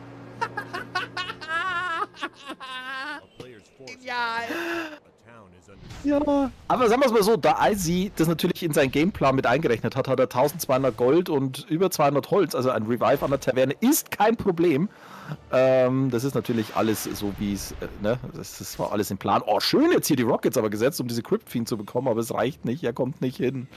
Er kommt nicht ganz hin und ja. Oh Mann, wie sieht's denn in der Mainbase aus? Es kommen die Tower, es kommt Triple Workshop. Scheiße. Ja. Ja, na klar baut der Infi Tower hin. Also ich sag mal so, ne, vom Entertainment Value dieses Spiels haben wir alles richtig gemacht. Vielleicht sollten wir einen Publikumspreis an den Sieger dieses Matches geben, dass der dann auch noch ins Inferno kommt oder so. Wir haben nicht nur einen Absolut. Tinker, wir haben auch einen Pitlord. Das ist Fanservice. Das ist definitiv Fanservice, also. Aber also Izy, ganz ehrlich, der setzt ja auf volle militärische Offensive, ne? Es kommen die Panzer, die Raketen sind mit am Start. Es ist einfach alles da, was sich ein Militaria-Sammler wünscht. Jetzt geht's aber erstmal auf die Echse und jetzt haben wir genug Firepower auf Seiten von Black Raymond. Wir haben den Rain of Fire, wir haben viele Beans, wir haben das Healing mit am Start und 2000 jetzt schon mal weg. Der DK muss aufpassen. Der ist natürlich hier ziemlich angeschlagen. Archmage kommt jetzt mit reingelaufen. Statues schön am Heilen und Mana regenerieren. Pitlord jetzt ein bisschen sehr offensiv. Das könnte für ihn vielleicht ein bisschen ein Problem werden. Der nächste Tower von Icy wird attackiert. Wir haben leider kein Upgrade noch auf dem Tower. Death Knight kriegt hier wieder ein paar Hits ab. Schönes Micro jetzt auch mit der Fiend. Kriegt die Coil. Icys Raketen schlagen im Niemandsland ein. Und währenddessen wird weiter der God Tower gefokussiert. Also Black Raymond macht es hier richtig, richtig gut. Jetzt kommt wieder die Nova mit rein. Ja, Tower wird attackiert. Es wird geheilt. Es wird fokussiert. Das sieht mir hier schon sehr, sehr stark aus. Weißt du, was die Armee von Icy ist? 2 Helden?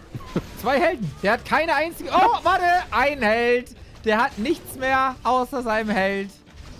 Gottes Willen. Weißt du, da haut der Icy den Barbus Ochs weg mit 2100 MMR, kriegt einen Win gegen Hawk in einem von den Weekly Cups. Und jetzt Black Raymond. Die Macht zu stark für ihn. Heute nicht Icys Abend, muss man sagen. Nee. Das auf keinen Fall. Er fängt halt auch jetzt leider erst an, seine Tanks, seine Siege Engines in Auftrag zu geben. Hätte er das ein bisschen früher getan, hätte er jetzt auch schon gleichzeitig Druck auf die Undead-Basis machen können und das wäre natürlich so ein richtig schöner Icy-Move gewesen. Oh, a Healing Potion und Nova fast zeitgleich.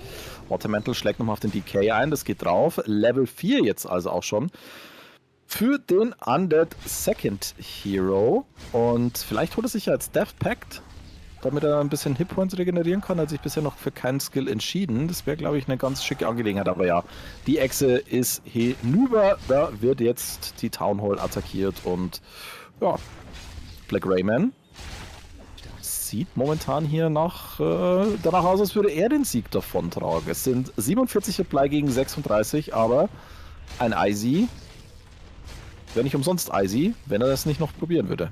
Ah, der schmilzt aber hier ganz gut weg, muss ich sagen. Die Echse weg und wie gut sind Tanks auf einer Basis? Das ist die große Frage.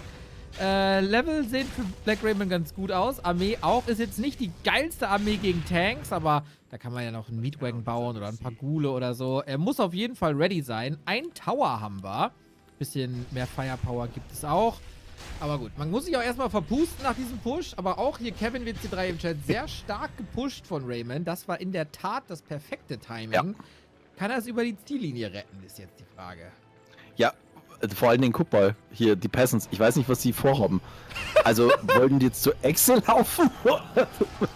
Also, sie laufen auf jeden Fall in ihren Tod. So. Ja, bisschen Supply frei machen für Tanks. Ja, eben. So, und jetzt endlich mal Level 4, 3, 2 halten, weil Icy braucht Gegner, keine Opfer. So, die Tanks.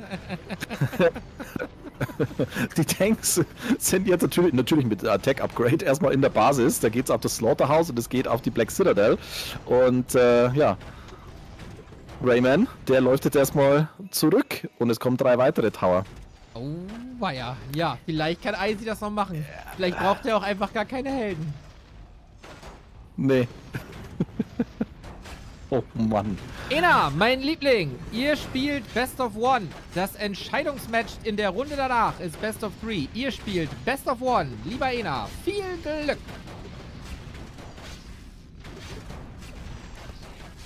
Also, ich will ja nichts sagen, aber so wie Icy das gerade macht, ist es eigentlich genau richtig, ne? Also, ja.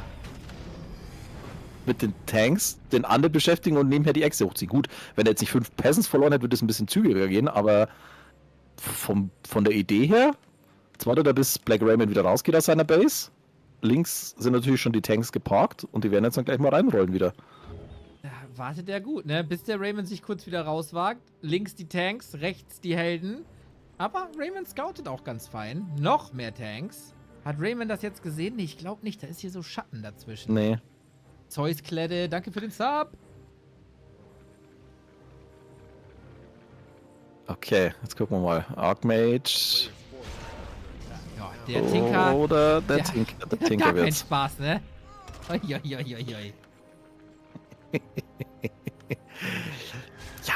war jetzt ein kurzes Vergnügen, ne? Aber jetzt haben wir schon 5 Tanks. 5 Tanks und der Archmage ist halt jetzt einfach nur so ein bisschen Bait. Die Echse wurde übrigens gescoutet von der Illusion, die wird auch sofort gecancelt von Izzy und wir haben, glaube ich, kein TP bei Black Rayman. Nee, kein TP. Oh weia. Oh mein Gott, Oh, weia. Izzy kann das echt noch machen, ne? Das wäre ja crazy. Okay, also idealerweise kann man vielleicht, weiß nicht, den Pitlord mit einem Staff austauschen oder ausstatten oder den Lich, damit da so Orb of Corruption ist. Das würde helfen. Ghoul-Reaktion ganz nett, aber gegen die Ghule hilft so ein Water-Elemental, das haben wir jetzt auch. Ja, und vorhin ganz stark jetzt gesammelt, ne? Nochmal kurz das Level 1 Waterman rausgehauen, bevor wir auf Level 3 kommen. Das sind halt die Moves, die siehst du nur von einem Izzy. Jetzt kommt das TP, kriegt er den Sigurat noch? Ein Schuss noch? Oh, kriegt er tatsächlich noch. Okay. Oh ja, jetzt hat der Rayman 1000 Gold, aber kein Holz mehr und muss eigentlich eine neue Basis bauen. Aber unten auch Echse weg. Jo, so ist es. 4000 Gold noch in der Mainbase von Izzy. Ja, inzwischen sind es 7 Tanks. Oh weia, oh weia, oh weia. Cien schreibt, schade, Ja. dass es ohne Ingame-Chat ist. Hast du da Informationen aus dem Izzy-Stream vielleicht? Wurden da wilde Flammen hin und her geworfen?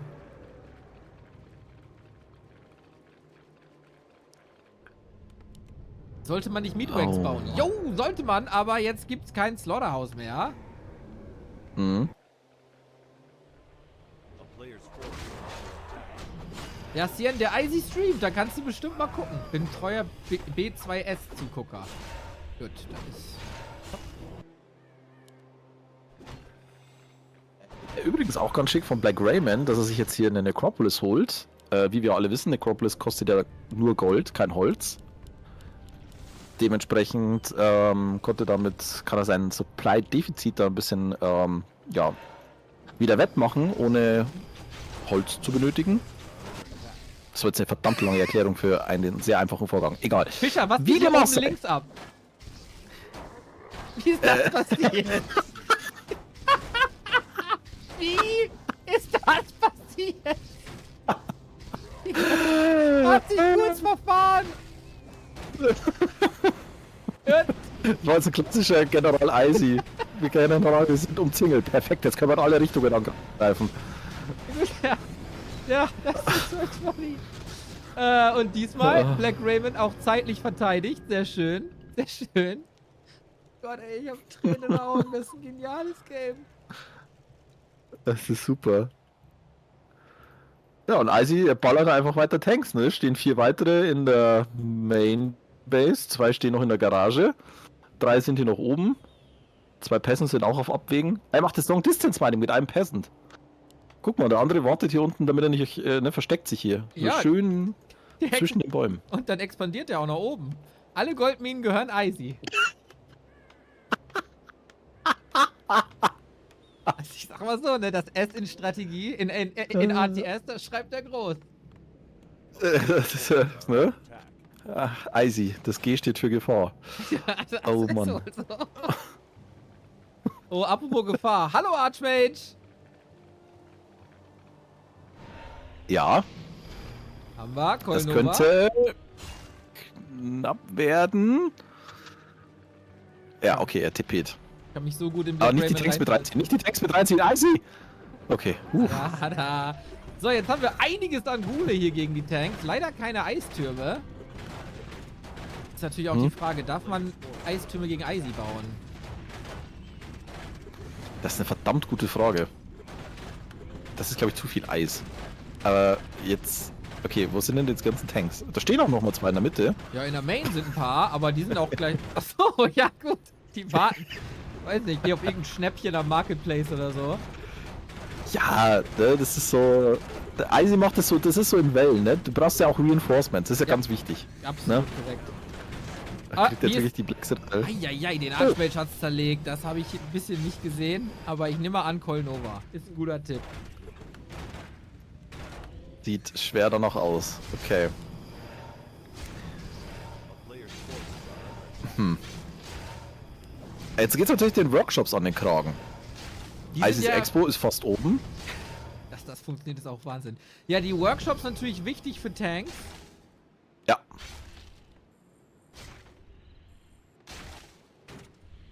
Aber Raymond muss sich langsam mal Gedanken um seine Gebäude machen.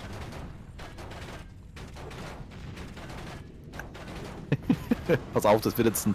Die killen sich jetzt gegenseitig die Basis und das letzte Gebäude, das stehen bleibt, ist Isys Farm. Ja, oh mein Gott. Ist durchaus möglich. Ich kann mich daran erinnern, wie wir vor 20 Minuten gesagt haben, lass mal kurz in das Game reingehen, das wird schon nicht so lange dauern. Ja, aber sagen wir mal ehrlich, also vom Unterhaltungsfaktor haben wir, Überragend. denke ich, alles richtig gemacht. Überragend. Ist ja auch der Kampf ums Überleben hier im Lower Bracket. Da kämpft man um Jo. jedes Gebäude. Literally. Absolut. So, Isys Echse steht, da kommen die Peasants, wir haben noch 2 Siege Engines hier. Wir kriegen wieder eine Necropolis. Die Ghule gerade ein bisschen am Chillen hier. Könnten sich eigentlich wieder ein bisschen ums Holz kümmern. Aber, ja, warten wir jetzt erstmal ab. Ja, und also Black Raymond's Pitlord, der wird hier echt zur Abrissbirne, ne? Der macht einen richtig guten Job. Er killt eine Farm nach der nächsten. Und langsam ist hier nicht mehr viel mit Tanks. Und zu Hause, da räumen die Ghule ganz gut auf. Wahrscheinlich räumen die Ghule mehr auf als Black Raymond bei sich im Zimmer. Das kann durchaus sein, ja. Übrigens auch immer sehr schöne Surrounds hier auf die Siege Engines. Weil Isy ist da ein bisschen... Also er ist sich immer nicht so ganz sicher, welches Gebäude er angreifen soll. Und das merkt man jetzt halt, dass jetzt auch der zweite hier surrounded wird. Und also ich glaube Black Raymond, ich glaube das hat er. Ich glaube auch. Ich glaube auch. Vor allen Dingen hat Isy auch kein Holz mehr. Nö, aber er baut jetzt einen Griffin Aviary. Ach so, ja na klar. Das ist ja gegen 5. Okay, er hat, also Black Raymond hat auch kein Web. Aber das sollte schon funktionieren. Das Griffin Aviary ist einfach nur, das ist einfach nur frech. Ja, das ist einfach, also das war jetzt das ganz große Ablenkungsmanöver, ne? Der lockt ihn jetzt ganz tief in seine Basis rein und wiegt ihn in Sicherheit und dann kommen einfach mal 50 Supply Griffins aus der Echse. Weil Black Raymond hat keinen Peil von der Echse. Das ist in der Tat, da ist er so ein bisschen blind auf dem linken Auge. Könnt ja mal so einen von den 10 Ghoulen vielleicht so irgendwo hinschicken. Aber es ist auch alles stressig. Vor allen Dingen, wie gesagt, spielt der gute Mann mit einer Hand. Das ist schon alles stressig genug. Ja, absolut. Aber ist auch fair, der Eisen Aber spielt ja wirklich- meistens mit einer Gehirnhälfte. Ja, das ist richtig. Das gleicht das ja wieder aus. Und ich bin mir ziemlich sicher, also weil Black Raymond hat ja auch so eine total fancy Maus mit mehreren Button drauf. Ich bin mir auch ziemlich sicher, dass er mehr Hotkeys benutzt als Isy. Ja, safe. Safe. Also mit Abstand. Weil, guck mal, die Fiends sind auch 3-0 geupgradet, ne? Es ist Ja. hier... Und die Ghule sind 2-0. Also der geht hier alles auf Offensive. Hat leider kein Web. Da müssen wir mal dran arbeiten hier, Herr Rayman. Und fast hat er hat auch gleich kein Gold mehr.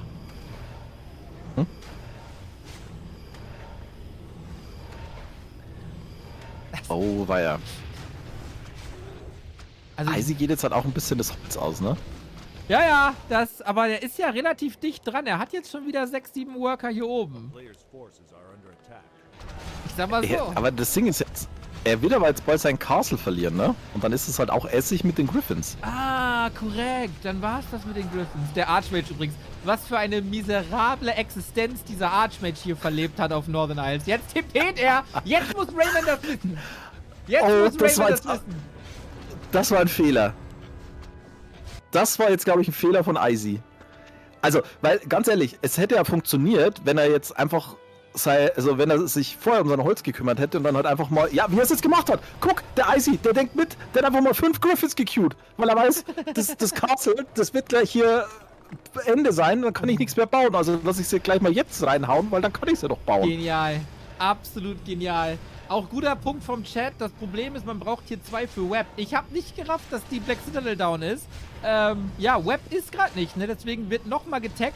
Black Raymond expandiert jetzt wieder unten. Also einmal Rollentausch hier, bitte. Gott, oh Gott, oh Gott, oh Gott. Ja, und jetzt natürlich... Die Ghule! Oh mein Gott. Das darf Isy nicht gewinnen.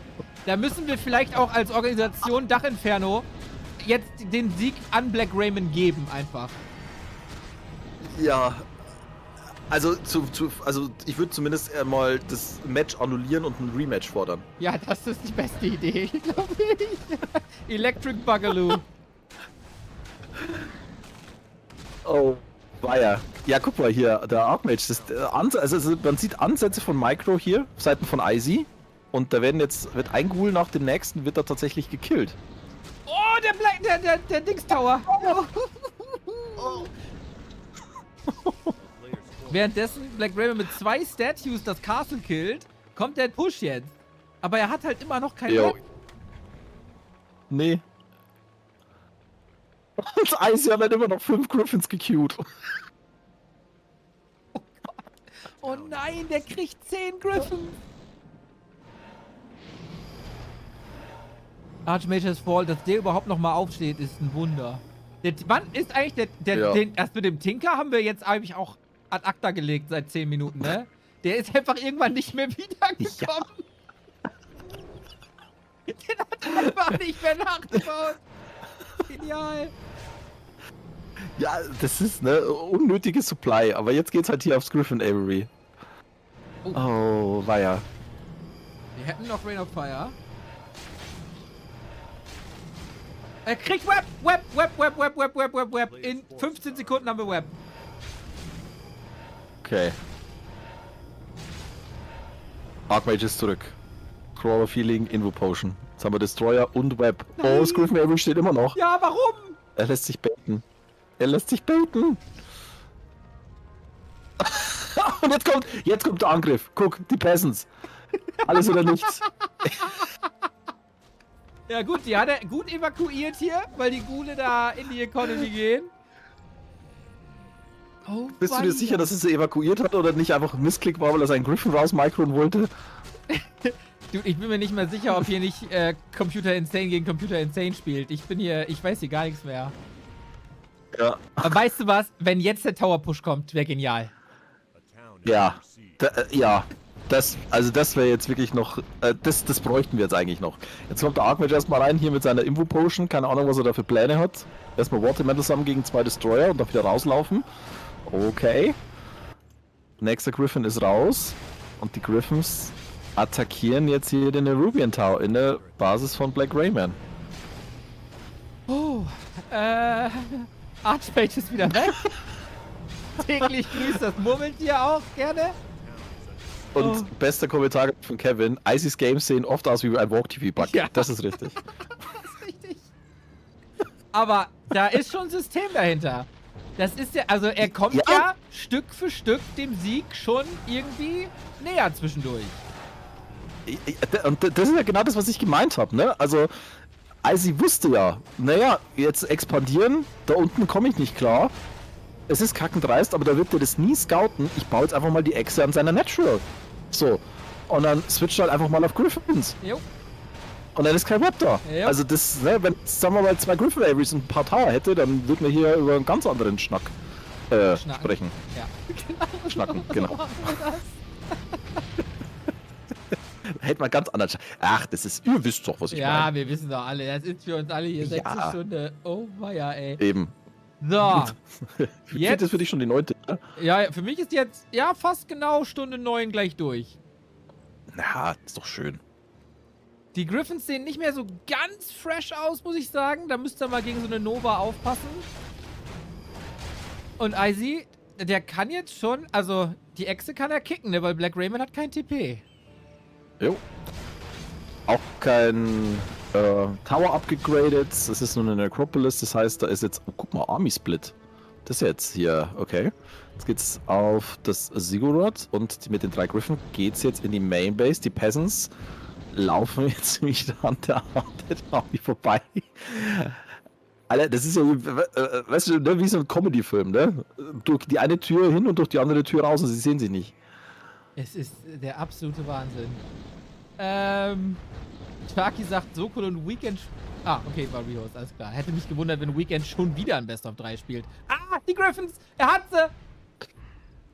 Oh, ja. Und das ist so unfair, Oh, ne? Die Destroyer können die Griffins angreifen, die Griffins aber nicht die Destroyer. Mhm. Aber jetzt werden die Creeps aufgeweckt. Bisschen Für Xpedia. den Deny? Also wenn das jetzt geplant war, Respekt. Ja, das kann nicht sein. Aber was geht Das ist eigentlich halt hier oben? Was geht auf 12 Uhr ab? Wir haben eine Town Hall, wir haben eine Haunted Goldmine, wir haben Acolytes, die Peasants angreifen. Jetzt haben wir alles gesehen. Aber weißt du, das ist halt auch das andere bei, also Kevin hat es ja gut beschrieben, sieht aus wie ein Walk-TV-Bug, weil irgendwann hinterfragst du halt alles. War das jetzt beabsichtigt oder war es so ein Fehler? Übrigens, der Akku ist schon wieder tot. Wir haben's. GG, Icy tappt aus. Black Raymond verdient, sehr verdient in der nächsten Runde. Was eine Schlacht. Was ein unglaublich großartiges Entertainment das war. Über 31 Minuten. Jo, absolut. Und es hätte nicht besser sein können, denn gerade vor wenigen Augenblicken startet Soko gegen Weekend. Da springen wir rein, oder? Da springen wir sofort rein. Dann haben wir natürlich hier ein paar Jawohl. Ergebnisse noch zu vermelden. Ena besiegt 84 und Woody besiegt Huti. Jetzt können sich die beiden Orks so ein bisschen auf die Nase geben. Weekend besiegt Skoa. Das ist vielleicht was wir nicht so erwartet hätten. Und Ja, Soko und defeated Jehu. Ja, also das ist aber auch die Überraschung, ne? Soko gegen Jehu. Also nach der Performance, die wir von Jehu gesehen haben gegen Big Murphy, war das schon überraschend. Und ich muss jetzt auch sagen, so cool. Ne?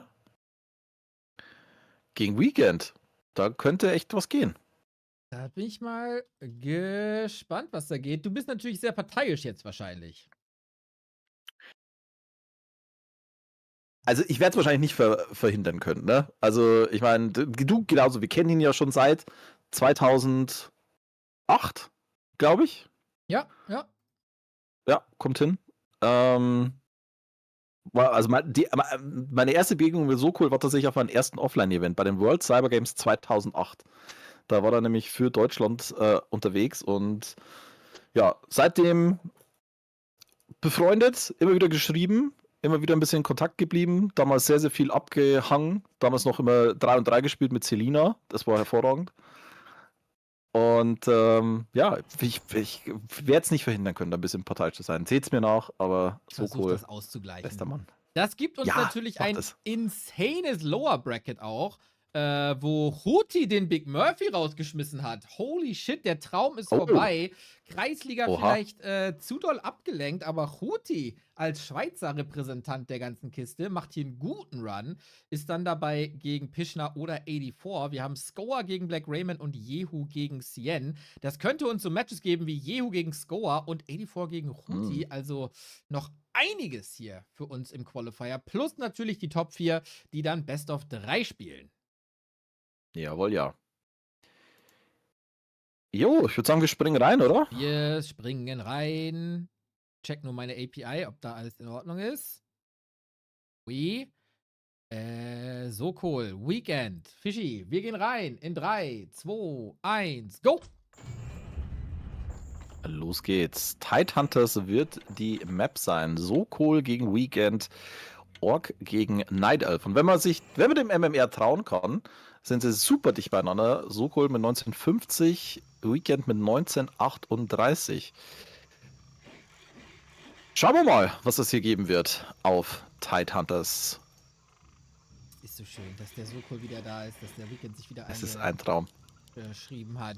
Und, ja, letztes Mal wurde ich für mein Seeding arg kritisiert von unserem schönen Co-Caster-Kollegen Anxiety. Diesmal noch keine Beschwerden gehört. Von daher nehme ich mal an, dass wir uns da gebessert haben.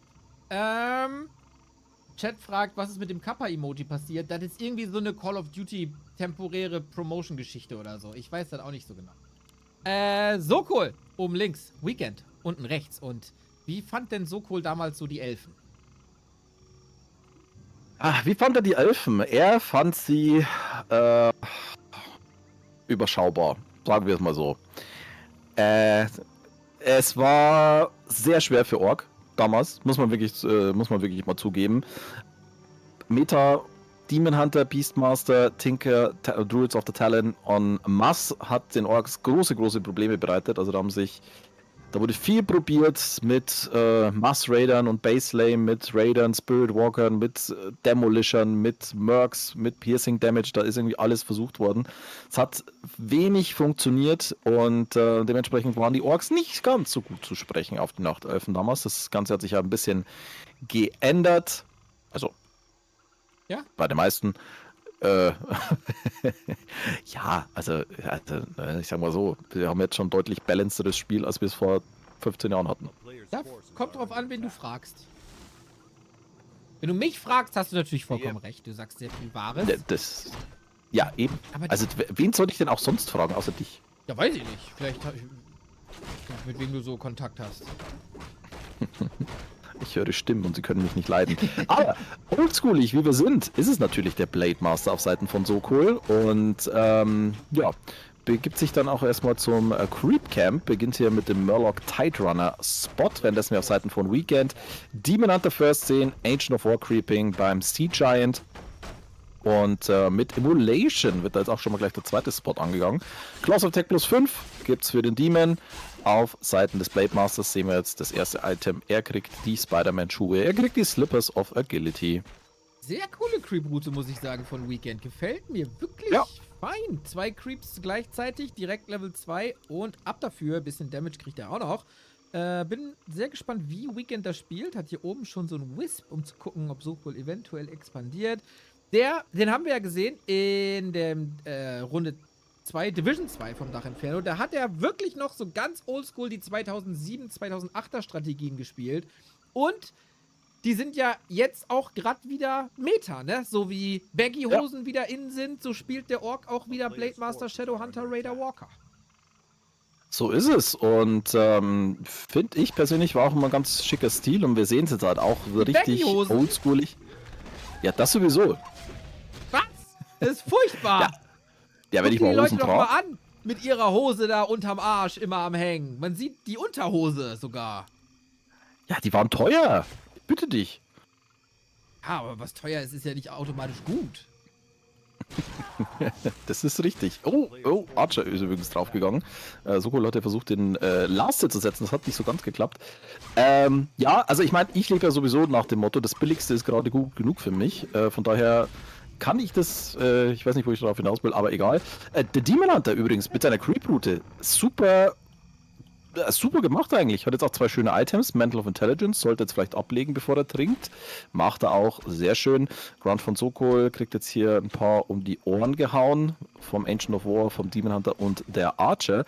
Aktuell sehen wir keine Boots of Speed auf dem Demon Hunter. Dementsprechend ist er nicht ganz so fix im Gegensatz zum Blade Master, der die Boots hat. Und jetzt wird hier ein Block versucht. Und ja, wir haben auch den Mana Burn auf Seiten von Weekend. Könnte also den Blade Master hier gleich nochmal den nächsten Windwalk versauen. Dem ist aber jetzt erstmal nicht so. Jetzt geht's auf den Moonwell. Und der wird sogar gecancelt. Wisp Detonate kommt mit dazu. Und ja, Sokol versucht jetzt hier ein bisschen Stress zu schieben. In seiner Basis ist der Tier 2 Tag gleich durch. Das dauert noch knapp 20 Sekunden.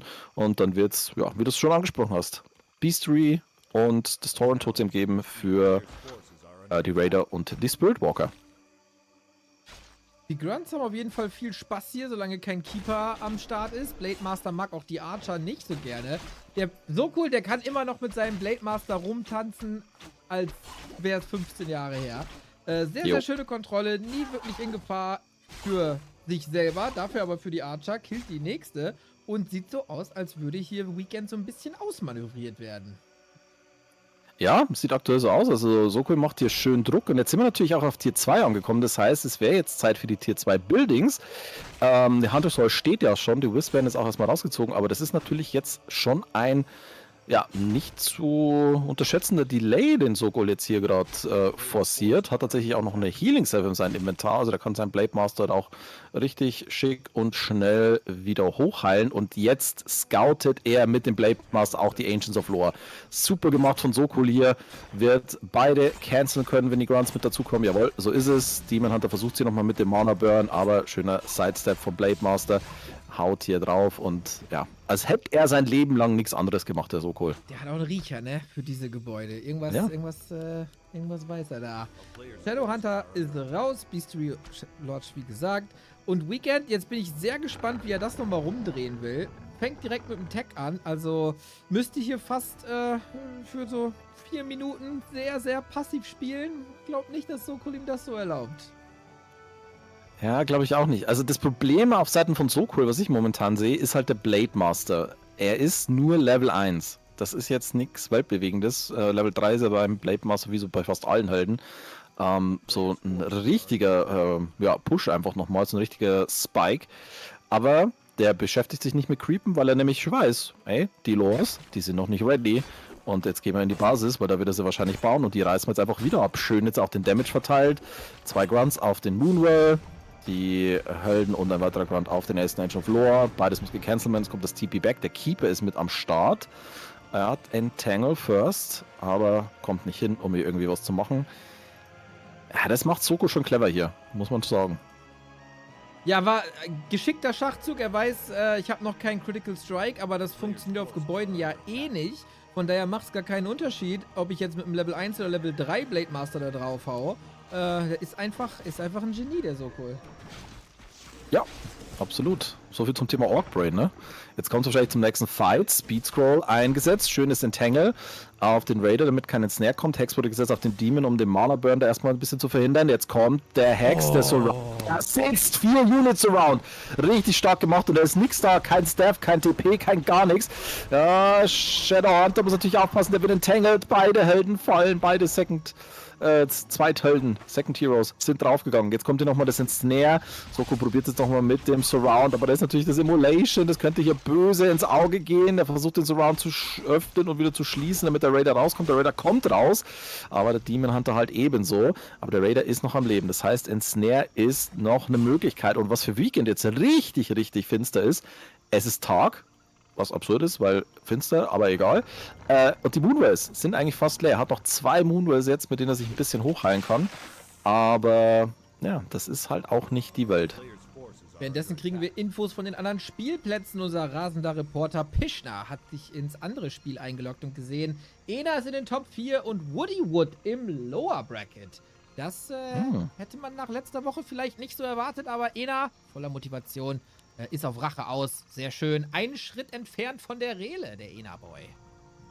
Jawohl, so sieht das aus. Und ja, wer auch ein paar Schritte von der Rele entfernt ist, sind natürlich die beiden hier. Jetzt geht es aber den Demon Hunter ordentlich hier ans Gesicht. Der Grunt, schön herangezogen für den Block und das Ganze, obwohl er geslowt war. Speed Scroll nochmal eingesetzt. Soko will diese Dryade. Und jetzt das Letzte ist, was er tut, der Grunt ist am Laufen, der Blade Master mit dem Windwalk kommt hin und könnte vielleicht sogar jetzt nochmal den Keeper ein bisschen blocken. Versucht es jetzt auch. Da ist natürlich das Slow. Ja, Weekend kann ihn hier zurück micron über die linke Flanke und damit bleibt zumindest der Second Hero mal am Leben. Heal Cells wurden jetzt gesetzt, die können vielleicht gecancelt werden. Cancel kommt erstmal nicht, es kommt ein Entangle auf den Raider, es kommt ein Snare auf die Dryade. Mal gucken, wer wird hier die nächste Unit verlieren. Es sieht so aus, als wäre es Weekend. Sokols Raider bleibt am Leben. Junge. 28 gegen 43 Supply. Wir kriegen nochmal einen Raider. Werden dann wahrscheinlich auch gleich nochmal eine Kodo-Beast sehen, könnte ich mir vorstellen. Shadowhunter ist kurz vom Level Up, genauso wie der Blade Master. Also bald haben wir Level 3-2 hier mit am Start. Und ja, das macht er doch gut, der Heinrich. So ist es. Jetzt sich auch zurückziehen, wenn alles angeschlagen ist, Mana fehlt. Vielleicht mal ein bisschen creepen für eine Healwave, die wir da brauchen, denn Bären kommen.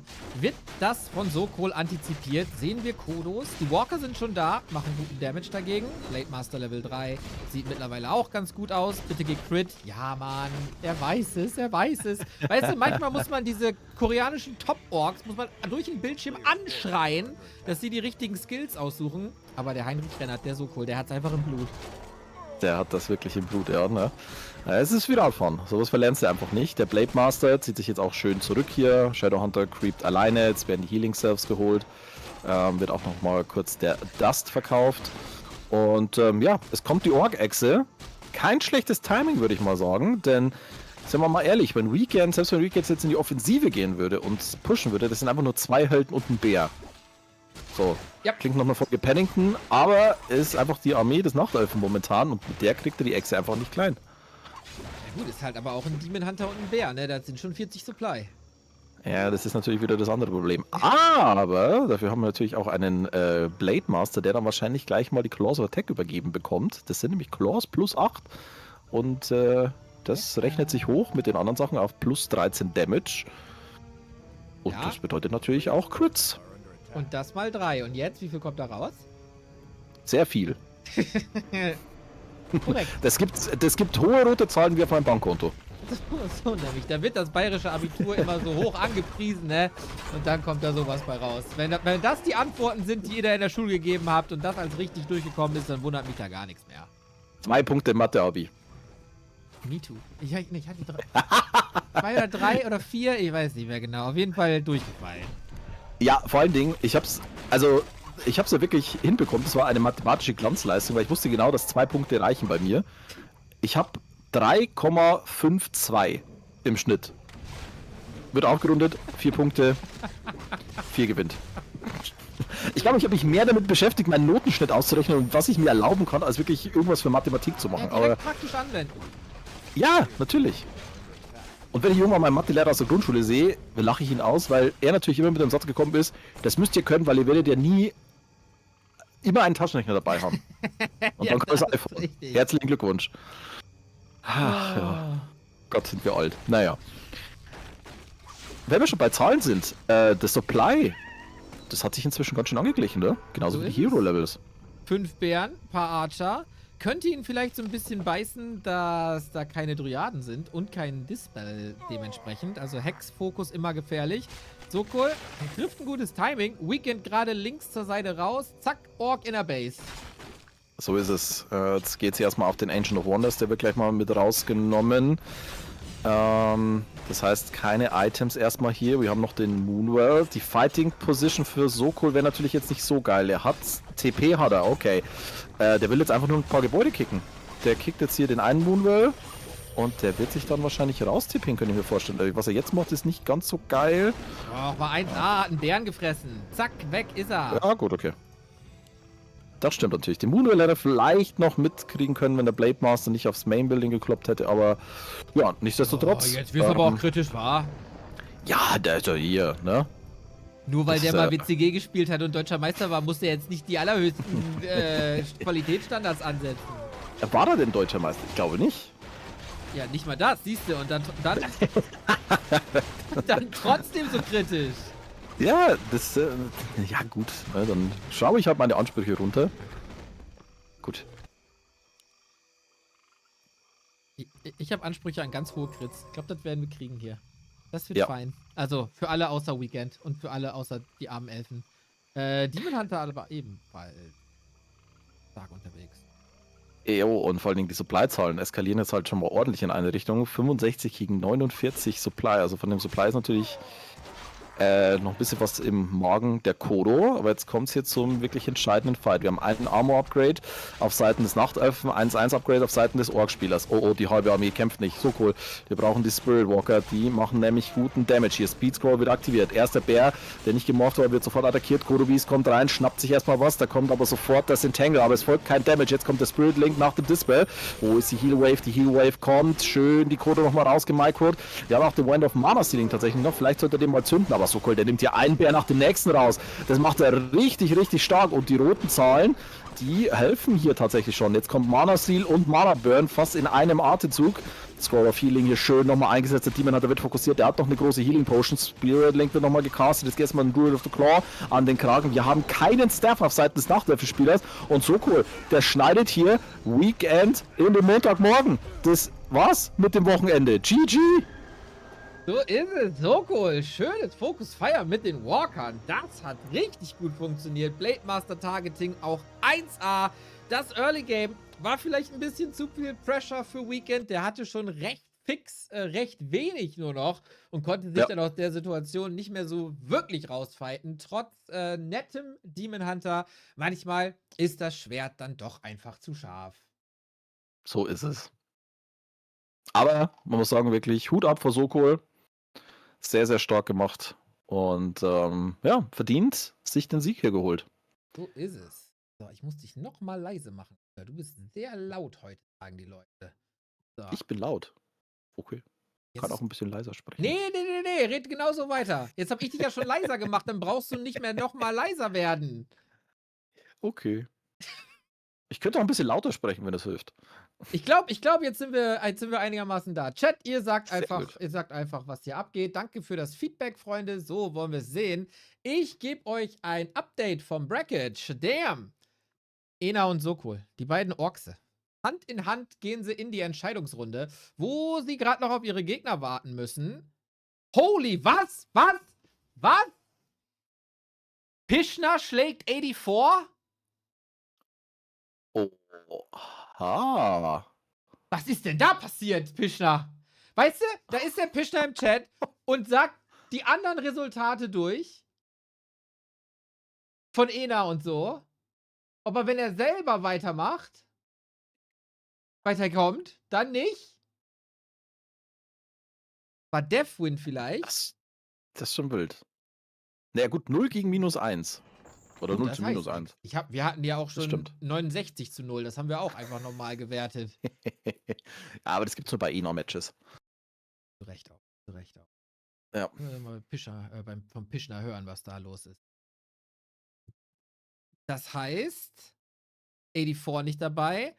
Scoa ist wahrscheinlich mit Jehu zusammen der Favorit in dem Part vom Lower Bracket. Die müssen gegen Woody, also da auch 2 große Namen werden auf jeden Fall fallen.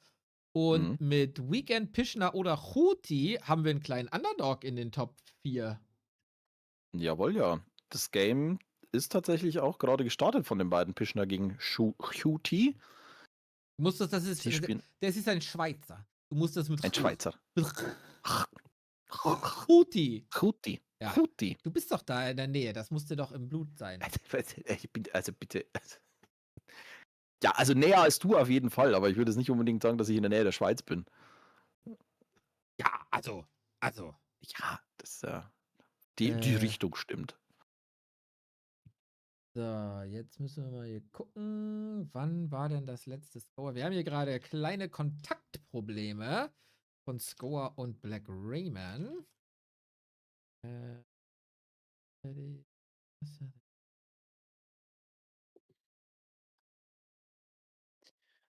So, da eine kurze Nachricht geschrieben.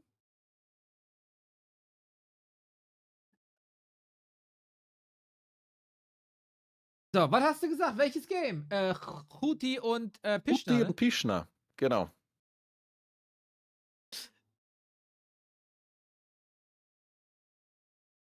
Jetzt muss ich die Leute wahrscheinlich in meine Database eintragen. Fischi, ey. Räumt hier auf. Mhm. Hat man als Bayer, als Süddeutscher keine Entschuldigung, als Süddeutscher keine Verbindung zu den Schweizern? Tatsächlich eher weniger. Also eher zu den Österreichern natürlich, als zu den Schweizern. Aber ist auch sprachlich deutlich näher dran. Aber ich finde Chuti und die Schweizer Gang wahrscheinlich einer der sympathischste Haufen, den man sich so vorstellen kann. Waren ja auch schon auf mehreren Rara Lands und haben da mal schönes Raclette ausgepackt. Und ja, ich bin großer Fan vom Schweizer Warcraft 3, ne? Damals mit Wolverade. Auch ein sehr, sehr, sehr starker Spieler, der in der Alpen EPS unterwegs war. Und ja.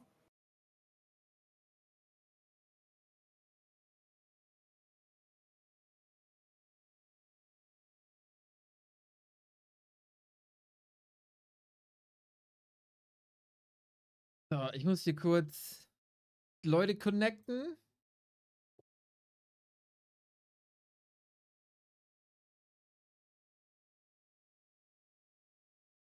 So. So, der Scorer wusste nicht, dass es Double Elim ist. Dementsprechend mussten wir kurz Okay. für Aufklärung sorgen. So, Black Raymond, der Scorer meldet sich bei dir. Wir gehen rein in Pischi gegen Chuti auf Northern Isles. Wir klicken den Knopf. Jawohl. In 3, 2, 1, go! Jawohl. So, dann schauen wir doch mal. Ja, es geht ja heute um die Qualifikation für die Relegation und da haben sich ja, glaube ich, meines Wissens aus der Division 2, ich kann auch noch mal kurz nachgucken, wenn es hier auf Liquipedia so stimmt, haben wir da Rickety, Shosh, Action Mark und X-Org. Also, die Orks sind stark im Kommen momentan. So ist es. Das wird eine sehr hordenlastige Rele. Dabei darf man den Fehler nicht machen und denken, dass der X-Org ein Ork ist, obwohl er das im Namen hat. Ist er ja Undead, was sehr verwirrend ist, meiner Meinung nach. Aber, okay, das kriegen wir hin. Ansonsten werden wir wahrscheinlich sehr, sehr, sehr viele Tauren sehen. Ja, nix gegen Tauren. Schöne Einheit. Bisschen zu schwach für meinen Geschmack, aber Jetzt sind die schon Magie-immun und es ist immer noch zu schwach. Ich fasse es nicht. Ja, also bitte, ne? Die dürfen nicht gefressen werden, dann können wir drüber sprechen. Das ist eine Frechheit. Die können nicht gefressen werden. Die haben Resistance-Skin. Ach so, stimmt ja. Ja. Ja, jetzt können wir drüber reden? Nein. So. Okay. Aber sagen wir mal ehrlich, von diesen großen Klopper-Tier-3-Einheiten, also, wenn du jetzt die Wahl hättest zwischen einem Mountain Giant, einer Abo, einem Tauren und einem Knight, da würde doch viel mehr kommen, bevor du dich für den Tauren entscheidest, oder? Die Frage ist, was das Ziel davon ist. Also mit wem ich jetzt durch die Clubs ziehen würde, das wäre wahrscheinlich, es kommt ein bisschen auf die Umgebung an. Reeperbahn mit Mountain Giant sehe ich. Ich würde jetzt aber in so ein, sagen wir mal, so ein hochgestellte Küche, Restaurant, Gedöns, Michelin-Stern, was auch immer, würde ich jetzt nicht mit einer Abo gehen. Da wäre eher so der Knight die Begleitung. Wobei ich aber sagen muss, eine Abo würde auf der Reeperbahn nicht mehr auffallen. Oh, das ist richtig. Das ist durchaus richtig. Weißt du, so Knight, also Knight ist für mich so ein Typ Edo. Weißt du, das ist so ETP-Clubs im VIP-Bereich. Ja, schon. Das ist für mich so Knight. Ne? Wenn man da auf das Profilbild guckt, die haben ja, was? Deswegen auch Knight. Also weißt Ja, schon, ja, wegen Knight. Ja, manchmal war Knight, ja. Die haben auch immer so eine goldene Spange im Haar. Das finde ich eine fragwürdige Stilentscheidung hier tatsächlich auch. Das ist richtig. Wie finden wir denn Ja, die aber das ist Stilentscheidung von Pischner, hier keinen Nachtelfenheld zu spielen? Ja, siehst du, aber können wir mal ganz kurz zu meinem Punkt nochmal zurückkommen, weil du hast jetzt über alles gesprochen, aber den Tauren hast du natürlich wieder rausgelassen. Ach so. Viel dazu. Ja, nee, Ich sag mal so, wenn ich jetzt von den 4, ne? Wenn jetzt Ja. die Frage ist, wer möchtest du, dass dir beim Umzug hilft? Taure sofort Nummer 1. Waschmaschine in einer Hand, Kühlschrank in der andere, Treppe hoch, Treppe runter, fertig. Und dabei noch einen Baum tragen, ne? Ja, das auch noch. Der ist, ja. Der ist kaputt bei Pischner. Ja, Beim Creepen kaputt gegangen. das war ärgerlich. Da waren die Creeps ein bisschen aggressiv. Aber ja, wir sehen die Dark Ranger, lieber Fischi. Hast du die Entwicklung um die Dark Ranger denn mitbekommen? Natürlich habe ich die mitbekommen. Eine Heldin, die meines Erachtens noch sowieso ein bisschen underrated war, über sehr, sehr lange Zeit. Und jetzt irgendwie für mich gefühlt so den Plot einnimmt, den sie verdient hat. Ist ein sehr cooler Held, finde ich. Mit Life Drain, mit Skeletons, Pischner. Immer schon jemand, der, glaube ich, nicht so ganz gerne Bear Mirror gespielt hat. Immer taktische Finesse gezeigt. Und das große Problem ist der immer ein Demon Hunter. Und den kann man mit Life Drain ganz gut aus dem Spiel nehmen. Absolut. Wir sehen jetzt hier auch gerade schon mal den Life Drain. Demon Hunter konnte das schön hier mit dem Cloak of Shadows, macht sich da ein bisschen unsichtbar. Jetzt gibt es den nächsten Mana Burn und wieder den Cloak. Also mikrotechnisch zeigen die beiden hier auf jeden Fall ja, sehr solides Warcraft, würde ich mal sagen. Tier 2 Tag von Huti dauert noch knapp 60 Sekunden. Der von Pischner ist ein klein wenig schneller, aber jetzt nichts wirklich weltbewegendes. Der Engine of War von Pischner steht inzwischen auch wieder. Das heißt, Archer sind in Produktion. Aktuell 24 gegen 27 Supply. Vorteil vielleicht für Pischner, was die Units angeht. Er hat die Skeleton Warriors. Auf Seiten von Huti natürlich. Ich komme nicht mit dem Namen klar, es tut mir leid. Natürlich der Demon Hunter, der hier fast surrounded wird. Aber der kann sich hier nochmal rauswieseln. Das macht er gerne. Der Chat sagt übrigens, der Mountain Giant kann doch einfach in den 3. Stock heben von außen. Jo, aber der brüllt ja auch die ganze Zeit mit seinem Taunt. Und wenn er das ganze Haus anbrüllt, hast du direkt vorm Einflug noch Stress mit den Nachbarn. Das will keiner. Ja, das stimmt schon. Ich hab das schon durchdacht. Mhm. Über was für Dinge du eigentlich tagtäglich nachdenkst, das finde ich mal sehr interessant. Uiuiui. So Showerforts. Ja. Da kommen manchmal wilde Sachen bei raus. Ja. Das wäre mal auch in der Beziehung. Ne? Wenn ihr da draußen, geht doch einfach mal zu eurer Freundin, Frau, Freund, Partner, was auch immer und sagt, würdest du mich auch noch lieben, wenn ich Mountain Giant wäre? So, das sind nämlich die wichtigen Fragesdinge. Ich glaube so, kuscheln mit Mountain Giant, scheiße. Weiß ich nicht, die sind sehr moosig. Das ist super bequem. Guter Punkt.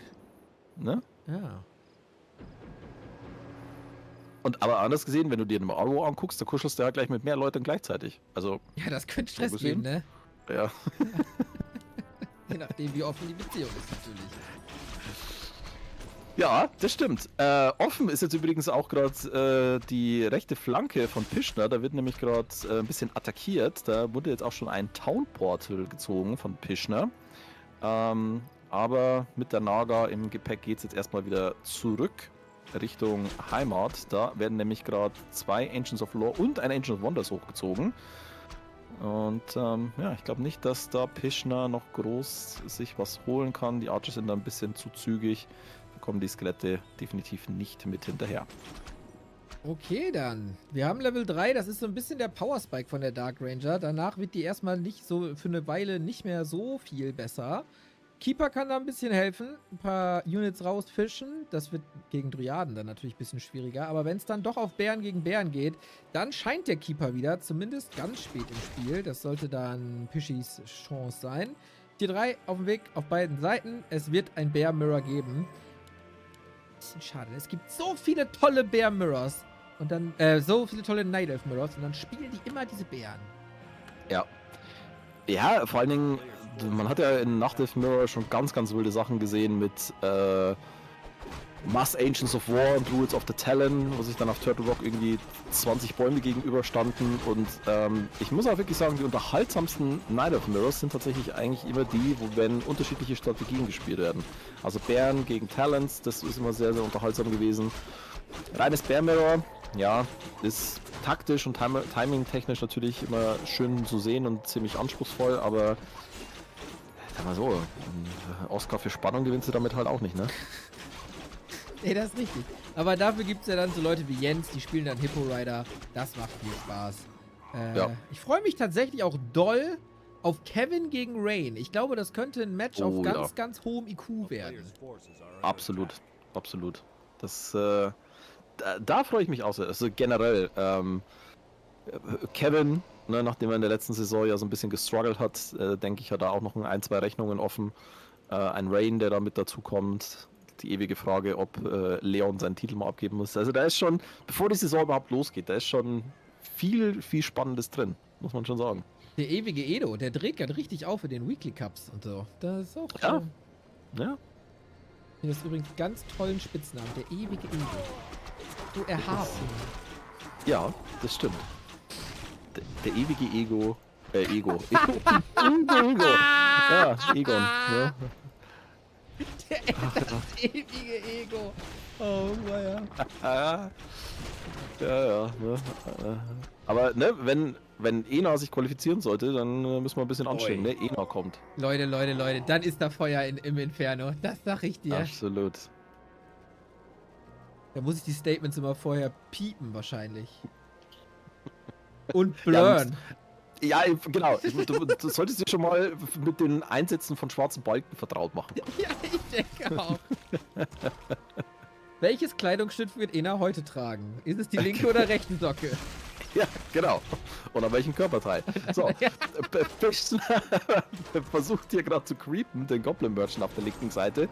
Und wird aber gecreep-checkt. Da wird aber der Bär, der hier ein bisschen geslowt wurde, der Problembär, wird rausgestafft.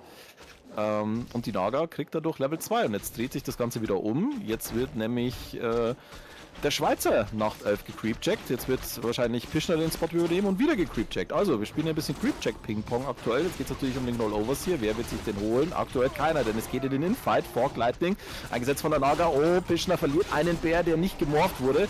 Schönes Michael auf Seiten von Shooty mit der Archer. Die wird aber jetzt trotzdem gekillt. Pischner stafft hier nochmal einen angeschlagenen Druid of the Claw raus. Jetzt kommt der Rollovers hier nochmal mit dazu und will noch ein bisschen mitreden. Gerät drauf. Das gibt nochmal ein Item. Rob of the Matcher hier für den Keeper.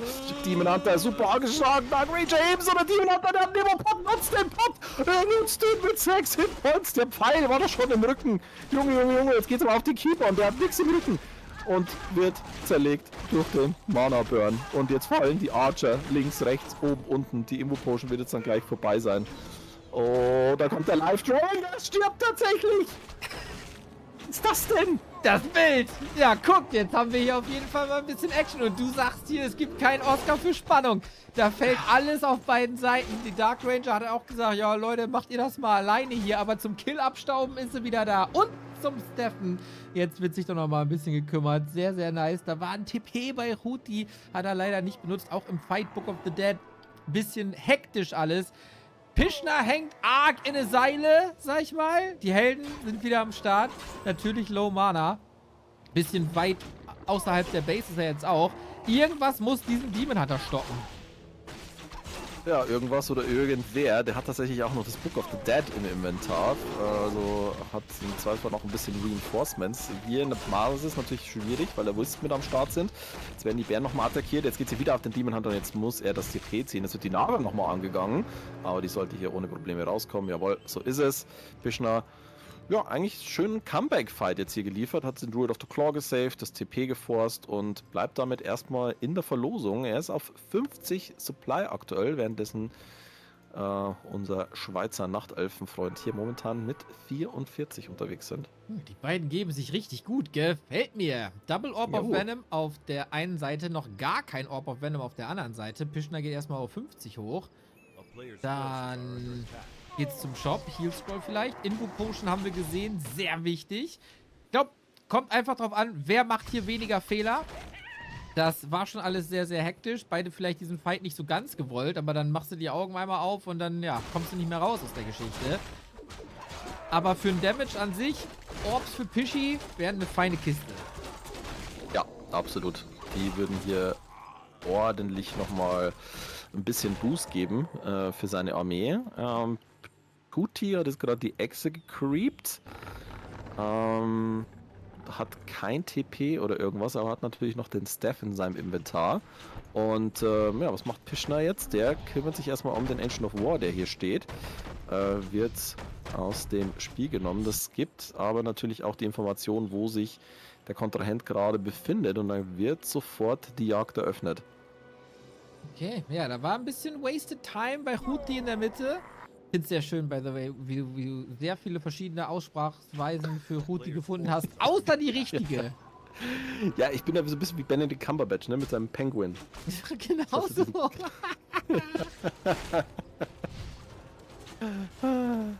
Ja, das, naja, gut. Ja. Weißt du, früher waren die Namen halt auch noch einfacher, ne? Da hießen sie irgendwie LOL vs. XD. Was hat man denn da noch für Namen? LOL vs. XD ist auch eine Meisterleistung einfach. Es ist hervorragend, ne? Das spricht sich auch so schön beim Casten. Ne?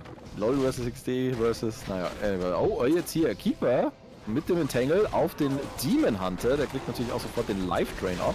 Fork Lightning wird jetzt wieder eingesetzt. Pischner kriegt jetzt hier ordentlich Damage auf seine Bären. Jetzt wird das Book of the Dead gezündet. Mal schauen, ob das jetzt hier den entscheidenden Punch bringt, um die Armee nochmal am Leben zu halten. Staff wird eingesetzt. Oh, die Naga! Die ist aber ganz schön schnell hier geschmolzen. Und jetzt geht es auch nochmal auf den Demon Hunter, der nochmal entangled wird. Da gibt es ordentliche Hits drauf, ein paar Misses, aber das war's. Und damit gibt es Level 5 für Pischner. Und das sieht mir hier doch eigentlich ganz ordentlich aus. Also, Kuti spielt jetzt gerade StarCraft ohne Helden. Invo Potion wurde jetzt nochmal eingesetzt auf Seiten des Keepers. versucht natürlich hier jetzt nochmal irgendwie was zu reißen. Vielleicht bewegt er sich auch zur Taverne, um seinen Helden nochmal zu reviven. Dem ist aber aktuell nicht so. Und Pischner muss echt aufpassen, damit er hier seinen Keeper nicht verliert. Stafft die nochmal raus und ja, langsam aber sicher kriegt er diesen Fight hier in den Griff, holt sich nochmal diesen Druid of the Claw. Triade und Bär kommen weg. 35 gegen 50 Supply aktuell. Was geht denn hier ab? Pischner explodiert. Haut den Ja. Ruti hier weg. Der hat zwar eine Echse, die läuft aber noch nicht. Das muss Pischi nur irgendwie scouten. Sehr seltsames Timing dafür auf jeden Fall. Aber Pischi, den habe ich noch nie so stark gesehen. Ja, richtig stark unterwegs. Muss man neidlos so anerkennen. Und Ist ja auch ein Also- Night Elf Mirror, ne? ja, das stimmt. Aber, was ich jetzt mal ganz ehrlich festhalten muss, zum einen Kudos an dich, dein Seeding ist ja da richtig schick aufgegangen heute, weil wir unterschiedliche Matches gesehen haben, auf unterschiedlichem Skillniveau, also vor allen Dingen bei Spielern, die sich ungefähr auf dem gleichen Niveau bewegen, ne? Wir haben jetzt hier einen Pischner gegen Huti, die sich ungefähr auf einem Niveau bewegen. Wir haben vorhin Icy gegen Black Raven gesehen. Vollkommen unterschiedliches Skill-Level, aber jedes Match auf seine Art und Weise super unterhaltsam und das ist halt einfach wunderbar. Und das ist Richtig auch schön. die große Klasse an diesem neuen Double Elimination Format. Da freue ich. Das ist auch im Weekly Cup so. Ganz, ganz groß. Fischer übrigens hat die Expansion gescoutet und komplett demoliert. Keine Helden, keine Echse, kaum noch Bären. Ruti, der fliegt hier gleich vom Matterhorn. So sieht das Ganze aus und jetzt mikrotechnisch macht er das jetzt auch richtig gut. Die Staffs sitzen und da kommt das GG. Pischner! Pischner! Junge. Da ist er hier. Admin-Aushilfe letzte Woche, heute Reporter mit den Spielständen am Durchgeben und jetzt ist er auch noch in der vorletzten Runde. Im Entscheidungsspiel in der ersten Runde. Pischner macht heute alles. Das ist heute die eierlegende Wollmilchsau. So ist er. Ist das crazy. Wahnsinn. Und Wahnsinn, der hat Wahnsinn, sein Wahnsinn. Engine of War verloren am Anfang. Wir haben es gesehen. Und Ja. trotzdem. Ja, wurde gecreepcheckt, musste sich TPen, sah mal zwischenzeitlich ganz finster aus, als er in seiner Basis war, aber hat sich da ordentlich wieder rausfighten können und ja, ne? Nicht aufgeben. Nicht aufgeben. Ist das der Wahnsinn. Und während wir hier schnacken, habe ich gerade live das nächste Ergebnis reinbekommen. Scorer, nachdem er realisiert hat, dass wir hier Lower Bracket haben, hat Black Raymond besiegt, der ein wunderschönes Spiel gegen Icy hatte. Mhm. Murphy, Jehu, falscher Score. Was? Cien, was redet Cien? Warum macht er mich so fertig? Murphy gegen Jehu. Im Overlay. Ach so, okay. Ah. Okay, da war natürlich der Wunschvater des hier. Zack. So. Jetzt hier Overlay auch nochmal richtig. Pischner, Northern Isles. Win. Der Pischi rasiert ja. Kann er das nächste Nachtelf Mirror auch noch gewinnen? Ich würde allerdings sagen, Pischi, damit wir dich mal so ein bisschen glücklich machen, Jehu gegen Scorer. Ja, Rock Mirror. sehr gerne. Sehr, sehr Wunderbar. gerne. Das sollte gleich starten. Ich glaube, da hat Scorer gerade reported, als wir ein bisschen geschnackt haben. Schreibt doch schon Jojo Jehu.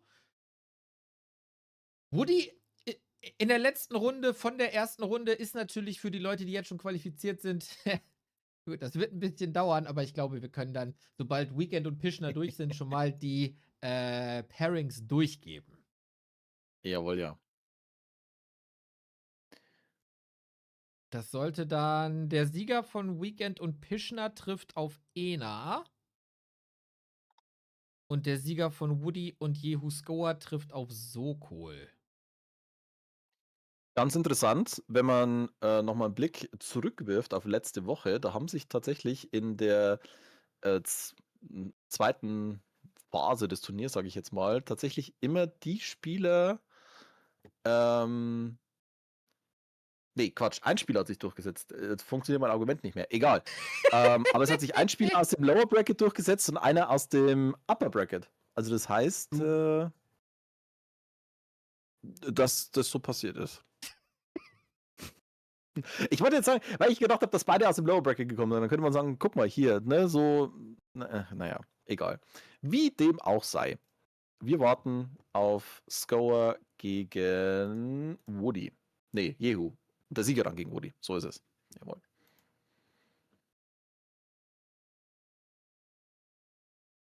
So ist das. Was geht hier ab? Fischi, ich habe schon seit längerem keinen Stream mehr gesehen. Wann kommt das Comeback? Das Comeback kommt tatsächlich nächste Woche. Kann ich jetzt hier mal. Oh.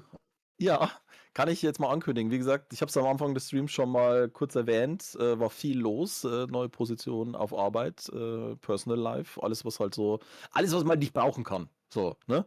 Dieser ganze Kladderadatsch. Ja, aber jetzt geht's dann wieder los.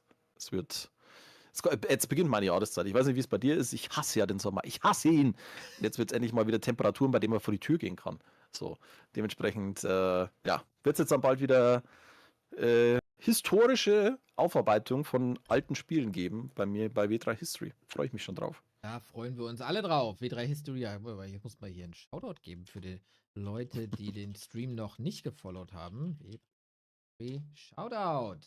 Und natürlich Ja, wieder Fischi Dankeschön. auch während der Saison begleiten. Alle sind heiß. Der Flutschi hat sich angekündigt, der Anxiety hat sich angekündigt, Fischi, Sparta, das ganze Programm. Das kann nur gut werden. Oh. Was habe ich gerade gesagt? Ja, Ena gegen Weekend Pishna und Sokol gegen Jehu, Scorer und Woody, right? Also haben wir ein Bracket voll mit Orks. Sokol, So wie sich Jehu, das gehört. Scorer, Woody, alle Orks. Das könnte Ja, sehr oldschoolig werden, was die Strategien angeht. gut, bis dann Woody kommt und Ja gut, bis wo die kommen. ja, bis Woody kommt. Ja, Was hat dir eigentlich im Orc Mirror so metatechnisch am besten gefallen? ganz ehrlich, Ja. soll ich jetzt mal ganz ehrlich sein? Hau einen raus. Ich finde Orc Mirror richtig scheiße, egal was da passiert. Okay. Wenn ich mich entscheiden müsste, der gute alte Tom 2 Rex Tower Push. Hm. Damit das schnell vorbei ist. Also, ich weiß nicht. Also, ich bin ja Orc-Spieler und ich muss ja ganz ehrlich sagen, am meisten Spaß zu spielen macht tatsächlich Blade Master, Shadowhunter, Raider Grunt, Spiritwalker, Kodos. Das glaube ich. Das ist leider sehr langsam zum Angucken. Ja, das stimmt. Das stimmt. Ich muss aber auch sagen, diese Farseer Headhunter-Geschichte war auch nie ganz so mein Fall, weil es war irgendwie es hat sich immer sehr random angefühlt. Oh! Farseer Headhunter, hear me out. Mit Tier 3 und Bloodlust, geil. Da gab es eine wilde Zeit, wo man so manchmal Panda hatte, manchmal Pitlord, manchmal TC und das war ganz wild. Okay, dann nehme ich das. Da würde ich sagen, Okay. Orc Mirror war Peak. Ja, okay. Mein persönlicher All-Time-Favorite war noch diese 2-3 Monate, die es mal so gab, wo die Orks auf die Idee gekommen sind, wir spielen Farseer First, Firelord Second, Kodos und Demolisher. Das war wild. Das würde ich gerne Das- wiedersehen. Da können die Jungs Ja. heute mal für sorgen, dass wir da mehr von sehen. So. Demolisher für mich ein bisschen underrated. Ich habe heute mal wieder welche gesehen. Immer toll, wenn ich Demolisher sehe. Ob mit oder ohne Feuer. Die sehen einfach gut aus. Die stehen gut hinten drin. Das Projektil fliegt in einer richtig schönen Kurve. Und dann macht's Platsch und da sind Dryads weg. Das ist so Jo. schön. Also ich glaube, das ist wahrscheinlich ich glaube, das Einzige, was noch befriedigender ist zu gucken, sind Meatwagons. Mit dem schönen Splash-Geräusch, wenn quasi dieser Fleischklumpen aufschlägt. Das wäre auch schön. Ich Das ist hätte auch gerne schön. für Meatwagons hätte ich so einen Skin, dass man entscheiden kann, was da fliegt. Hm. Okay, was würdest du dir dann nehmen? Easy. Ich weiß nicht, ich hätte irgendwie gedacht, so Fleischbällchen oder so. Oh, das wäre auch cool. Ja? Siehste, Das hätte schon geniale was. Ideen. Blizzard, call us. Wir machen hier Millionen. wenn Ja, ihr das natürlich. irgendwie Vor allen Dingen, umsetzt. ganz ehrlich, du könntest so geiles Zeug machen, mach Weihnachtsskins. Ne? Weißt du noch, Lass als es W3 einfach Champions aussehen. einmal Winter-Maps gemacht hat? Ja. Da sind die Leute auf die Barrikaden gegangen. Ja, aber ganz ehrlich, stell dir das doch mal vor. So ein Blade Master, der dann verkleidet ist wie so ein Elf. Ne? So Elf on the Shelf, der dann alle einfach mit einer Zuckerstange verkloppt. Ach so ein Elf. Nicht wie ein Nachtelf. Ja. Okay, sonst Nein. sonst kriegst du auch Nein. die Allianz hinter dich. Oder wie der Grinch. Weil da ist ja auch schon ein bisschen Ähnlichkeit. Das stimmt allerdings. Ja, sehe ich. Sehe ich. Ja. Man könnte auch die Potions komplett zu irgendwelchen Bierflaschen machen. Das finde ich auch eine geniale Idee. Ja. Ja. Glühwein. Hätte auch viel Schönes. Also Blizzard, falls ihr viel Geld verdienen wollt Genau. und nichts an uns abgeben wollt, ruft uns nicht an. Wir haben einiges an Ideen. Genau. Einiges an Ideen. Wir sind zu allem bereit, aber zu nichts zu gebrauchen. Meldet euch bei uns. Ein Allround-Talent. Nur selber Natürlich. spielen. Oh, unser Game ist gestartet. In 3 Minuten gehen Sehr wir gut. rein, Freunde. Autumn Leaves. Immer noch Best of One. Der Sieger spielt gegen Woody. Und der Sieger davon spielt gegen Sokol. Jawohl, ja. Wusstest du eigentlich, dass Sokol, jetzt muss ich mal überlegen, hat Sokol, ich glaube, der hat tatsächlich mal das Kennzeichen sogar Sokol gehabt.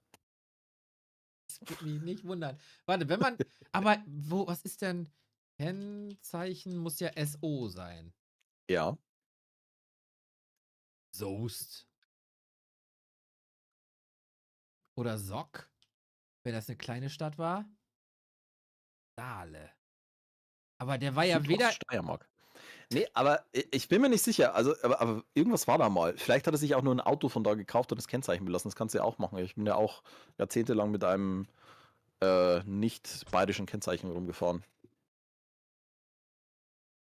Stehen gerade als Nicht-Bayer. Aber wird man da nicht aus der Stadt gejagt? Bei euch? Mit Fackeln Nö, halt und nur so? blöd angehupt, wenn du nicht fahren kannst. Und das passt ja bei mir. Ich meine, mich hat ohne Witz, das ist noch nicht so lange her, hat mich die Polizei angehalten mal nachts und hat eine Kontrolle bei mir gemacht, weil sie auf der Suche waren nach alkoholisierten Autofahrern. Und ich war stocknüchtern. Gott. Also entweder sah ich besoffen aus oder ich fahre so beschissen, dass ich nüchtern so scheiße fahre, dass es aussieht, als wäre ich besoffen. Ich möchte mir da kein Urteil bilden. Ich habe dich noch nie fahren sehen. Glaube ich. Ja, Nee, das Nee, müssen andere Leute. stimmt. Ich würde Das- dir zutrauen, dass du ein sehr gewissenhafter Fahrer bist. So von deiner Art. ja. So bei dir wäre ich Würde ich- komplett im Reinen. Bei Ena hätte ich wahrscheinlich Angst um mein Leben. Der fährt nämlich genauso, wie er da letztens mal hat er gegen dich gespielt oder gegen Sien? Mit den Beinen oben? Gegen mich. Ja, ja. Ne, der macht so Stretching-Übungen. Da werden die Füße aufs Armaturenbrett gelegt, ne? Tempomat rein und gib ihm. Ich stelle mir das so vor, wie er ungefähr so, wie er Blade Master spielt. So, Ja. Windwalk, ich habe keine Collision, auf geht's. Nur Ja. halt mit Collision. Aber das ist doch auch, wenn man mal so, guck dir mal die Warcraft 3 Szene an. Bei wem würdest du sofort ins Auto steigen, bei wem nicht? Oh.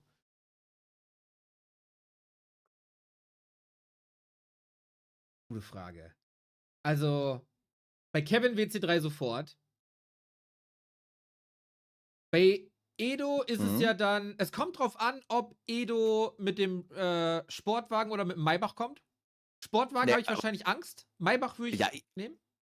aber Edo lässt doch fahren. Ich bitte dich. Ja, okay, aber ja. Wäre auch nett. Also mit ihm so rumkutschiert werden, wäre nice. Bei Leon würde ich, glaube ich, auch nicht einsteigen. Da hätte ich Angst vor zu viel Alarm für Cobra 11. Ja, das stimmt. Also ich glaube, Leon, da könnte so zwischenzeitlich mal so dieses. Also, weißt du, da würde ich, das kennst du doch bestimmt, wenn irgendwie so neue Autos abgeladen werden, Ja. ne, bei so Autohäusern und dann so diese Rampe runtersteht. Ja, Also ich glaube, wenn du da mit Leon vorbeifährst, könnte es gefährlich werden. denke ich auch. Genau Ja. so. Das, ja, aber Kevin wäre, glaube ich, auch ein guter Beifahrer, Kevin. Alles. Ja. Wir würden auch so als Musik ganz Zeit nur Digimon-Theme hören, wir beide. Ja. So, wir Ist- leben jetzt den Traum, denn er wird wahr. Unser Orc Mirror ist ready für uns. Auf Jawohl, Autumn ja. Leaves, liebster Fischi. Wir hauen rein in 3, 2, 1. Klick! Score gegen Jehu. 2 Rückkehrer, aber nur einer kann überleben. Das kriege ich ja schon Squid Game Vibes. Ne? Ein bisschen, rot Wer oder verliert, grün? wird erschossen. So. Oh, Score direkt mit der Pause in-game. Das darf natürlich nicht passieren. Vielleicht Sound. Vielleicht hat er den Stream on. Kann natürlich sein. Ah, das mag natürlich sein. Aber, ja gut. Ja. Aber geht er jetzt weiter. Also, wir sind passend zur Jahreszeit. Du bist auf einmal weg, Fischer. Was ist denn hier los?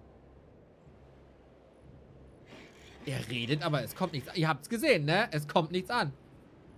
Hä?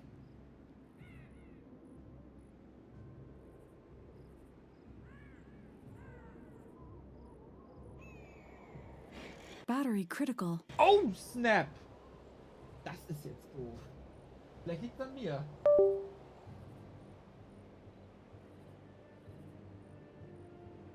Charging battery. Plötzlich Pantomime. Okay. Wie schreibe ich denn jetzt dem guten Mann? Er redet auch, glaube ich, die ganze Zeit. Geh noch mal in Discord rein und raus. Ja?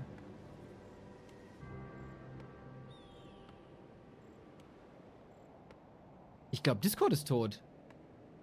Ich kann hier nicht mehr connecten. Doch, jetzt. Vielleicht. Weiß ich nicht. Ist das weird.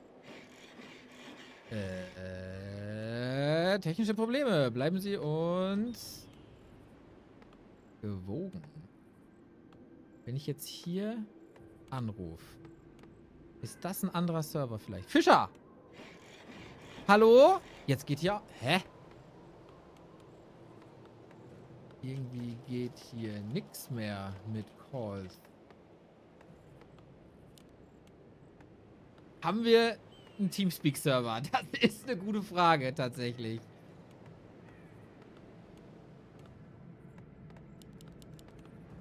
Hallo?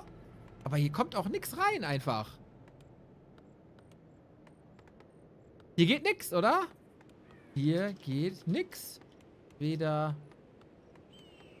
Ich glaube, Discord ist down. Sitze in einem Discord-Server. Hier geht alles. Hier geht nix. Forces are under attack.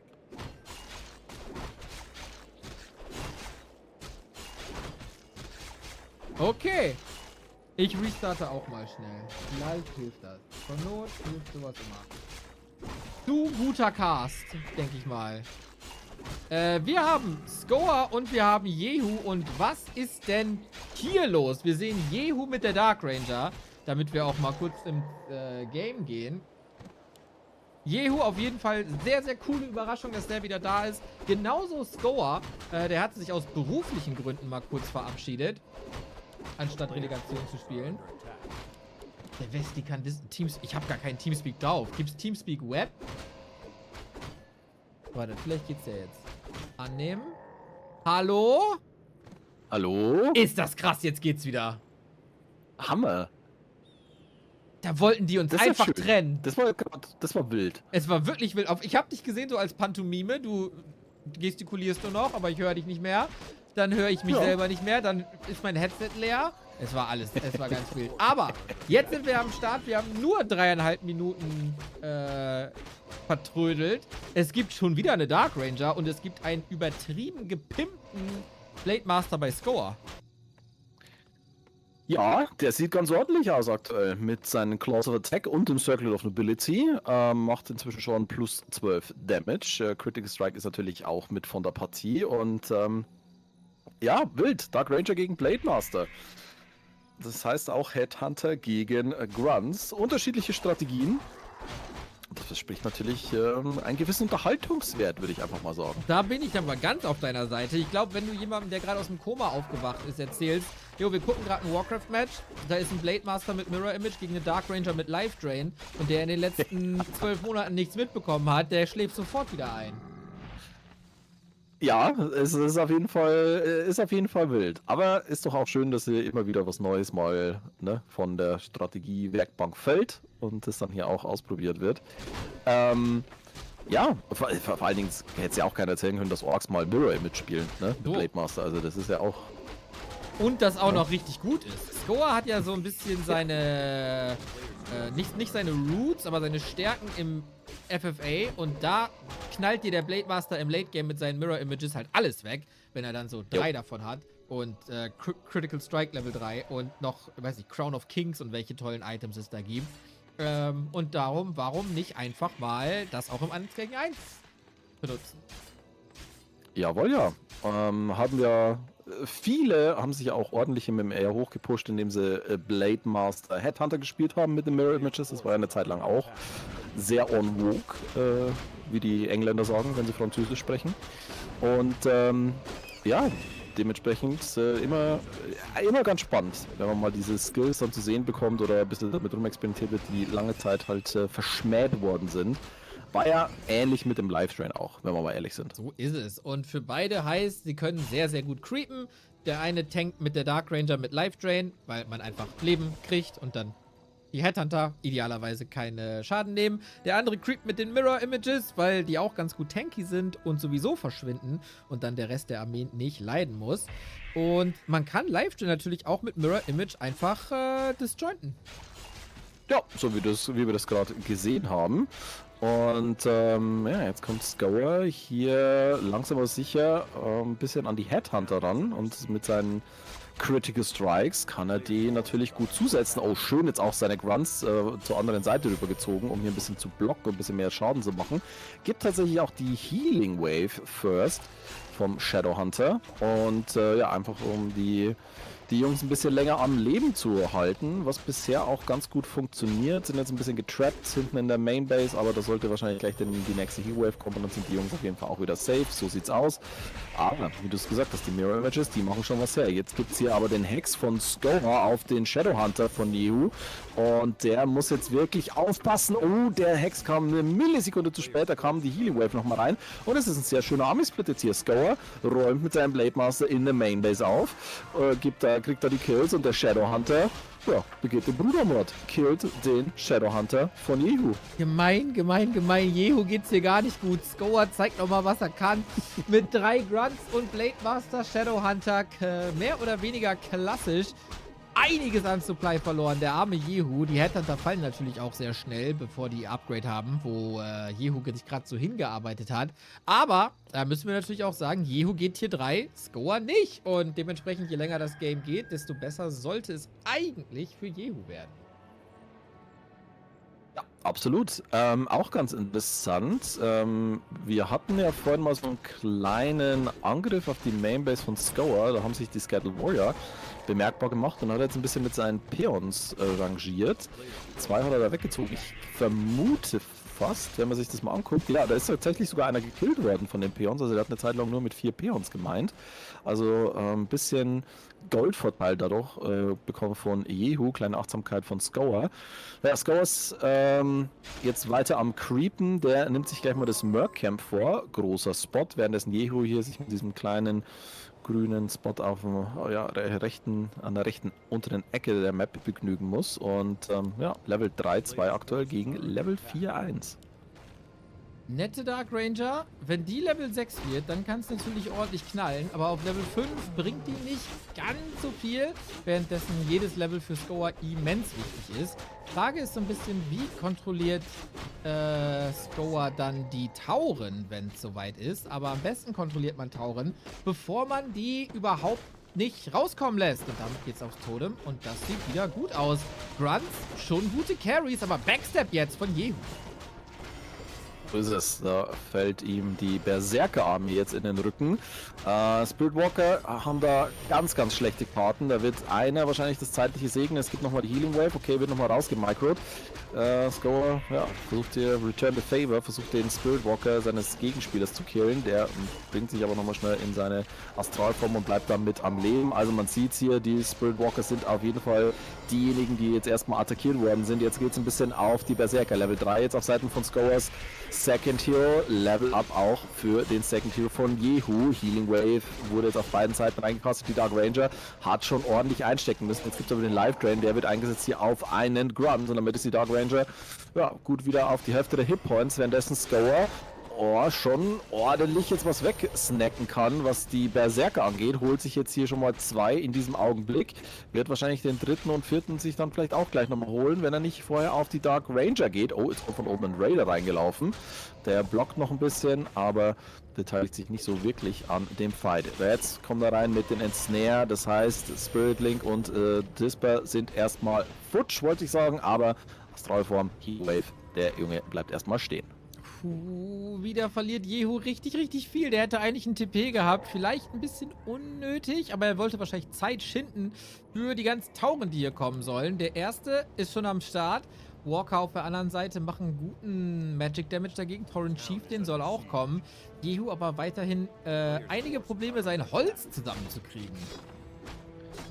Jo, und jetzt haben wir den nächsten Angriff und das ist jetzt, glaube ich, eine wirklich, wirklich kritische Situation für Jehu.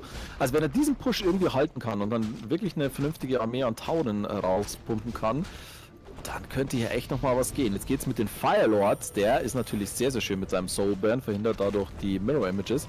Dann nimmt er den Blade Master so ein bisschen aus dem Spiel und Scour, den Fight will er so erstmal nicht nehmen oder vielleicht doch. Positioniert sich ein bisschen und jetzt geht es rein.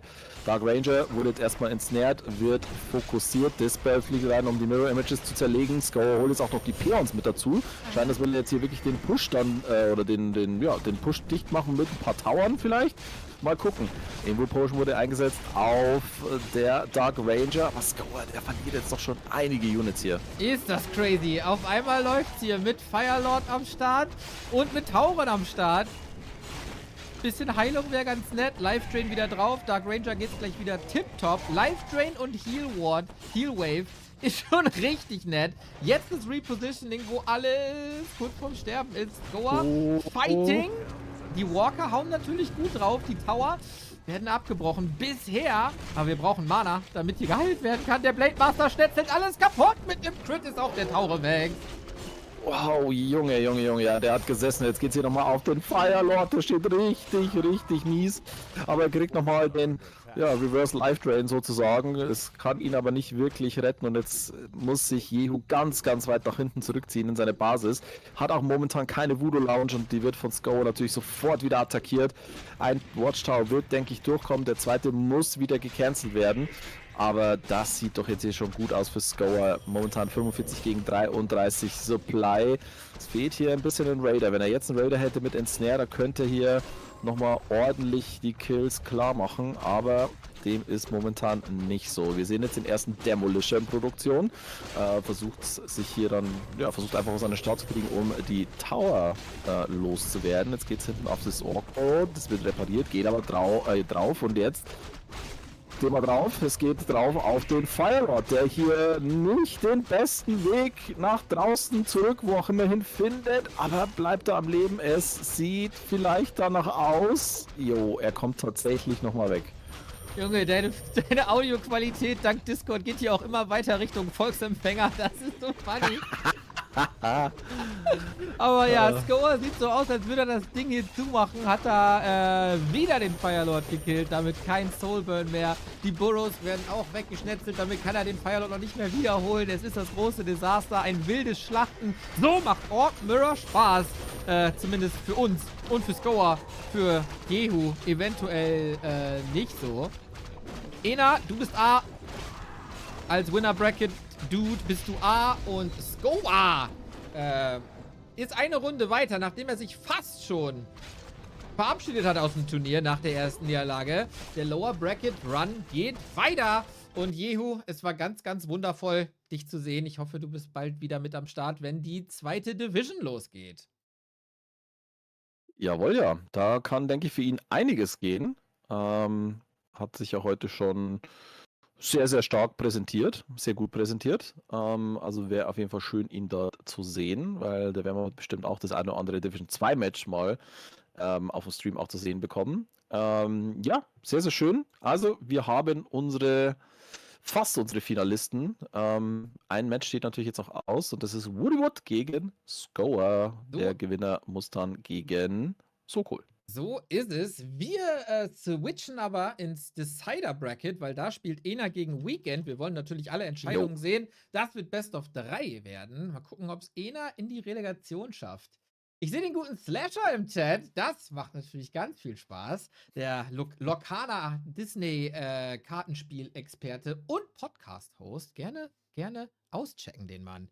Feiner Content kommt da immer. Ich habe ja keine Ahnung von diesem Kartenspiel, aber den Content konsumiere ich trotzdem, immer wenn da was rauskommt. Ich bin also dramamäßig, bin ich ja voll drin. Bist du dabei, ja. Ja, ne, was Karten angeht, je mehr es funkelt, desto besser. So viel weiß ich. Habe ich auch gehört. Das habe ich auch Ja. gehört. Jo. Ja, Ena. Wäre natürlich schick, ihn jetzt dann in der Relegation zu sehen, aber da muss er jetzt natürlich nochmal, ich will nicht sagen, einen Zahn zulegen. Ich meine, er kommt ja aus dem Winner-Bracket, aber es wird jetzt nicht einfach. Es wird nicht einfach. Weekend ist vielleicht auch so ein bisschen mit dem Vorteil, er hat gerade gegen Sokol gespielt. Sehe ich das jetzt gerade richtig? Ja, ne? Genau, Weekend, ja, richtig. Ich Er hat weiß vorhin gegen nicht, was Soko du gespielt. siehst. Das ist bei dir Nein, immer ein nein, bisschen er hat eine gegen Frage. Soko gespielt, deswegen ist er ja quasi schon so ein bisschen im Org-Meta kopftechnisch vielleicht drin. So, Sollte er sein. das wollte ich damit sagen. Bitter. Wenn das nicht das Matchup ist, was ihm liegt, dann wollen wir mal schauen. Anscheinend dauert das noch ein bisschen hier, da muss noch ein bisschen Päuschen gemacht werden, da müssen noch Vetos gemacht werden und so weiter und so fort. Von daher, wir haben ja ein bisschen auch was Richtung Rara angekündigt, ne? Fischer, hast du Bock auf Oh. Eindhoven? Ja, aber sowas von. Sehr schöne Stadt. Warst War du ich schon da? tatsächlich. Ja, ist noch gar nicht so lange her. Da war ich in Eindhoven. Habe ja einen meiner letzten Sommerurlaube tatsächlich in den Niederlanden verbracht und tatsächlich mich unfassbar gut von Armin bekochen lassen. Dieser Junge What? ist nicht nur ein grandioser Warcraft 3-Spieler, sondern auch ein unfassbarer Koch, muss ich mal sagen. War hervorragend. Und ja, super schöne Stadt. Die Bilder und Videos, die wir von der Location gesehen haben, sehen auch richtig geil aus. Also ich bin auf jeden Fall mega hyped. Freue mich total drauf, dass es die nächste Ausgabe gibt. Und ja, finde es auch mal ganz schick, dass wir unseren Hintern mal ein bisschen bewegen dürfen. Ne? Weil bisher hatten wir alles vor unserer Haustür, mehr oder weniger. Und jetzt geht's mal auf nach Holland. Das ist doch schön. Ganz ehrlich, ich weiß gar nicht, ob die Holländer länger nach Dortmund gebraucht haben oder wir. Also, die haben wahrscheinlich nach Hamburg kürzer gebraucht als du. Also sagen wir es mal so, ich bin das war nicht beim, das war beim ersten Rara Land in Dortmund, bin ich da war ich quasi in Österreich. Also ich habe in Salzburg, bin ich noch mal kurz nach Salzburg gefahren zum Tanken und bin dann nach Dortmund gefahren. Das war eine Fahrt. War spaßig. Hättest du auch einfach fliegen können. Ja, also bei aller Liebe, ne? Ja, der Edo ist doch in deiner Nähe, oder nicht? Der hätte doch mit Edos Privathubschrauber einfach mal durch die Republik, wie der Kaiser Franz, damals zur WM. Ja, das stimmt. Stimmt eigentlich. Ja, Edo ist eigentlich echt nicht wirklich nicht so weit weg. Ja. Also er ist ja hier, glaube ich, Nürnberg, Fürth irgendwie diese Ecke. Jetzt hier nicht doxen, aber da haben wir schon ein paar Städte gesehen in so Pre-Match-Statements. Ja, das stimmt. Auch Pommes am Strand, ne? Das gab's auch mal. Pommes am Strand? Ja, er hatte doch mal von einem seiner luxuriösen Urlaube, hat er ja mal Bilder gepostet und dann hast du halt so, ne, Luxus und dann so eine Hand mit Pommes am Meer gesehen. Mit dem schönen Untertitel Pommes am Strand. Ja gut, das war natürlich, soll ich flotte, wie du möchtest, Ena. Wie du möchtest. Mach mal 1,80, Ena, mach mal 1,80. Das war dann wahrscheinlich mit ganz viel Trüffelmayonnaise. Ja, wahrscheinlich. Hast du dir eigentlich mal Gedanken darüber gemacht? Kartoffeln. Na, du kannst aus Kartoffeln Pommes, Chips, Bratkartoffeln und Wodka machen.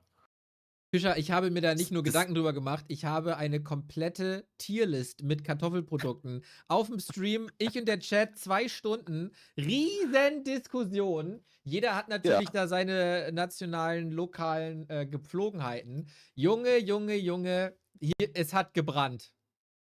Ich habe dann im Endeffekt durchgesetzt, dass ich die Entscheidungsgewalt habe, weil ich bin die deutsche Kartoffel hier. Ich habe die Macht.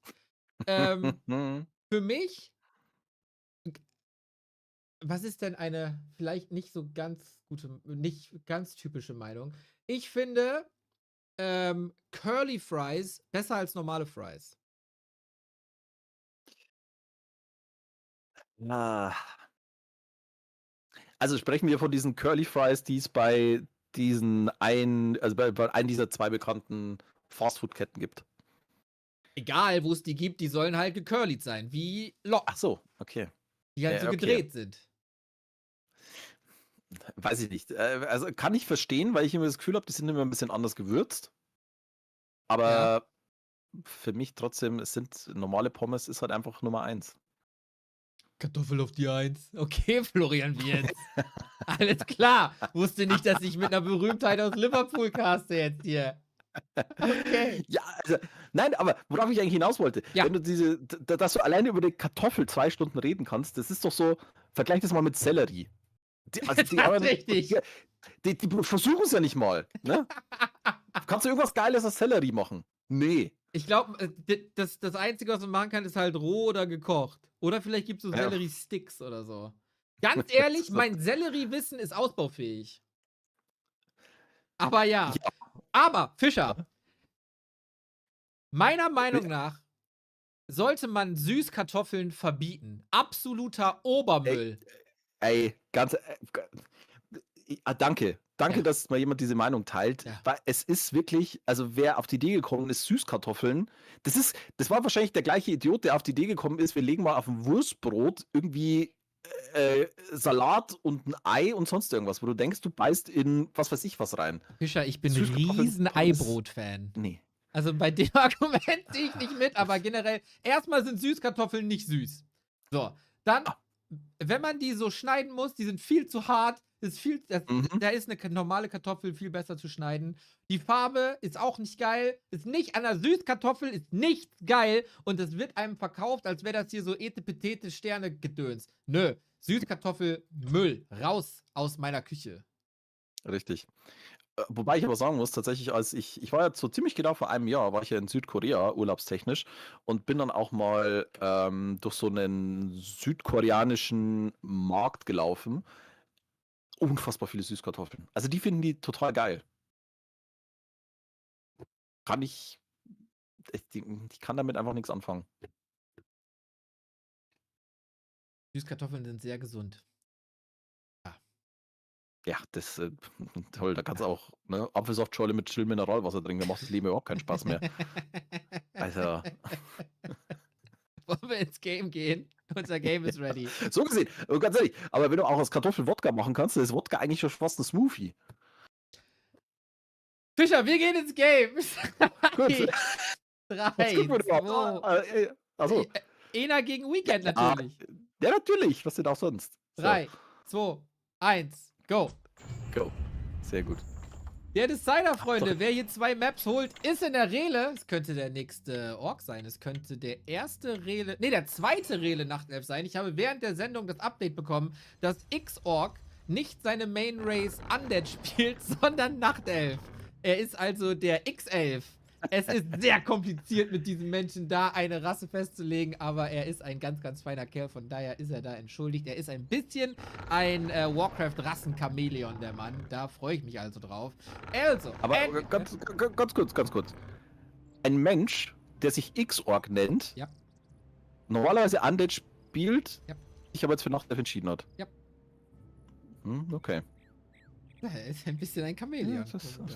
Wenn das ist, ihm denn Spaß macht, man soll das spielen, was einem Spaß macht. so ist es. Warum spiele ich dann immer noch Warcraft? Naja, egal. So, Ey! Fliegst du gleich aus dem Broadcast raus! ja, Weil es das nein, beste also Spiel aller Zeiten ist.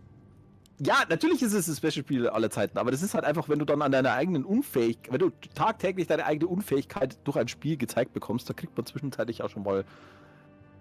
Aber so gesehen, weiser Mann hat ja mal gesagt, nur sehr viel Liebe kann sehr viel Hass erzeugen. Also von dem her Oh, jetzt gibt werden einfach wir nichts los. Besseres. Sehr deep, Fischer, sehr deep. Ja.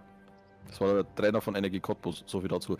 Anyway, Weekend gegen Ena. Oh mein Gott, ich habe den Typ vor Augen, ich weiß seinen Namen aber nicht mehr. Ede Geier. Achso, Ede Geier. Ah, Ja. passt. Ey, aber ganz ehrlich, also, ich weiß nicht, ob du da so drin bist, aber Pele Wallets, also ein Mensch, der sich ja über alles beschwert. Ne? Das ist so, der muss in seinem Leben auch Warcraft 3 gespielt haben. Also der muss irgendwie Orc gespielt haben. So, weil der beschwert sich über alles. Das ist immer, aber naja. Vielleicht hängt er auf dem Nachtelf-Discord ab. Ja, wahrscheinlich. Who knows? Wahrscheinlich. Player's force is under attack. Ach ja, gut. Ena mit dem Blade Master First und Grunts. Er spielt gegen Weekend mit Demon Hunter und Archern. Genau, der Ena ist auf jeden Fall der Favorit, hat sich eine kleine Auszeit gegönnt, ist aber schon so generell seit 10, 11, 12 Jahren mit am Start, hat seine Master-Thesis fertiggestellt, der gute Mann. Oh. Johoho! Und ist jetzt wieder mit am Start und das kommt perfekt zur Inferno-Saison. Spielt viel FFA, streamt sehr viel und ist nebenbei auch noch ein richtig guter One-on-One-Spieler. Und jetzt wollen wir mal sehen, was er so gegen Weekend machen kann. Guck mal, Makrora wird getrappt. Aber das Tor nicht zu vom Gefängnis. Ärgerlich. Vielleicht der Altar einen Schritt zu weit nach rechts. Aber nette Idee. Sollte das Creep... Oh, das ist ein fieses Creep-Camp jetzt. Das muss er abbrechen, oder? Mhm. Ja, also vielleicht mit Sporo-Support. Ja, probiert er jetzt auch. Dann geht's noch. Aber trotzdem, er wird richtig, richtig viele Hitpoints auf seinen Grunt verlieren und auf den Blade Master wahrscheinlich auch. Oh weia. Also, sagen wir mal so, für ihn ist es noch halbwegs okay, weil er wird jetzt nicht gleich irgendwie gecreepjackt oder geharrasst. Dementsprechend ist es wahrscheinlich noch ein bisschen Schadensbegrenzung, aber ich meine, in der Zwischenzeit ist Weekend jetzt halt schon auf Level 2,5 angekommen, hat schon 2 Spots geklärt und er kämpft ja halt immer noch mit dem ersten. Und ja, der Makura geht drauf und was kriegt er? Ja, naja gut, den Ring der Verteidigung. Gut, das war ein bisschen ein Struggle. Ich glaube nicht, dass Ena so mit Nerven hadert oder so, aber manchmal gehen Sachen halt auch einfach schief. Aber um mal weiter bei Fußballtrainern zu bleiben, Lebe geht weiter. Und Ena sollte auf jeden Fall wissen, dass er so in Late-Game-Fights durchaus das Ding nochmal rumreißen kann. Weekend für mich auf jeden Fall der Underdog. Ich muss sagen, ich weiß nicht wirklich viel über ihn. Glaube, kommt so ein bisschen aus dem Creepcamp Kosmos, wenn ich das richtig sehe. Aber für mich noch ein bisschen ein unbeschriebenes Blatt. Aber das kann sich ja durch eine Leistung heute ändern. Das auf jeden Fall. Und ich bin mir ziemlich sicher, dass der Chat uns da auch mit Sicherheit auch noch ein paar Infos geben kann über den guten Weekend. Ja, er jetzt momentan mit 3 geshadowbalteten Archern an der Taverne, währenddessen Ena weiter am Creepen ist. Er erreicht jetzt auch endlich mal sein Level 2. Wird diese Giant Sea Turtle jetzt noch kurz zerlegen und sich dann auch das nächste Item einverleiben, wenn der Demon Hunter nicht dazwischen funkt. Ja, okay, bleibt stehen. Es gibt schon wieder einen Ring of Protection. Oh, weia, also itemtechnisch läuft es jetzt nicht gerade optimal für Ena. Noch nicht. Aber darauf kann man ja aufbauen. Immerhin braucht man dann weniger Heal Selves beim Creepen, während des Creepens. Weekend scheint auf jeden Fall keinen großen Respekt vorm Favoriten zu haben. Geht ein bisschen rüber. Expose die Archer schon ganz gut, aber... Okay, Witze verliehen. Ich dachte, Shadow Meld kann hier noch was retten, aber das war am Start. Ena gut vorbereitet. Tags laufen. Huntress Hall ist perfekt. Und dann sieht das hier mehr oder weniger Meta aus, allerdings mit sehr frühen Headhuntern. Ja gut, der erste ist jetzt tatsächlich auch schon raus. Tauren Totem wurde jetzt gestartet, sehr weit hinten gebaut, in diesem Fall auch gut, weil sonst hätte der Demon Hunter vielleicht noch ein bisschen drauf kloppen können. Tree of Eternity Tag wurde jetzt auch gleich gestartet, also der Tag gestartet, bevor die Tier 2 Buildings in Auftrag gegeben worden sind. Die 2 Lore befinden sich jetzt für die nächsten 60 Sekunden noch im Aufbau und ja, Weekend beschäftigt Ena jetzt hier eigentlich ganz gut, muss man sagen. Hält ihn in seiner Basis, lässt ihn nicht creepen, Blade Master bleibt vorerst auf Level 2, jetzt haben wir den Second Hero raus, es gibt natürlich den Shadow Hunter auf Seite von Ena und ja, jetzt wird es dann wahrscheinlich gleich mal weitergehen mit dem Creepen, es geht an den Knoll Warden Spot.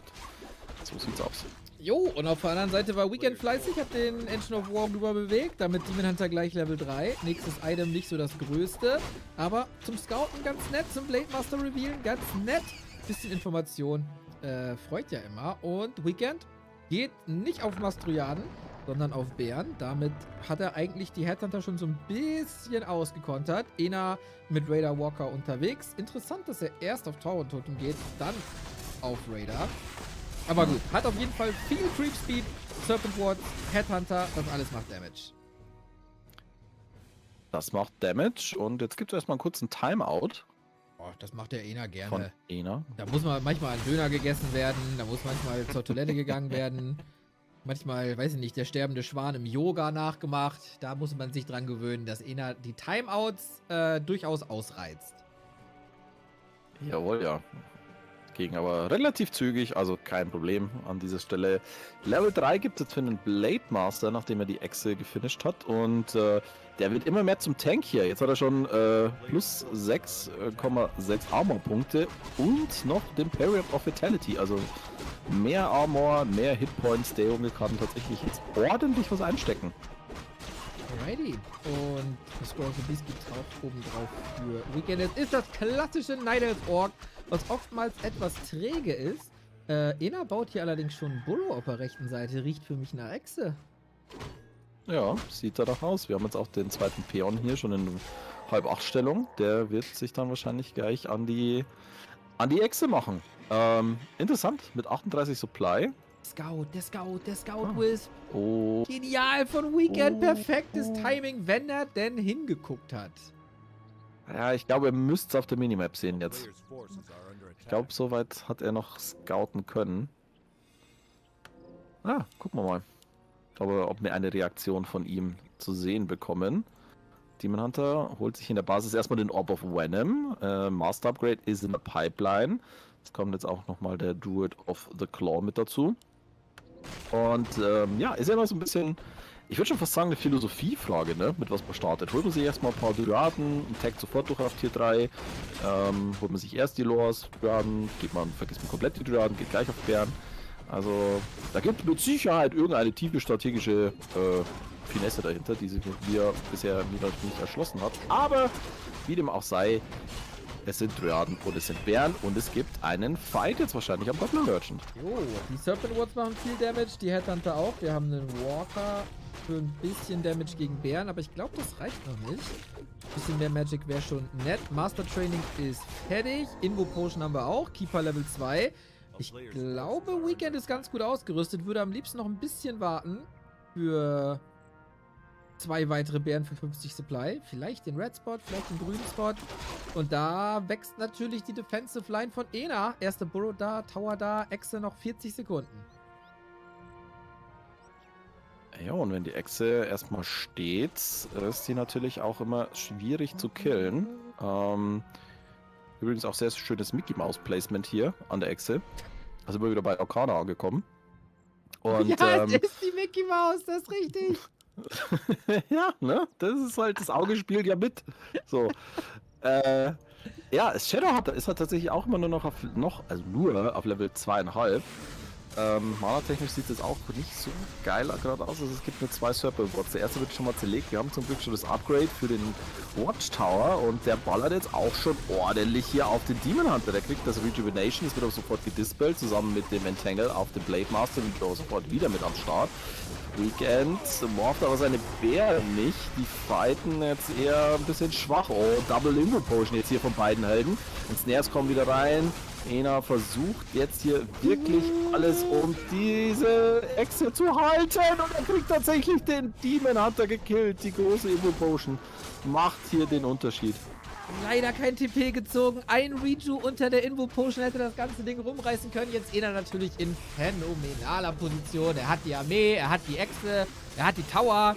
Der Blade Master hat nicht das beste Inventar, trotzdem 150er Crit. Aber apropos Blade Master, Demon Hunter ist wieder da.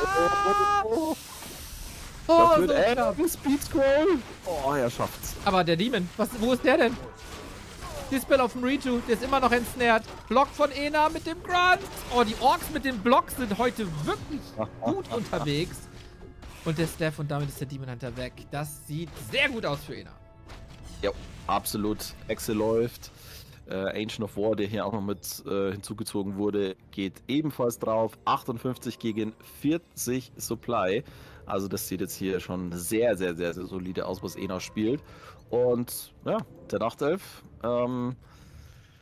dem fehlt's momentan irgendwie an allen Ecken und Enden. Ne? Die Armee ist nicht so hundertprozentig fit, die Ressourcen sind knapp, es gibt jetzt die Konter-Echse.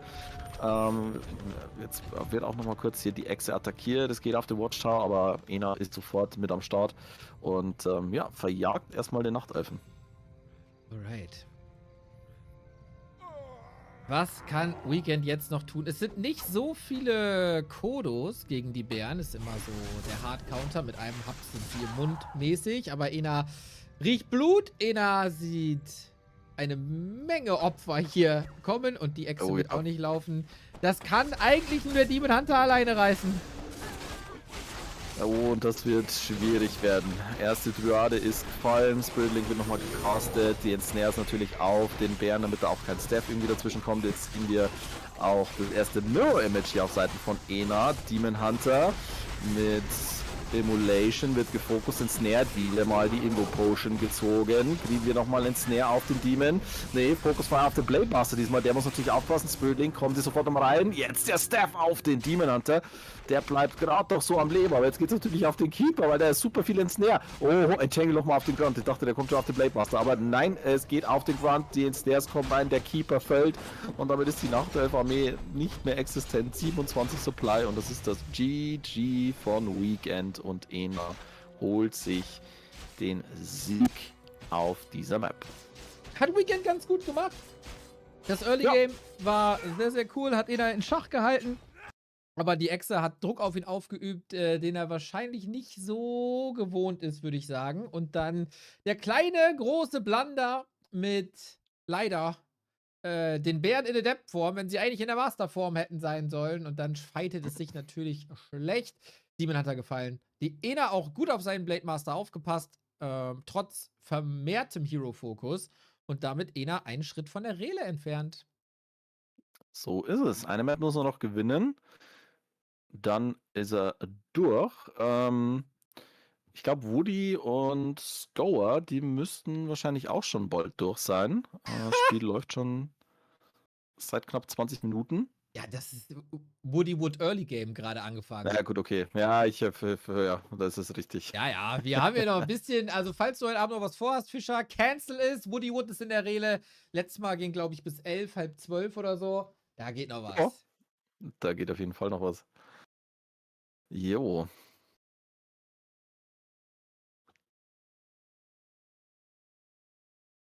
So, jetzt bin ich auf die Map Choice gespannt. Ansonsten irgendwelche Tipps für Weekend? Also ich finde, er hat es an sich schon sehr, sehr solide gemacht. Du hast es angesprochen, so dieser Blunder, der war ein bisschen, ja, der hat natürlich so ihm das Genick gebrochen, wie man so schön sagt. Er hat die Echse, ich bin mir tatsächlich nicht sicher, ob er sie wirklich so gescoutet hat oder ob er nicht da vielleicht ein bisschen früher hätte Druck drauf machen sollen. Ja, hätte Fahrradkette, aber ich glaube, wenn er die Leistung von Map 1 mit rübernehmen kann und so ein bisschen die kleinen Fehler, die mit drin waren, ausmerzen kann, dann denke ich, könnten wir hier auf jeden Fall Full Distance gehen. Zweite Game ist auch live auf Boulder Vale. 2,5 Minuten und wir gehen rein. Ena Jawohl. kann auf jeden Fall viel Feuer reinbringen. Rele Lineup füllt sich. Wird eine feine Sache. Wird eine Sache. Ich dachte, ich hätte die Page vorbereitet. Habe ich doch nicht. Ärgerliche Sache. Jetzt aber. Wir freuen uns auf den Sharky als Human-Vertreter. Wir freuen uns auf Action Mark, Shosh, Riggedy. Wird eine starke Horde auf jeden Fall. Sokol hat noch Chancen, Ena hat noch Chancen, Buddy hat noch Chancen, Scour hat noch Chancen. Xorg als, dachten wir, einziger Undead, aber nein, der switcht auf die Nachtelf-Seite rüber. Genau wie Phoenix, a.k.a. Dorani, der wohl gerade in der Schweiz heimisch ist. Auch mit altem Firestalker Clan-Tag noch. Guck mal, da kommen sie alle wieder. Ja, oldschool. Sogar Remo Demo noch im Roster aufgelaufen hier. Dass der auch nicht an den Qualifiern teilgenommen hat. Er hat's mir versprochen. Ja, siehst du mal. Aber auch legendär natürlich hier mit Spiral, Star-Shaped. Ja, das sind schon einige große Namen mit am Start. Guck mal, da stehe ich sogar als Streamer drin. Ich wusste gar nicht, dass ich mal Streamer für Firestalker war. Auch schön. Official Streamer, sagen sie. Das ist richtig. Ja, siehst du mal. So muss das. Wenn der History-Streamer seine History vergisst. Ja, aber das ist ja, ne, das sind ja, ist ja nicht so wichtig. Ah, okay, nicht so wichtig. 30 Sekunden bis zum Game. Hast du denn dich gefreut über die BlizzCon-Ankündigung, die es letztens gab? Ja, habe ich mich tatsächlich sehr gefreut. Ich muss auch sagen, ich habe da gefühlt, ich weiß nicht, ob du das auch so bestätigen kannst, ich habe nach der Ankündigung gefühlt auch wieder ein bisschen mehr Hype für Warcraft 3 verspürt, was natürlich auch vielleicht ein bisschen daran liegen kann, dass Corby ja dann auch wieder angefangen hat, ein bisschen regelmäßiger Warcraft 3 zu zocken, was ja auch schon immer so seine 4.000, 5.000 Zuschauer anzieht. Sehr, sehr cool auf jeden Fall, dass Blizzard da den Spielen, die sie ja wirklich groß gemacht haben oder zu dem gebracht haben, dass sie groß werden konnten, da ein bisschen mehr Liebe schenkt. Und ich bin wirklich sehr, sehr gespannt auf dieses Turnier, das man da zu sehen bekommen wird, weil so viele Infos gab es ja noch nicht dazu. Sehr vage, aber wir haben auf jeden Fall von einigen Kollegen aus der ehemaligen Warcraft-Serie, Kaldor und Hasops, gesehen, dass die da auch ihre Augen drauf werfen. Aus Heroes of the Storm-Sicht. Unser Game ist verfügbar. Ja. Boulder Vale. Rein geht's. Fischer. 3, 2, 1, go! Ab geht die Luzi. MMR-technisch, die beiden trennen knapp 100 MMR-Punkte. Wie gesagt, Weekend ist so bei 19:30, Ena knapp 100 Punkte drüber bei knapp über 2000. Und ja, Ena mit dem Matchball, Weekend mit dem Rücken zur Wand. Boulder Vale ist die Map. Nachtelf-Spieler startet rechts oben. Links unten haben wir den Ork, haben wir Ena. Alrighty, dann mal schauen, ob Weekend hier irgendwas an der Taktikschraube dreht. Hier expandieren wird auf jeden Fall sackschwer für Ena. Es ist schon relativ weit weg von der Mainbase. Der Creep-Spot ist auch nicht so ganz easy und es ist relativ leicht zu pushen. Von daher hier vielleicht eher nicht so zu erwarten. Mal schauen, wohin die Reise geht. Wichtig für Weekend, Fassung bewahren und sauber den Creep durchziehen. Das ist hier auch am Lab nicht ganz so einfach. Dieser Ogre ist manchmal ein bisschen schwerer, als er aussieht. Auch wenn er natürlich ganz bezaubernd aussieht. Wärst du lieber der linke oder der rechte Kopf? Das ist jetzt die Frage, ne? 2 Augen und Fangzähne, dass dir die ganze Zeit der Mund offen steht oder nur ein Auge dafür ein Horn auf dem Kopf? Ich bin ganz klar Team Einhorn. Ja, ich glaube auch. Ansonsten muss man auch auf der Seite die ganze Zeit die Keule tragen. Dann hinkt man so nach links, dann ist man immer ein bisschen niedriger. Das macht keinen guten Eindruck. Das ist richtig. Wundert mich eigentlich, weil, dass sie nicht noch einen irgendwie eingebaut haben mit 3 Köpfen, ne? Weil ich glaube, die Entwickler von Warcraft 3 waren ja auch ziemlich große Monty Python-Fans. Und, ne, wer Ritter der Kokosnuss gesehen hat, da gab es ja auch den 3-köpfigen Ritter. Korrekto. Ja. Vielleicht im nächsten Add-on. Oder so. Ja, da wäre ich schwer dafür. Ne? Dann müssen sie auch den größten Baum dieses Waldes mit einem Hering fällen. So, es wird gecreept. Ancient of War ist natürlich raus. Baumkannibalismus ist am Start. Das heißt, Hitpoint Regeneration wurde gestartet. Und der Demon Hunter stellt sich gleich noch mit dazu mit Immolation. Gewöhnliches grünes Leuchten, wie Mr. Burns, nur dass das ein bisschen mehr Schaden macht als beim Besitzer dieses traumhaften Atomkraftwerks. Item gibt es die Replenishment Potion hier für den Demon Hunter, Ena. Der hat sich diesmal für den Farseer entschieden und ist jetzt hier am Creepen, nimmt den Timber Wolf aus dem Spiel und hat sich damit auch die ersten Experience-Punkte gesichert. Da wird Fischi hier auf die alten Tage noch zu einem Texaner in the Cast. Oh ja, aber hallo. Wie kann denn das? Hast du mit Howard Carpendale abgehangen in letzter Zeit? Hello again, soll ich da nur. Jo, das wird Ena auch gleich sagen. Wir haben übrigens einen kleinen Switch, wie wir gesagt haben. Kein Blade Master mehr, sondern Farseer. Relativ selten gegen 11. Ja, stimmt tatsächlich. Für mich ist, wenn ich Farseer gegen Nachtelf sehe, kommt bei mir sofort so ein bisschen so ein Kribbel in den Fingern, weil das könnte für mich so nach Tauern riechen, was sich natürlich für einen schnellen Tier 2 Push anbieten würde, aber das ist halt so eine absolute Do-or-Die-Strategie. Glaube ich jetzt nicht, dass Ena gerade das auspacken wird. Dafür fehlt natürlich jetzt auch die Wormel, also er ist jetzt hier klar auf die Grunts fokussiert aktuell. Ja, sieht man nicht so häufig. Wie gesagt, vor allem gegen Mana Burn ist natürlich der Farseer, der natürlich sehr, sehr, sehr angewiesen ist auf seine Mana-Punkte. Dann auch nicht ganz so sinnvoll wahrscheinlich wie ein Blade Master, der hat den passiven Skill mit dem Critical Strike. Dementsprechend interessante Wahl, auf jeden Fall. Und ja, mal gucken. Man kann auf jeden Fall zügig creepen. So, und das macht er jetzt auch. So ist es. Direkt zum Shop. Und der ist schwierig. Direwolf mit Raw. Ganz guter Creep auf jeden Fall. Allerdings mit Grunts hält er das wohl aus.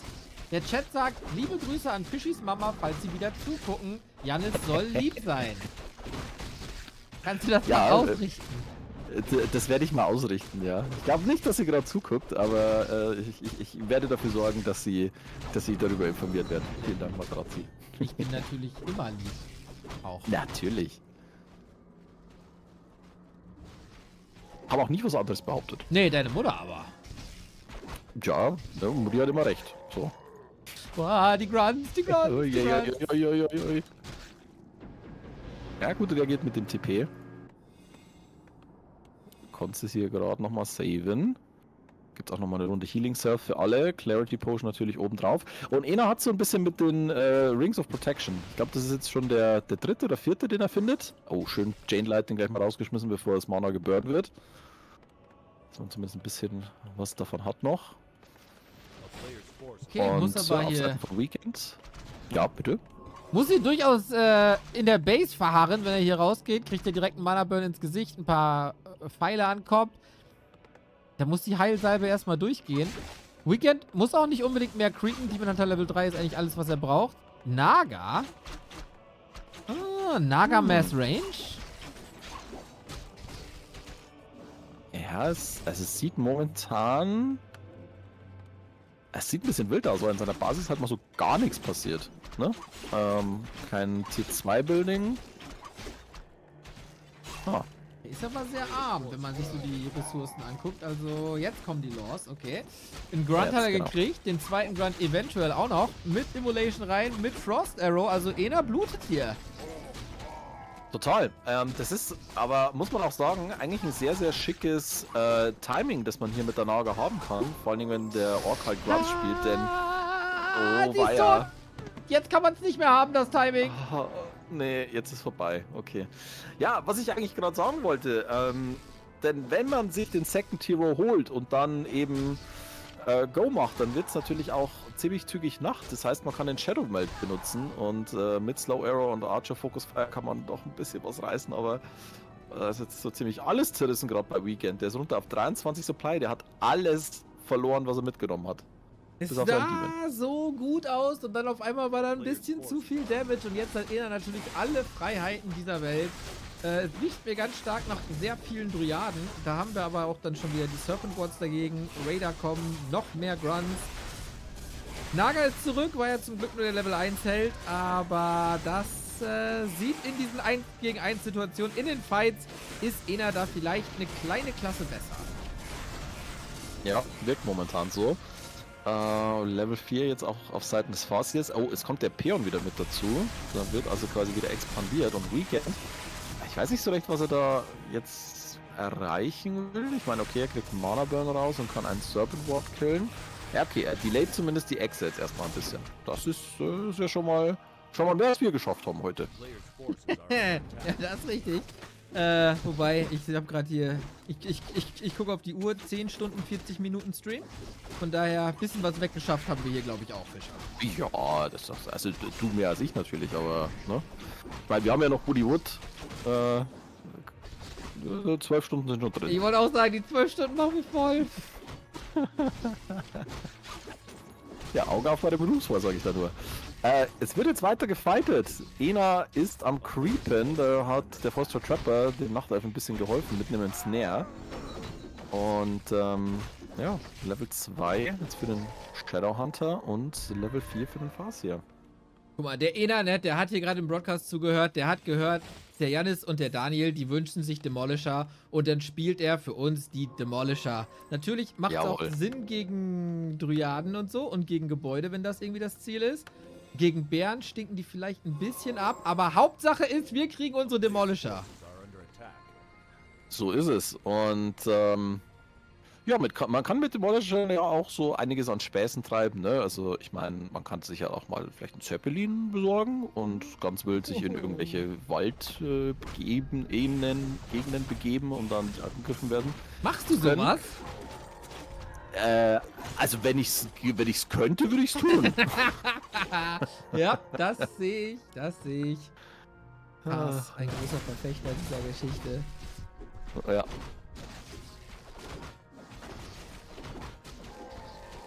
Vor allen Dingen, jetzt macht tatsächlich auch Lyric Flute of Accuracy mal so richtig viel Sinn. Weil das ist dann halt einfach mal solider plus 7 Damage, ne? So ist es. Deswegen hat er sie behalten wahrscheinlich. Es ist wieder eine oh, sorry, du wolltest was sagen? Ja, ich wollte dich bloß gerade fragen, findest du oder wärst du der Meinung, dass sich vielleicht, um Ork noch ein bisschen zu helfen, weil die sind ja so schwach, sieht man ja Hi, jetzt auch, Blake. die Aura sich vielleicht auch auf die Serpent Wards auswirken sollte? Vor allem die mit Movement Speed. Ja. Finde ich eine Riesenidee. Moister, danke für den Sub. Ja, das kann ich gerne weiterleiten, wenn du das mal niederschreibst mit Gründen für und dagegen. Machen wir einen Reddit-Thread und dann gibt es eine Abstimmung. Ja. Eine sehr kurze Widerliste. Sehr gut. Schon wieder den Ring of Protection. Sag mal, was ist denn hier los? Ja, also Protection ist wichtig. Ja. In allen ne? Lebenslagen. Das ist, ne, sagt man ja so schön, vorbeugen ist besser als auf die Schuhe kotzen. Aber er hat halt Weise. keinen Helden, dem es irgendwas bringt. Deswegen muss er das Zeug verkaufen. Gut, der kann es natürlich jetzt investieren und hat er jetzt auch ordentlich getan. 2 Heal-Scrolls sehen wir jetzt auf Seiten des Farseers. Und die wird er eventuell gegen das Immolation und Fork Lightning brauchen. Bei Weekend warte ich gerade noch so ein bisschen auf die Bären. Kommt dazu. Okay, 4 Bären, 50 Supply, fast. Master Training gleich durch. Ena auch auf 50, versucht hier einfach hochzutowern. Also, ich glaube, es gibt selten eine Relegationsentscheidungsrunde, wo wir so viele Tower sehen wie heute. Ja, das kann gut sein, ne? Das wird jetzt hier. Wahrscheinlich wird jetzt hier einfach so eine Wand aus Towern bauen. Ne? Und einfach mal die Zugänge hier zumachen. Finde ich aber ehrlich gesagt gar nicht mal so schlecht, die Tower so ein bisschen offensiver zu platzieren, denn ja, wenn der Angriff kommen wird, dann wird es wahrscheinlich von dieser Ecke sein und dann ist es natürlich immer ganz schick, noch ein bisschen mehr Feuerkraft einfach zu haben in Form dieser Watchtower. Also, ja, gar nicht so verkehrt. Blöd wird es natürlich, wenn Weekend einfach andersrum läuft. Dann sind die Tower natürlich ein bisschen doof. Aber Ja. das ist, ne, es hat alles seine Vor- und Nachteile. Wir haben einen kleinen Stalemate. Da nutzt Weekend doch die Zeit, um auf 50 Supply nochmal zu expandieren. Für oben. Muss natürlich freigecreept werden. Ena hat damit erreicht, was er wollte. Echse steht, Echse läuft. Zweiter Demolisher. Und das Zement-Upgrade kommt. Aber Weekend auf jeden Fall noch Chancen. Mit einem starken Demon Hunter, mit einigen Bären. Und gegen diese Armee, warum eigentlich nicht Chimären statt Bären? Oh. Ja, da hätte also wäre der perfekte Counter eigentlich aktuell. Also da wäre halt eigentlich auch nichts, wenn du das Überraschungsmoment so noch mit reinbeziehst, weil ich meine, es ist ein B-Stream momentan, also da bist du dann auch nicht so super schnell mit wirklich krassen Anti-Air-Einheiten. Also ich meine, ja, du hast natürlich das Snare, aber wie gesagt, der Damage, den die raushauen gegen die Grunts, gegen die Demolisher, das wäre schon ordentlich. Aber ja, mal gucken, vielleicht erhöht er dich ja. Aktuell gibt es erstmal einen Tree of Life und einen Go auf die Mainbase von Ena. Jo, und dann nimmt er das Beastery direkt mal raus, also hat er gar keinen Bock drauf. Vielleicht ganz nett, jetzt kann man nur Grunts produzieren und Grunts sind wirklich gar kein Problem in diesem Zustand. Versucht sie nochmal kurz an der Rex, könnt zu jedem Zeitpunkt raus TPen. Und das sollte er vielleicht gleich noch machen. Die Expansion hat sich noch nicht ausbezahlt bei Weekend. Bei Ena schon so ein bisschen. Book of the Dead liegt auch oben drauf. Will Weekend hier wirklich fighten? Mit Rejuvenation, mit dem Demon Hunter. Alles auf den DH. Die Grunts machen ganz gut Damage, aber das juckt den nicht so wirklich. Nee, nicht wirklich. Der Demon muss jetzt natürlich aufpassen. Immo Potion kommt. Oh, aber da ist kein Regio drauf momentan. Okay, das ist natürlich nicht ganz so ideal. Der eine Druid of Claw wird jetzt wahrscheinlich das Zeitliche noch segnen. TP wurde gezogen. Fork Lightning kommt nochmal rein. Da gibt es nochmal einen Raider-Kill. Und es fällt auch nochmal eine Dryade. Also beide tauschen hier so ein bisschen Supply aus. Aber Ena natürlich immer noch mit der Echse im Rücken mit 56 Supply. Und ja, vom Weekend oder für Weekend gibt es immer weiter die Bären. Jo, das ist relativ eindimensional hier. Auch gar keine Dryaden mehr. Gibt ja auch nicht so wirklich viel zu dispellen. Ich glaube, viele Wölfe sollte es da nicht mehr geben. Eher so Chain Lightning gegen Bären. Aber Ena, um seine Arme wieder zu verfeinern, muss er erstmal das Bistro wieder aufbauen. Das dauert eine Weile. Bisschen wird gescoutet. Ena hat auf jeden Fall einen richtigen Riecher hier, dass es diese Echse gibt. Wird der Skelettmensch das sehen? Jawohl, ja. Okay. Vielleicht muss Ena da wieder ein bisschen aggressiver werden. Ja, sollte er auf jeden Fall. Und ich meine, er hat natürlich mit den Demolishern und ja gut, die Anzahl der Raider ist momentan überschaubar, denn das Bestiary wurde ja gekillt. Er hätte genug Siege Damage, um diesen Baum ziemlich schnell zu zerlegen, beziehungsweise die Entangled Gold Mine. Und vielleicht ist das jetzt auch genau sein Plan. Ich habe übrigens Resultate vom anderen Spielplatz. Woody gegen Skoa war das Decider-Match. Und ich kann euch sagen, der Skoa hat gewonnen. Und dementsprechend ist er in die finalen 4 eingezogen gegen Sokol. Sehr schön, sehr schön. Ja, dann werden wir dann Skoa gegen Sokol nach dieser Serie sehen. Ja, bin ich gespannt, wie das dann ausgehen wird. Hätten es, denke ich, beide verdient, sich für die Rele zu qualifizieren. Aber ja, schauen wir mal, wie es da ausgeht. Jetzt gibt es erstmal den Angriff von Ena auf die Mainbase vom Weekend. Und da sehen wir jetzt halt einfach auch mal, wie viel Damage diese Demolisher machen. Vor allen Dingen, wenn die True Shot Aura noch mit dabei ist. Und 2 Attack-Upgrades. Jetzt geht er zum 3. Demolisher über. Holy, die Meeren werden so geil. Aber er hat auch nicht so wirklich viel Ressourcen, der arme Weekend. Hat jetzt was gebaut, aber es ist das nächste Tree of Ancient of Lore. Weiter Bären also. Vielleicht mit Zeppelin arbeiten wäre nett. Irgendwie muss er Ena hier aus der Reserve locken. Ja, oder das macht Ena halt auch gut. Da lässt er sich selten drauf ein. Jetzt der Demon Hunter. Ja, bei Ena, da fehlt es halt momentan echt das ins Snare, ne? Also da hätte er wirklich noch ein bisschen mehr Druck ausüben können. Beastery, das wird wieder nicht fertig werden, denn da kommen die Bärchen wieder reingelaufen. Also schöner Army-Split hier. Es gibt jetzt erstmal den Cancel. Die Bären kloppen auf die Ork-Basis ein und Ena denkt sich, ja, du kannst das gar nicht schon lange. Und da geht es jetzt auf den Tree of Eternity. Und das ist ein richtiges Problem, denn der Demon Hunter hat kein TP, die Naga hat ein TP und bis die Naga mal bei der Armee ist in der Nachtelf-Basis einfach mal gar nichts mehr am Start. Das Main Building geht down. Das riecht nach Rele, Ena. Eine Basis gegen 2 Grunts sind die besseren Raider manchmal, wenn man die zur Verfügung hat. Und auf der anderen Seite ist aber Enas Base ebenfalls down, weil Bären sind die besseren Grunts, wie wir alle wissen. Da werden jetzt beide Basen zerkloppt. Wir haben Siege-Bären gegen Demolisher. Wer ist schneller? Ja, Ena hat nämlich auch kein TP gehabt. Das war das große Problem. Ja, jetzt muss er es natürlich über den Base-Kill probieren. Und sagen wir es mal so, das sollte er, denke ich, schaffen. Denn die Anzahl der Wisps ist jetzt überschaubar. Sagen wir es mal so. Also er hat, glaube ich, jetzt hier noch 5, 6, 7 sind es. Die jetzt ja gerade an seiner Expansion sind und Ena weiß ja von der Expo, also da wird es jetzt dann halt auch schwierig, irgendwie was zu verstecken und wirklich nochmal einen Kampf zu forcieren und ja, 3 Demolisher, da haben die Gebäude halt einfach überhaupt keine Chance.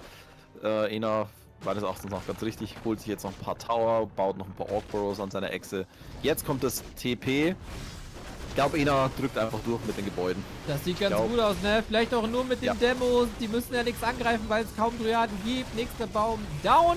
Wir haben noch 2 Gebäude auf der Seite von Weekend. Der klammert sich hier so ein bisschen an den Abgrund. Mit einem Finger hängt er noch dran. Die Bären räumen hier natürlich gut auf. Ena verliert ein bisschen was. Und die Helden carryen auch nicht mehr so gut. Kann Ena hier irgendwie diese Moonwells killen, ist vielleicht so ein bisschen die Frage. Demon Hunter ist am Start jetzt. Auf dem Fastia drauf. Der hat, wie gesagt, kein TP. Dafür aber die Potion. Jetzt aber volles Pfund drauf. Hat Weekend irgendwo noch einen Wisp, mit dem er was bauen kann? Oder ist das das letzte Gebäude? Es ist das letzte Gebäude. Und damit literally bis zum Ende gefightet der Weekend. Aber Ena in der Relegation. Jawohl, ja, so sieht das aus. Glückwunsch an Ena. Hat er gut gemacht. Hatte fast schon ganz kurz ein bisschen Angst, also wenn man es mit Ena hält, also diesen Fight eingegangen ist. Aber ja, den Fight, da war er trotz nicht idealer Position und halt Demolisher gegen Bären, hätte den Fight wahrscheinlich auch so gewonnen, aber wie gesagt, dann kurz noch den Moonwell angeklickt und dann war das Thema durch. Glückwunsch, aber auch Weekend sehr, sehr gute Leistung und ja, hoffen wir, dass er sich auch für die Division 2 anmeldet. Da kann er, denke ich, auch eine gute Rolle spielen und das eine oder andere gute Spiel abliefern.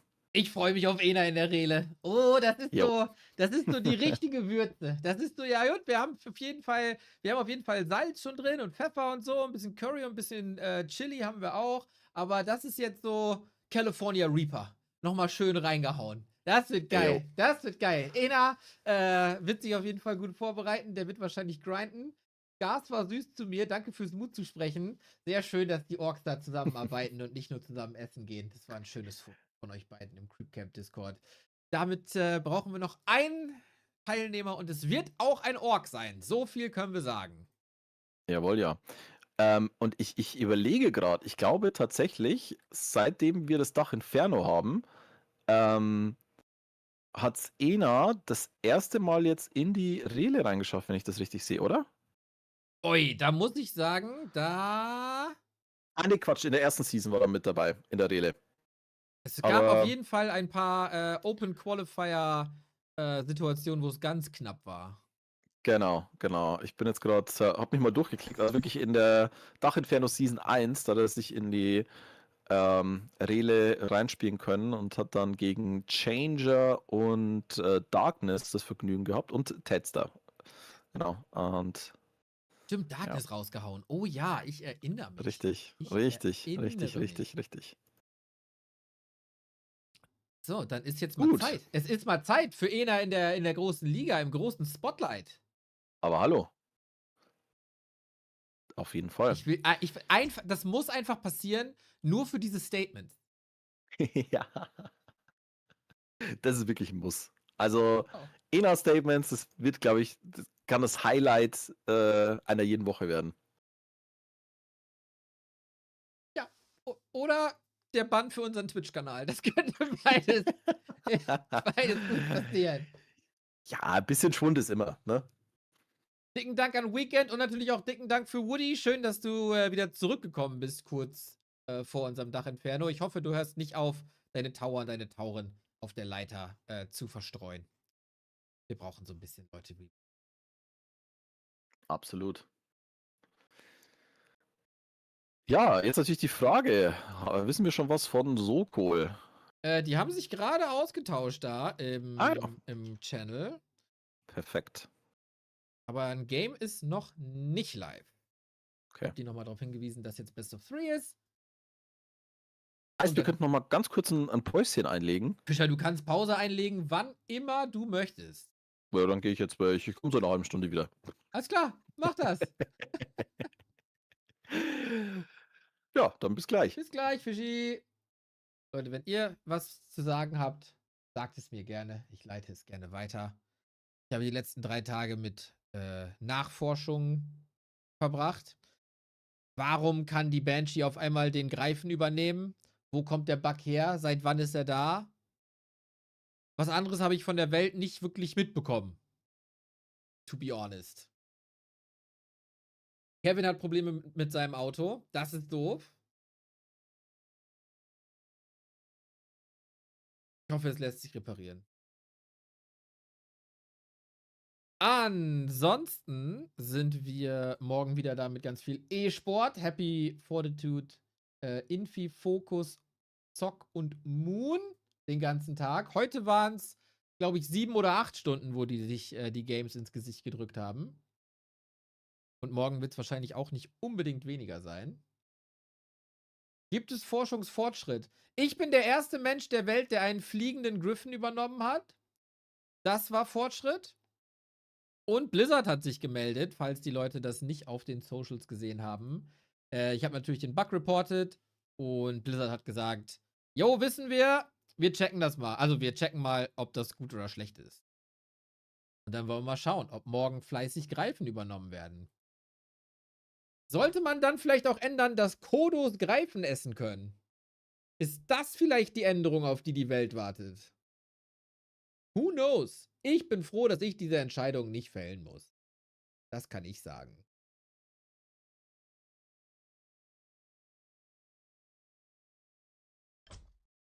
Ich schaue ins Flo-TV. Da ist noch nix. Manche Leute haben ein bisschen Probleme mit diesem Veto-System. Vielleicht hält uns das ein bisschen auf.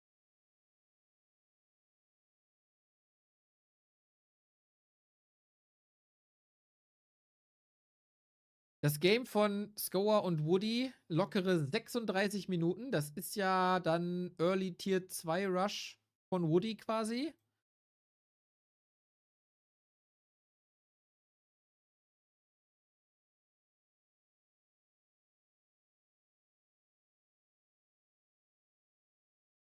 Okay.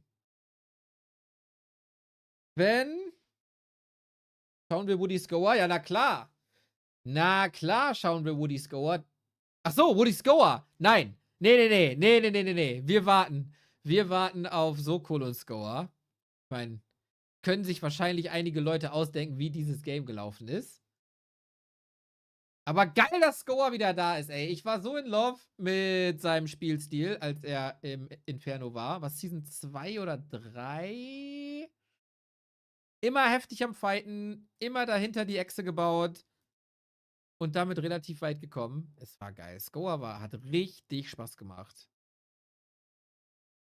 Stimmt, da hatten wir teilweise 4 Plätze. Diesmal 2 oder 3. Wird eine harte Rele für alle auf jeden Fall. Keiner kann straucheln. Ich meine, es gibt natürlich wieder Lower Bracket, aber viel darf man sich da nicht erlauben.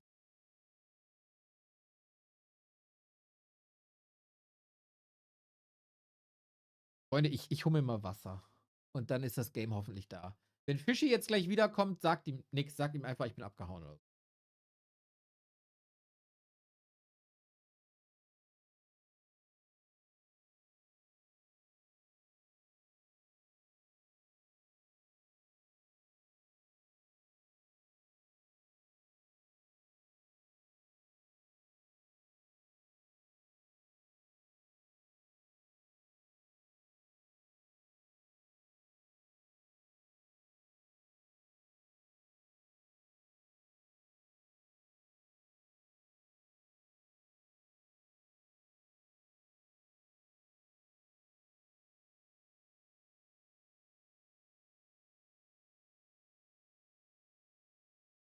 Ah, ich habe Battle.net gestartet. Das wollte ich nicht.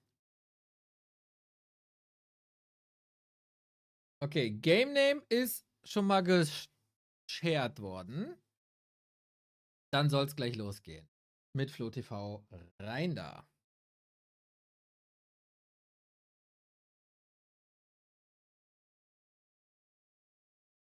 Fahrplan übrigens. Rele alsbald. Start der Season Dezember. Wir haben die wunderschöne Being Esports Homepage, die natürlich dann direkt auf den aktuellen Stand gebracht wird.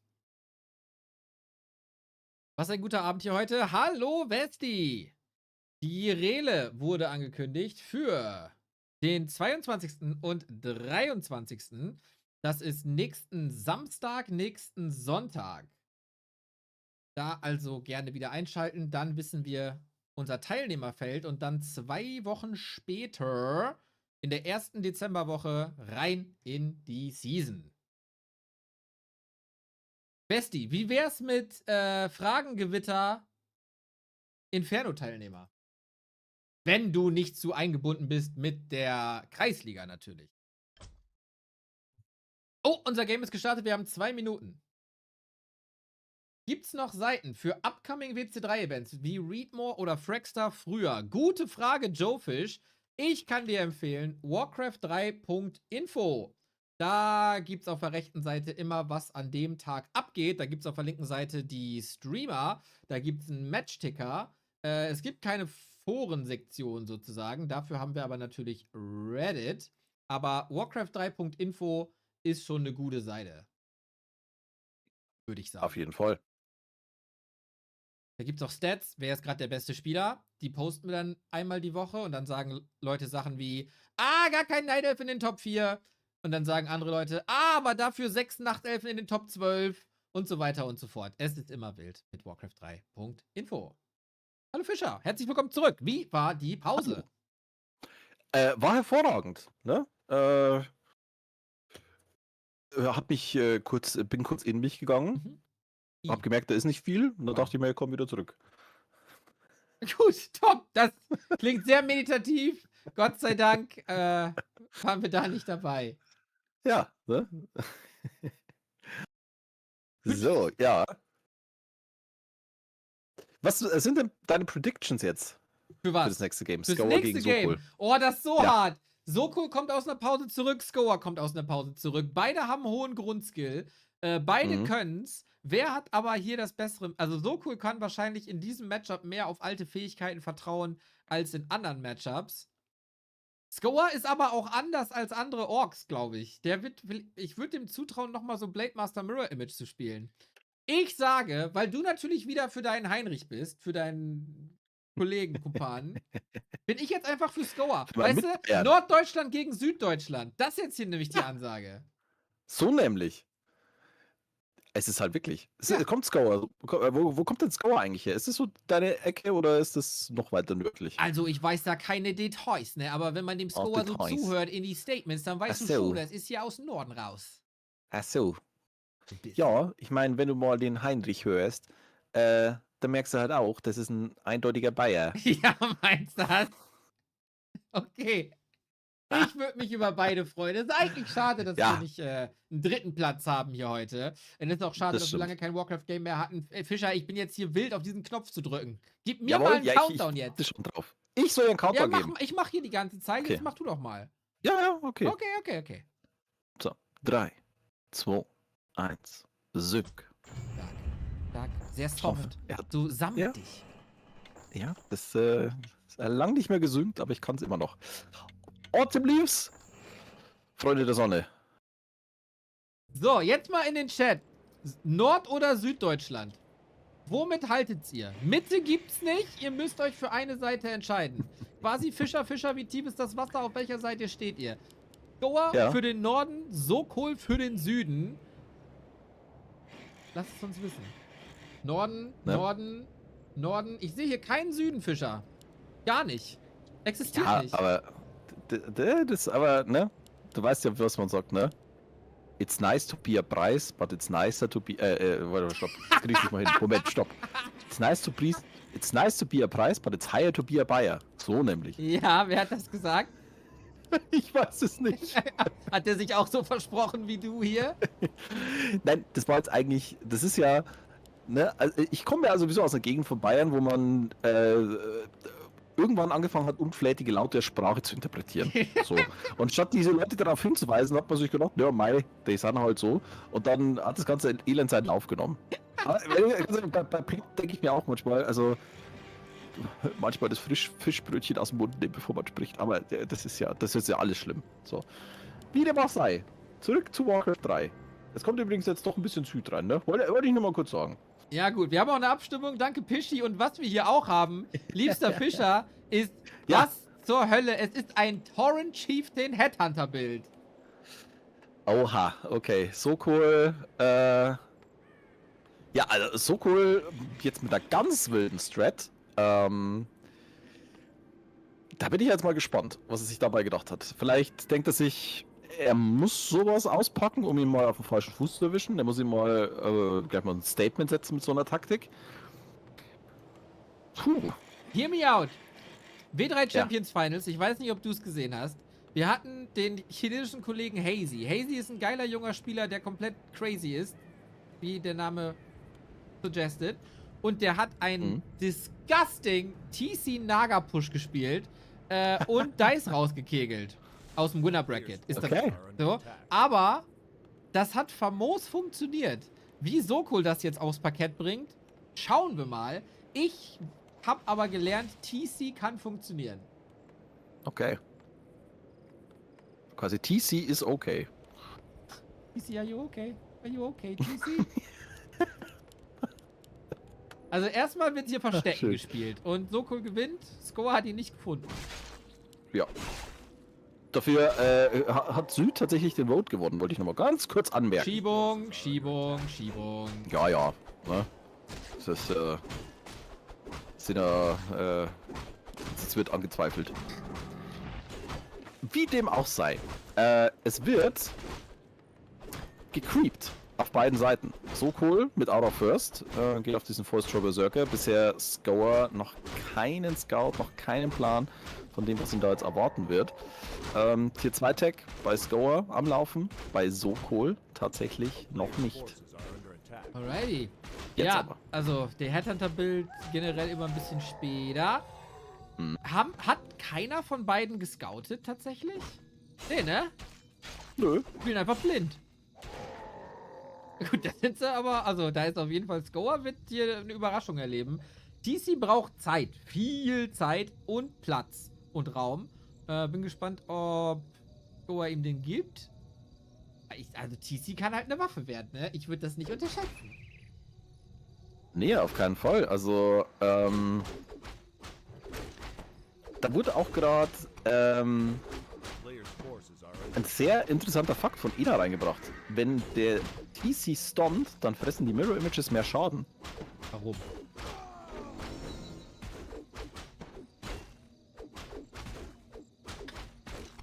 Weiß Also nicht, ob nicht das genau- stimmt. Wie das funktionieren soll? Aber Also wir sind, glaube ich, alle. Das ist für uns alle Neuland hier, was hier passiert. Ja. Mirror Image auf jeden Fall ganz nett dagegen. Da kann man vielleicht mal so einen Stomp baiten.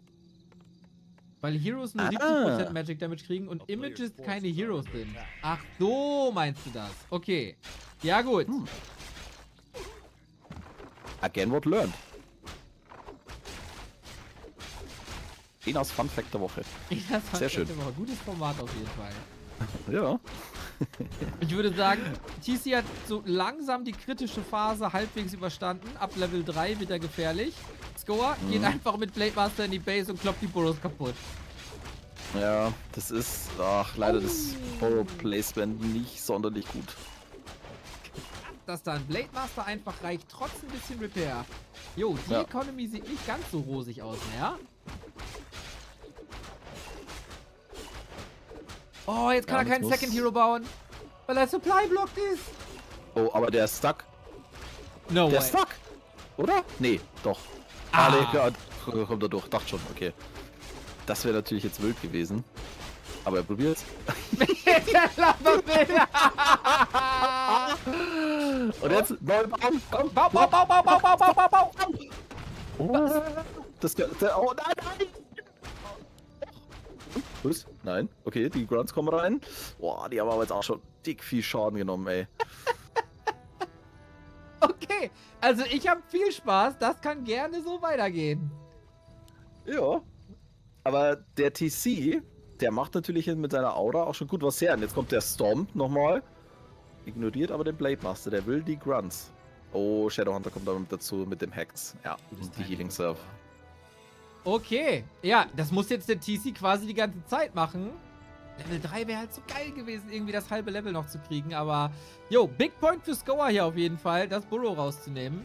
So cool mit Walkern, auf der anderen Seite ebenfalls Walker. Vielleicht einfach Raider Walker Mirror ab hier? Ich hab gar keine Ahnung. Ja.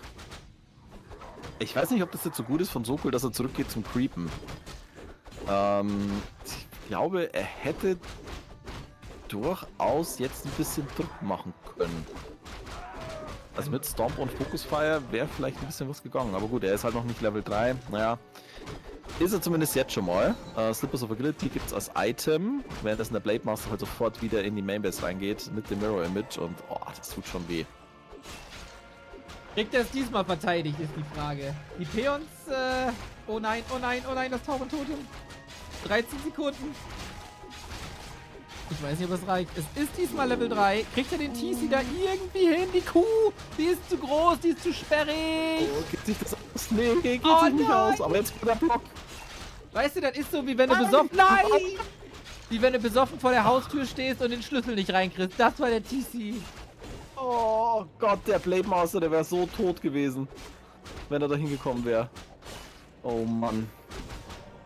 Ärgerliche Situation für Sokol. Weiterhin stuck auf 30. Viele, viele potenzielle Big Points. Shadowhunter kann währenddessen creepen. Kriegt das Wind of Mana Stealing natürlich ideal gegen den TC. Der muss immer nach vorne. Und Shadowhunter braucht immer Mana. Von daher, gutes Ding. Und Skoa scheint sich mit der Situation gegen den TC zu spielen ganz gut abfinden zu können.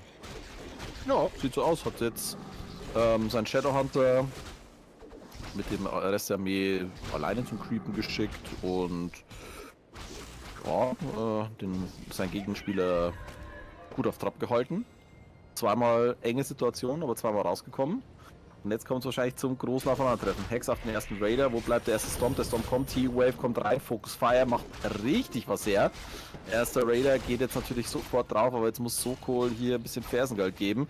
Ein Snare sofort gesetzt auf den ersten Headhunter. Blade Master verfolgt den zweiten. Da ist das Hex. Wo bleibt der nächste Stomp? Stomp kommt in diesen Augenblick rein. Ja, aber das sieht hier alles andere als gut aus. Mit der E-Wave ist halt einfach super viel Sustain einfach in Skoas Armee. Also das wird, denke ich, nicht mehr lange gut gehen. Soko ist TC, wird jetzt auch gekillt und das wird es wahrscheinlich gleich gewesen sein. Auf die Schlachtbank geht der TC und weg ist er. So cool, interessanter Chief. Nette Idee, wollte ja auf jeden Fall was Extravagantes liefern für die Fans. Vielleicht auch ein bisschen leider nach hinten losgegangen. Aber da waren viele Situationen, die so ein bisschen 50-50 waren. Wenn er da sich ein bisschen besser positioniert, wenn er da das Bullo nicht verliert. Wie geht das Game weiter? Ohne irgendwie Evidence schwer zu sagen. Ja, sehr unorthodox, aber Skoa, Alter, der ist einfach mittlerweile zu routiniert. Der ist zu routiniert. Einfach gegengespielt mit dem Mirror Image, das Marker und dementsprechend 1-0 eine Map von der Rele entfernt. Und dabei dachte er wäre schon draußen. Ja, siehst du mal, so schnell kann es gehen. Das zweite Game ist tatsächlich auch schon gestartet und wir könnten tatsächlich auch schon fast reinspringen. Twisted Meadows wird die Map sein. Im Orc Mirror. Lecker, Im lecker, Orc lecker. Mirror. Ja. Chat sagt, also bitte, wie besoffen kann man sein? Schlüsselloch treffen sollte drin sein. Du, mein Freund, hast nie gelebt. Ja, das stimmt. Wie oft das mir passiert ist. Hoi, hoi, hoi, hoi. Soll natürlich kein Vorbild sein, Alkohol böse. Ja. Twisted. Gut. Twisted, sehr gut. Twisted, einer der besten. Twisted, gut. Sehr Alkohol, gut. böse. Ja, also mehr kannst du jetzt nicht nach 11 Stunden, 15 Minuten erwarten, dass ich hier noch einen vom Literaten erzähle. Ja, du bist jetzt schön in Frankenstein übergegangen, ne? Gut, gut. Ich könnte dir jetzt vielleicht beweisen, dass ich es immer noch schaffe, von 3 runterzuzählen. Da bin ich gespannt. 3, 2, 1, sync!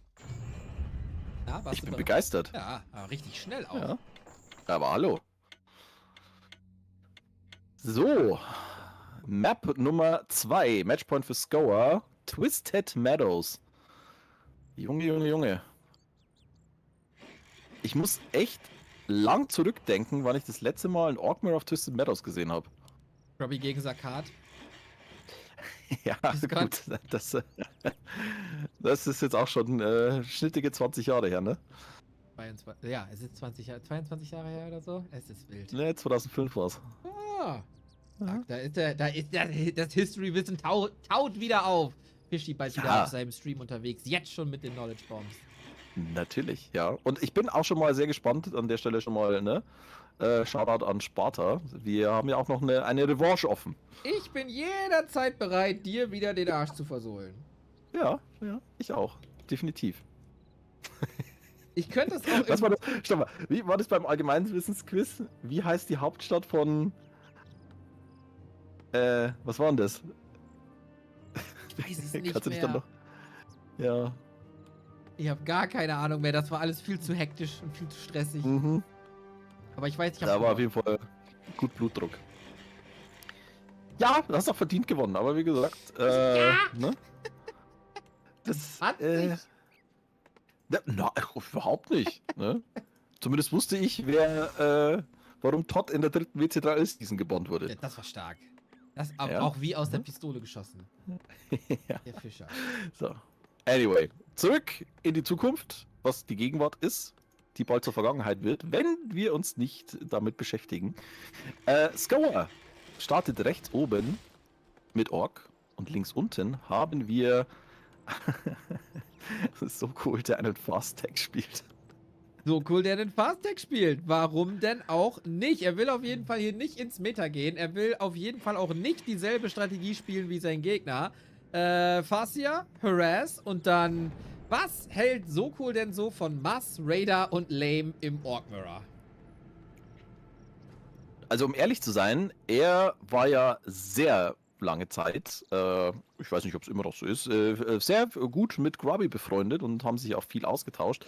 Der ist ja auch schon mal vor, ich glaube, den letzten EPS-Finals ist er ja mal nach Holland gefahren ins Bootcamp und hat da viel mit Grubby in seinem Strategie- und Warcraft 3 Büchchen geblättert. Und wir wissen ja, wie gern Grubby auch mal die Raider auspackt für so lame Geschichten. Dementsprechend könnte ich mir doch erst vorstellen, dass so cool auch das in seinem Repertoire hat und vielleicht sehen wir das ja auch. So cool will Rache. Für den Blade Master, für den Burrow. Für alles, was gerade eben in Game 1 schief gelaufen ist. So cool und Rain im Inferno zu haben, wäre natürlich eine feine Sache. Aber Scour denkt sich auch, weißt du, sich mit dir abgeben, mit deinen Helden, sich dann gegenseitig ausmikron, das ist für 22:35 Uhr ein bisschen zu anstrengend. Lass einfach Fascia Base Race machen. Ja, ne, also, das ist jetzt natürlich für so cool tatsächlich, er sammelt keine Wölfe. Wieso sammelt er keine Wölfe? Jetzt sammelt er wieder Wölfe. Oh. Okay, hat er es jetzt wirklich verkackt, die Barracks abzureißen, weil er vergessen hat, die Wölfe zu sammeln? Ich glaube ja. Das Oh, weia. ist ein bisschen ärgerlich. Auf jeden Fall steht das Ding. Ja, das Ding steht und die ersten Headhunter sind in Produktion. Jetzt kann Scour hier eigentlich nicht mehr viel machen. Ne, so eine Barracks, die ist ziemlich stabil, vor allem wenn da noch ein bisschen repaired wird. Und bisher, also Experience-Punkt technisch, sind sie gleich auf. Da ist nämlich gar nichts am Start.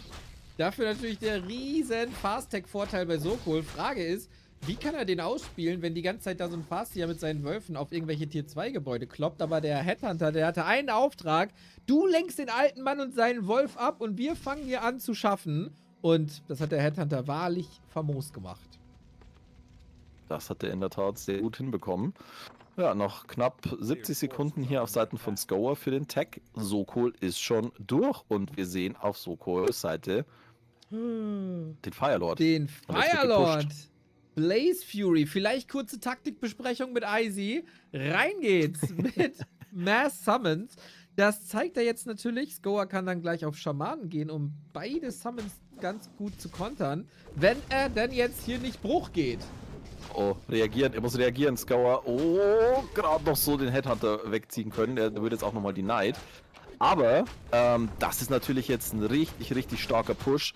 Da kann er die Economy ordentlich auseinandernehmen. Und jetzt natürlich die Frage, was Sokol macht. Ballert er einfach weiter die Headhunter raus? Das tut er. Und Scour ist jetzt tatsächlich auch am Creepen erstmal. Der nimmt diesen Spot, macht den erstmal fertig und verliert in der Zwischenzeit hier ein paar Peons. Jetzt sind die Summons weg. Dann sieht diese Heroes ein bisschen dämlich aus, weil sie nicht so sonderlich viel tun können. Die zweite ist immer noch am Laufen. Es kommen die Wölfe, es kommt der nächste Lava-Spawn und es wird hier wieder der nächste Worker rausgenommen. Also das ist jetzt doch schon einiges an Damage, das Sokol hier machen kann, weil auch Scour mit dem Burrows dann nicht so ganz auf der Höhe ist. Oh, Fastia. Oh, jetzt mit dem Firelord rein. Kriegt aber nochmal einen Kill. Und den Firelord zieht er einfach zur Seite raus. Ich glaube, Ja. das läuft ganz gut. Ja, es ist ja faszinierend. Einfach keine Unit im Fight. Trotzdem meilenweit vorne. Leider Burrow vergessen. Ja, das ist natürlich ungünstig. 31 Supply, dabei bleibt es jetzt auch erstmal für die nächste Zeit. Aber wer braucht schon ein Unit, wenn er Summons hat? Und also ganz ehrlich, diese Lava-Spawns, die kriegen hier einen Hit nach dem nächsten. Da wird sich jetzt dann gleich wieder noch ein bisschen mehr geteilt werden. Oh, schöner Deny jetzt hier nochmal. Oh, so cool. Pass auf, dein Firelord ist sehr, sehr angeschlagen. Der wird nochmal zurück im Microgrid verfolgt von einem Wolf. Und ja, jetzt wird weiter Druck gemacht. Und auf Seiten von Skoa sehen wir die zweite Barracks. Okay. Und auf Seiten von Sokol haben wir die Spirit Lodge schon. Warum baut denn Sokol die Spirit Lodge, die er gar nicht braucht, und Skoa baut die Spirit Lodge, die er eigentlich braucht, nicht? Ja. Diese und weitere Fragen beantworten wir Ihnen nach der Werbung. Nein, Okay. Quatsch. Also komisch. Also Skoa jetzt auch hier mit der Healwave, aber es sind jetzt halt einfach 4 Lava-Spawns am Start, ne? Und Yo! das ist einfach so viel Firepower. Also im wahrsten Sinne des Wortes. Das sieht, also, ja, werde ich sagen, aber so cool. Ich glaube, der ist da was ganz Heißen auf der Spur. So ist es. Leider sind die Lava-Spawns jetzt expired. Und Makro war noch nie Sokols Riesenstärke, sag ich mal. Das beißt ihn gerade so ein bisschen. Aber hat auf jeden Fall einiges an Schaden angerichtet. Leider noch kein Level 2. Dafür war der Firelord ein bisschen shoppen. Salbt alles ein. Also wenn ich von einem Helden nicht eingesalbt werden wollen würde, dann wahrscheinlich vom Firelord. Ja, kommt halt drauf an, ne? Was ist, also ich meine, so eine schön warme Massage hat doch auch schon viel für sich. Okay, gut. Wir machen das dann nächstes Mal. Gibt da so heiße Pflaster. Die kleben wir dir überall hin. Ja, finde ich gut. Fokusfeuer wird ein bisschen besser. Vielleicht hat Skoa mit einem Tower-Push gerechnet und dementsprechend die zweite Rex gebaut. Aber jetzt geht er auf Tier 3. Hat immer noch sehr, sehr, sehr wenig und immer noch keine richtige Antwort für diese Summons. Nächster Headhunter, gleich wieder weg. Sokol geht auch auf Tier 3. Wir sind hier noch nicht durch. Ja. Nee, oh, der muss sich TPen. Der wird sich TP müssen oder nicht? Ne, Shadowhunter! Speed Scroll! Drauf geht's. Oh, weia. 1, 2 Hits brauchen wir noch. Jo, weg ist er. Und jetzt sind da die Headhunter auf dem Präsentierteller. Das Die ist Headhunter werden geheadhuntet. schon wild. Ja. Dass das funktioniert, ist der Wahnsinn.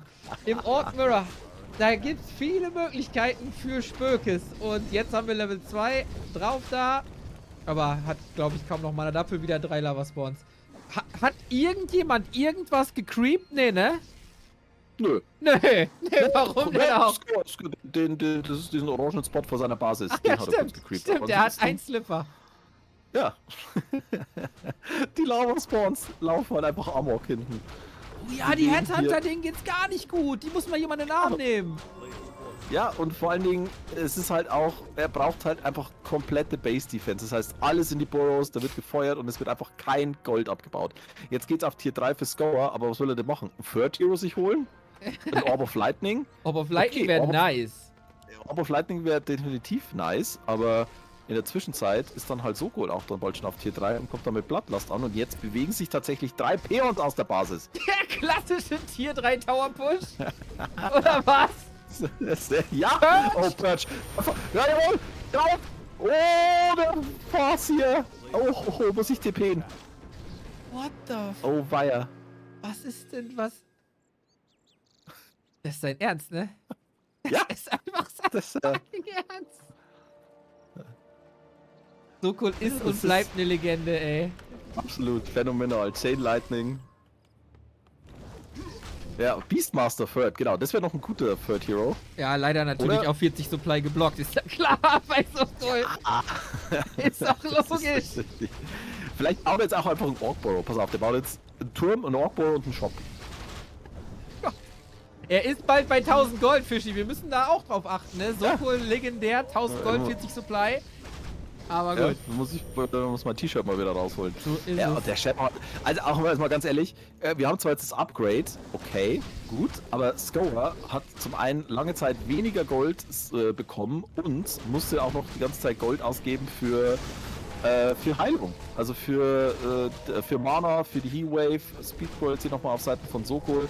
Da wird natürlich jetzt wilde Jagd gemacht auf die Schamanen und die werden tatsächlich bis auf einen rausgenommen, aber jetzt sind halt, ehrlich gesagt, oh, der Fass hier fast surrounded gewesen, aber jetzt stehen natürlich die Berserker richtig, richtig mies und in der Zwischenzeit kommen halt einfach die Tower hoch. Jo, Also ist das das war so ein funny? bisschen so ein Hail Mary und jetzt der Shadowhunter, okay, holt sich nochmal die Healing Potion, Berserker wird aus dem Spiel genommen. Oh, jetzt muss Soko natürlich aufpassen. Diese Tower muss er irgendwie halten. Einen zumindest, das wäre ganz, ganz wichtig. Aber der Damage wird halt schön verteilt hier. Diesen einen Tower wird er wahrscheinlich canceln müssen, wenn nicht sogar beide. Oh weia, oh weia, oh weia, oh weia. 3 Sekunden. Oh, das wird eng. Oh, wir müssen canceln. Das ist natürlich jetzt ganz bitter, aber dazwischen hat Scour halt einfach fast alles verloren. Der ist auf 32 Supply, 41 noch auf Seiten von Sokol. Nächster Berserker geht drauf, es kommt das nächste Lava-Spawn, der sich teilt, die Tower kommen wieder hoch. Scour verliert hier eine Unit nach der nächsten. Der Fast-Tag auf Tier 3 funktioniert, so wie es aussieht. Und der Tier Tier Shop 3 ist taucht. Ja, was machen wir Oh. jetzt? Aber Soko verliert auch mittlerweile ganz viel. Neue Tower, neue Headhunter und einiges an Potions wahrscheinlich. Scorer hat noch 100 Gold und eine Mana Potion. Doppel-Level 3 endlich. Damit noch stärkere Summons, wenn da denn gleich irgendwie Mana am Start ist. Die Peons sollen die Kohlen aus dem Feuer holen. Jo, so ist es. Ne? Wenn alles schief läuft, muss die Arbeiterklasse wieder ran. Und das versucht er jetzt halt, aber auch mit dem Focus Fire, da kann er die halt auch echt gut rausnehmen. Jetzt geht's auf die Watchtower nochmal drauf. So cool jetzt auch mit dem Demolisher. Natürlich haben wir schon das 1-0 Attack Upgrade. Da wird es auch gleich mal auf die Barracks geballert. Es kommt noch ein Schamane mit dazu. Also da kann dann auch wieder gepurcht werden, wenn es notwendig wäre. Wir hätten dann auch noch die Möglichkeit für Lightning Shield, aber ja, sein Ziel ist wahrscheinlich eher das Bloodlust. Und ja, 4 Lava-Spawns, die laufen jetzt natürlich aus, aber so cool. Der erste Tower steht. Der Tower steht. Er hat leider noch kein Upgrade für die Tower oder die Burrows. Jetzt darf er nicht zu greedy werden und da volle Pulle reinrennen. Macht aber nicht. Zieht sich hier zurück. Kann jetzt auch beide Production Buildings wahrscheinlich gleich rausnehmen. Die eine Barracks wird zerlegt und die andere, da haut der Tower drauf, der Demolisher. Das sieht hier verdammt gut aus für Soko. Scorer hat nichts mehr. 2 Headhunter und 2 Helden auf Level 2, die aber beide gecountert werden von Purge. Auf geht's. Haus kaputt, Jung. Jawohl. Und ein Tower reicht. Ein Tower reicht. Der Peon greift ein. So cool. 15 Jahre nach seiner aktiven Zeit packt er die legendäre Strategie des Tier 3 Tower Pushes aus und forced Game 3.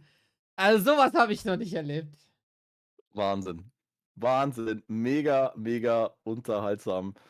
Ja, es hat super funktioniert. Wirklich. Also, da wusste Scour irgendwie nicht so ganz, was mit ihm passiert. Und ja, so cool. Auf Twisted. Hat er ganz tief mal gekramt in seinen Erinnerungen. Und fast hier Firelord. Und es Ganz wurde ehrlich, gepusht. ne? Also wir hatten ja schon komplette Vision über diese Map. Und wir hatten keine Ahnung, was das soll. Die ultimative Konfusionsstrategie von Sokol. Das ist nicht zu Ja. fassen. Bump Time. Thank you for the sub, mate. Much appreciated. Wenn ihr Leute da draußen übrigens einen Prime-Sub rumliegen habt, dann nehmen wir den natürlich äußerst gerne, bevor der jetzt irgendwie hier verschwindet und nicht genutzt wird. Wenn ihr Prime habt, könnt ihr das verbinden mit Twitch, habt dann einen Sub pro Monat frei und hilft uns. Ganz gut. Hau rein. Klick, klick, klick, klick, klick, klick, klick. In 2,5 Minuten haben wir unser Entscheidungsmatch. Wer folgt Ena, Sharky und Phoenix in die Rele? Hat so cool noch so eine Strategie auf Lager, der verrückte Hund.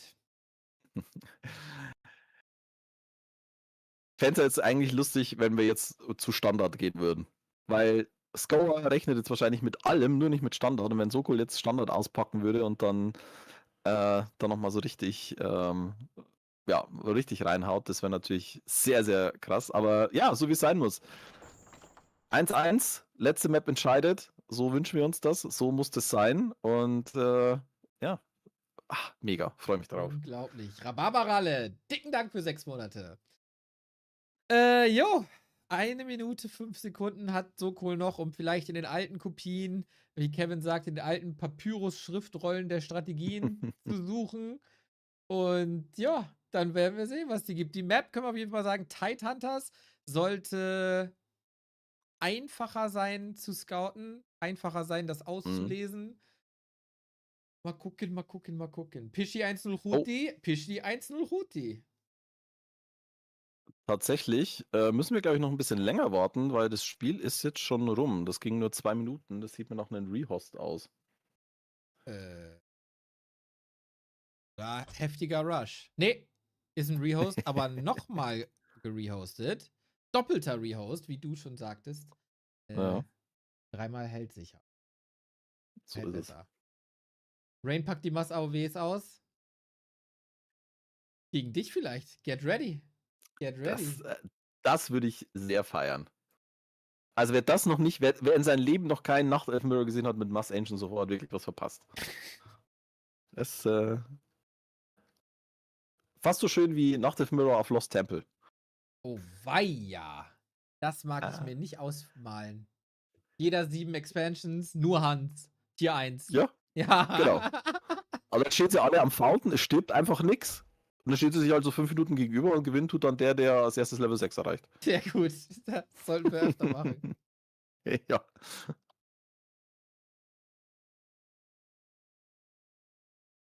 Right. In 2 Minuten scheint es dann loszugehen. Definitiv letztes Match des Abends. Letztes Match der Qualifier. An dieser Stelle dicken Dank für alle, die teilgenommen haben. Es war ein großes Fest. Letzte Woche schon nur Feuerwerk überall. Heute auch wieder geile Resultate, geile Games. Ein paar Upsets, ein paar, heißt es dann Low-Sets? Ich hatte so gehofft auf Big Murphy. Aber der performt nicht 2-mal in einer Woche. Ja, es scheint so, als hätte er sein Pulver da schon echt ein bisschen verschossen gehabt. Aber Division 2, da kann er, denke ich, auf jeden Fall auftrumpfen noch. Ich habe übrigens, während wir noch auf das Ding warten, weil ich dachte mir, ich habe da tatsächlich was. Ich schicke dir mal kurz einen Link. Also es soll jetzt keine Eigenwerbung werden, aber ich habe tatsächlich mal einen Screenshot von einem dieser wunderschönen Nachtelfen-Mirror gepostet. Also, Kevin, auf sowas kann man sich dann freuen. Gott sei Dank, normalerweise, wenn du mir Bilder schickst, ist entweder ich peinlich alt, du peinlich alt, irgendjemand, den wir kennen, peinlich alt. Jetzt dieses wunderschöne Bild von 4K Creo von der BlizzCon wahrscheinlich. Ja, genial. So ist es. Ja, so sah das damals aus auf LT. DTR, natürlich. Genau. Und mit Close Position noch. Na klar. So, das ist Warcraft, ihr Nachtelfen. Ihr mit So euren nämlich. blöden Bären immer. Ja. Weg mit die Bären, her mit die Ancient of War. 1-2-0 auch. Mhm. Ja, aber das Spannendste, dass ich tatsächlich, glaube ich, mal casten durfte, ich weiß nicht, von was das war. Es war auf jeden Fall, ich war jetzt, glaube ich, in World Elite gegen, wenn es nicht sogar World Elite gegen SK war. Ein 2-on-2, Twisted Meadows mit 4 Nachtelfen. Ja, So vergisst ja macht auch den das Glauben an die Spaß. Menschheit. So macht das. Wobei, So. Nachtelf Tour und Tour eigentlich immer ganz geil. Der eine Keeper, der andere Podem, Ja, 80 Supply total. Hans. Ja. Da kommt dann auch lustige Sachen bei raus. Jetzt, Also, jetzt, Game is ready, ne? Fischer, du hast den letzten Sync des Abends. Den gebe ich dir. Ich habe den letzten Sync. Mhm. Es ist mir eine Ehre. Wir synken in 3, 2, 1, 0,5. Sync. War jetzt nicht dein Ernst. So, jetzt gedrückt bei 0,5. Ja, klar habe ich gedrückt bei 0,5. Was sollst du denn sonst da machen? Egal, da musst du jetzt mit leben. Ja, kriegen wir jetzt hin. Ja, Da musst du jetzt das mit ist leben. okay. Ne, dann habe ich eine Ausrede, wenn ich alles ein bisschen langsamer sehe als schon. So schön. Wir haben Sokol, ehemaligen EPS-Veteranen und Finals-Teilnehmer. Wir haben Score, ein Inferno-Veteran und Rückkehrer. Aber nur einer der beiden kann in die Relegation. Sokol spielt wildes Zeug. Überrascht damit alle. Das eine Mal hat geklappt, das andere Mal nicht so. Momentum ist aber auf seiner Seite. Wird auch nicht früher hier. Fast 23 Uhr Ortszeit in Hamburg. Und jetzt die letzte Map. Sokol oben mit Standard-Altar-Racks und auf der anderen Seite dasselbe. Sieht nach weniger Wildheit aus als noch bevor. Jo, so ist es. Man muss natürlich abwarten, was Sokol jetzt dann in die Pipeline wirft, wenn er sich seinen Helden holt. Nicht, dass er hier noch irgendwie ein bisschen auf Taker macht und sich einen Shadowhunter holt. Das wäre natürlich jetzt noch so, ja, die Kirsche obendrauf. Wir werden es gleich erleben. Altar of Storms ist in dieser Sekunde fertig. Nein, es gibt den Blade Master. Also relativ standardmäßiges Mirror, das wir jetzt hier zum Ende sehen. So ist es. Vielleicht sogar mit Raider Walker Kodos. Titan, das ist ja so ein bisschen zum neuen Zuhause der Orks geworden. Aus irgendwelchen Gründen. Hier haben sie sich alle lieb. Hier finden sie gute Items. Wenn man sie nicht findet, kann man sie kaufen.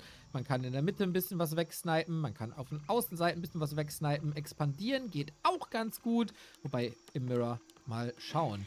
Jetzt natürlich die Frage, was ist überhaupt Meta? Eigentlich ist ja Meta, dass beide Seiten Tauren spielen und sich dann gegenseitig die Tauren kaputt kloppen, dann wieder reviven, dann wieder kaputt kloppen, dann wieder reviven. Ihr kennt das Spiel. Aber das scheinen die Leute nicht so Bock drauf zu haben. Mal gucken. Ja. Naja, es gibt ja auch Leute, die sagen, dass Orc Mirror mit Tauren das buddhistischste aller Matchups ist. Ne? Ich sag, es ist das dümmste aller Matchups. Das ist so hohl. Das ist so hohl. A player's forces are under attack. Ja, ne? Also Ist lustig Fußarbeit. definitiv.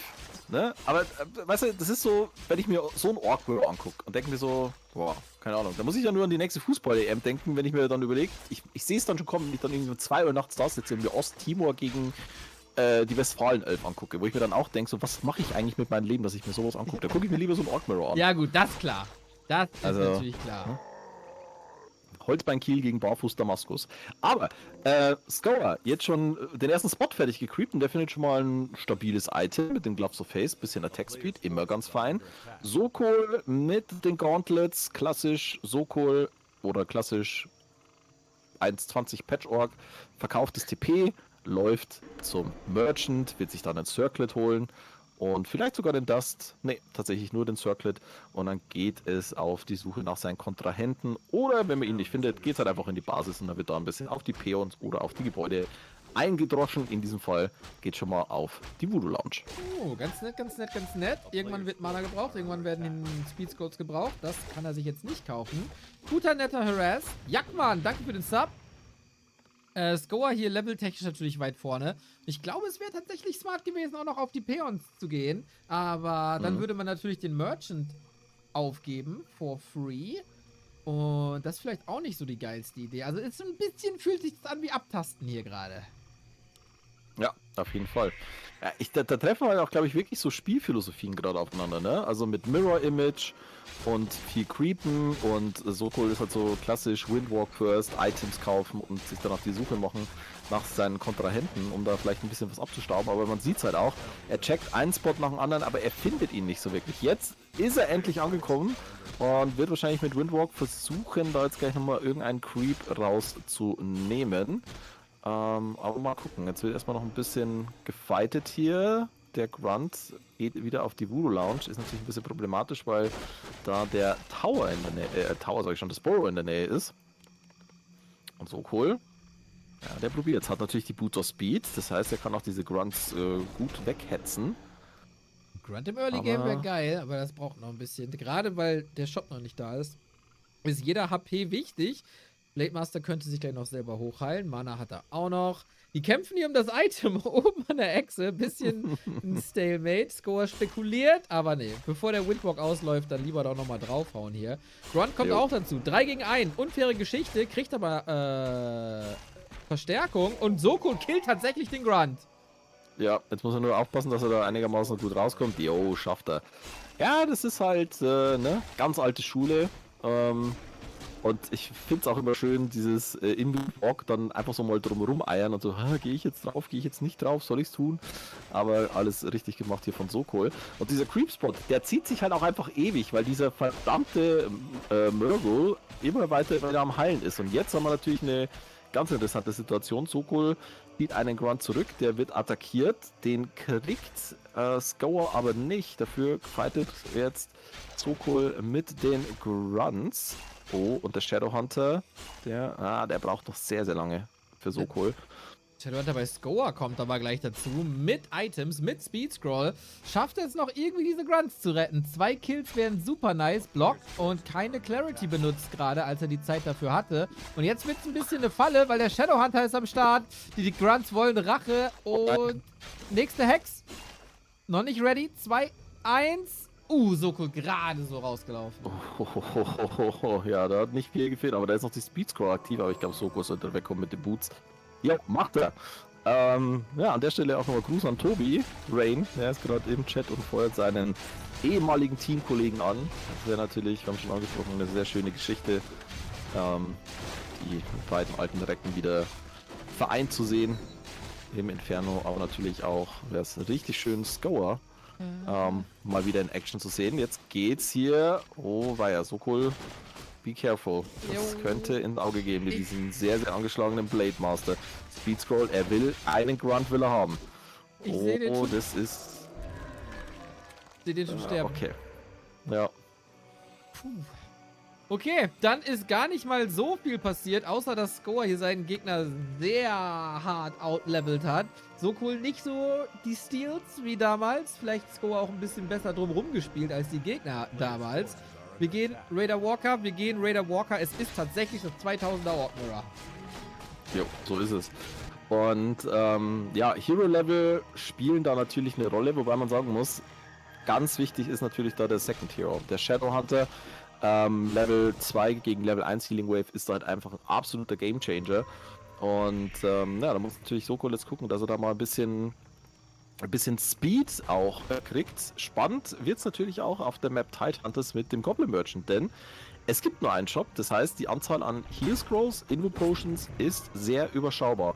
Und ja, vor allen Dingen, wenn man in den Fight geht mit Spirit Link, wenn dann vielleicht die Peons noch mit dazu gezogen werden, da kann eine ja, gut getimte Heal Scroll den Fight nochmal komplett drehen. Und ja, deswegen Shop Control sehr entscheidend auf so einer Map. Und ja, man hat schon fast manchmal ein bisschen Echo Isles Vibes, ne?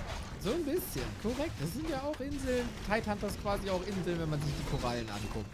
Endlich Level 2 plus den Shop. Sehr, sehr dankbar. Großes Consumable hier.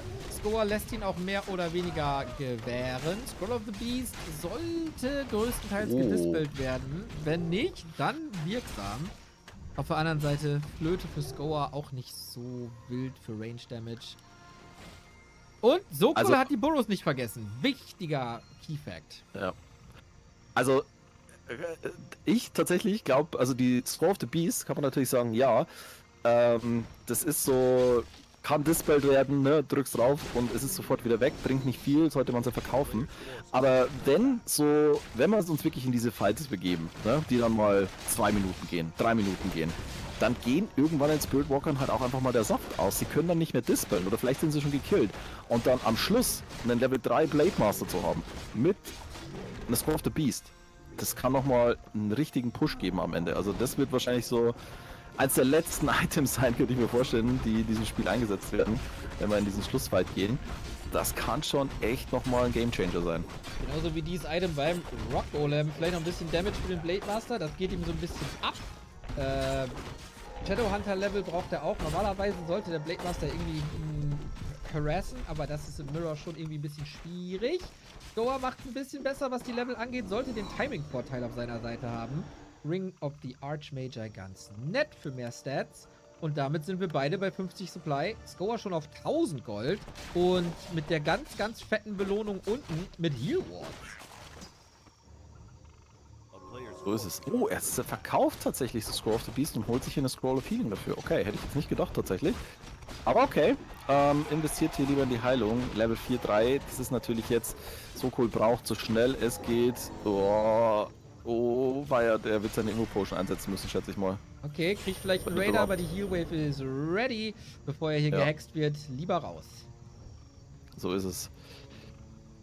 Level 3 für Sokols Shadowhunter. 50 gegen 50 Supply. Wie sieht es mit den Upgrades aus? Wir haben ein Armor-Upgrade auf Seiten von Sokol.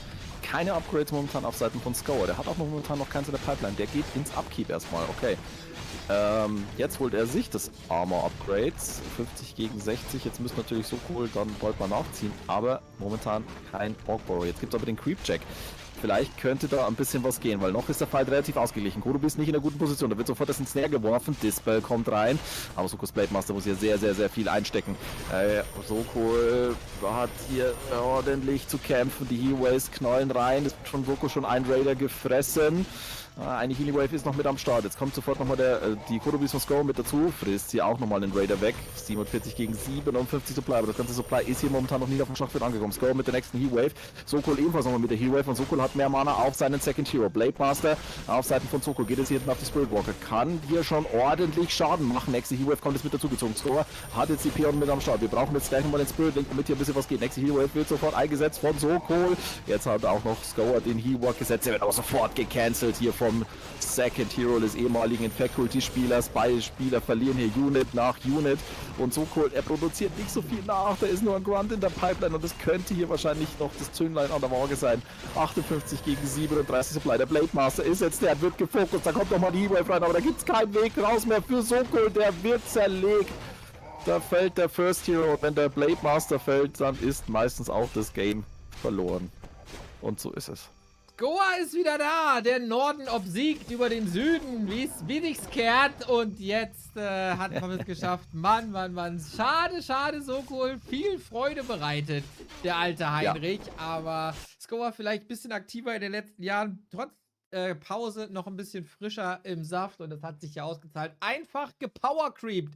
Der ganze Süden der Map ging an Goa mit den Items, mit der ganzen XP. Und das ist dann ein bisschen zu viel. Trotzdem immer sehr, sehr cool, so cool wieder aktiv zu sehen. Der bringt einfach einem ein Grinsen aufs Gesicht, egal in welcher Verfassung er sich hier schlägt.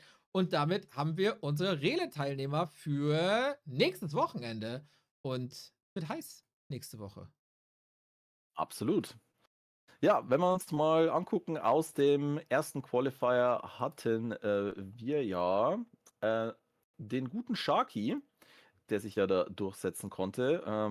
Zu ihm gesetzt sich dann noch Phoenix. Jetzt aus dem zweiten Qualifier haben wir Ena und wie gerade gesehen Scour. Aus der Division 2 kommen dazu Actionmark, Shosh, Riggity und X-Org. Also viele Orks, ein Human, 2 Nachtelfen, keine Undeads. In der Tat. Keine Undeads. Der Edo muss da reißen. Alleine. Früher Deutschland, die Hochburg der Undeads. Heute mal schauen, wer da regiert im Dach-Inferno. Ich habe tatsächlich keinen riesen Favoriten. Es gibt entweder 2 oder 3 Spots. Kommt ein bisschen drauf an, wie Tetster sich entscheidet, ob er mitmacht oder nicht. Das hat der nicht so entscheidend. Was ist das? Also bitte, Entschuldigung mal, dass das überhaupt zur Diskussion steht. Ja, du kannst ihm ja gerne eine DM schreiben. Aber diese Rele... Der guckt zu. Teddy, wenn du nicht spielst, dann bin ich schwer enttäuscht. Dann werde ich dich enterben. Ich habe dir immer gesagt, der ist ein bisschen... Du hast den immer verteidigt und so, aber ich habe da in sein wahres Gesicht, habe ich den gesehen. Ich glaube, die sind alle auf sehr, sehr ähnlichem Niveau. Ich weiß nicht, wer da jetzt so am crazy aktivsten ist. Wenn Sharky das ernst nimmt und eine Woche reinpowert, weißt du, mal ein bisschen krank sein, nicht zur Schule und so, dann kann das durchaus einen guten Grind geben. 16 Jahre alt, unser deutsches Talent hier. Phoenix hat sich gut geschlagen. Shosh hatte gute Results in den Weekly Cups. Von Mark, Riggedy und Xorg habe ich nicht viel gesehen, aber Xorg mit neuer Motivation und mit Nachtelf, why not? Scour kann eine Maschine sein und es würde mich nicht großartig wundern, wenn er sich durchsetzt. Und Ena ist eine Loose Cannon. Ena kann entweder erste Runde rausfliegen oder durchmarschieren. Da ist auch alles möglich. Das stimmt. Ja, wirklich schwer, da irgendwie eine Prediction zu machen. Sharky könnte da, denke ich, wirklich, wenn er sich gut dahinter hängt, könnte da echt einen guten Impact haben. Und ich würde mich natürlich auch wieder freuen, dass wir so Statements bekommen, wie wir sie schon mal hatten. So, naja, ich muss mich ja für mein Abi vorbereiten, deswegen konnte ich nicht trainieren diese Woche. Hatten wir schon lange nicht mehr in der deutschen Warcraft 3 Szene. Dafür wird es mal wieder Zeit. Riggity, also Österreicher, wäre natürlich auch schick, ihn damit da von der Partie zu haben. Und wie du gesagt hast, Ena, ja, das ist so eine Wundertüte. Unterhaltungstechnisch wird es mit Sicherheit allererste Sahne. Kann durchmarschieren, kann aber auch Schwierigkeiten geben schon in den ersten Runden. Ich bin sehr gespannt. Bist du denn nächstes Wochenende verfügbar für einen eventuellen Cast? Na, selbstverständlich. ist das denn für eine Frage? Wer weiß, vielleicht sind Familienfeste, vielleicht ist man sonst abkömmlich, aber ich freue mich natürlich, dass Nein. du wieder da bist, Nein. Fischi. Sehr, sehr schöne Ergänzung. Gut, dass das Dach-Inferno wieder da ist. Liebe Grüße an die Freunde von Being Esports, die das mit uns hier machen und das Preisgeld stemmen. Danke an alle, die im Chat mit dabei waren und gecheert haben, für wen auch immer. Und natürlich am meisten danke an die Teilnehmer. Auch die Leute, die vielleicht ein bisschen früher rausgegangen sind, weil wir hatten heute mit Abstand am meisten Spaß mit Three-Way K, Izzy und Black Raymond. Die haben hier auf jeden Fall meinen persönlichen Entertainment Award gewonnen. Letzte Woche war es Murphy und Ena und auch Murphy gegen Woody, die alles abgerissen haben. Warcraft ist einfach wunderbar, wenn zwei Spieler auf Augenhöhe sich begegnen und dann macht es keinen Unterschied, ob 1000 MMR oder 2000 MMR oder irgendwas dazwischen. Es So ist ist es. wunderbar.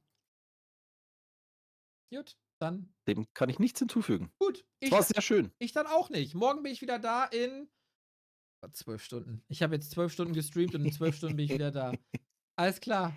Cool. Ja. Warcraft ist mein Leben. Ich habe nichts anderes. Morgen gibt's Happy 40, Infy, Moon, Sock und Focus mit Best of 3 Round Robin. Es wird ganz wild. Schaltet ein ab so roundabout 12. Außer die entscheiden sich mal wieder früher anzufangen. Dann kann es noch 10 werden oder 11. Ich würde einfach diesem Channel folgen und dann wisst ihr schon Bescheid. Tschö. Tschüss.